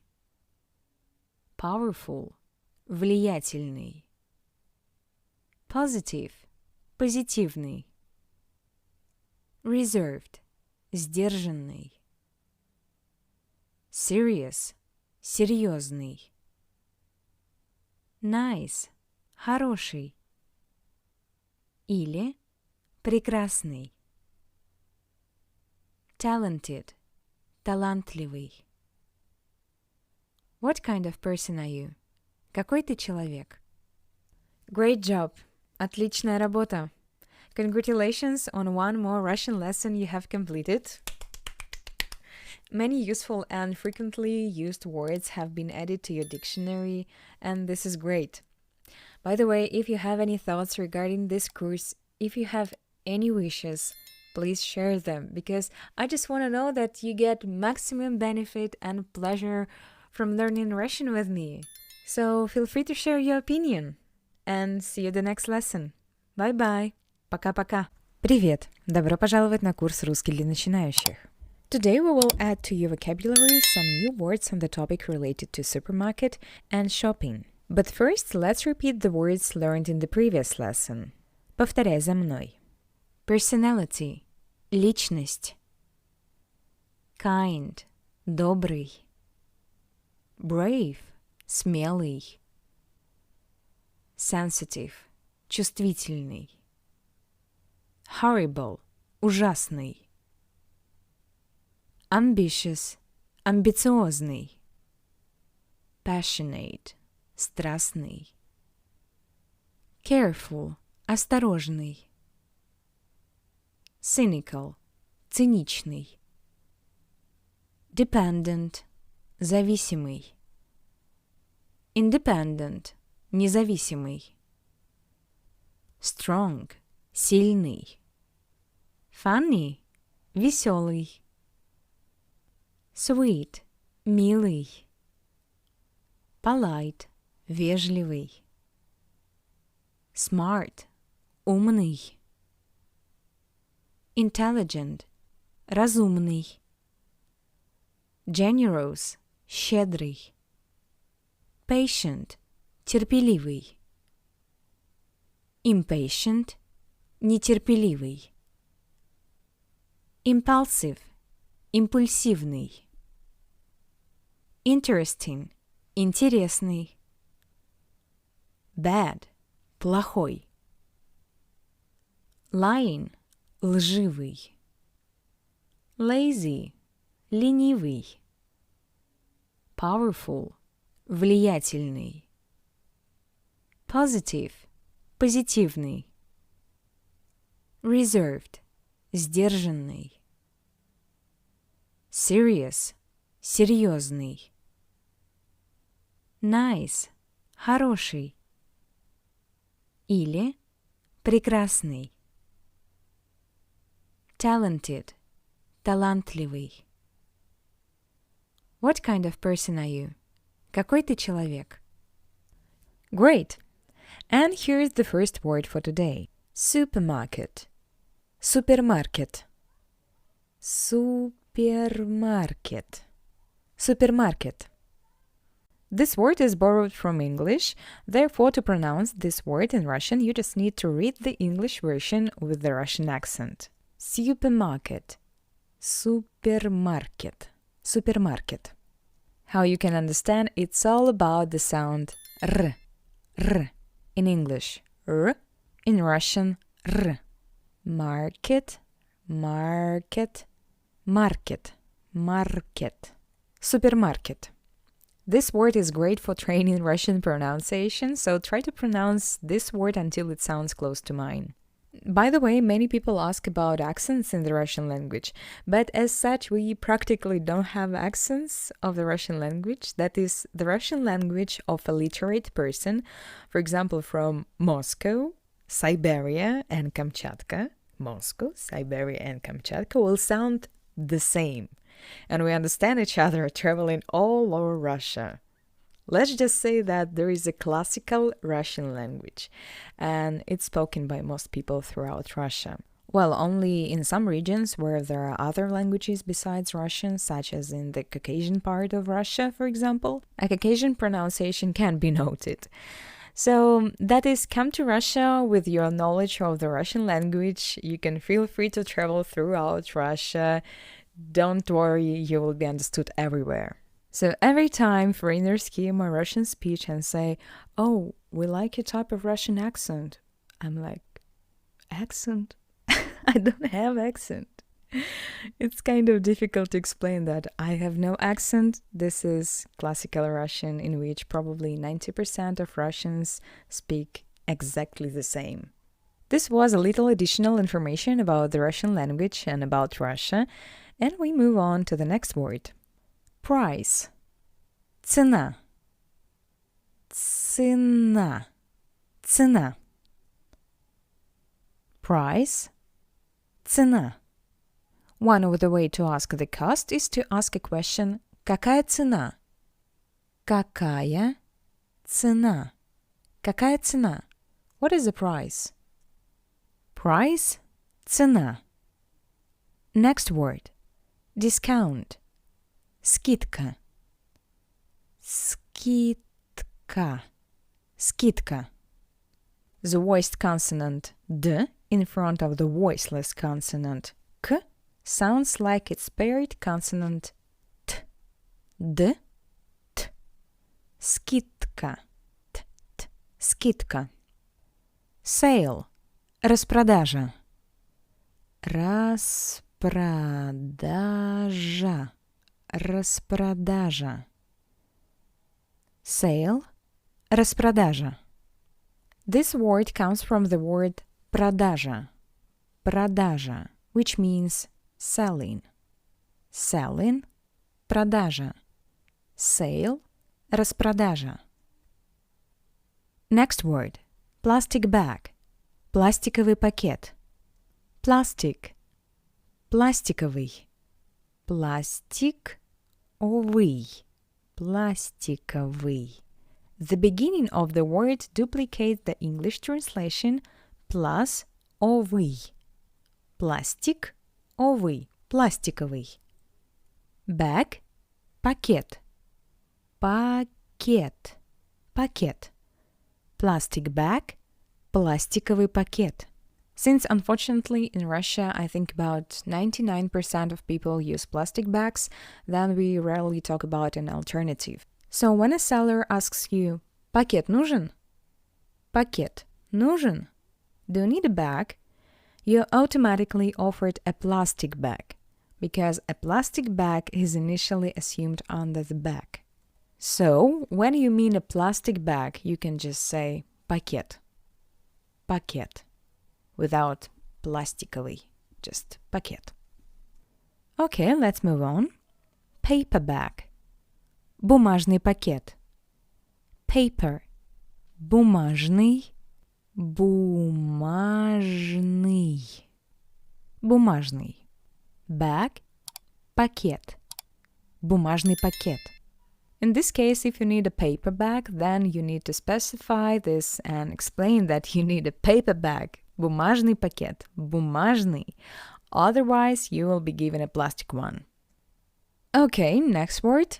Till, register, касса. Касса. Касса. Till, register, касса. A person working at the касса, касса is called кассир. Кассир, cashier. Till, касса. Cashier, кассир. Next word. Basket. Корзина. Корзина. Корзина. Корзина. Basket. Корзина. Next word. Cart, trolley, тележка. Тележка. Тележка. Cart, trolley, тележка. The letter Ž in front of the voiceless consonant K sounds like sh. Тележка. Not тележка, but тележка. Next words. Fruits and vegetables. Фрукты и овощи.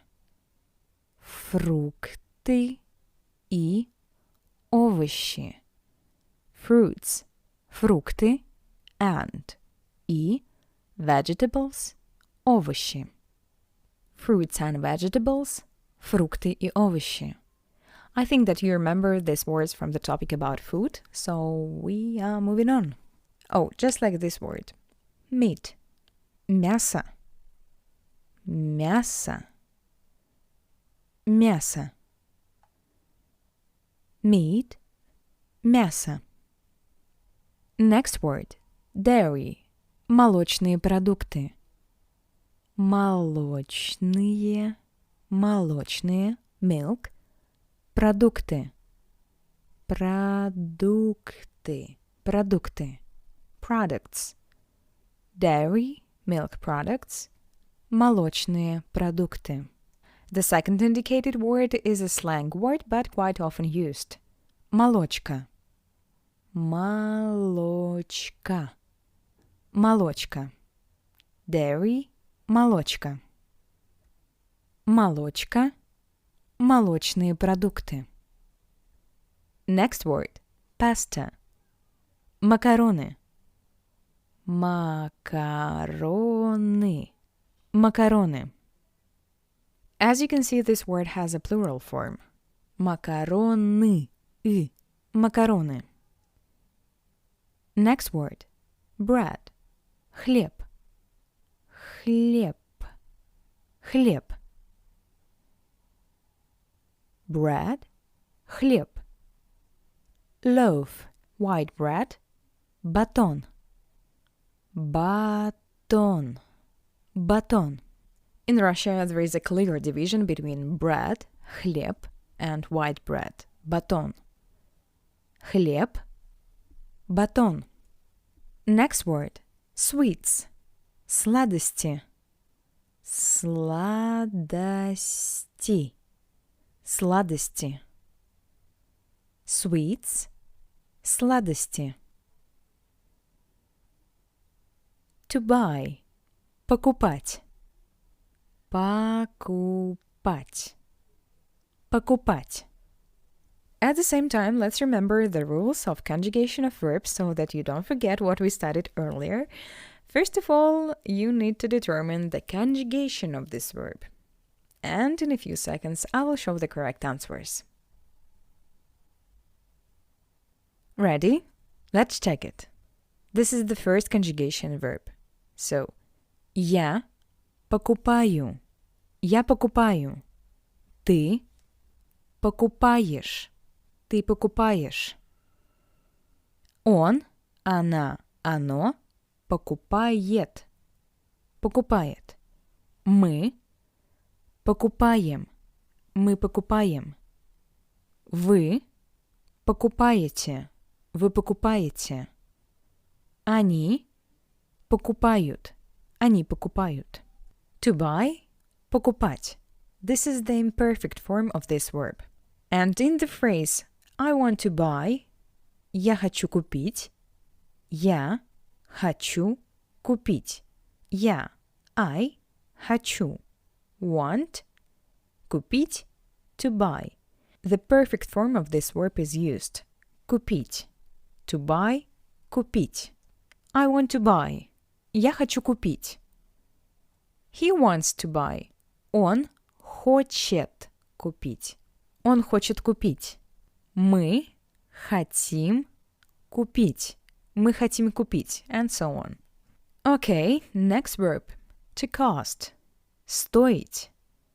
Стоить. Стоить. To cost. Стоить. It's a little strange to use the concept of cost in relation of people. It's a rare case of using such a combination, but still, let's practice conjugation. Ready? Let's take a look. Стоить. This is the second conjugation verb. Я стою. Ты стоишь. Он стоит. Она стоит. Оно стоит. Мы стоим.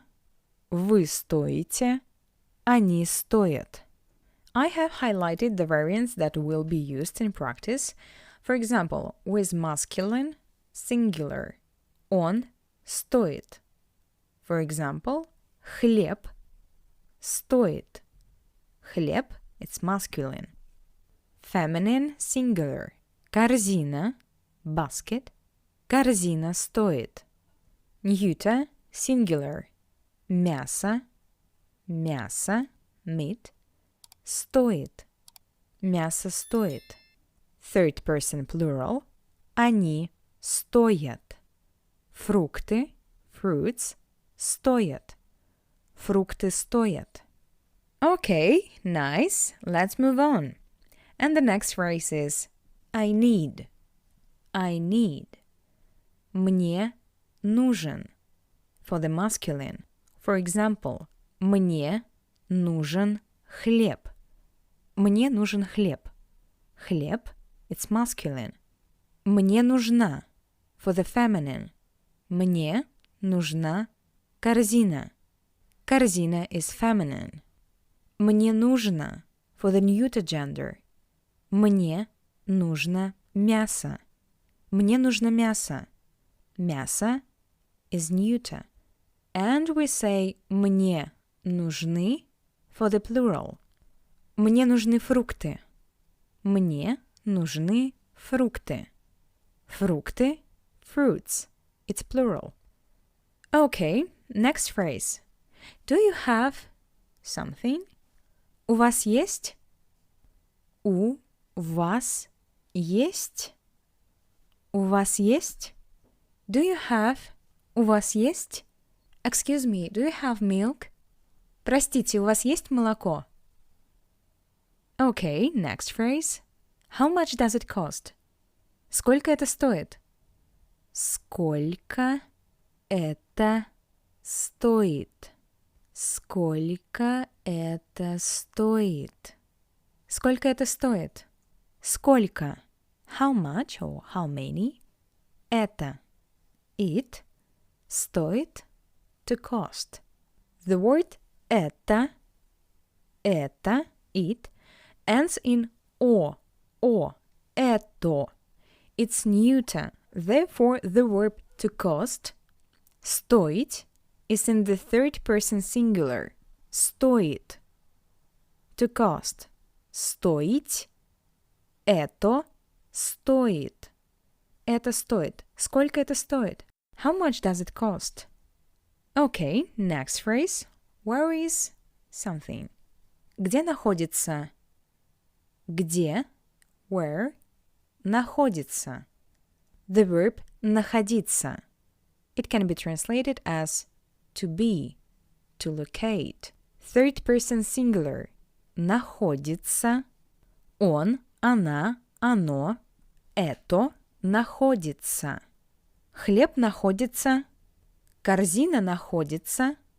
Молоко находится. Third person plural. Находятся. Находятся. Where are? Они находятся. For example, макароны. It's plural. Где находятся макароны? Где находятся макароны? Отлично! Great! It's time to practice. Try to translate these sentences. And in a few seconds I will show you the correct answers. Okay, ready? Let's check it. Что тебе нужно купить? Что тебе нужно купить? What do you need to buy? For example, I need to buy. Мне нужно купить. You need to buy. Тебе нужно купить. Мне, тебе, it's dative case of personal pronouns. You need to buy. Тебе нужно купить. What do you need to buy? Что тебе нужно купить? Что? What? Мне нужно купить молоко, хлеб, макароны, мясо, рис и вино. Мне нужно, I need, купить, to buy, молоко, milk, хлеб, bread, макароны, pasta, мясо, meat, рис, rice и вино, and wine. Что тебе нужно купить? Мне нужно купить молоко, хлеб, макароны, мясо, рис и вино. Great! And we have one final exercise in this lesson that simulates a conversation in a supermarket. В супермаркете. Imagine that you are talking to a cashier. С кассиром. I will be the cashier, and you will be the buyer. Based on my answers, which are given on the slide, supplement the dialogue with relevant phrases so that the conversation turns out to be logical. Здравствуйте. Чем я могу вам помочь? Да, конечно, у нас есть хлеб. Он стоит 60 рублей. Вам нужен пластиковый или бумажный пакет? Okay, take your time and fill in the blanks, and in a few seconds I will show my version. Okay, let's take a look. Здравствуйте, чем я могу вам помочь? Здравствуйте, мне нужен хлеб. У вас есть хлеб? Да, конечно, у нас есть хлеб. Отлично. Сколько он стоит? Он стоит 60 рублей. Хорошо. Я хочу купить. Вам нужен пластиковый или бумажный пакет? Нет, спасибо. Или да, пластиковый, пожалуйста. Или да, бумажный, пожалуйста. Hello, how can I help you? Hello, I need bread. Do you have bread? Yes, of course, we have bread. Good. How much does it cost? It costs 60 rubles. Good. I want to buy. Do you need a plastic or paper bag? No, thanks. Or, yes, plastic one, please. Or, yes, paper one, please. Excellent. And finally, let's do a repetition of the words and phrases learned today. Повторяй за мной. Supermarket. Супермаркет. Price. Цена. Discount. Скидка. Sale. Распродажа. Plastic bag. Пластиковый пакет. Paper bag. Бумажный пакет. Till. Register. Касса. Cashier. Кассир. Basket. Корзина. Cart. Trolley. Тележка. Fruits and vegetables. Фрукты и овощи. Meat. Мясо. Dairy. Молочные продукты. Или молочка. Pasta. Макароны.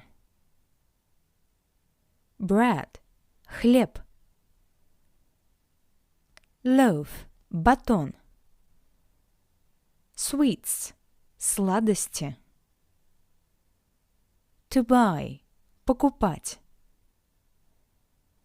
I want to buy. Я хочу купить. To cost. Стоить. I need. Мне нужен. Do you have? У вас есть? How much does it cost? Сколько это стоит? Where is? Где находится? Замечательно! Congratulations on one more completed Russian lesson. Thank you for this class. We learned new words and phrases and also remembered the conjugation of verbs. I wish you to have a nice day and see you at the next lesson. Пока-пока! Здравствуй и добро пожаловать на курс «Русский для начинающих». Давай повторим лексику, пройденную на предыдущем занятии. Let's repeat the vocabulary learned in the previous lesson. Повторяй за мной. Repeat after me. Supermarket. Супермаркет. Price. Цена. Discount. Скидка. Sale. Распродажа. Plastic bag. Пластиковый пакет. Paper bag. Бумажный пакет. Till. Register. Касса. Basket. Корзина. Cart. Trolley. Тележка.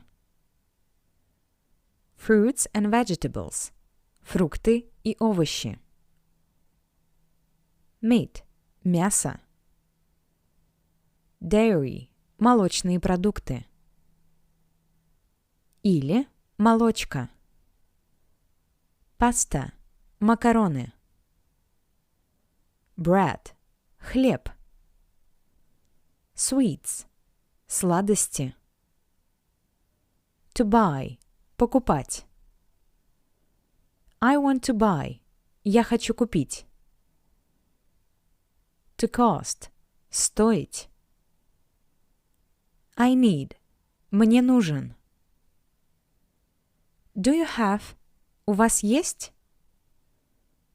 How much does it cost? Сколько это стоит? Where is – где находится? Отлично! And today we will learn words related to the topic the house. House in Russian is дом.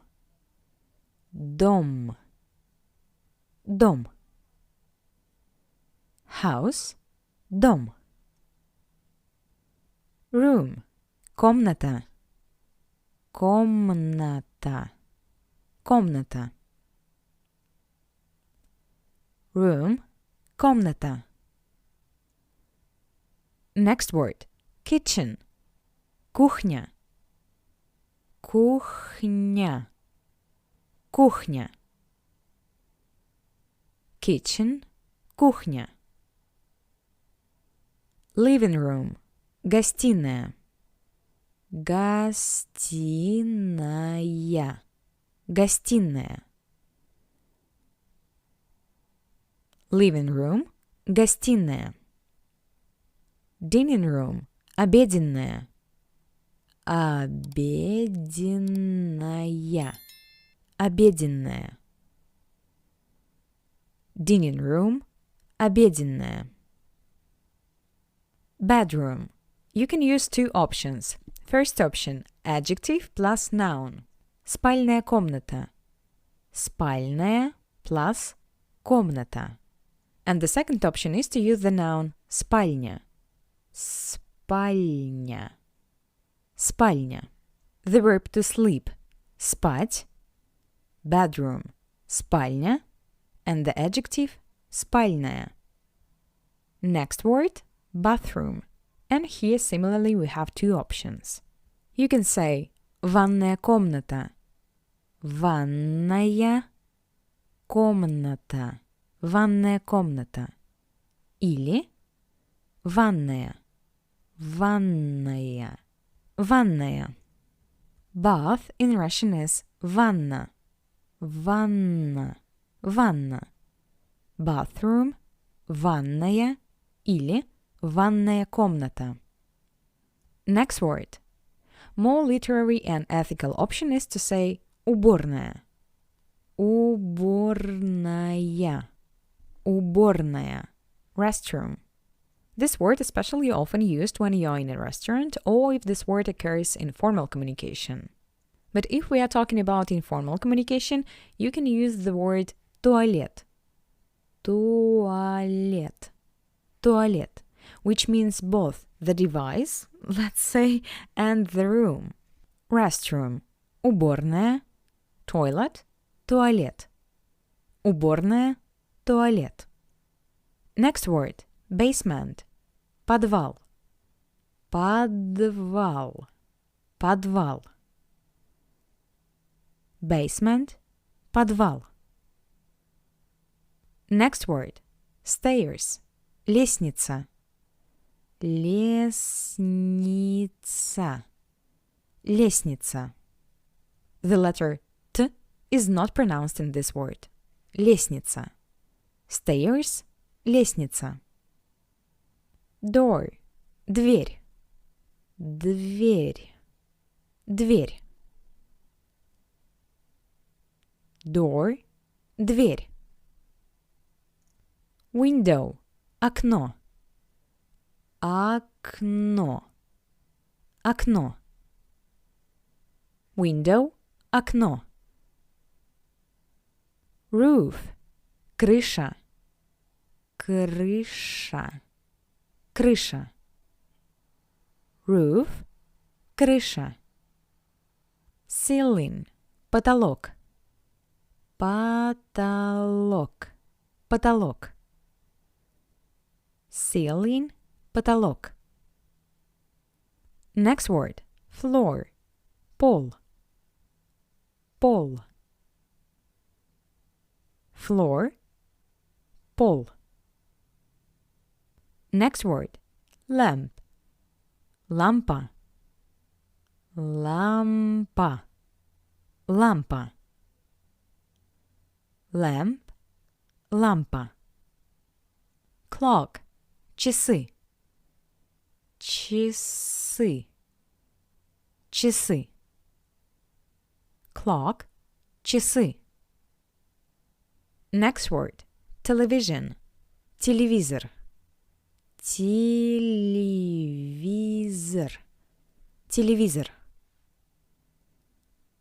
Television. Телевизор. Next word. Bed. Кровать. Кровать. Кровать. Bed. Кровать. Next word. Closet. Шкаф. Шкаф. Шкаф. Closet. Шкаф. Refrigerator. Холодильник. Холодильник. Холодильник. Refrigerator. Холодильник. Because cold in Russian translates as холод. Холод. Cold. Холод. Refrigerator. Холодильник. Next word. Sink. Раковина. Раковина. Раковина. Sink. Раковина. Отлично, and this is exercise time. Name the room based on the photo. Try to remember from memory without looking at the notes. And in a few seconds I will show the correct answer. Ready? Let's check it. Это гостиная. Это гостиная. It's the living room. Okay, next photo.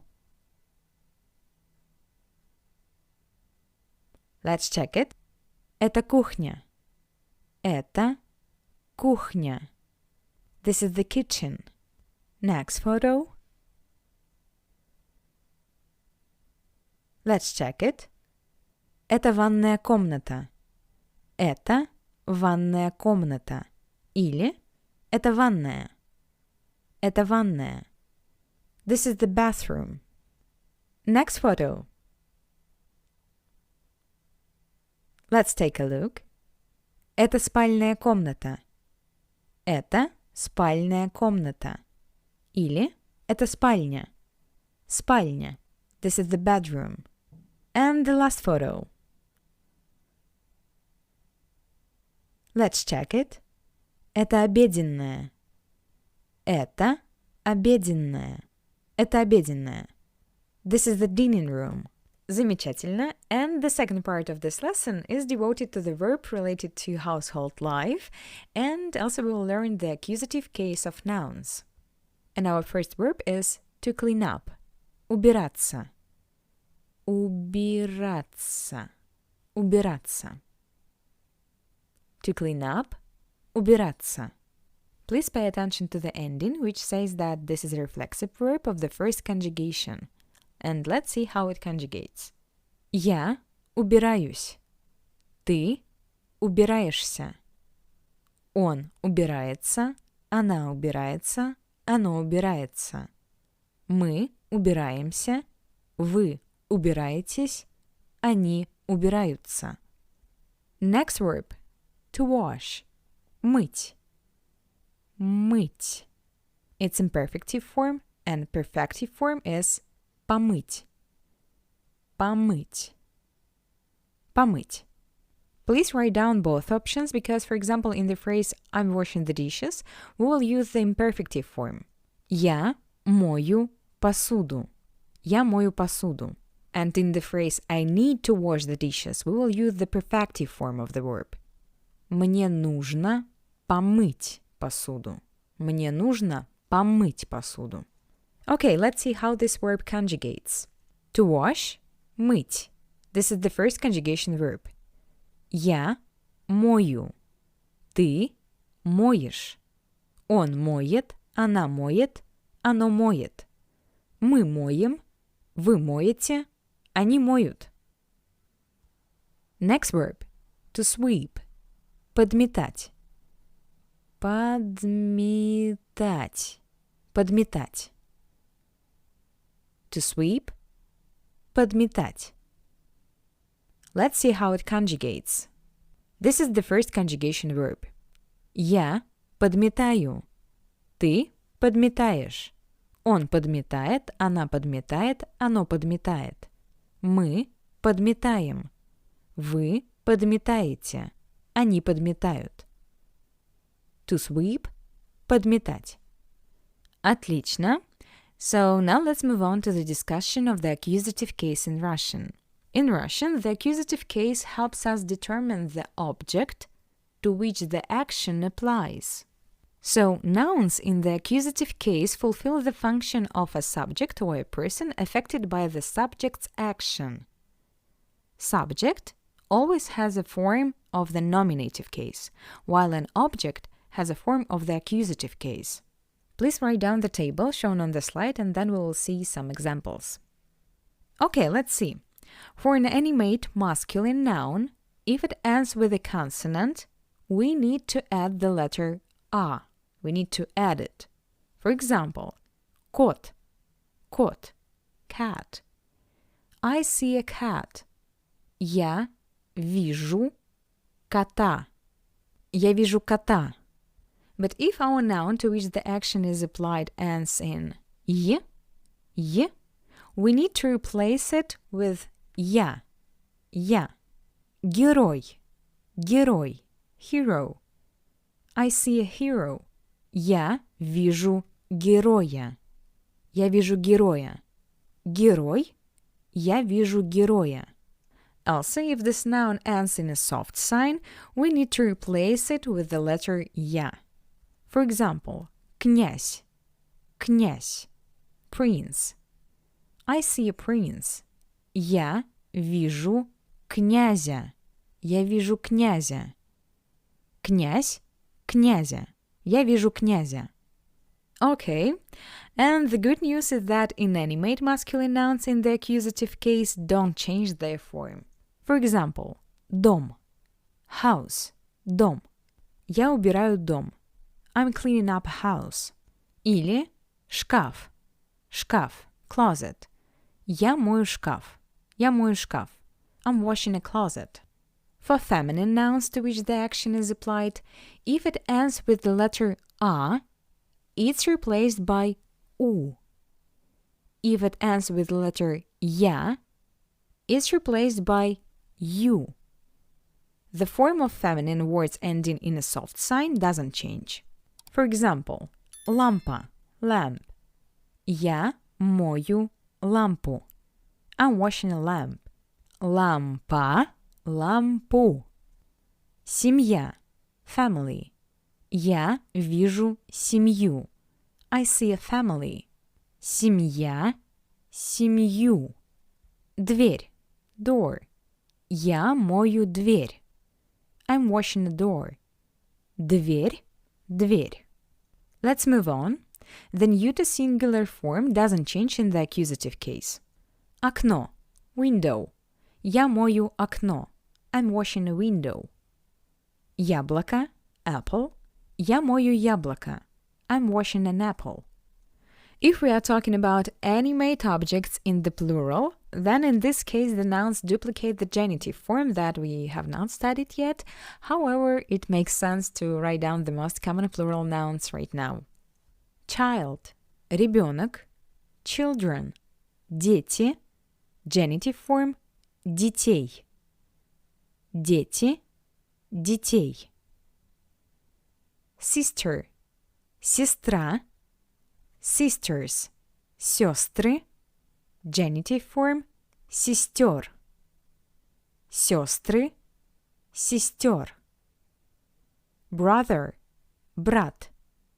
Brothers, братья. Genitive form – братьев. Братьев. Братья, братьев.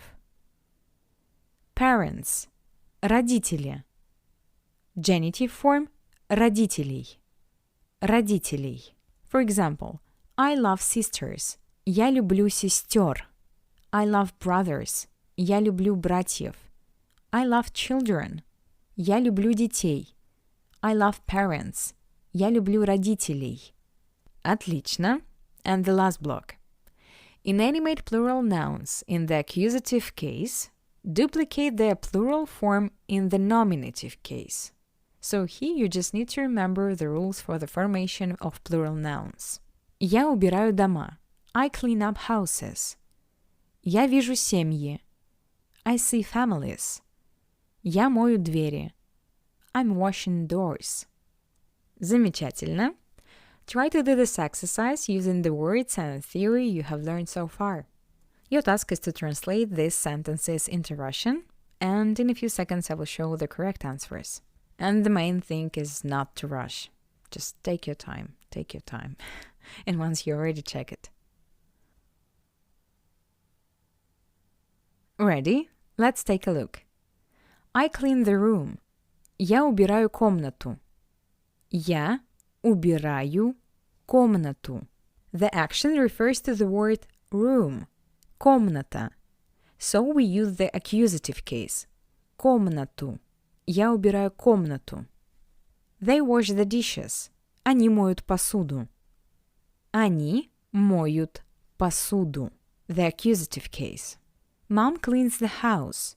Мама убирает дом. I need to wash the sink. Мне нужно помыть раковину. Мне нужно, I need, to wash. Помыть, perfective form, раковину, the accusative case.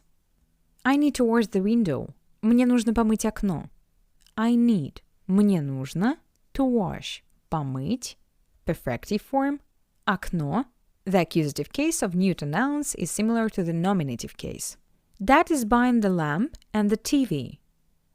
Папа покупает лампу и телевизор. I see the house. Я вижу дом. I like the kitchen. Мне нравится кухня.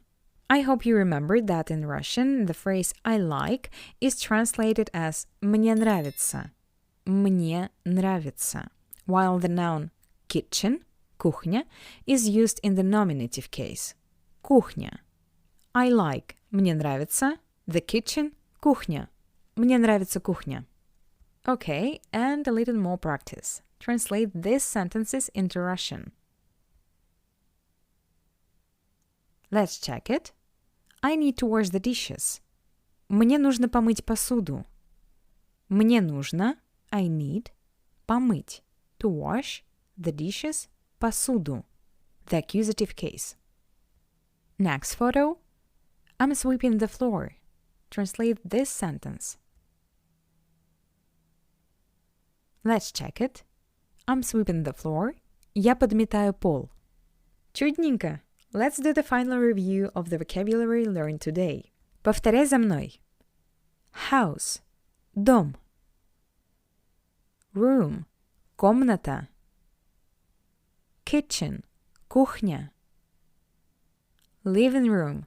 Гостиная. Dining room. Обеденная. Bedroom. Спальная комната. Или спальня. Bathroom. Ванная комната. Или ванная. Restroom. Уборная. Toilet. Туалет. Basement. Подвал. Stairs. Лестница. Door. Дверь. Window. Окно. Roof. Крыша. Ceiling. Потолок. Floor. Пол. Lamp. лампа, clock, часы, television, телевизор,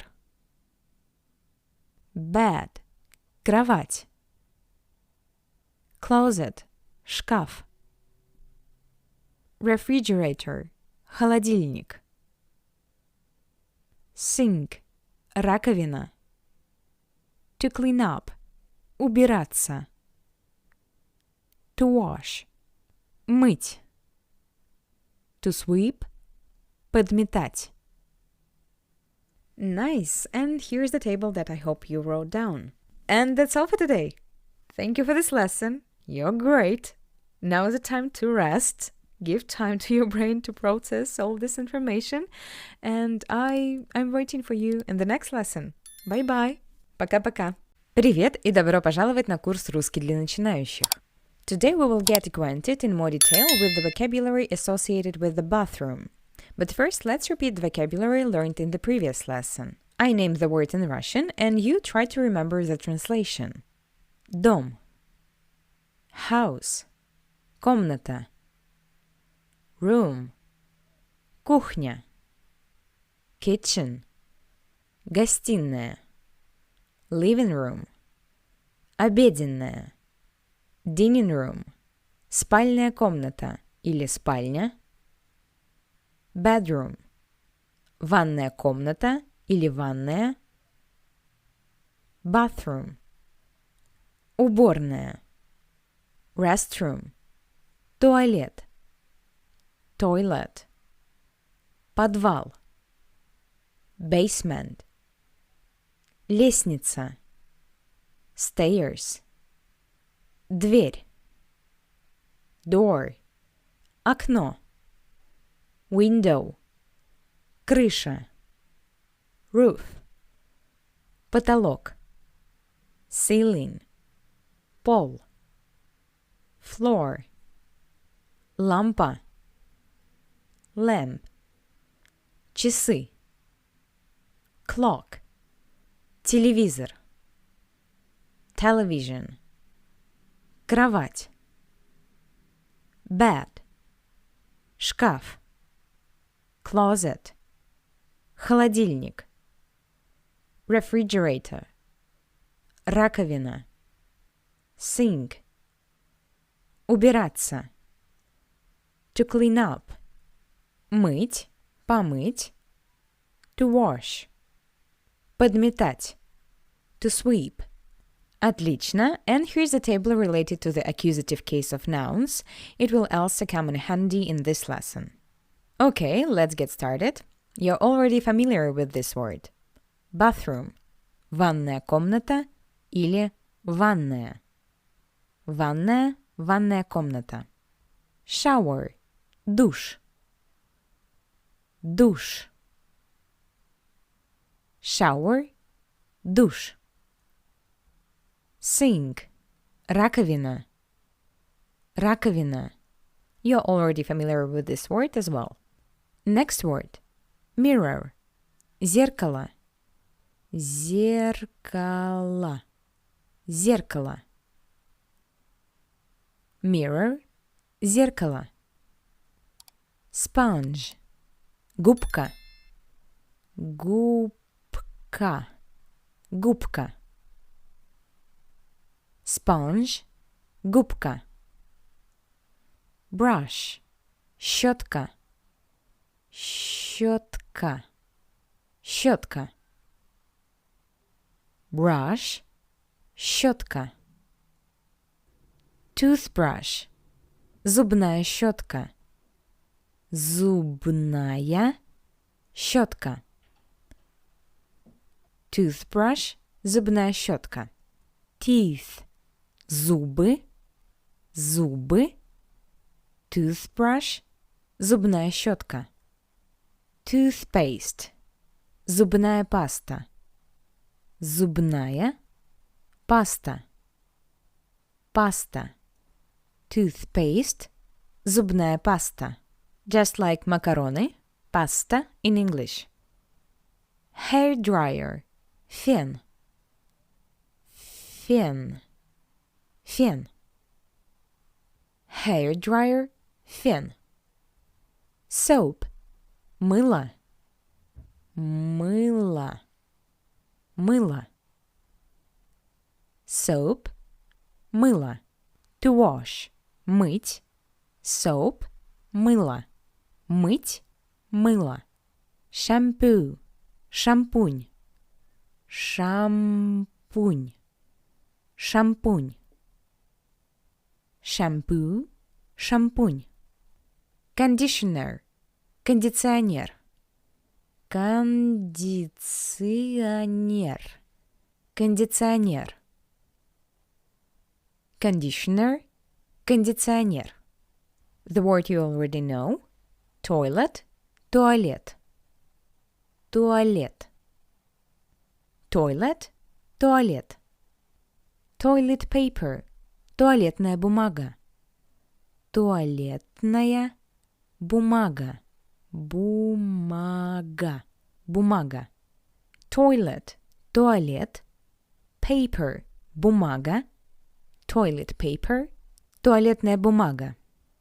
Towel, полотенце, полотенце, полотенце. Towel, полотенце. And here we have the verb to brush, чистить, чистить, чистить. To brush, чистить. Okay, let's see how this verb conjugates. This verb ends in eat. This means that this is the verb of the second conjugation. Я чищу. Я чищу. Please note that for the first person singular, the combination of letters st is replaced by sh. Я чищу. Ты чистишь. Он чистит, она чистит, оно чистит. Мы чистим. Вы чистите. Они чистят. Take a shower. Принимать душ. Принимать душ. To take. Принимать. Shower. Душ. Take a shower. Принимать душ. Let's see how this verb conjugates. The verb принимать can be translated as to accept, to take. In the case of the phrase I'm taking a shower or he's taking a shower and so on, we conjugate the verb and the word shower is the object to which the action is directed, right? That is, the word душ is in the accusative case.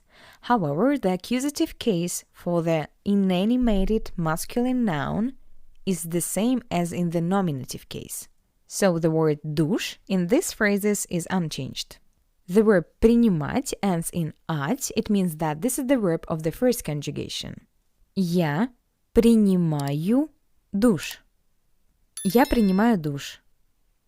Ты принимаешь душ. Он принимает душ. Она принимает душ. Оно принимает душ. Мы принимаем душ.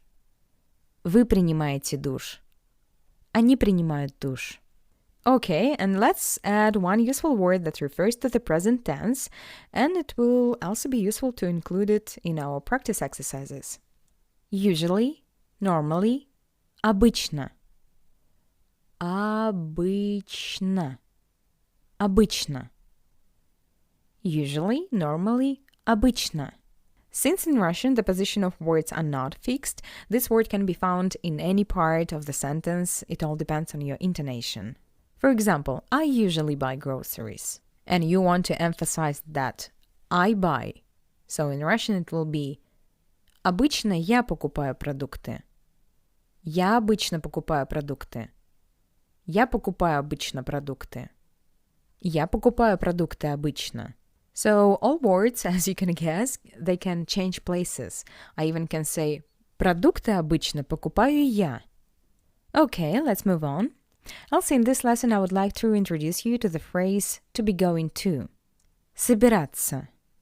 Собираться. To be going to. Собираться.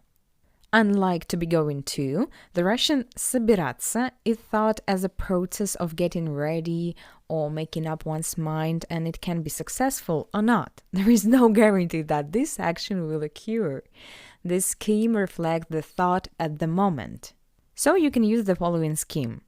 To be going to plus perfective infinitive. Plus, if necessary, a noun in the appropriate case, depending on what you want to say. Let's take a look at some examples. To be going to clean the sink. Собираться почистить раковину. To be going to. Собираться. To clean. Чистить. Perfective infinitive. Почистить. Sink. Раковина. The accusative case. Раковину. Собираться почистить раковину. To be going to brush the teeth. Собираться почистить зубы. Собираться почистить зубы. To be going to take a shower. Собираться принять душ. To take принимать. Perfective infinitive принять. Собираться принять душ. To be going to read a book. Собираться почитать книгу. To read читать. Perfective infinitive почитать. Книгу. The accusative case of the word книга. Book. To be going to listen an audiobook. Собираться послушать аудиокнигу. To listen. Слушать. Perfective infinitive. Послушать. To be going to watch a lecture. Собираться посмотреть лекцию. To watch. Смотреть. Perfective infinitive. Посмотреть. To use this phrase, only the conjugation of the verb собираться will change. Let's take a look. To be going to. Собираться. This is the first conjugation reflexive verb. Я собираюсь принять душ. Я собираюсь принять душ. Ты собираешься принять душ. Ты собираешься принять душ. Он собирается принять душ. Она собирается принять душ. Оно собирается принять душ. Мы собираемся принять душ. Мы собираемся принять душ. Вы собираетесь принять душ. Они собираются принять душ. Отлично. And the last theoretical block in this lesson. This table is dedicated to possessive pronouns. Possessive pronouns my, мой, your, твой, our, наш, your, ваш agree with the noun on their gender, number, and case. Possessive pronouns его, his, ее, her, their, их don't change. Let's take a closer look. Personal pronoun. Subject form я. Object form меня. Possessive pronouns. For the masculine noun мой. For example, мой дом. My house. With feminine nouns моя. For example, моя зубная щетка. My toothbrush. With neuter nouns моё. For example, моё зеркало. My mirror. And with plural nouns мои. For example, мои полотенца. My towels. Я. Мой, моя, моё, мои. Ты. With masculine nouns твой. With feminine nouns твоя. With neuter nouns твоё. With plural nouns твои. Твой дом. Твоя зубная щетка. Твоё зеркало. Твои полотенца. Мы. With masculine nouns наш. With feminine nouns наша. With neuter nouns наше. With plural nouns наши. Наш дом. Наша зубная щетка. Наше зеркало. Наши полотенца. Вы. With masculine nouns ваш. With feminine nouns ваша. With neuter nouns ваше. With plural nouns ваши. Ваш дом. Ваша зубная щетка. Ваше зеркало. Ваши полотенца. As I said before, possessive pronouns его, his, ее, her, and их, their don't change. He, он, his, его. She, она, her, ее. They, они, their, их. Please write down this table so as not to forget and refer to it. Ready? Okay, it's time for practice. Your task is to translate these sentences into Russian. Let's check it. I shower. Я принимаю душ. Принимаю. First person, singular form. I'm going to take a shower. Я собираюсь принять душ. I'm going to.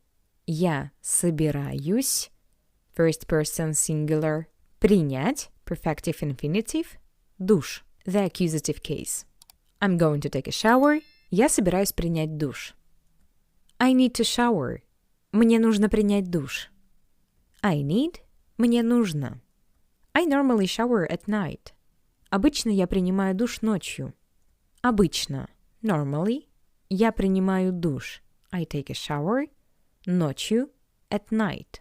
Probably you have difficulties with the last word due to the fact that in this case the word night, ночь, is in the instrumental case, which we will go through a little later. Okay, let's move on, and here we have more sentences for translation. Okay, let's check it. She brushes her teeth. Она чистит ее зубы. We need to clean up our bathroom. Нам нужно убрать нашу ванную. I usually don't buy conditioner. Обычно я не покупаю кондиционер. And let's make the final repetition of the words learned in this lesson. Повторяй за мной. Bathroom. Ванная комната. Или ванная. Shower. Душ. Sink. Раковина. Mirror. Зеркало. Sponge. Губка. Brush. Щетка. Toothbrush. Зубная щетка. Hair dryer. Фен. Soap. Мыло. Shampoo. Шампунь. Conditioner. Кондиционер. Toilet. Туалет. Toilet paper. Туалетная бумага. Towel. Полотенце. To brush. Чистить. To take a shower. Принимать душ. Usually, normally, обычно. And the last one, to be going to. Собираться. And of course, this important table with possessive pronouns. Come up with 3 examples for each case. Let's say this is your homework. And that's all for today. Thank you for this lesson and see you the next one. Have a nice day. Bye-bye. Пока-пока.